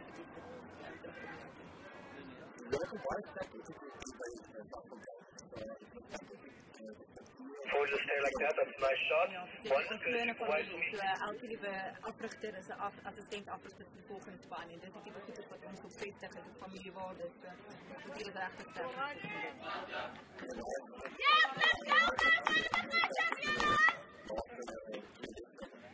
Baie dankie.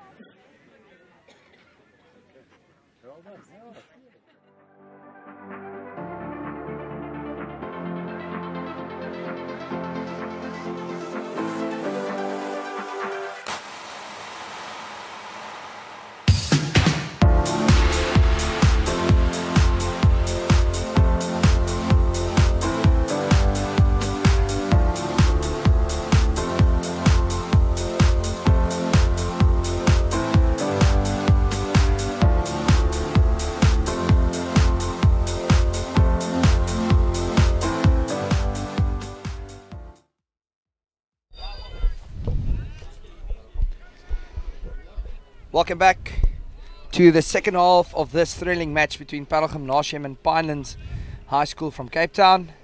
Parel leading 2-0 in the beginning of the second half here. Still got Jaco Anlo here from Taniqua, one of the star players on the tournament, one of the names on a lot of the spectators and coaches' lips. Jaco Han, just a little bit more. Tell me about how many goals you scored during the season. Hierdie jaar het ek al 53 goals gescoor en ja, ek sien nog uit vir hoeveel dae gaan kom.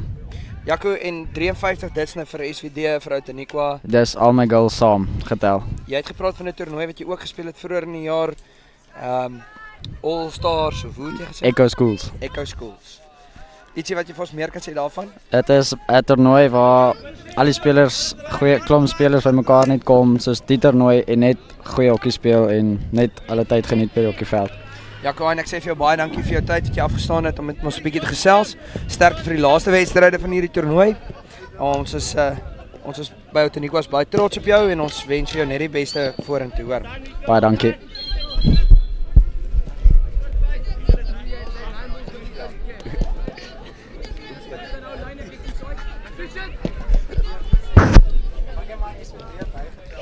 Pinelands on the attack here, playing in the quarter of Parel Gym. Good defense by Parel Gymnasium, playing themselves out of trouble. Met Pinelands wat speler wat amper die bal afgevat het. Bal word gegee vir Parel Gymnasium.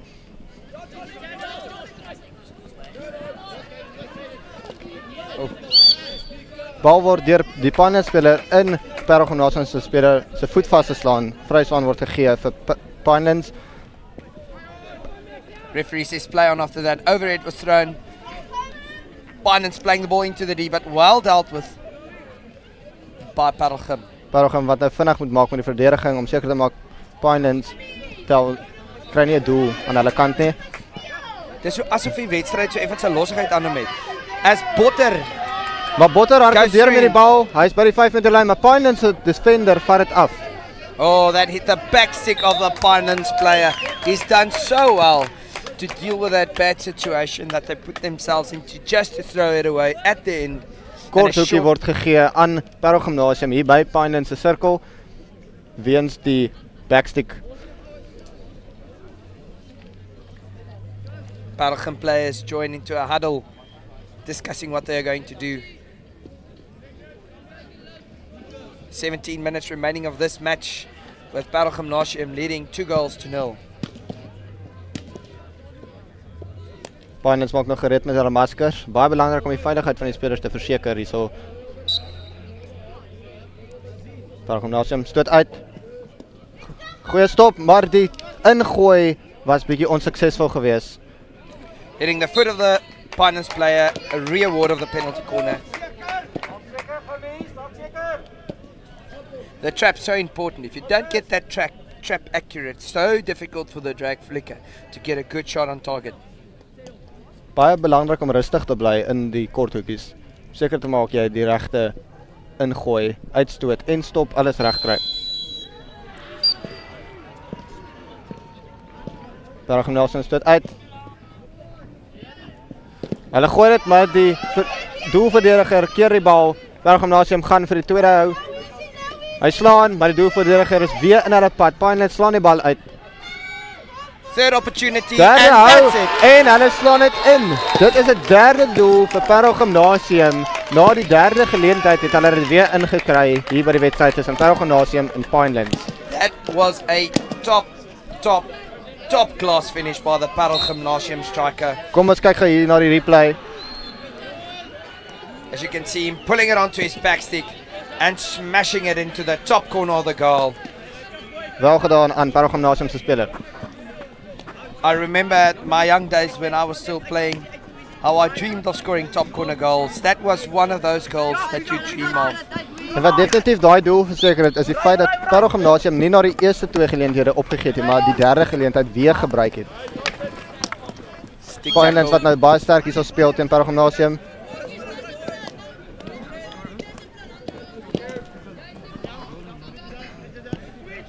Score now 3-0 for Parel Gymnasium against Pinelands.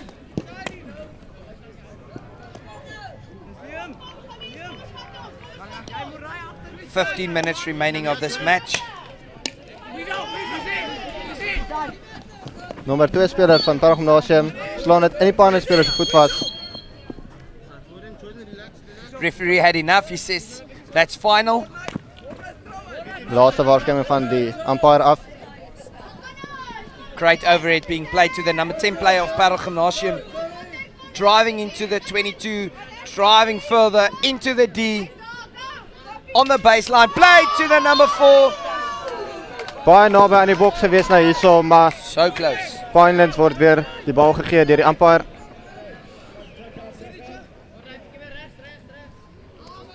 Just confirmation of the score 3-0, not 2-0 as shown on the display, with 14 minutes remaining of this match. Little technical difficulty over there. 3-0, not 2-0. Time also stopped on the screen here, but the match is still continuing. Pinelands speel, Parel Gym se speler ontvang het. Hy gooi 'n backstick, maar dit gaan ongelukkig verby die boks. 16 word gegee vir Pinelands. Dis daai tyd wat 'n mens wens, daar's net daai regte speler op die regte plek wat inhardloop in daai gaatjie en hom net kan raak. Vinnig genoeg op die voete sal wees en hom kan inkry.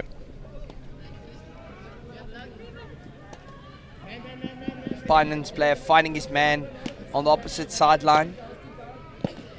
Passing the ball with the backstick, but well intercepted, and Potter again in a good attacking position, playing on the inside, finding his man. What a great, net voor nommer 7 dit kon inkry, is Pinelands se speler weer op die steel. Exciting game this, with Pinelands on the attack on the opposite side of the field. Oh, well read by the little number 2 player. Ons moet wel oplet, daar is van die bibs wat dieselfde nommers op het, so daar is wel 2 nommer 2 spelers op die veld van aan Parel Gym. Dit is wat 'n fantastiese doel aangeteken deur Parel Gym se nommer 4 speler. One-on-one met die doelverdediger. Regte plek, regte tyd, slaan hom in. Hier's die replay. Excellent interplay, pulling it on his backstick and just popping it past the keeper. That was great awareness from the number 10 player, playing the ball into the D, trusting his number 4 striker for being there. Dit maak dit nou 4-0 vir Parel Gymnasium teen Pinelands.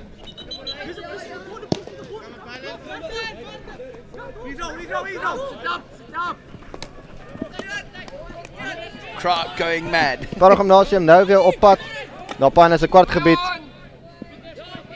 Maar Pinelands maak dit nie maklik vir Parel Gymnasium nie. Oh, great.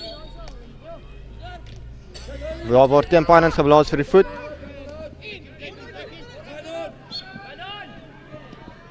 Hulle gooi dit, maar dit is weer in Pinans se speler vas. Voordat ons gegee. Parel Gimnasium wille swaaie wat hulle hier gooi. Pinans sterk op die verdediging. En dit is weer in deur Parel Gimnasium. Dit maak het 5-0 vir Parel Gimnasium teen Pinelands. Wat 'n goeie spel wat ons hier sien vandag. The second top corner goal I've seen here today. That is absolutely magnificent shot. Parel Gim on fire on the home ground. Absolutely brilliant. Let's look at the replay.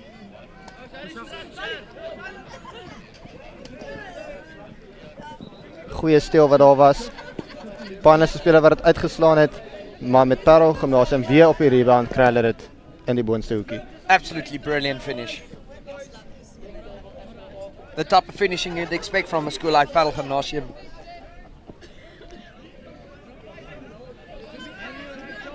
Parel Gimnasium nou op die kantlyn met 'n vryslaan. Hy slaan dit deur, maar Pinelands ontvang die bal.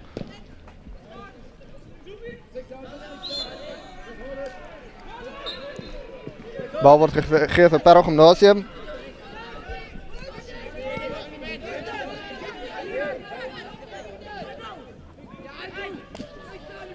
Oh, he finds his man. Hulle is weer in Pinelands se sirkel. Oh, great save. Doelwagter keer die bal. Great save by the keeper there. 10 minutes remaining of this match. Score being 5-0. And Parel Gim looks like they're not done yet.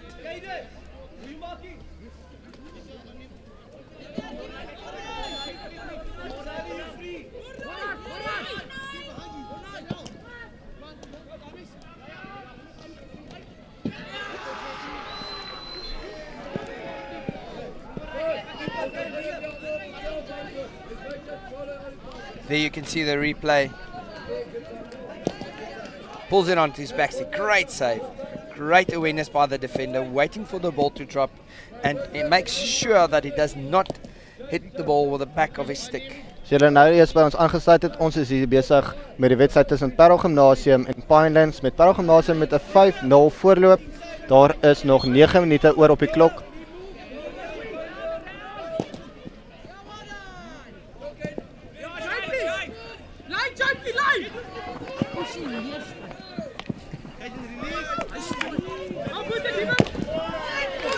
Finding an open man on the left-hand side of the field.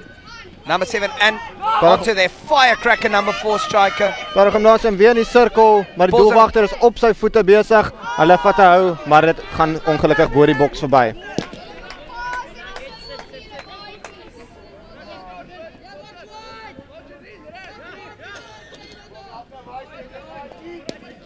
Pinelands player finds his man, tries to send it downfield, hits the ankle of the player.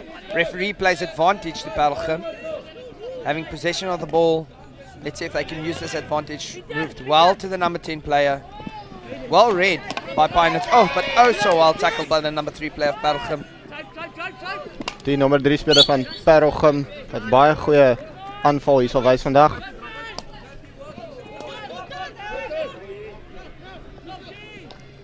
Parel Gimnasium in die sirkel. Baie naby, maar die doelwagter was net te vinnig vir hulle met die een.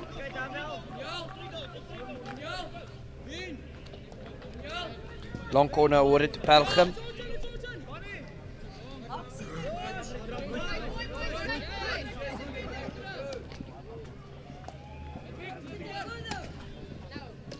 Smashed into the D, but dealt well with by the centre back of Pinelands. Lost possession. Parel Gim moving the ball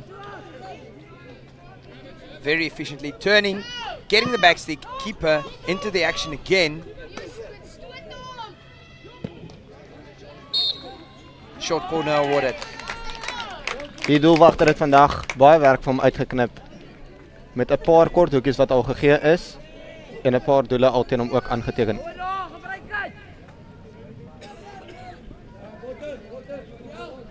Is opwindende hokkie wat Parel Gimnasium speel. Hulle struktuur hou goed. span werk baie goed saam, baie goeie vertroue in tussen die spanlede. In mekaar ja, en hulle beweeg die bal lekker tussen mekaar. Dis tog die doel van sport op skoolvlak is dat almal betrokke kan wees, dat spelers mekaar kan leer ken en ja. Right, the injection of the short corner. Parow Gymnasium stoot uit. Nie so suksesvol nie, behalwe as 'n deel was van hulle plan. Hy staan terug vir die persoon wat uitgeslaan het. Maar Pinelands gooi dit kant toe uit, net om veilig te speel. Goeie geleentheid wat hulle gemis het hier om nog 'n doel aan te teken. Tegniese foutjie wat hulle daar gemaak het. Parow Gymnasium speel bietjie terug. Weer op pad sirkel toe. Maar Pinelands maak dit vir hulle baie moeilik om in die sirkel in te kom.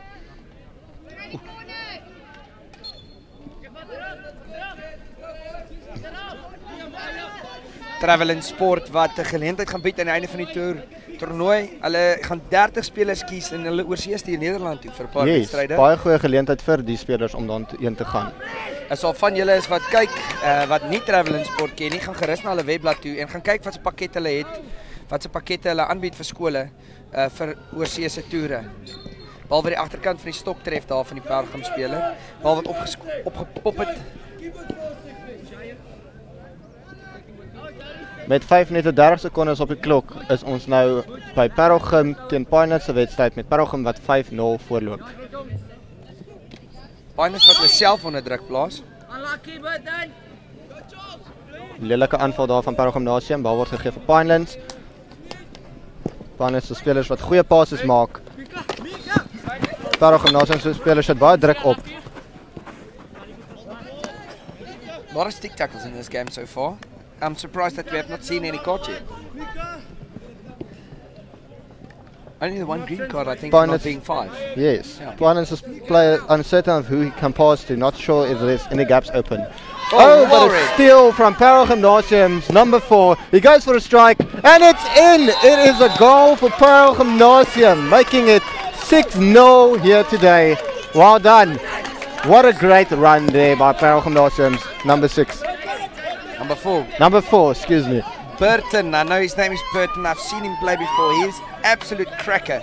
Probably his mother there in the crowd, celebrating a Going baby boy. crazy. It's lovely seeing this hockey.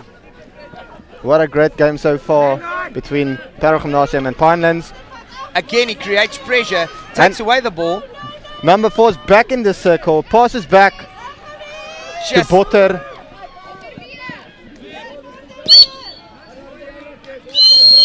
Very loud whistle here into the mic. Yellow card being awarded for playing the ball away. Botter being sent off. There you can see the replay of Burton just collecting that ball brilliantly, getting it on the front stick, smashing it through the pads of the keeper. Nothing you can do about that excellent finishing.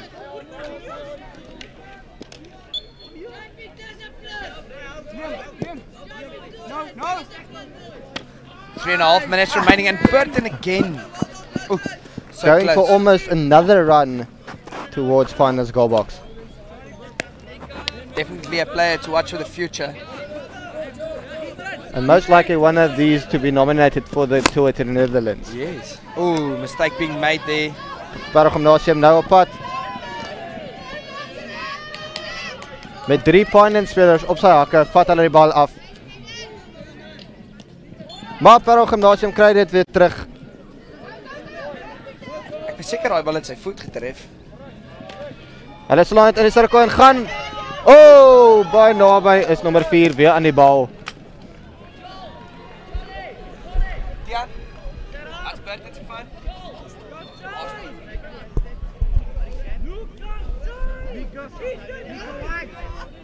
Burton Maasdorp wat aan die brand is hier vir Parow Gymnasium. Beslis die speler om dop Maar nou eers in Parow Gymnasium kaartgebied. Die doelwagter besluit om eerder veilig te speel en die bal weg te skop. Die Parow Gymnasium doelwagter wat nog nie veel gehad het om te doen vandag nie. Parow Gymnasium wat vir Pinelands domineer nog hierdie hele wedstryd. Pinelands nou, hastig op pad, hulle slaan die bal in Parow Gymnasium se voet vas. Bal word gegee vir Pinelands. Net bevestiging vir die wedstryd wat op die B-veld gespeel was. Hierdie kant waar Parow Gymnasium domineer, het Parow Boys op die B Astro pas verloor teen die span van Rustenburg 3-1.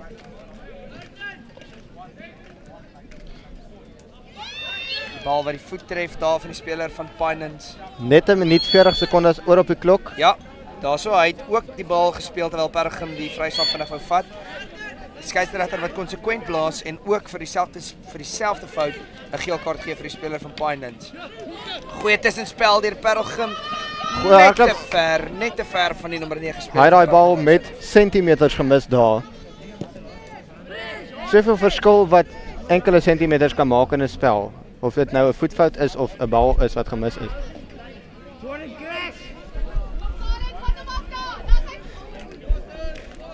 Pinans aan beheer van die bal. Pelgrim wat goeie druk opsit. Dis 'n bietjie meer as 'n minuut wat oorbly in hierdie wedstryd. Nee, 'n minuut wat oorbly in hierdie wedstryd met die telling 6-0. Dit sal die tweede wedstryd in 'n ry wees, seunswedstryd, waar die telling op 6-0 staan. Net voor hierdie wedstryd, net voor hierdie seunswedstryd het Toniqua vir York geklop 6-0. Baie goeie spel daar ook gewees van Toniqua se kant af. That was the derby, the Big George Derby on tournament. The two big hockey schools against each other, but Toniqua just too strong for York. Gymnasium in Pinans se sirkel. Hulle gaan vir die hou, maar hy kom net mis.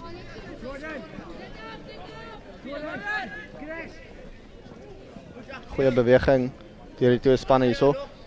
Daai mannetjie is darm klein.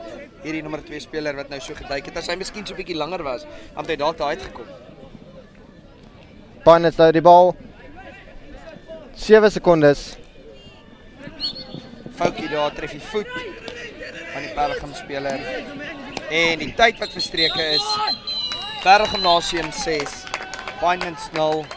Baie geluk in Gymnasium. Baie goeie wedstryd hier deur Gymnasium. Baie goed saamgewerk deur die span en baie goeie doele aangeteken deur Burton Maasdorp van Gymnasium.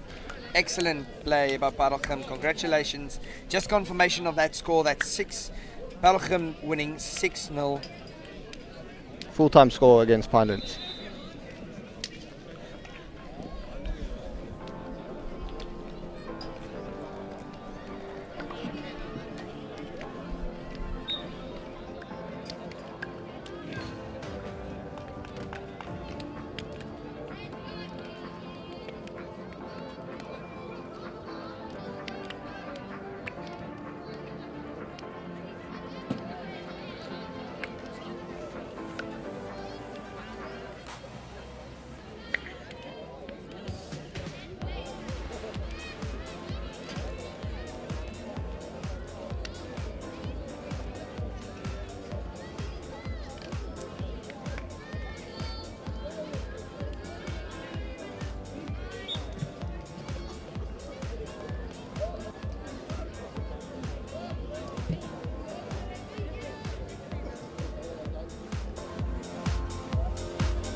Paul Valet versus Colgate. But and Brett had to run here to the commentary box. So yeah.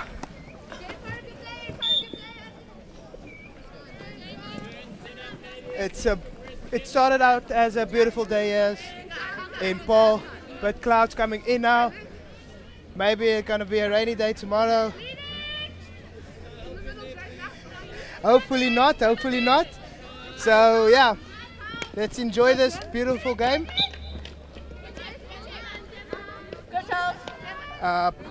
Paul Valet playing from right to left, and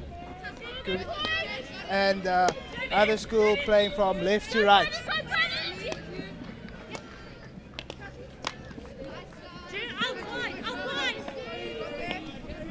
Paul Valet breaking through, beautiful tackle there.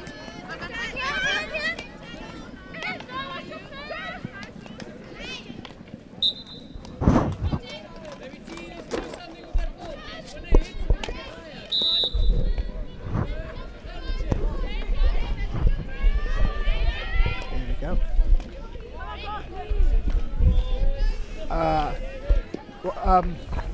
Okay, awesome.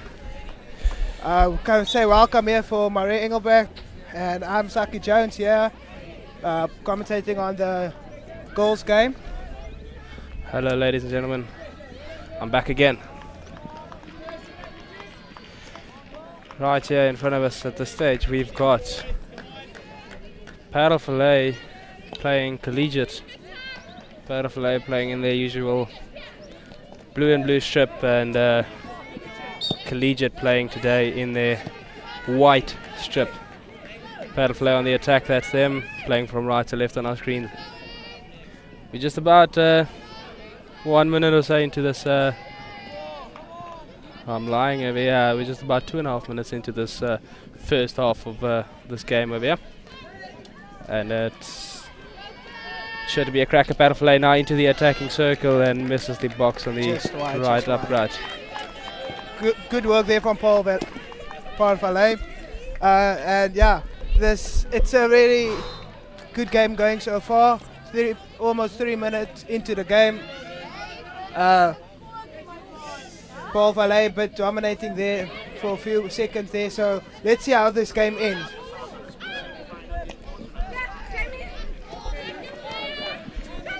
Definitely should be a very good contested game. Collegiate up on this near channel here. Now running up the line towards baseline, looking for a circle entry. She got it now. She looks like she's looking for a foot. Ball out again. Paddle Fillet on the clearance just to relieve some pressure up the line. Still in. It's still in. Paddle Fillet still in possession. Free to Paddle Fillet.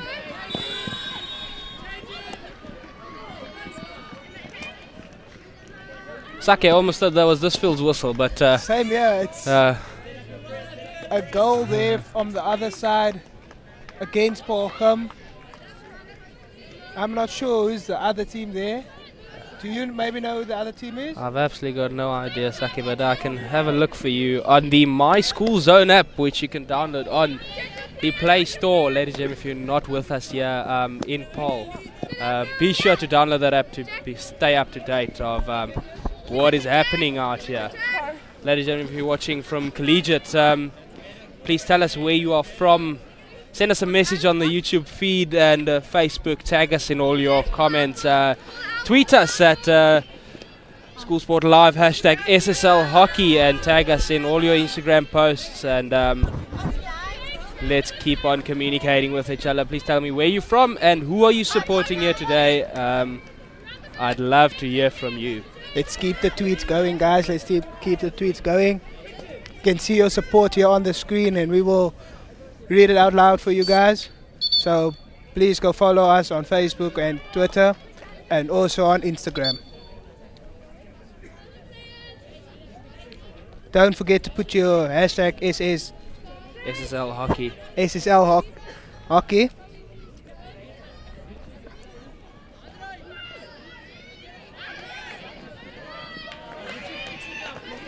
Suck it. Looked like Paul Jim's playing the St. John's ladies on the other field.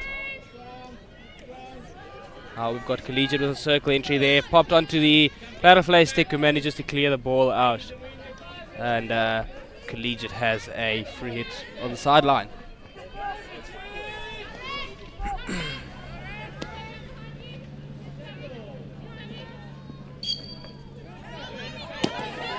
Free to Paul Valet. They almost went to Collegiate side, but unfortunately went to Paul Valet with a bad stick tackle there.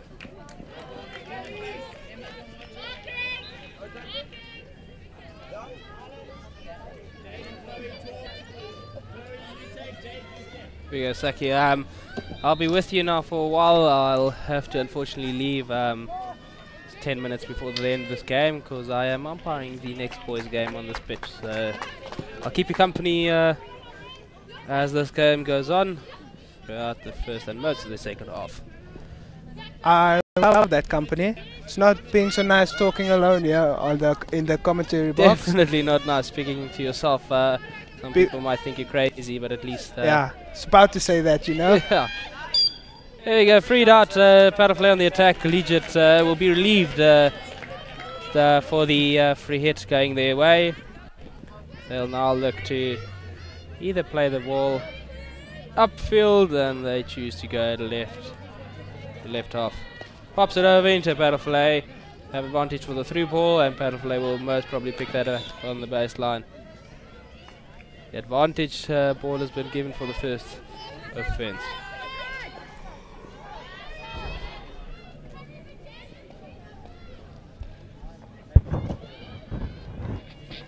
Paraflay unfortunately lets the ball roll out to the baseline. For a second I thought it was still in play there. So yeah, good call there from the ump. Yeah, I mean he's right on top of that. You can see very clearly what's going on there. So now Collegiate up through the centre of the field. There's a small touch. Paraflay tries to intercept that ball, but still Collegiate strong on the run, looking for the foot inside the D, and unfortunately does not get it. A free hit out. Paraflay now on the 16-yard hit.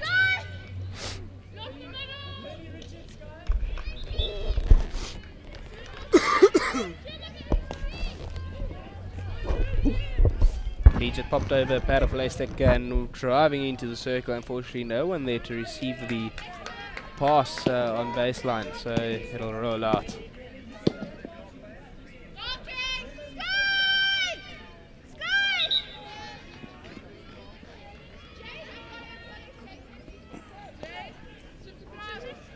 Out Paraflay at the left side channel. Finds Paraflay stick, lovely turn and over. Bit of bad stick tackles there. Yeah, for sure.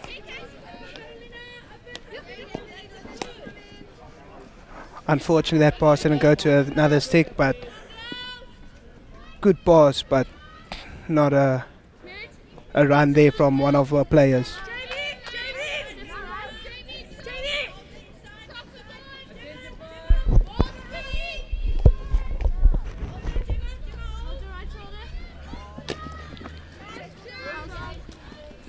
We got Collegiate now on the sideline ball.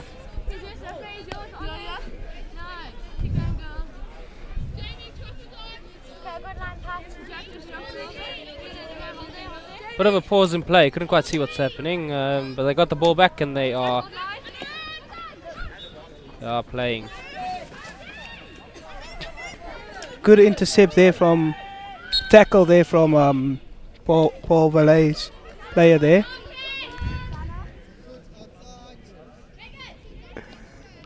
Yes, indeed. They'll have the free hit just outside the circle line. Maybe it'll be moved towards the 5. Now it's got to move 5, and I think that is 5. Popped over. Short corner found 1. The foot. Good work there from the Paul Valet player. Let's see what they have up their sleeve.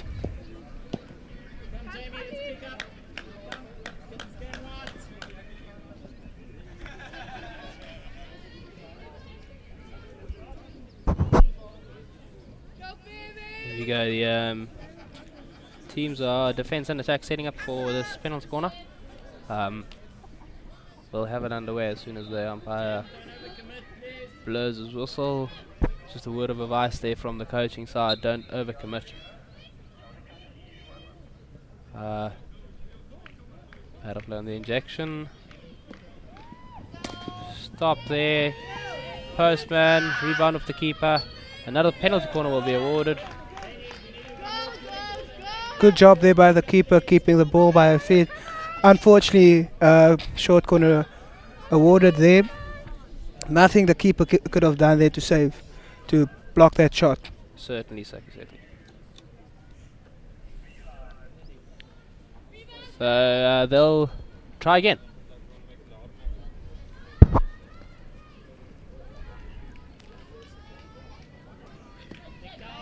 Good stop there, slip right. And another penalty corner. Penalty. For a Is it a stick check, yeah? stick check, yeah.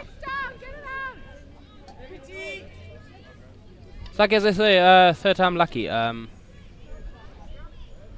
you have to try. Touch wood. Let's see what happens. Yeah, there's a few wood here on the ground, so There's a I'll lot of touch wood it. around us here.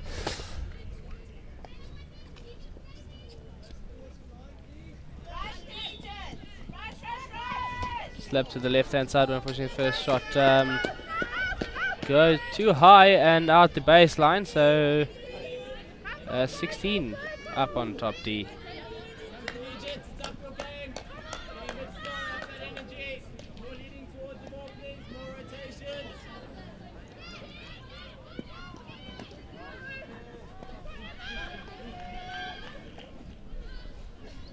I wonder how many more games are we going to have being played this afternoon. It's I think it's an early day. Last night we carried on about until 9 o'clock. It's the last games. I think today we're going to end a bit earlier. Yeah, I see the last game is bound to start 5:15 for the ladies, and the girls. The guys. For the guys, not the ladies and girls. Sorry, yeah. The girls' game's last one is 5:15, and the boys' last game will be at 4:30. So the game after this one is the last boys' game, the one that I have to go umpire, and then there's a ladies' game straight after that, and then we'll be done for the day, and then it's all up to day 3. Pool stages will all be completed then, and we'll go into cross-pool playoffs. As they'll say, it's the business end of the tournament then. Collegiate on the attack there. They'll have a free just outside the circle.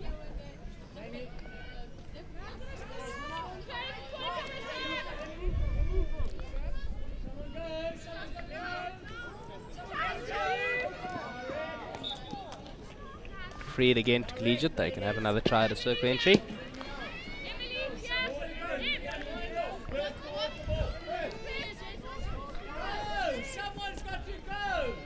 Absolutely no support there by the Collegiate ladies. There's an advantage being played, going out for a long corner. Collegiates, I'd advise them to make a bit more runs off the ball rather than being caught ball watching. Battle Filet trying to mark all the players. Now the ball goes back out, and an attempt at a tackle there which fails with a free. It's awarded in the end. Paddlefly picks up the ball. Can she pick it up? Can she pick it up? Well done there by the goalkeeper standing her ground. Good play there from Paul Verleim. Nice running the baseline. They have a good strong run there. Hi the guys, that's us. The beautiful commentators there. See the sun's out here from our backs, quite burning up in the neck. I don't mind that, eh? Come on, I don't want sunburn, I've got my sunblock. Nah, I don't need that stuff, you know. Hit in there by Paddlefly, cleared out by the goalkeeper. It'll go out for a sideline ball. Right into that corner there, so Collegiate will look to press them up in there. All through the legs, Paddlefly lost Good possession. tackle there by Collegiate player.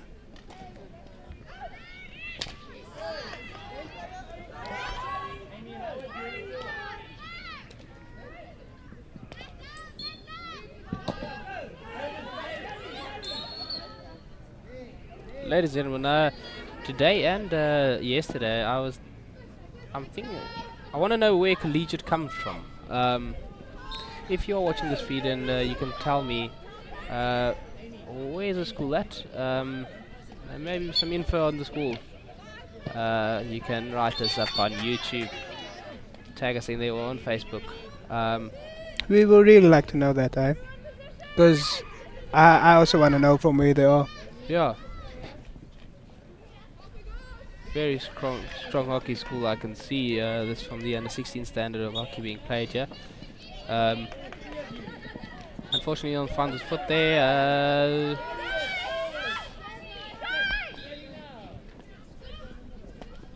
Here we go. Collegiate. Thank you. Collegiate is from Port Elizabeth, founded in 1874. Yeah, 1874. Awesome, awesome history. Lovely to see the PE schools represent in a top-class tournament like this one, the Under-16 Top Schools Tournament held in Paul, hosted by Paul Gymnasium.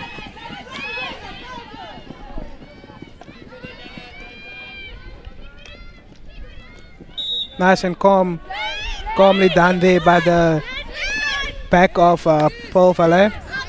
Definitely. See composure, and they know they've got time, and it's lovely to see.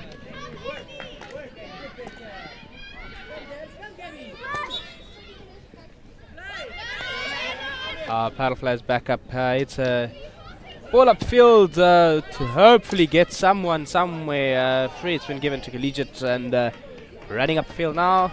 Unfortunately loses possession of the ball with a bit of a strong body contact. They'll get the free for that inside the 23. Now the ball needs to move 5 before it goes into the circle, which it does, and now it's inside the circle, and they'll try and I think that they wanted a foot there, didn't quite get it, so it'll be a free just outside.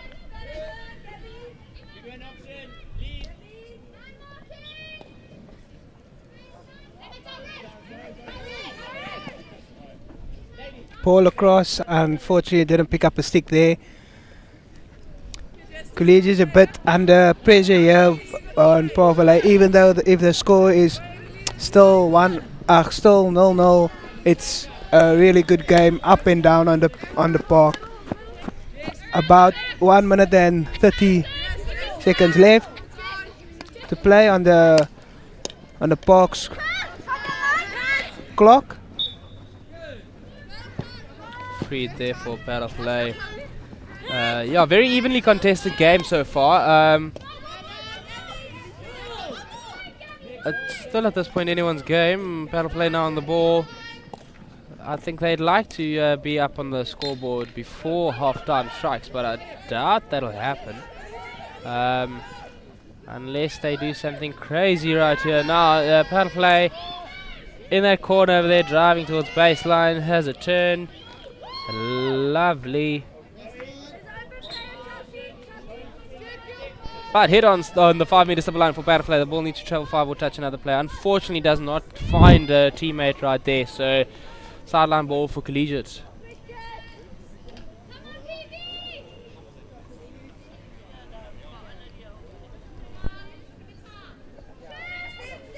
Just a few seconds left until the end of the first half. Let's see what will happen.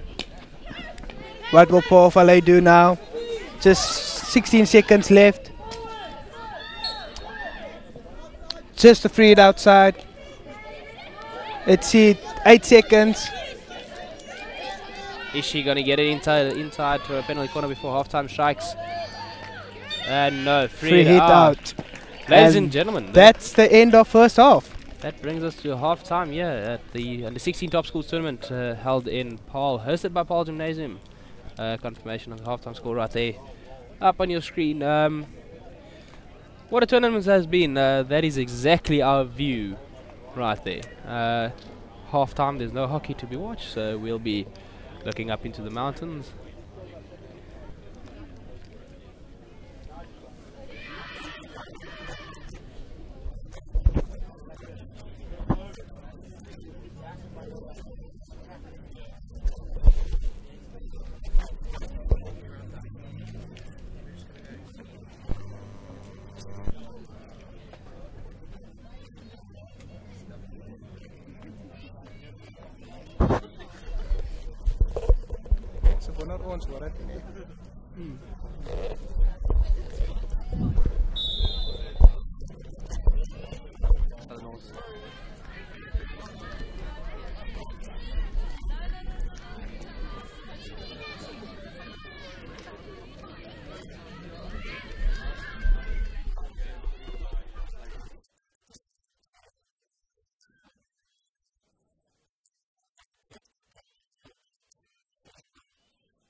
Thank you, ladies and gentlemen. That was a lovely interview beside the pitch there with the tournament director of the Under-16 Top Schools tournament. Back to the action. Half time's only 3 minutes long. You're back with us. We're about 2.5 minutes into the second half of this stage. Collegiate has had an attacking penalty corner and they've put it left of the upright. And that's about all interesting things that happened while we were down at the interview at the bottom. But now, back at the game, power play with the ball, looking on the outlet the 16. From the start of the first half, after the second half of this game, Collegiate is more the dominant team I see. They at the end, they're wanting it more to score goals and getting the points in the bag. Indeed, yeah. We had a half-time score of 0-0 going into half-time, and score still 0-0. But anything can happen in the following 17 minutes of this game. Now Collegiate, strong run, looking for a circle entry and a foot, maybe even a goal. Finds a foot and will get a penalty corner. Good job there by them. Good hockey, nice counter press. Great hockey at the end of the day, with, getting a short corner.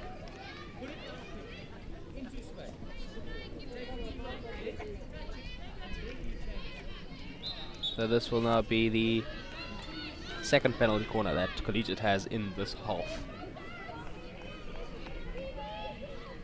So umpire that you just saw on the screen there, AK.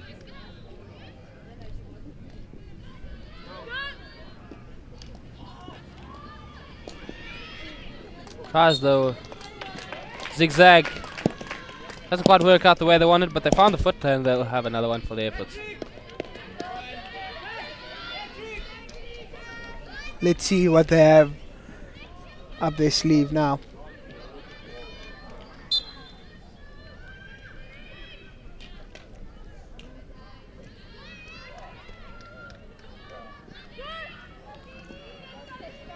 Good stop there, slap in. Maybe it was going for the deflection of the injector, but stopped by postman and cleared out. Now back into play with Paddle Filet. Overturned by Durban, excuse me, not Durban, Collegiate. Got a bit confused there, eh?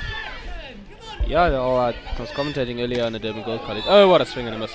Commentating on Durban Gold game a bit earlier. Out of play with the golden opportunity to get inside the circle. Still on the ball. And it's got to be cleared out. Just wide of the attacker's stick. So Paul Valet again on the attack.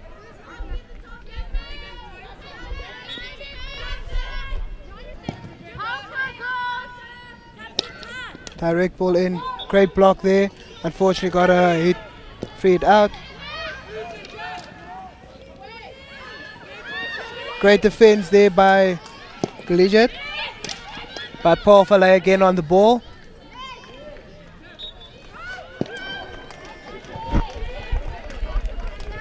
Good defending, good composed defending there by them. Let's see what happens next. Aerial ball, well placed, picked up by Collegiate, and through ball to Collegiate with a circle entry coming up. Tomahawk, and this time's a shot, and it will be called a back stick. The shot's always difficult to get off. You got to have your timing perfect, and getting a back stick on there is quite common.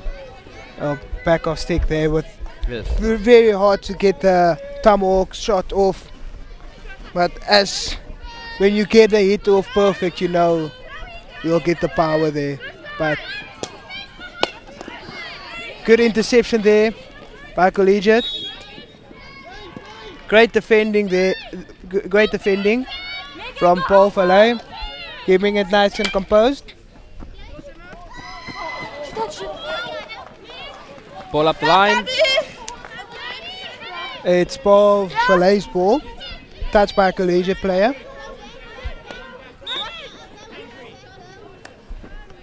That is indeed high there, guys. As you can see, the sun is here at the back. So we're enjoying the nice neck burn. I don't know about my Ray, but I just put a top on to cover my neck right now, so I'm fine. I'm enjoying the sun here behind me. Collegiate now on the ball, looking for an outlet from 16, just the left link as a passer. Unfortunately, mistraps the ball, goes out the sideline, so Paraflava will have possession. Bit of a swing and a miss over there. Yeah, that was the coach of Paraflava, Jared. Drive up by Collegiate on the far side. Shot comes in and it's picked up by Collegiate. He will swing for it and scores.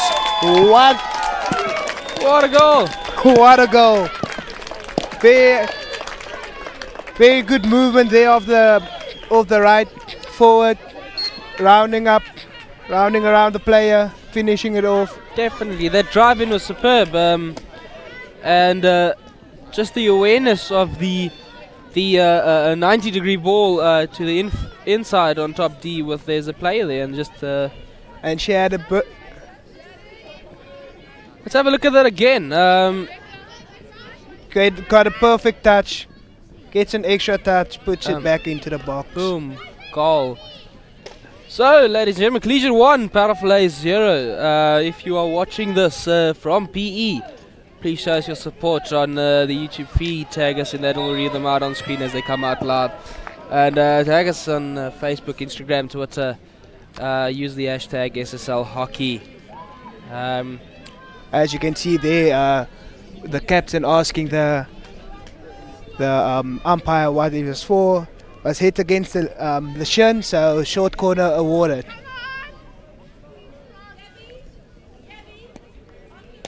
So let's see what Paul Falay has up their sleeve in the second half. Paraflava setting up with one castle up there, 2 runners on the right and 1 runner on the left. Let's see. Slip left. Drax comes in off defending player's stick, so we can play on, and it goes out for a 16. Just wide, perfect shorty there to the left. Almost got it through past the keeper from the deflection there. 10 minutes left, 10 minutes and 10 seconds left on the clock. Let's see what Paul Falay can do.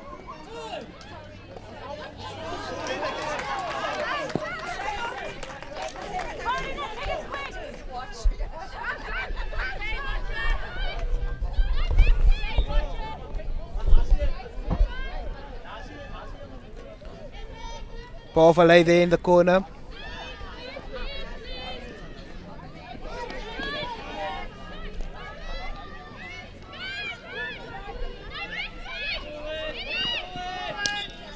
Paulay puts the ball in, nice intercept there. Free it out for Collegiate. Ladies and gentlemen, with 9.5 minutes to go in this half, I'm umpiring the next game.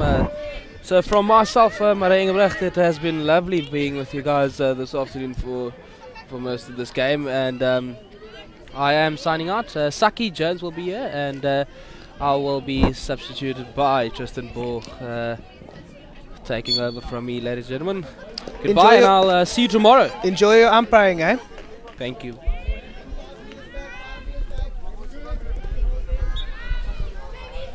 Welcome to the commentary box. Nice to have you here. Thank you very much. It's a good game of hockey here. Collegiate bit dominating in the second half, but Paul Falay is coming back slowly but surely. But there's still enough time on the clock. 8 minutes that 8 minutes will feel like hours on the field. What do you say? I definitely agree. I mean, a 1-0 lead is never enough, so we'll have to wait and see how it turns out. True on that, true on that.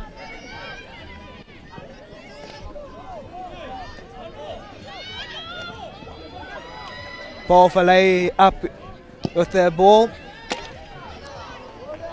Unfortunately didn't get the pass off, but still steals the ball back. And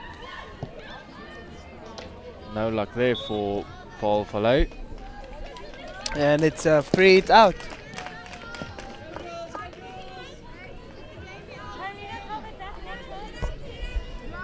Lovely crowd building up here slowly but surely, watching the main games here on the Astro, on Paulgem Astro, the A turf.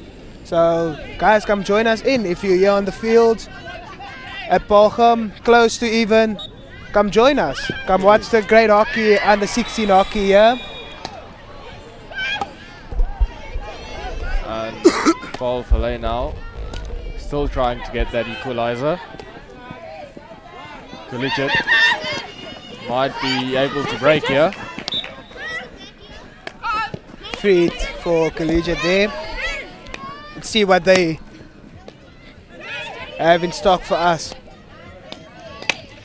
And this could be opportunity. Free hit. Collegiate gets a free hit out just outside the circle. As you guys know, the ball must travel 5 meters before it goes into the circle. Another footy there, yes. Another free hit out. A free hit for Collegiate.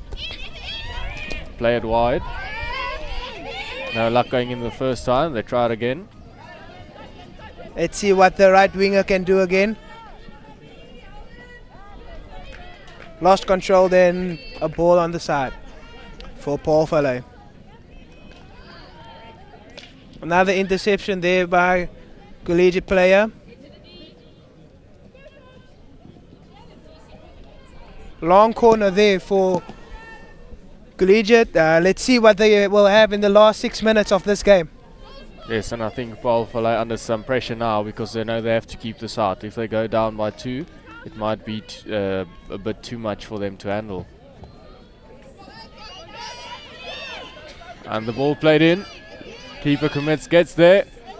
Follow up. Well kept out by the defense there from Paul Filet. But still Collegiate goes on. Another shot. And just not able to score. Good defense there from Paul Filet. What do you say? Yeah, no, I definitely agree. Very, very good defending there. When the keeper wasn't able to get there, the defender stepped in and they kept it out. So well done to the defense of Paul Filet.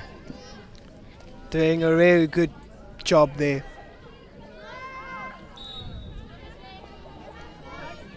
And it's good defense at a crucial time as well, because time is ticking away. Last 5 minutes of the game. Tick tock, tick tock, tick tock. What will happen next? What will happen next? Is it going to be a 2-0 or is it going to be a draw at the end of the day? Or maybe even better, a 2-1 towards Paul Filet. All possible. Anything can happen in this last couple of minutes. The ball then played down the line. Paul Filet trying to come inside. Unable to do so. Collegiate wins the free hit.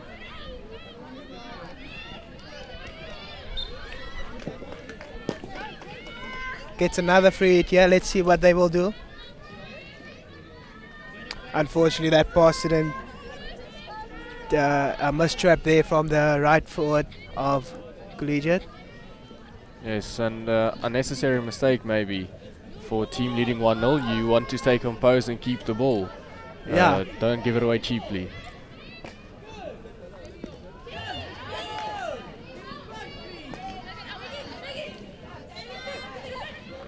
A brilliant through ball there. Oh, unfortunately yes. Not picked up by one of the forwards there. Good ball through. Could have been another goal up, but unfortunately didn't get picked up. Yes, the winger turned out to be just a bit too slow, or the ball had a bit too much space on it. Either way, it's still 1-0.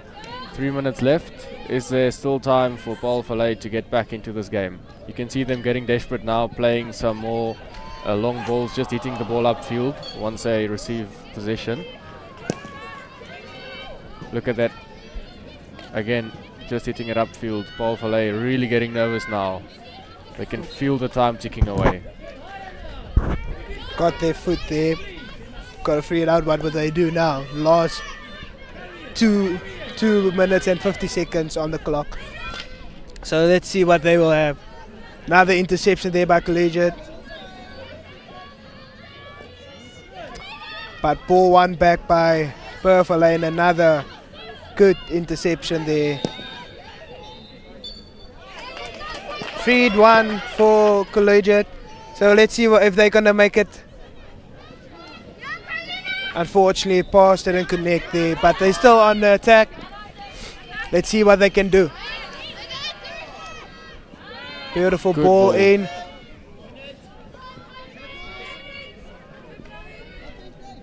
But great defense there by Paul Valet. So let's see if they can get the breakthrough and get the counter attack on and get the equalizer. Yes, that's definitely what they'll be hoping for. And Paul Valet gets the freed out. Paul Valet still scrambling a bit, looking for that equalizer. Ooh, but dangerous there.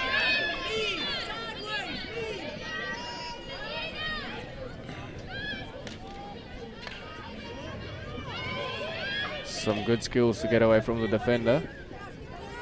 Plays in a ball. Let's see what they can do. And this could be opportunity. Oh, just wide. Great awareness there from the ball coming through.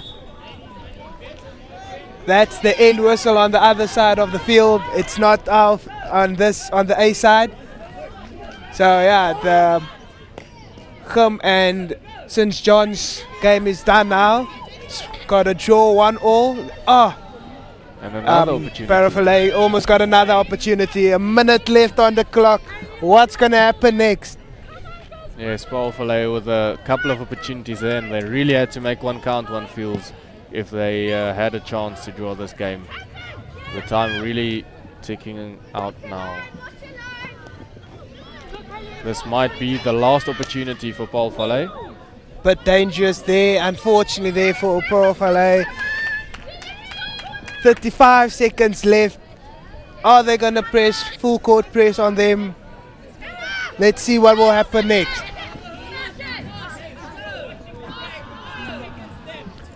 So over just to try and get the ball away from the defense. Let's see if they're going to play quick off the line.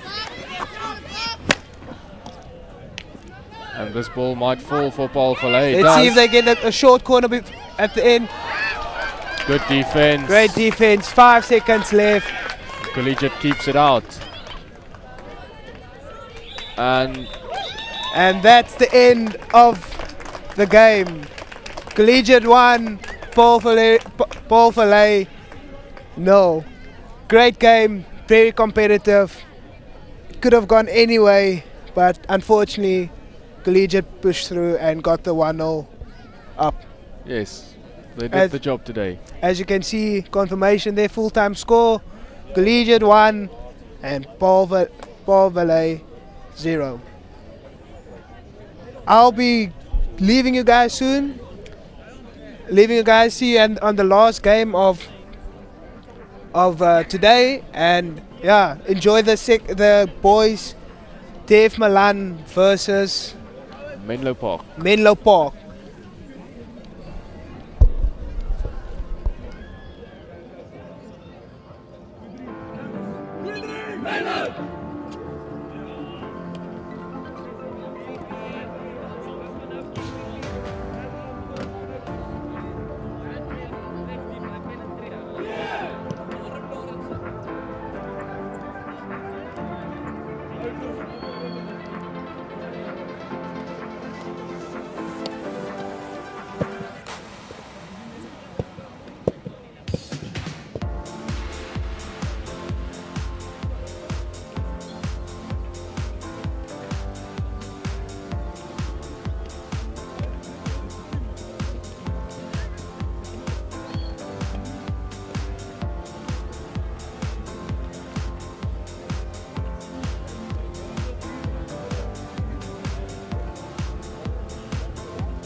Okay, hi and welcome here to Parow Gymnasium. Ons het hier so van Menlo Park en Dave Malan, een van die Kaapse skole, lekker teen een van die Pretoria skole. En 'n groot wedstryd vir Dave Malan aangesien hulle hierdie wedstryd moet wen om te kyk of hulle nie vir Parow Gymnasium uit die semifinaal uit kan kry nie en hulle self kan indruk. Menlo Park wat al klaar deur is en die eerste plek al klaar gevat het. Ons is hier so en daarso begin ons. Langs aan my sit Tristan Boon, my mede-afrigter ook hier by Hoërskool Rustenburg. Een van ons groot, een van die spanne wat nou gekwalifiseer het ook vir die semifinaal. En ja, Tristan, welkom. Yes, thank you very much. Fawn next to me then. And we'll be bringing you this game live from Paul Gymnasium. Menlo Park then starting the game off under control as usual. Slow build-up, keeping control of the ball. And they've been a brilliant team thus far in the tournament. So this will definitely be a good game to watch. Ja, hulle het 4-4 gewen. Kyk of hulle nie dit 5-5 het gemaak nie, daai perfect record kon hou. En Dave Malan wat nou die bal het daar so net aan die buitekant, buite Menlo Park se 23. Voet daarso. And Dave Malan will be going all out because they definitely want to take that spot into the semi-finals. Ja, hulle druk baie hoog, kyk of hulle nie die bal besit kan hou nie. Kyk om elke keer maar 'n bietjie voet te kry.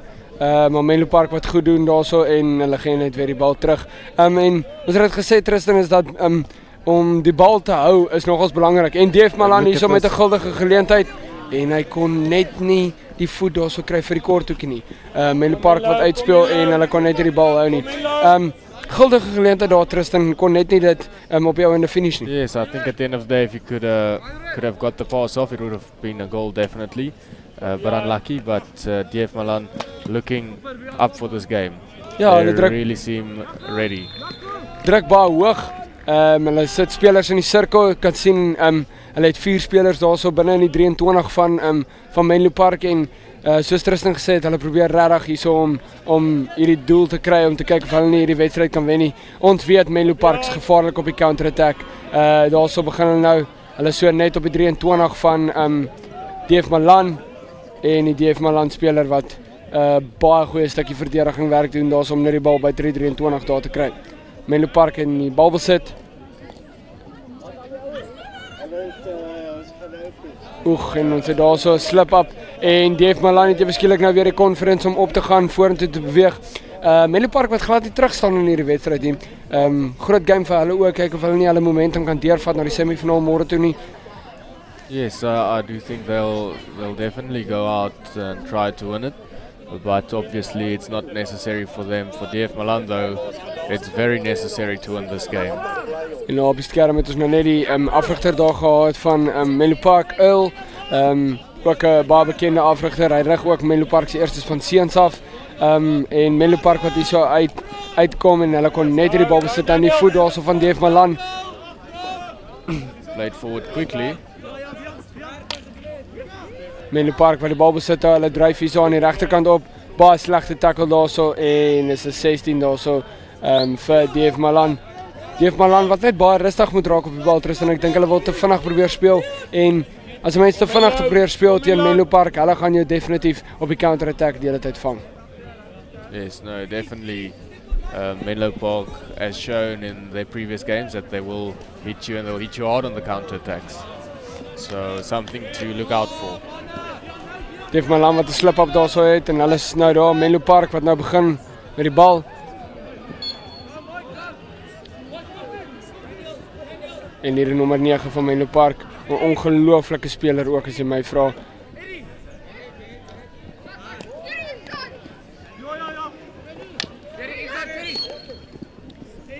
Menlo Park daar met 'n stick tackle. En Dave Malan kan weer opset. Menlo Park kan weer regmaak. Seker maak hulle het almal. And played straight out by Dave Malan. Under pressure there. It's a high pressure game for them and that's definitely mistakes that they would not want to make during this early stages in the game. Nee, definitief balbesit behou. Kan net die bal aan die regterkant van die veld afstuur nie. En met hierdie Menlo Park span wat so rustig is op die bal, so rustig speel, wil jy graag nie hulle moet die bal besit behou nie. En Daarso goeie onderskep, daarso deur een van die Dave Malan spelers. Hy stuur hom op, Dave Malan net buitekant die sirkel. Ag, en hy kon net nie die paas verby daai laaste defender kry nie. Yes, well, that was a very rare mistake from the Menlo Park centre midfielder, with the tactical overhead just not finding his player. Dave Malan wat glad nie terugstaan op hierdie stadium in hierdie wedstryd nie. Kan sien hulle is besig om hard te veg om te kyk of hulle nie daai doel kan kry en in die semifinaal te kan inkom nie. No, I think that they feel that they definitely deserve their place here, like they do, and they've come out to play, so that's brilliant. Menlo Park wat net nie daar so die bal kon onderbeheer nie, Tristan.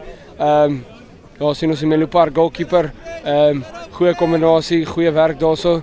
As ook die Dave Malan bench wat nou daarso sit. Afrigters lyk baie cool en kalm en baie rustig. Nog 'n lang tyd in hierdie wedstryd. Dis nou eers 5 minute verby. Gaan interessante wedstryd hierdie wees soos wat ons aangaan. Yes, it will definitely be an interesting game. Dave Malan wat die bal nou het hier so op die linkerkant van die veld. Gaan kyk of hulle nie die bal kan nie. Nog steeds 'n lekker koue tyd hier so in Parel, wind wat so lekker rustig waai en ons almal weet dat die Parel bietjie in die aand bietjie koud kan word. Yes, yes. But I think the players won't be feeling the wind. Neither will they be feeling the chills or the cold here involved. They'll only be focusing on this game. Very big game for them.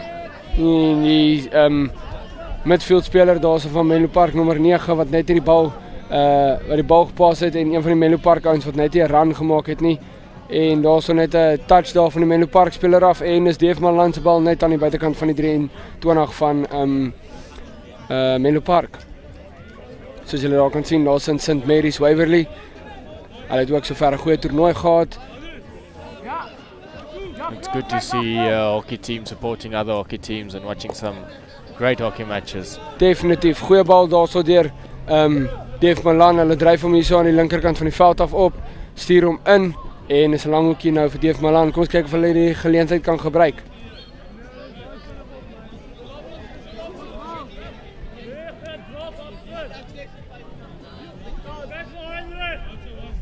Dave Malan wat nou weer op die 23 begin. Goeie safety tin, tref 'n voet daarso en hulle gaan hom blaas. Skeieregters nogals baie regverdig met hulle voordeel wat hulle sover gespeel het in hierdie wedstryd. Yes, no complaints from my side towards the referees. I think they've been doing their job.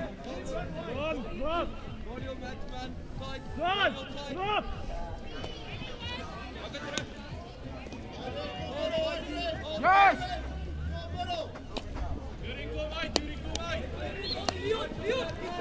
DF Malan had the chance to switch there. They chose not to. They went straight up the line. A ball into the circle. No luck. Menlo Park defending well. The ref says no Malan foul. net hier aan die regterkant.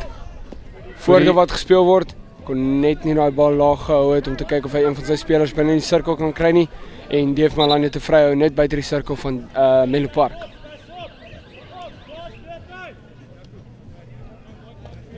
They play it out and then into the circle, but there's no one there to touch the ball or direct it towards the goal. And Menlo will have the free hit out. En daai kan altyd 'n gevaarlike bal wees, Tristan, as jy daai 45 bal ingooi. Yes. Goeie overhead daarso deur die centerback van Menlo Park reguit in die son in. Bietjie moeilik om te sien gewoonlik vir die spelers.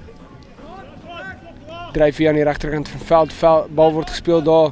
Nummer 13 in en daarso en backpost taps it in. Tekende doel daarso deur Menlo Park. Brilliant En hierdie play from kon the dalk winger. net vir Parelgym gewees het wat hulle nodig gehad het. Menlo Park 1, Dave Malan 0. Yes, it was absolutely brilliant from the winger there to make the T-point entry, break inside, play the pass to the back post, and the back post with a tap in. Hier is die hoogtepunt. En die doelwagter wat net nie daar kon uitgekom het nie. En dit is asof hulle 'n bietjie spelers oopgelos het nou op hierdie stadium daar in daai sirkel, Tristan. Yes, I think the Menlo Park attack was just too quick. Like you've said in the beginning, Menlo Park seem to play a very slow game and they keep the ball, and then all of a sudden they just turn up the tempo and the pace of the game and they go inside. guns blazing, and you saw the effect of that now. Hulle het baie goeie build-up play wat hulle op hierdie stadium gee. Menlo Park wat daar nog steeds die bal besit probeer behou. En hulle is baie rustig, hulle maak seker hulle kry hulle passes, maak seker hulle kry hulle ouens wat om die bal te kry. En hy dryf weer aan die regterkant op. Inside. You'll have another go. En is 16 daar's of Dave Malan. Menlo Park wat hier aan die regterkant nogals half domineer en Dave Malan wat net nie by hulle kan bybly op die stadion. Yes, I think DF Malan knew that it's going to be a big challenge today, but they've shown that they're up for it, and there's still time left, so the game's not over. Don't count them out yet. But Menlo perhaps with a chance now. Goeie steel daarso deur die DF Malan, center half, en hy slaan die bal, kon net nie die bal plat hou nie, en is 'n vrou net buite die sirkel vir Menlo Park, net buite DF Malan se sirkel. En nommer 9 van Menlo Park het hom daar. And Menlo Park gonna play it out, play it around. Menlo Park wat baie rustig die bal hou. Changing the point of entry. Very good hands there. Tackled. So great tackle. And DF Malan trying to beat Menlo on the counter, but the ball unfortunately for DF Malan had too much pace on it. Ek dink daai bal moes net 'n bietjie vroeër gespeel word deur die nommer 4 van Menlo Park en DF Malan kon definitief weer 'n bietjie moeilikheid gehad het daarso.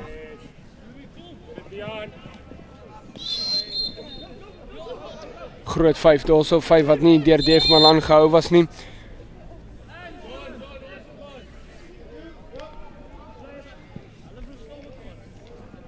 Menlo Park wat nou die bal uit en 'n bal wat daar deur gespeel word en net nie weer iemand van die Menlo Park spelers binne in die sirkel nie. Eintlik 'n bal besit wat jy daar weggooi op die ou en Tristan. Bietjie moeilik daarso. Ek sou eerder kyk om 2 of 3 spelers binne die sirkel in te kry en dan daai bal daar in te speel. Yes, but that obviously is not the Menlo game. The game is to actually keep the ball, and usually they play it back from there. So that's the error that you don't usually see from Menlo Park. Perhaps just trying to go forward too fast there was the left winger. Yes, en DF Malan kry weer die bal. Hulle moet net rustig raak met die bal. Ek dink DF Malan is besig om te moeilike passes te soek op hierdie stadium en dis hulle probleem half en half is die feit dat hulle nie hulle ouers of hulle spelers vind nie. Yes. It's been a difficult game for DF Malan so far in the opening stages. They've shown us that they want to play, but obviously if you come out against a team that controls the game as well as Menlo Park does, it's a difficult game for you. Yes, en hulle Menlo Park wat nou ewe skielik daarso met 'n full court press gaan kyk of hulle nie die bal kan terugkry nie en hulle doen ook. En dit was die groot probleem wat ons nou net daarvan gepraat het. DF Malan wat glad nie bal besit hou nie en hulle gee dit net reguit terug op 'n gedeelte waar hulle nie die bal moes teruggegee het vir Menlo Park nie. Yes, I spoke about that this morning, and it's something I'll probably always speak about. It's the fact that you have to be composed, and I think composure lacking there for DF Malan.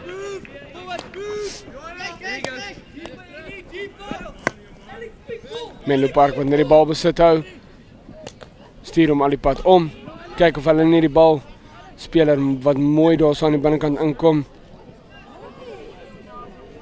En ek kon net nie die bal besit daar so behou nie. Goeie hardloop daar so deur die nommer 9 daar so van Menlo Park. Soos julle kan sien, al die mense met hulle baadjies en goed, soos gesê het, lekker koud, lekker weer hierso, lekker wind, son wat lekker skyn. En perfecte weer vir hokkie. Yes, arguably. Well, if you look at this Menlo Park team, you'll see that you mentioned that they are running around and there's good running from the number 9. But this whole team tend to run around and they defend as a unit and attack as a unit. So very athletic players, and it's been working very well for them.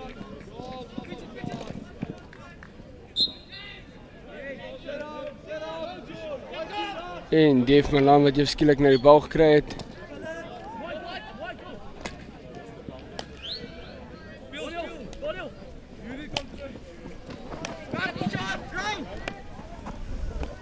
And on the right wing, the number 11 going forward, still going forward.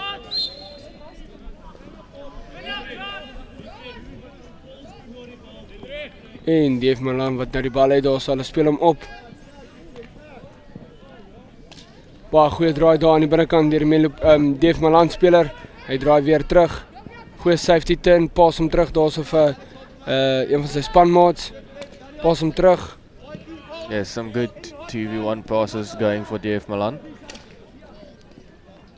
En hulle gee net weer die bal besit weg. Menlo Park wat die bal uitslaan en kyk dat hulle kan regroup.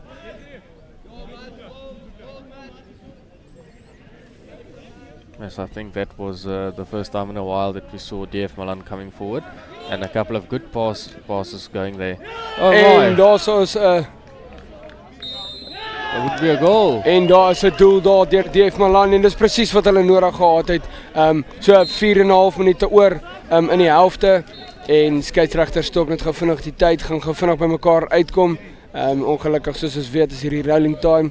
So hulle gaan net gou vinnig praat, gou hoor wat is die ding. DF Malan wat al klaar terug staan het, klaar reg is. Menlo Park nie so seker nie. And no goal. Geen doel, lyk my is net 'n lang hoekie daarso vir DF Malan. Hierso kan ons weer sien. DF Malan player puts it in, does it get a touch? Nee, lyk soos die nommer 5 van lyk soos die nommer 5 van Menlo Park wat hom geraak het. Yes, interessant, daai goed gebeur so vinnig in 'n wedstryd. Skeieregters sien dit partykeer 'n bietjie moeilik en bietjie laat. Definitief iets wat hulle waar ons die videotegnologie definitief baie beter kan gebruik. Yes, but difficult at a schools tournament obviously to use video technology, but well done to the referees for making the right decision there. Menlo Park wat nou weer die bal het en hulle gaan net weer terug gaan na hulle normale struktuur. Die bal aan die agterkant hou, seker maak hulle stuur hom al die pad om.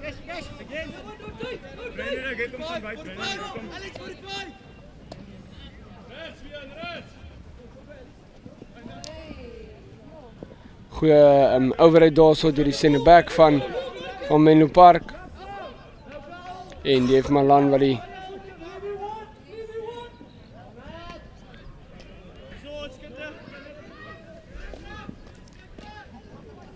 the ball driven upfield by DF Malan. En hulle kry 'n vrye hier op die halflyn aan die regterkant van die veld. DF Malan wat nou weer hard sal moet werk om te kyk of hulle nie daai doel kan terugkry nie. Goeie tackle daarso deur die nommer 9 van Menlo Park. Ons sit met nog so 2 minute en 20 sekondes oor in hierdie eerste helfte. Interessante wedstryd, sterk wedstryd op die stadion. DF Malan sal definitief iets moet doen om te kyk of hulle nie 'n doel kan kry reg voor. Oeg, en daai paas gaan net nie toe hand nie. Picked up though, and the ball driven in, but good defending from Menlo Park. And the ball forward finds no one. En is 16 daarso vir DF Malan. DF Malan wat nog so 'n minuut en 45 sekondes het om te kyk of hulle nie aan die ander kant van die veld kan kom. Kyk of hulle nie dalk 'n kort hoekie kan kry nie. Goeie call daarso deur die DF Malan speler. Kon ongelukkig net nie die bal beheer nie. Menlo Park se span wat nog ons goeie defensive structure het op die stadion. Baie man-to-man, maak seker hulle merk hulle ouens wie hulle moet merk. Yes, it's something I know their coach is quite keen on, having a team that's able to defend, and he does practice defending with them, positioning and so forth. So well done to him and well done to his team defending well in this first half. En ek dink dit was net 'n klein voet daarso deur die DF Malan speler. Menlo Park wat nou weer die bal besit gaan hou. So 'n minuut oor in die eerste helfte. Definitief 'n interessante eerste helfte.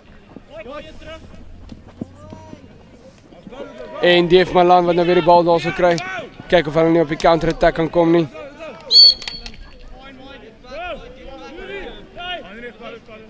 Hulle sit met nog so 40 sekondes oor. Kyk of hulle nie die bal in die sirkel kan kry nie. And forward comes DF Malan, the ball in, hits a foot, Free just outside the D. Vrou net buite die sirkel.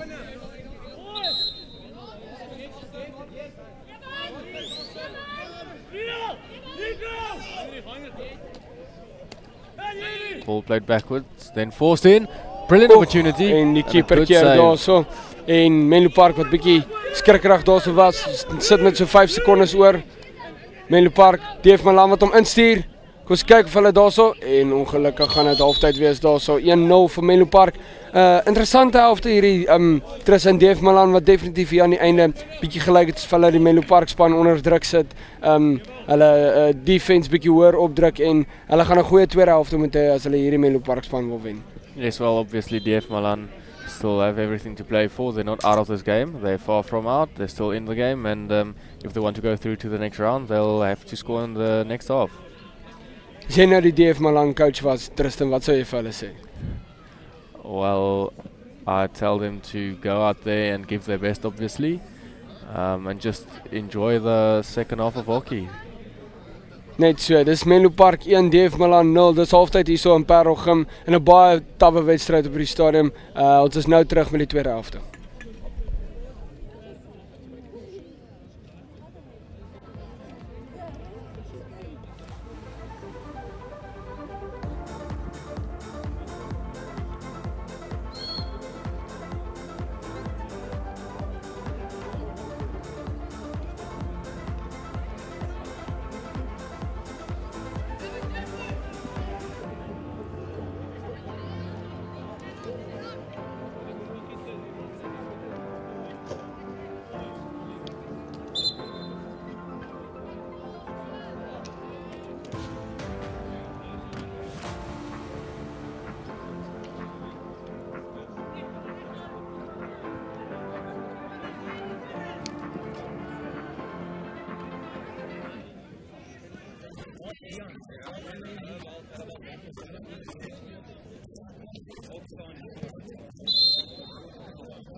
En ons is terug hier so met die tweede helfte van hierdie uitstekende wedstryd. Daar was seker so 2 minute terug, 2 minute weg. En Dave Malan wat nou amper nou net 'n ongelooflike doel daar geskor het, maar Menlo Park wat nou weer net teruggekom het. Langs my het ek weer 'n nuwe co-commentator. Gaan met jou. Kan nie klaar nie. Sakkie Jones weer terug hier so op saam met my vriend hier van Rustenburg af op die commentary box. So ons kyk hoe die spel gaan. Op die oomblik is Dave Malan bietjie meer op die dominante kant, maar Rustenburg, Menlo Park weer terug op die aanval. En Menlo Park wat die vryhou daar sal kry net aan die binnekant van Dave Malan se 23. Lyk my is net aan die buitekant van die 23, nommer 3 van Menlo Park daarso. En ons het genoem nou Sakkie is dat Menlo Park se baie rustig gespan die oomblik hulle die bal in die hand het. Probeer elke keer hulle spelers te kry. En dis iets wat elke afrigter soek in sy span. Ja, natuurlik. Nee, dis iets wat elke afrigter wil soek in sy span en soos jy sê, jy wil meer composed op die bal wees en jy wil nie die wedstryd te vinnig laat gaan nie. So jy wil by jou pace hê van die spel, so en dat die ander span by jou moet byhou. En gewoonlik hou die ander span nie daarvan nie. So dit as 'n span baie rustig op die bal is en baie geduld het op die bal, kan dit na hulle kant toe draai. Menlo Park wat daar nou net aan die linkerkant van die veld in probeer kom het. Menlo Park wat nou speel en kan ongelukkig net nie die bal besit daar so nie. Lekker weer hier so wat ons het Sammy, ek dink is 'n interessante dag. Son het nou so 'n bietjie koeltyd nou begin oorbeweeg op die Astro hierso. Maar weer eens 'n lang dag, weer 'n harde dag gewees vir elke liewe span en elke liewe speler. Ja nee, dag 2 is altyd die harde dag van die spanne wat gister 3 games gespeel het. Speel net vir dag 2. Daai 3 games kan die volgende dag vir jou baie beteken want jou hockey, jy kort bene om heel dag te kan hardloop. So op die einde van die dag wil jy net hê jou ouens moet goed doen en jy kan nie vir hulle elke speler te veel tyd gee op die veld want jy moet vir hulle kans gee om te rus. En dis waar dit kom op die besigheid eind van die toernooi waar hulle die uitspelronde speel en alles. So dit raak moeilik na die einde van die toernooi. Nee, definitief en bene speel 'n belangrike rol. Sou jy nie sê dat die spanne wat hulle 3 wedstryde op dag 1 gespeel het dalk half van 'n voordeel het teenoor die spanne wat nou vandag 3 wedstryde moes gespeel het nie. Die bene wat bietjie moer is op dag 2 en nou moet jy ewe skielik 'n derde wedstryd inwerk. Dink jy nie die spanne wat 3 wedstryde op dag 1 gespeel het half dalk bietjie van 'n voordeel nie. Hulle kan dit beter beheer. Nee, ek stem 100% daar saam met jou. Span wat 3 games het, 3 wedstryde gehad die vorige dag, kry meer ruskans die volgende dag. Maar dit hang ook af wanneer hulle laaste wedstryd eindig. Verstaan jy? So kan jy sien hoeveel tyd jy het om te rus en reg te maak vir die volgende game. Nee, net so en net soos wat ons besig was om te praat het Dave Malan aan die regterkant van die sirkel ingekom en hulle het 'n kort hoekie gekry. Hier is dalk net die guldige geleentheid wat Dave Malan nodig het om 'n doel terug te trek en te kyk of hulle nie 'n haas uit die hoed uit kan trek soos hulle sal sê. Ja nee, dit is met Dave Malan se kort hoekies kan hulle baie doen. Hulle is baie groot man, soos lekker beeste daar wat daar op staan. So as ek in die box sou gestaan het, sou ek nog als bietjie bang wees. Maar as 'n goalkeeper, jy is nooit bang nie. Jy is daai crazy persoon wat daar sal staan voor daai bal te wees. So ek is nie, op die einde van die dag ek's nie bang daarvoor nie. Kom ons kyk wat gebeur hier. So Dave Malan wat uitstoot, gaan na die first castle toe en Drakflikker kon net nie uitkom nie. Goalie wat 'n goeie save maak. Obstruksie wat plaasvind op die stadium. Skeieregter Marie Engelbreg wat daai obstruksie call en hulle speel vinnig uit na die buitekant toe. En Menlo Park is weer op die aanval. En Dave Malan weer met 'n ongelooflike stukkie spel. Kyk of wat kan hulle doen. En dis net te veel double turnovers wat op die stadium besig is om te gebeur. Soos ek vir jou kan sê, die ouens begin nou moeg raak en hulle konsentrasie level is nie daar wat jy wil hê nie. So dis waar die probleme inkom en die double turnovers ook inkom op die einde van die dag. Nee, definitief en Dave Malan wat nogals hoog gaan druk op die stadium, seker maak dat hulle hoog kan kom. En as ek Dave Malan was, het ek nou 2 spelers hoog in die sirkel gesit en bietjie meer runs in hulle sirkel gemaak. kyk of ek nie die spel kan ooptrek nie. Iets wat nog belangrik is, laat daai backs beweeg, maak hulle moeg, maak hulle bene moeg. En dis definitief wat 'n mens moet doen. Tog DF Malan sit met die voordeel dat jy weet, hulle is gewoond aan die Kaapse weer, hulle is gewoond aan die Kaaps naby die seevlak en Ja, dis nee, anders vir die mense van Pretoria af. Hoe jy hiernatoe moet kom en kom speel. En dan is jy nog nader aan die see ook. So daar is baie moeilik om aan te pas, veral hier as jy naby aan die see speel. Alhoewel ek speel baie in die Parel, maar as ek aan die Kaap gaan speel, dan begin die bos brand hoor, maar baie gou. So al speel ek doelwagter en al, maar is nog steeds 'n bietjie hard op 'n mens. So om hier te kom speel, vat dit baie, want yes, ek kan vir jou sê dit is nie speelietjies nie. Nee, definitief en ek stem daarmee saam. DF Malan wat nou die bal het en dit lyk asof hulle heeltemal nou terug beweeg het na 4 aan die agterkant, selfde as Menlo Park en dalk dit begin gebruik, kyk of dit nie hulle vir hulle ook beter werk nie, kyk of hulle nie bietjie Menlo Park kan se taktiek en al daai goed bietjie teen hulle kan speel nie. Wel, soos jy gesê het, om twee voorspelers lekker hoog te hê in die wedstryd om meer spasie ook in die middel te kry. Yes, definitief. En jy wil so meer spasie as moontlik te kry. Definitief. En as jy nie dit vir jou span gee nie as voorspeler, dan gaan jy nie daai spasie hê nie. Nee, definitief. As ek DF Malan was, ek sien hulle stoot nou een speler hoog. Maar ek sou as ek DF Malan was nog steeds nog een hoog gestuur het en seker gemaak het ek kry 'n ou wat daarom tussen die halflyn en die 23 van Menlo Park daar sou die hele tyd rondwandel.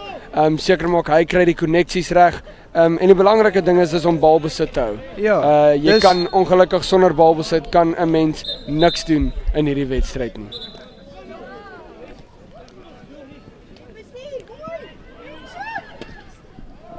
En hy's net aan die linkerkant van die veld van die doelweg verby.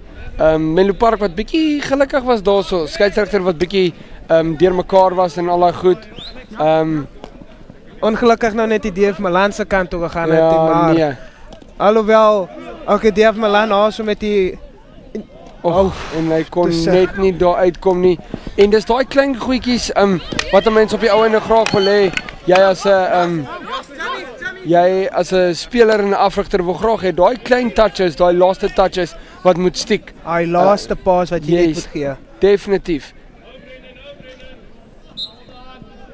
Menlo Park wat aan die regterkant van die veld nou opgestoot het daarso binne in DF Malan se 23. En Menlo Park wat net baie rustig speel met die bal. Hulle seker maak hulle kry hulle struktuur reg, seker maak hulle hou die bal besit. En hulle laat die Menlo Park ouens bietjie hardloop en dis goed. Hulle laat die DF Malan ouens bietjie hardloop. Laat die DF Malan strikers bietjie hardloop. En 'n ongelooflike bal daar wat hy teen die lyn afgestuur het. Net nie iemand gehad wat daai koneksie kon gemaak het aan die bokant binne in DF Malan se 23 nie. Ja nee, daar is nog 9 minute en 20 sekondes oor van die wedstryd. Baie kan nog gebeur in die wedstryd, so ons wil hê op die ou ene dag wil DF Malan wen om deur te gaan semifinals toe en op die oomblik is Menlo Park onoorwonner as ek dit reg het in die toernooi en hulle het nog nie een wedstryd verloor nie. So op die einde van die dag is Menlo Park die span om te wen op die toernooi. Nee, definitief. Hulle lyk soos regtig gunstelinge. Hulle speel goeie hokkie. Hulle kry hulle koneksies reg aan die gang en lyk my die skeieregters het daarso nou vir iemand wat hulle 'n kaart gaan gee. Geel kaart daarso vir een van die DF Malan spelers. Hy gaan bietjie vir 5 minute gaan rus en ons het nou die dag ook gesê is dat 5 minute in 'n 20 minute wedstryd. Dis so baie tyd wat mense mors op die stadion. Mens kan nie net eers 'n geel kaart kry nie. Jy kan nie eens 'n groen kaart kry nie. Nie eens 'n groen kaart bekostig want in daai 2 minute kan so baie gebeur. Ek as doelwagter was al 2 minute afgestuur vir 'n accidental fout wat ek gemaak het. So op die einde van die dag, maar gelukkig het my span daai 2 minute gehou. So imagine gou net 'n game sonder keeper, né? Yes, ongelooflik. Veral by nie die laaste 2 minute nie, maar crucial 2 minute. Menlo Park wat uitstoot hierso nadat hulle 'n kort hoekie gekry het. En die daai flexion wat inkom en ek dink dit is dit. Ek dink die DF Milan gaan terugkom van hierdie 2-0 af nie. Menlo Park wat die doel daarso geskor het en weer eens ongelukkig hierso is die hoogtepunte. Lyk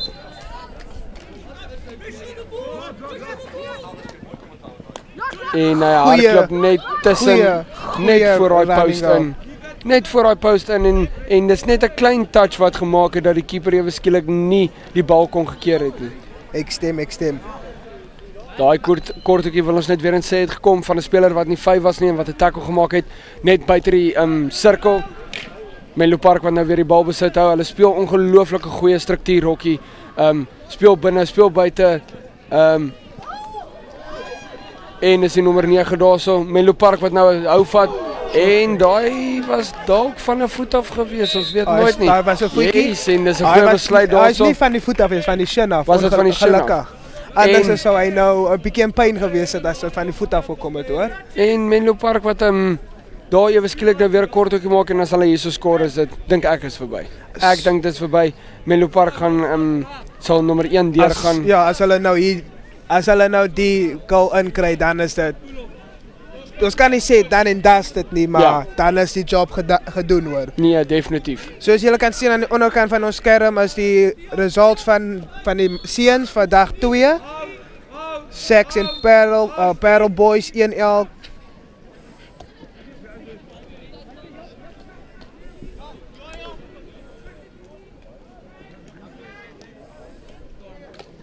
Menlo Park en net weer 'n voet daarso. Menlo Park is so rustig op die bal. Ongelooflik. En dis wat ek vir jou gesê het is dat hulle kry die bal en hulle maak seker hulle kry hulle koneksies reg op die stadion. Maak seker daar's altyd 'n paas beskikbaar. Daar is. Al is dit ewentou in 'n kort hoekie. Dit is ongelooflik. Dit voel vir my of ek kan nou nie sê dit is internasionale hokkie nie, maar yes. Daai weer en die keeper wat 2 briljante saves daar maak en DF Milan wat hom net uitkry op hierdie stadion. Uitstekende werk deur die doelwagter daar. Uitstekende werk daarso. As doelwagter self is daai briljante werk wat hy daar gedoen het. Definitief 'n interessante stukkie kort hoekie wat ons daar gehad het. Nie iets wat mense elke dag sien nie en veral nie van onder 16 seuns af nie. Baie goeie stukkie kort hoekie daarso gewees deur Menlo Park. Soos ek ook gesê het, nee, dit is amper vir my van Menlo Park se kant af. Ek kyk 'n internasionale wedstryd. Nee, definitief. Hier is die hoogtepunt. Jy kan hom sien. Goeie draai daarso. Bring hom terug. Stop. En die keeper wat dadelik begin adjust het daarso. En nog 'n keer. Die keeper, ek sê vir my, die keeper hou vir DF Milan nou in die game in. Definitief. En hy is dalk die rede hoekom DF Milan dalk nie te ver gaan verloor nie. Ongelukkig met so 4 minute en 30 sekondes oor gaan dit dalk bietjie anders wees. Menlo Park wat hier aan die linkerkant van die veld opdryf. Goeie steelwerk daar deur die regter link, maar ongelukkig verloor hy die bal.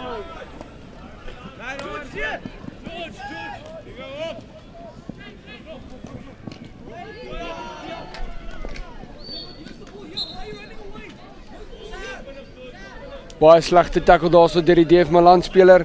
Ons sit met so 4 minute oor en interessante dag van hokkie gewees. Nee, baie interessante dag van hokkie, hoor. Nie regtig upsets gehad nie. Ons het gedink die gunstelinge gaan wen soos waar hulle moes gewen het. Menlo Park wat vir York High 3-2 gewen het. Tough game, close game daai. Ek het net nie daai game gesien nie. Ek wil baie graag daai wedstryd gesien het, maar ongelukkig kon ek nie.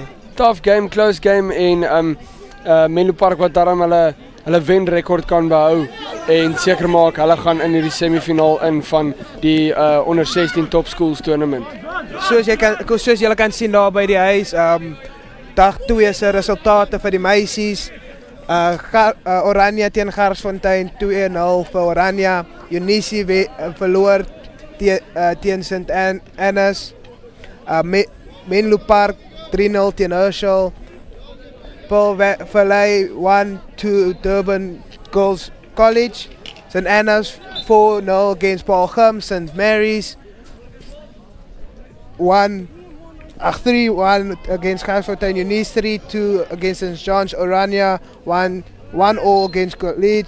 Durban Girls College 2-0 against Garsfontein. Eunice 3-1 against Herschel Spa-Valley. 0-1 College. And St. John's 1, Paulgem 1. And 2 more games to come. And as we were, soos wat ons gepraat het nou op die stadium, het Dave Malan op die stadium 'n kort hoekie gekry. Hulle staan reg. Kom ons kyk of hulle 'n doel kan kry en dit 'n interessante laaste 2 minute maak dalk. Ja nee, as hulle nou 'n doel kry, dan gaan die game baie interessant raak. Ek is seker ek het nou net dubbel gesien van daai 2 seuns. Maar ja, miskien is hulle tweeling, ons weet nie. Mens weet nooit nie. Dave Malan wat nou gaan instoot hierso. Bietjie van 'n swak stoot dink ek. En die keeper wat daar so save maak. Goeie werk deur die keeper. 'n Lang hoekie vir Dave Malan. Ons kyk of hulle enigiets kan doen van hier af.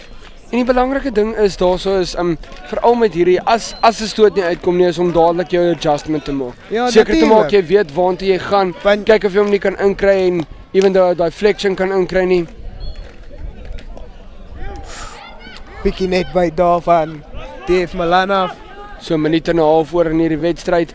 En ek dink nie Dave Malan gaan terugkom op hierdie nie. Ek dink Menlo Park kan met 'n goeie hart geslaap. Hier is daai replay van daai shot. Ongelukkig net 'n bietjie wyd. Soos jy kan sien, die bal het 'n bietjie uitgeswaai. En ek dink met die feit dat die bal bietjie gehop het, was dit ook moeilik om hom te beheer. Dink hy kon sy skouers bietjie meer oopgemaak het, kyk of hy nie daai bal heeltemal om sy skouers kon gekry het nie. En Dave Malan wat regtig gedruk was in hierdie wedstryd tot op die laaste nippertjie. Maar hulle gaan ongelukkig in hierdie poolwedstryde moet settle vir 'n 3de plek. Ja nee, ongelukkig nou so 'n goeie span wat jy nou ongelukkig moet uitval deur een game wat nou net nie so reg uitgewerk het soos wat jy wou gehad het nie, maar wel is deel van hokkie, is deel van sport. Dit kom in alle sporte. En Dave Malan wat hier op die aanval is en 'n baie goeie tackle daar deur die Menlo Park nommer 14. Nog net 20 sekondes oor gaan Menlo Park wat hier so aan die aanval is. Hulle stuur hom op en die doelwagter wat ongelooflik goed doen daarso. Great save daar deur die doelwagter, uitstekende werk. Mooi besluit om uit te kom daar. En dames en here 3, 2, 1. Dis ongelukkig die wedstryd. Menlo Park wat hierdie wedstryd 2-0 wen en hulle behou hulle 5 uit 5 rekord. So ver. Hulle lê eerste in hulle pool en gaan 'n interessante dag 3 wees om te kyk wie in die semifinale geëindig het op jou einde. Dit gaan baie interessante dag 3 wees. 4 top skole wat nou bo is Menlo Park, Parel Gymnasium in die ene groep en in die ander groep is dit Parel Boys High en Rustenburg. Yes, net so en klink my as ek reg is en ons het ons statistieke reg, dink ons dit is Menlo Park teen Rustenburg môre in die een semifinaal en Parel Gymnasium wat teen lekker interskole derby teen Parel Boys het môre. So 2 interskole derbies vir môre. Yes.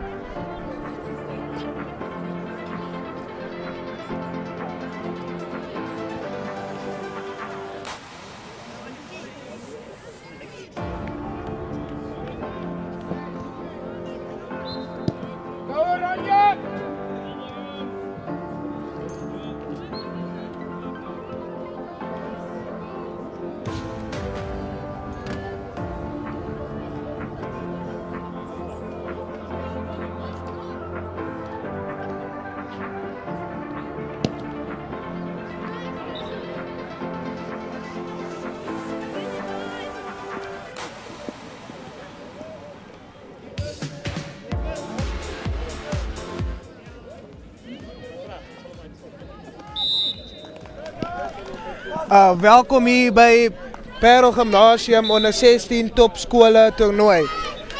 As julle nou hier op die skerm kan sien, is dit Oranje teen St. Mary's Waverley. Oranje meisies met die blou en die St. Mary's met wit en rooi en grys.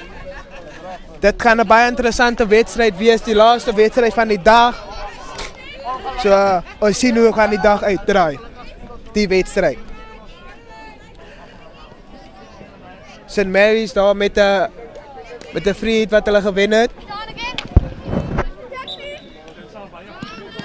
Oranje meisies het nou free hit, one free hit up to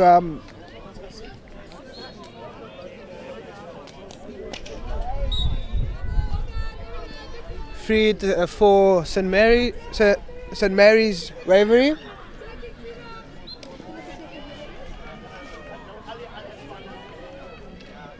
Ongelukkig, unfortunately, that pass wasn't picked up by another stick.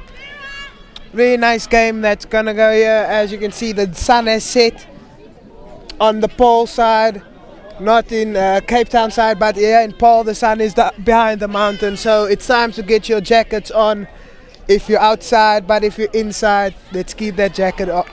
Let's keep that fire going in front of the fireplace.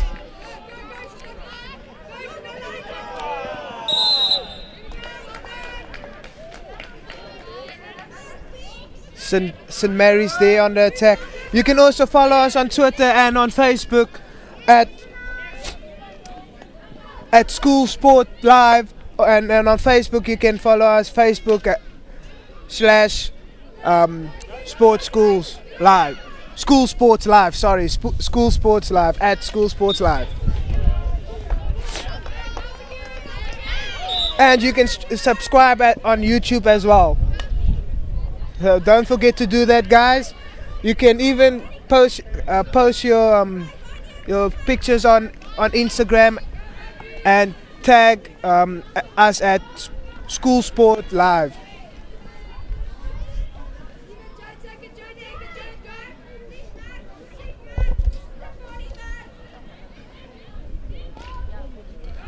St. Mary's on a attack now. Still going. Good interception there by Oranje, but still for St. Mary's, well clearance there by Oranje. Well picked up, unfortunately couldn't control it.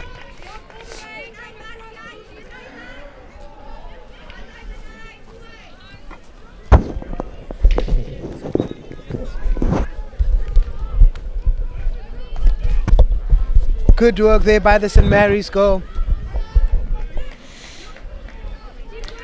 We're into the 4th minute of this game. Oranje against St. Mary's Waverley from Johannesburg. It's the Free State Gauteng derby.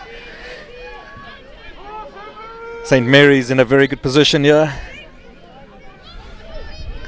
So they drive towards the circle, but very well met by Oranje.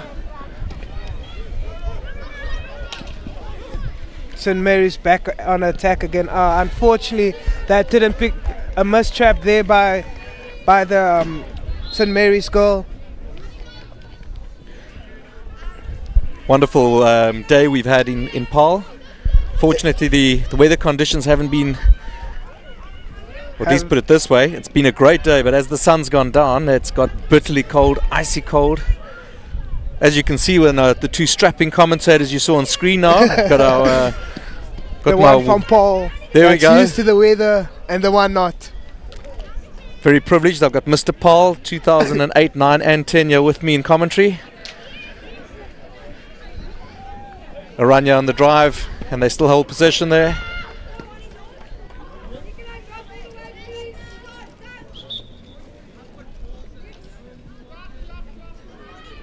Oranje goals got a free hit there for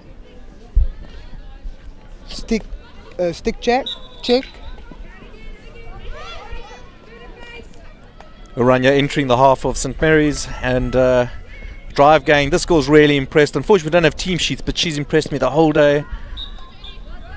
If she hasn't had an option, she's done the logical thing and just put it onto the opposing side's feet, retaining possession. Looks like she's picked up a little niggle. Can see she's a bit uncomfortable on the field, I but think still doing a job. I think it's been quite taxing on some of these girls. I think it's a lot of hockey to be played. I think they've been managed quite well by the schools, or at least the coaches. I see some of them have been in the pool. Is that right? Some of them had towels around them earlier. Yeah, I've seen that, especially with this weather, the pool can be really cold. So it's basically like taking an ice bath in the pool. Nice. With no ice. So it helps. It really helps you with recovery. So especially the cold water, relaxing your muscles. So yeah, it's especially I've been through tournaments like this, and it's really hard on your legs, especially on your legs. And just for the sake of the viewers tuning in, I believe you coach at, although you're a Paul Gym old boy, you coach at the arch enemy. Yeah. Down the road, you're at Boys Eye. Which side do you coach there? I'm a goalkeeper coach there, but I assistant coach by under 16B and under 16A, and also under 19D coach there. Fabulous. And hockey in the Boland is alive and well, what I've been told. Yes, it is. Yes, it is. It's picking up a lot here in Paul, especially with all the turfs coming in Paul, and Paulgem, one of the first schools to have 2 Astros on their school grounds. That doesn't just bode well for Boland schools, it actually bodes well for South African as a whole. South African schools hockey, we were very fortunate enough to live stream the Australia South Africa Schools series, which was pulsating to say the least. Oranje on the attack here, and these girls definitely have an eye for goal. Oranje very well coached. I know Morne Woodendal up in Bloem, who's with their first team, but their structures are good all the way through, and traditionally a powerhouse of girls hockey in South Africa. I can agree on that. I can really agree on that. The Oranje girls school is a really strong hockey school. I've been here. I've heard a lot from them, and their hockey is really amazing. It's amazing hockey. Especially the depth in their school, especially with the hockey. So there's a lot of depth there and a lot of structure. And let's not forget St Mary's Waverley, and old Quicks and Ross Howell, and a few of the other ladies that we've dealt with of late. We did the St Mary's Investec Hockey Festival not too long ago. Oh, very unfortunate ball lifted into the Oranje player there. St Mary's on the attack. That looks like a short corner. She can have a poke. And she gets the short corner. Great work there from St Mary's. I'm telling you, I think this tournament definitely has legs to rival that, and to, you know, if you have a look at St Mary's Hockey Festival that we did, that's, you know, probably one of the premier hockey festivals for schools in the country. They really put on a hangover show there. The hospitality is great. The teams are wonderful. I think there's a few teams that are lacking here, and I'm speaking to the organisers. Let's just pause here as we see the short corner. Maybe you can talk us through this.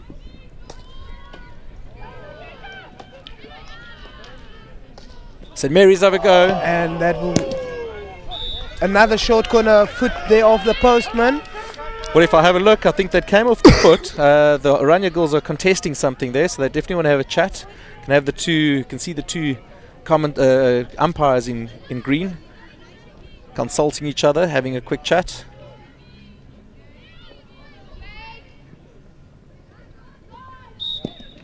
And they stick with their call. Well, the ball must have been missing. I think it hit her foot. If it was in line, it would have been a stroke. Yeah, if it was on target, it would have been a stroke, but was going just wide, so short corner is just awarded.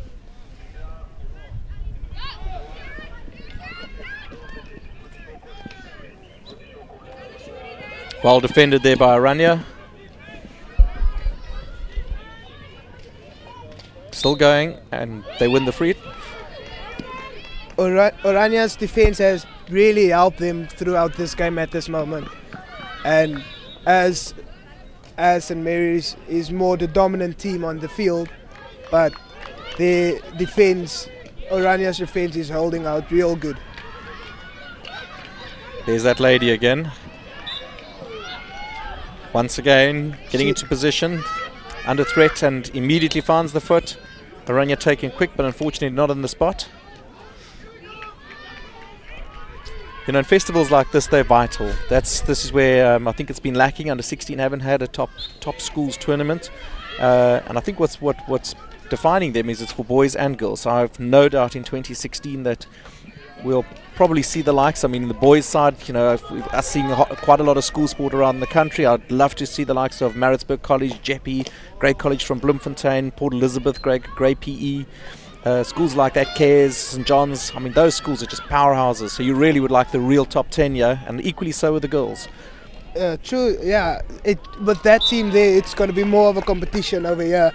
But I think it's actually the first time for the top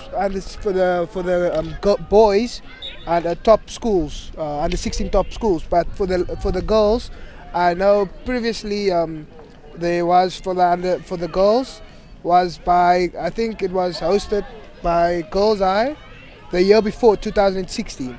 2017, I wasn't sure where it was hosted, but yeah, it was the girls. Fortunately, they had the under 16 tournament, but the boys didn't. So I think this is the first time the boys have their top school. Wonderful initiative, and as we say that, there we have the girls. Groot stories. They really want to make this count. They want to convert it. They want to break the duck. As you can see, all the spectators with their nice and furry jackets on because of this cold. Ball is something else. Ball is something else. It can be blazing hot during the day, but at night it can be something else. Let's lift it off there. What a special place. I think you've seen some of our intrepid cameramen have caught some beautiful scenes of the mountains as the sun goes down. They're being lit up by the setting sun, and what a place. Any sport that we broadcast from here always has a special value. Whereas we see the replay, and maybe you can talk us through this. Hits the crossbar, but that's too high. That's a really good shot, but you know, on your first shot on target by the short corner, it must be lower than the backboard. But the only way it may be lifted if it's drag flicked onto target. Yeah, and that's not something you really see many of the under 16 girls doing. I've noticed that it's almost like the girls get a bit more strength from 17, 18. They get a bit of strength in the arms. 17, 18, they get more strength, like you said, and that's where everyone starts to learn a drag flick. And drag flick can be very difficult to be taught because it can get very technical. And no doubt takes hours and hours of practice. Definitely. It's not easy to perfect the drag flick, but when you get it, you will always be able to do it. There we go, and the ladies from Bloem definitely don't want to concede any goals here. Finding it difficult to get out of their quarter. They're still in there. Lovely defensive lines there by St. Mary's. They're into the red zone. We're approaching the business end of the competition now, aren't we? You know, I know it's only day 2, but tomorrow's playoff day, so... Yeah, tomorrow is going to be one of the hardest, like they say, the business at the tournament. That's where it's the make or break. And of course, every side wants bragging rights. They want to. This is the inaugural one of this top schools tournament. And yeah, bragging rights is one of the biggest things you want by a school, so you can brag about it at the end of the day. But a lot of people like to do that. Like for instance, me, I'm not a person that do that. So I rather talk on the field than off the field. No, I noticed. You know, from the first time I saw you, showboating's not what you're made of. I could see that. Sometimes. Come on. Only if it's a fun game. When it's a real serious game, I like to keep myself serious and focus on the game. Absolutely. Well, there we go. Reverse stick, and unfortunately no one could pick that up, but it would have been a good goal if Orania picked that ball up and scored, but unfortunately not. So St. Mary's on the line, and they win another foot on the just inside, just a yard away from the sideline. And there we go. For those of you that have only tuned in now, we've got these halves or 20 minutes each. We've got a quick 3-minute turnaround. and another 20 minutes. It's running time, so the clock just keeps going, which is great for the production crew. They don't want to be here too late. It's been a long day. First game starts at 7:30. I think they did 174 games today already. Any jokes? No, can't be that much today, eh? No, only jokes, only jokes. Counting's never been one of my strong points. There we go, working it out to Rania, working it out beautifully. Just going over the tram.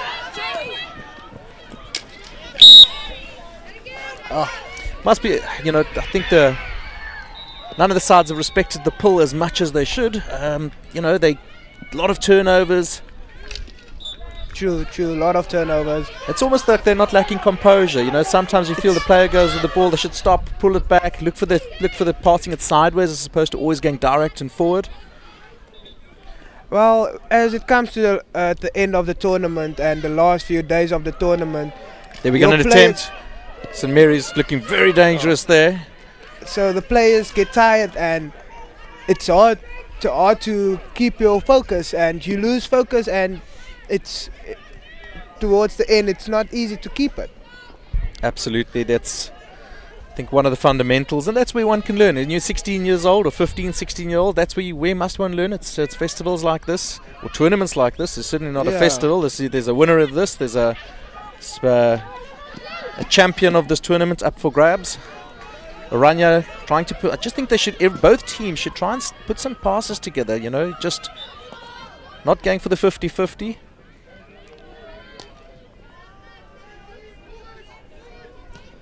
They're playing very deep, Oranje. Yeah, they do. They really it's like they just making sure everybody gets time to play and keeping the game steady and keeping it on their side, making the game slow and denying St Mary's to keep the game going fast. Saying that, I do think St Mary's defensive lines have been really good. Their communication's been good. As you can see, the coaching staff in the back there shouting out the commands. And very relaxed. It's the first time I've seen a so relaxed coaching staff, especially with hockey. Well, from all the teams. From all the teams, yeah. I think it's good. You know, I think there's it's been quite harmonious. You know, the game's been played in the right spirit, and that's also very important. I know Paul Gymnasium is very adamant of sticking their sportsmanship or sports. It's called sportsmanship, sports ladyship. Yes, does that exist? Just trying to be correct. No, it's very important. I think it's been played in the right spirit, and hockey's one of those games. It's play hard on the field. You lose some, you win some. No, absolutely. At the end of the day, it goes your way, it doesn't go your way. So you must just play and enjoy yourself.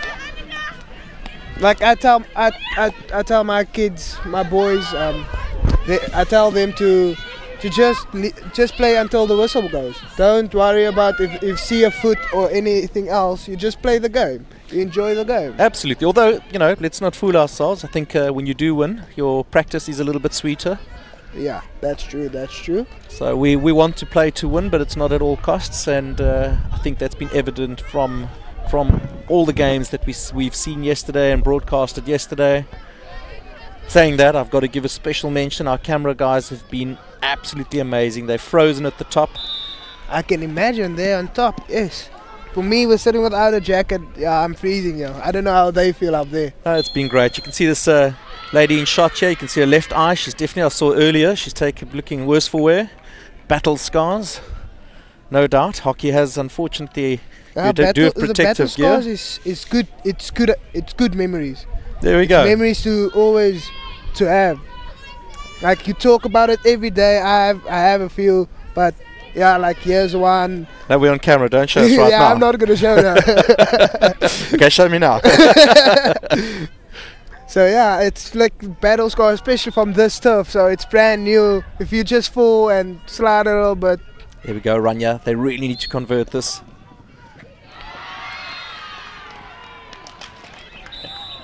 They get another penalty corner. Yeah, this season I've seen, you know, with it being a new turf, maybe you can shed some light there. I've seen a few of the guys earlier. Try and think of the I think it was the Sachs guy pushing out. He really struggled to get it Yeah, off. yeah. It seems a bit sticky as a new Yeah, surface. especially with the heat on this turf. It's brand new, so it's gonna get a lot sticky, and you're not gonna get used to the slide and the release of the ball coming up fast and going at pace that you want it to be. So on a sunny day, it's a very slowish pitch, but soon it gets wet, the ball slides. As they say in the classics, third time lucky, third one. There we go. That's the lady. Looks like she's the danger man. Danger lady. There we go. Danger lady. Jammer vir al die mense daar in Bloemfontein en die platteland.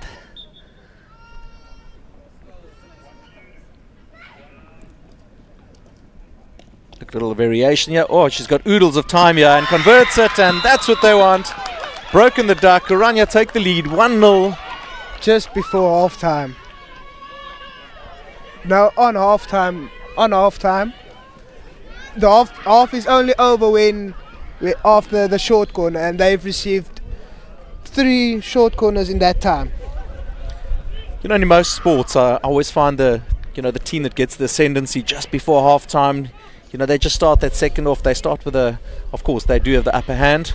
Yeah. Beautiful sights here in Paarl. You do live in a lovely part of the world, albeit Yes, cold I do, today, I do. but or very hot there's always extremes, isn't it? In Paarl, there's, in summer you always tend to be 5-10 degrees hotter than Cape Town, and in Yes. winter certainly probably the opposite. You're a little bit colder. Yeah, a little bit colder, not as really cold near to the coast, but yeah, in the valley, it gets very cold. Luckily we secured by all the mountains for all the winds, and that picks up. Speaking of mountains, those do look picturesque. Absolutely, they look sensational views that we have here in Paarl. And I know we did an under-16 rugby festival here at Paarl a few months earlier, and some of the kids from up country where it's very flat.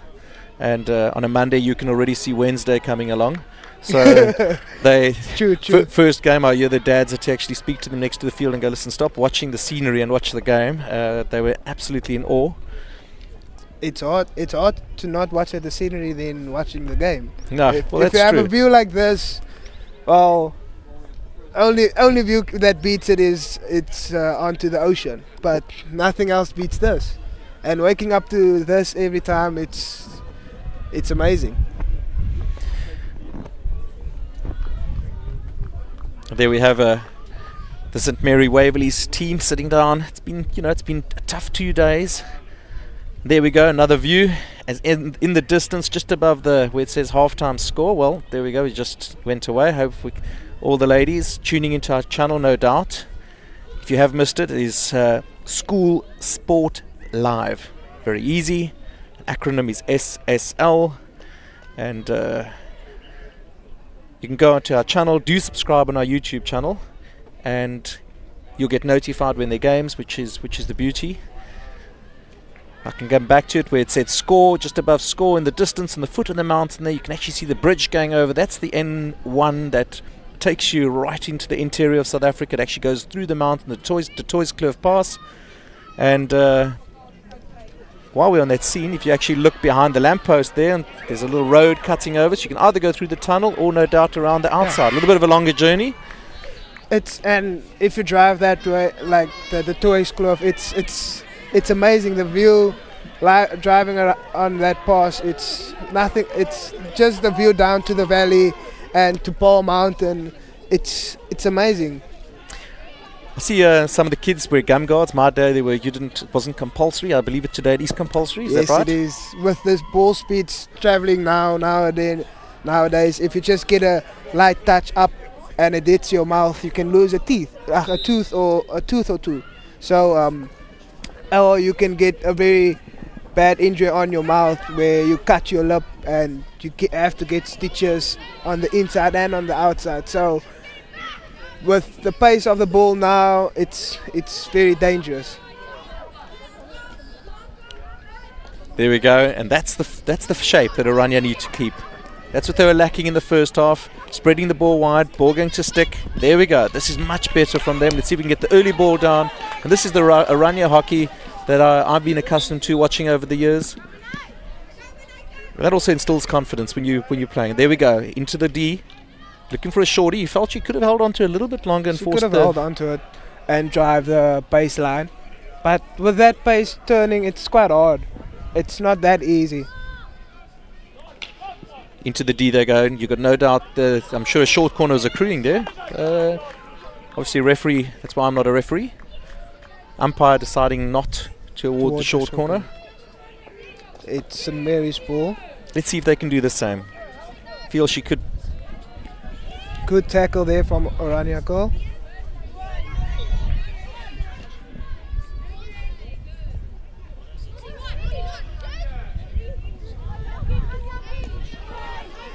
This is a danger goal. I've seen, just in this game, I've seen she's a strong player, strong runner, and you can see she carries this team as well. She, not alone, but there is more individuals that's stronger, and she is one of them.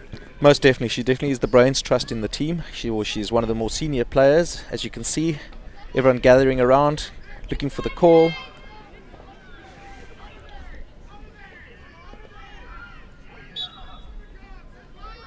Let's see if we can get a slick set piece, which starts by a crisp, quick pass. Let's see if we can. This push out can do that. A little bit slow. I must be honest, that's the one thing that's been lacking, if I have to be critical of a lot of some of the boys and girls, is none of the set pieces on short corner time. You work for those short corners, and once you get them, you need to be clinical. It starts with crisp, quick passes and accuracy, and that has not been to. I don't think I've seen one short corner that's actually been amazing and giving the player the time to execute. True, it is.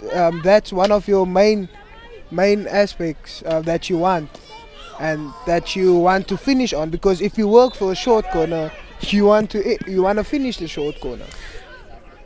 On Thursday evening, we actually did Selborne College, the boys against Grey High from Port Elizabeth. It's actually their last game of the whole season. Both sides, the game was 2-2. It actually came down to the very last play of the game, short corner to Selborne. Both sides were littered full of SS school players, and you could see how elated they were to work for that last short corner, and it's almost the confidence they had waiting to convert it, and they did. It was amazing. The scenes were phenomenal. That game is available on demand on our channel, so if you want to see some top-class boys hockey, do tune in. And there we go, Rania awarded a short corner. They're persistent, and I think the wave after wave, this is relentless, and I think, look at, you can almost, hopefully they've been hearing me, and they're chatting about how they need to execute. But saying that, the St. Mary's girls are contesting. They're having a chat to the umpire. Having a chat, making sure the ball was inside the D when it was lifted into the player. But from my view, it was lifted into the player onto a chest. So that is a dangerous, and it is a short corner. And it's nice, you know. It's also nice. It's not threatening or disrespectful, and the umpire giving her the time and explaining exactly what was the transgression. And here we go. Let's see if we can execute this. A little bit slow again. A little bit of a variation.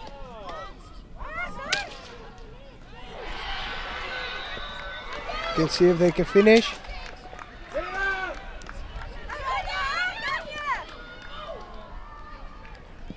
St. Mary's defense is really good. It's good, amazing, but they up to attack. It's a little bit lack. So prove me wrong here. Nice backtracking there.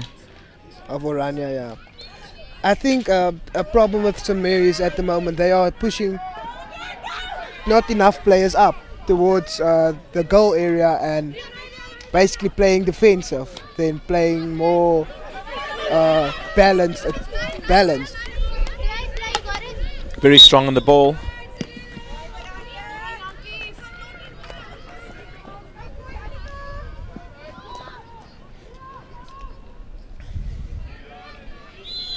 I think I just heard my teeth shivering. If you do hear it, it's getting really chilly here in Paarl. No, I don't. Luckily, I'm used to this weather. So as soon as I get to my car, I'm just gonna turn that heater up and get myself warm.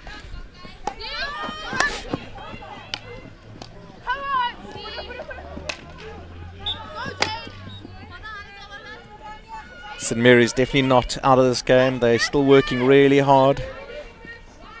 It's really hard to just be one goal up. If you want to secure your win spot, you must at least be 2 or 3-0 up, because in a space of 10 minutes or 5 minutes, the other team can score 2 goals. Absolutely. That's you can never rest on your laurels. But this side from Oranje looking really good. They're looking a little bit more composed. I think also at this age, you start realizing that working off the ball is equally as important as when you do have the possession. You need to do the hard yards. Your links need to work really hard. Need to run, create space. That movement off the ball is vital. Yeah, especially movement off the ball is one of your key aspects, and that's what you want. And especially also you want the ball to do the work at the end of the day, because if you don't do that, use that 2 aspects, you're not gonna, your players are gonna get tired, and you won't get your results that you want. Nice and strong on the ball and getting that ball into the D. That's where you want to play the game.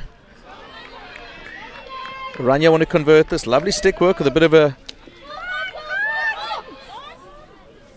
long corner there.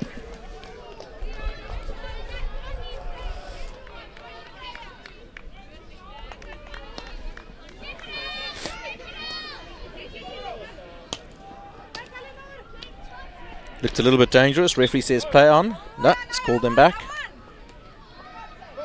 Found the refereeing standard being really good today. Really good, really good. Here and there, calls that's been made, really good calls, really good, and like you don't always get that good referees that you want. Absolutely, I must commend Oranje there. They actually were right on the fringe of the circle, worked it back, worked it around, and then went back for the circle. So just trying to create that space. I actually saw I was at Bishop's the other day, and I watched the coach explaining to under 10s already what they must do as they're attacking a circle, that your strikers can actually don't wait for the ball, actually run wide, try and take the defender with you, so that the approaching player actually has an opening to run. He adds a clear space to run into, and of course, explaining it to a 10-year-old, and also just trying to understand and explain the fundamentals of if they don't follow the striker and they go for you, you just slip the ball to either side, and then that person has the ball. So space. I think hockey is like soccer, like most games. It's all about space and awareness, and completing your passes. And there we go. St Mary's getting to the circle. Is this their time? Yes, this looks good. Looks amazing. Great save there by the keeper, but short corner. It has gone in. Corner. Great work there from the goalkeeper, keeping that ball out of the box. Oranje, big smiles there. Still great game played in the great spirit, and also coaching staff. And there we go. Great save. Was it off the post? Went out? Yeah. It's just missed. I think Oranje got out of jail there. And this is what they must beware of. St Mary's have, I think Oranje has been the better side, particularly in the second half. Yeah. And this is where sides can come back and equalise.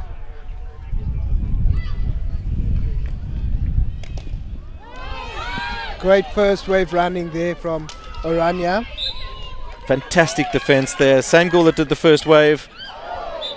Commentators curse, a little bit of a freshie there. No doubt she'll go look at this later and have a good chuckle.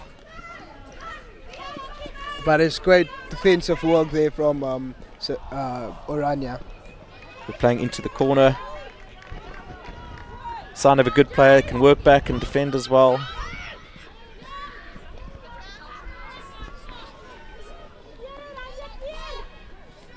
There we're approaching, we're into the last quarter of this match.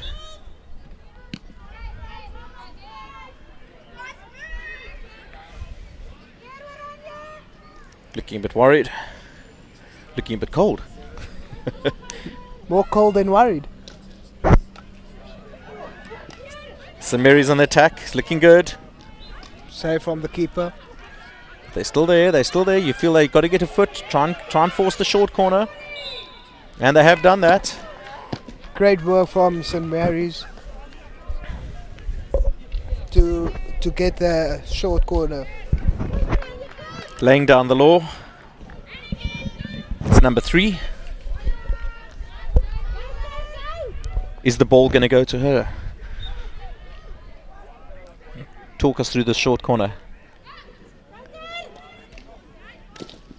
Great first, another short corner.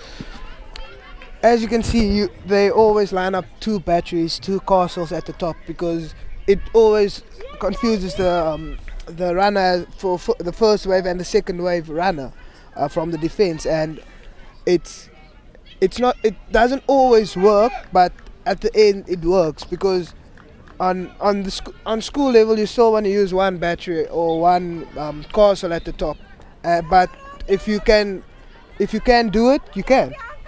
Well, it's all about decoys and keeping that element of surprise. That's a good push out. Trap wasn't amazing. They're still in possession. They're not out of danger yet.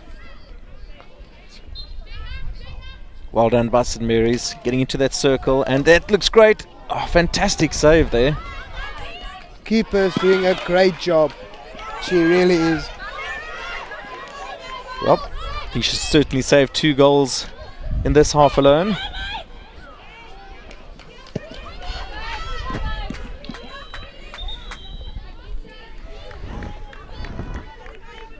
Got exactly 7 minutes and 15 seconds left in this contest.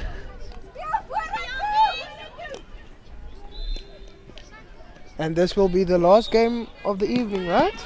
That's correct. As much as I love hockey, I'm quite relieved to see the end of the day. It's been a mammoth, well, 7:30 to now we are 6 o'clock.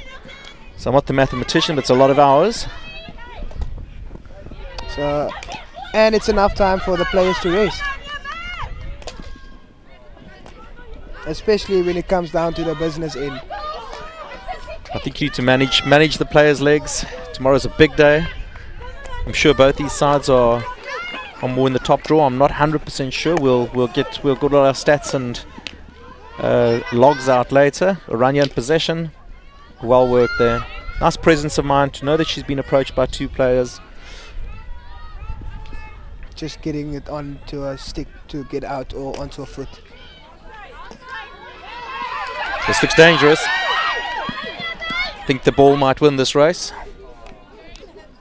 Unfortunately it does.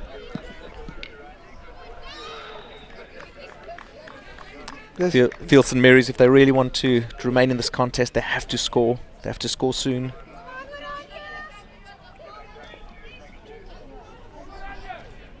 Which sides have impressed you, boys or girls? Which sides have impressed you today?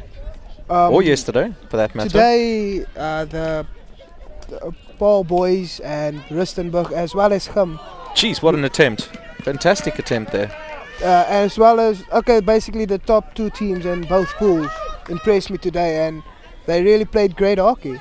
And, well, Sax, them as well, but unfortunately they didn't do as what they were supposed to do. So, but that 4 teams for me is the hockey I've seen from them is amazing. Yeah, Sax just played a phenomenal brand of hockey. I don't think they got on the results that they wanted to. I think they had a few draws. Yes. You know, but just the way they move the ball, you can just see the intent is right. They play a great pattern. Defensive lines are good. I think what let them down today in particular was I really think they battled with their short corner execution. No excuses, and short corner there. That's not what Oranje want, but see St. Mary's definitely elated with that little mini victory. Look at that, high fives. For me, the goals by the goal side is, I really didn't like. For me, the teams I've seen played, U16 and U16 is one of them, Orania is one of them, then St. John's. We've got the short corner. Let's have a look if they can convert this. Sorry to interrupt you there. Free hit out.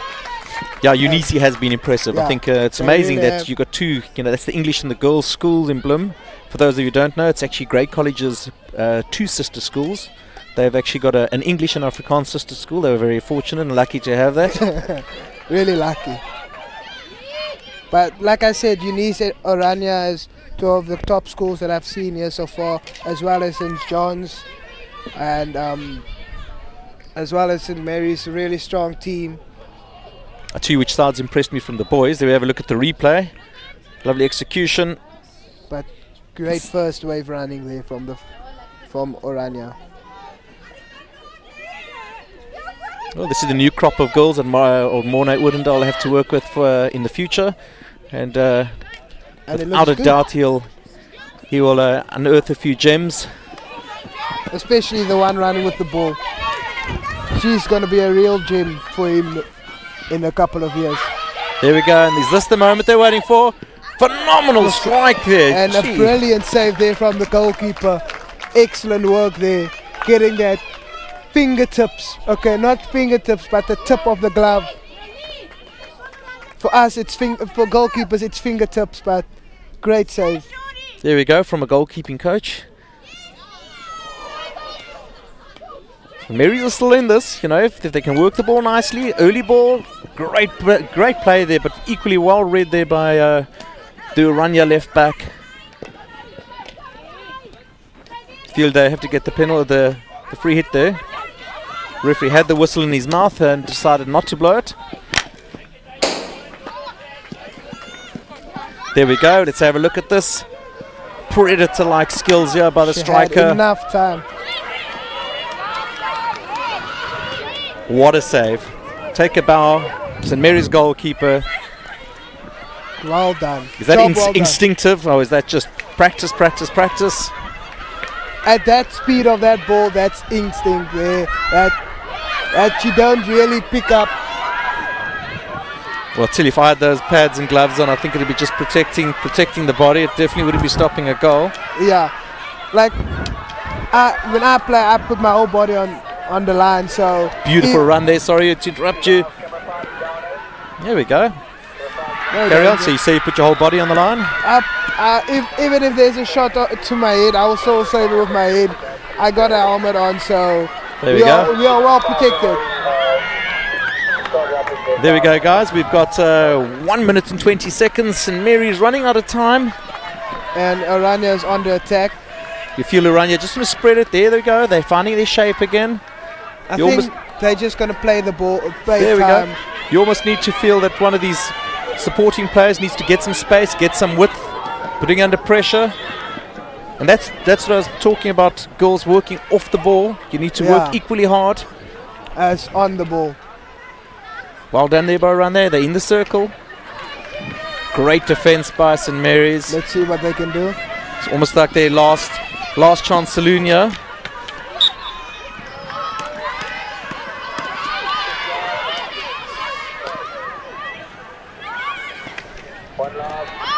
.30 seconds left. Beautiful play there by number 9. Throwing a lovely nut down into the corner.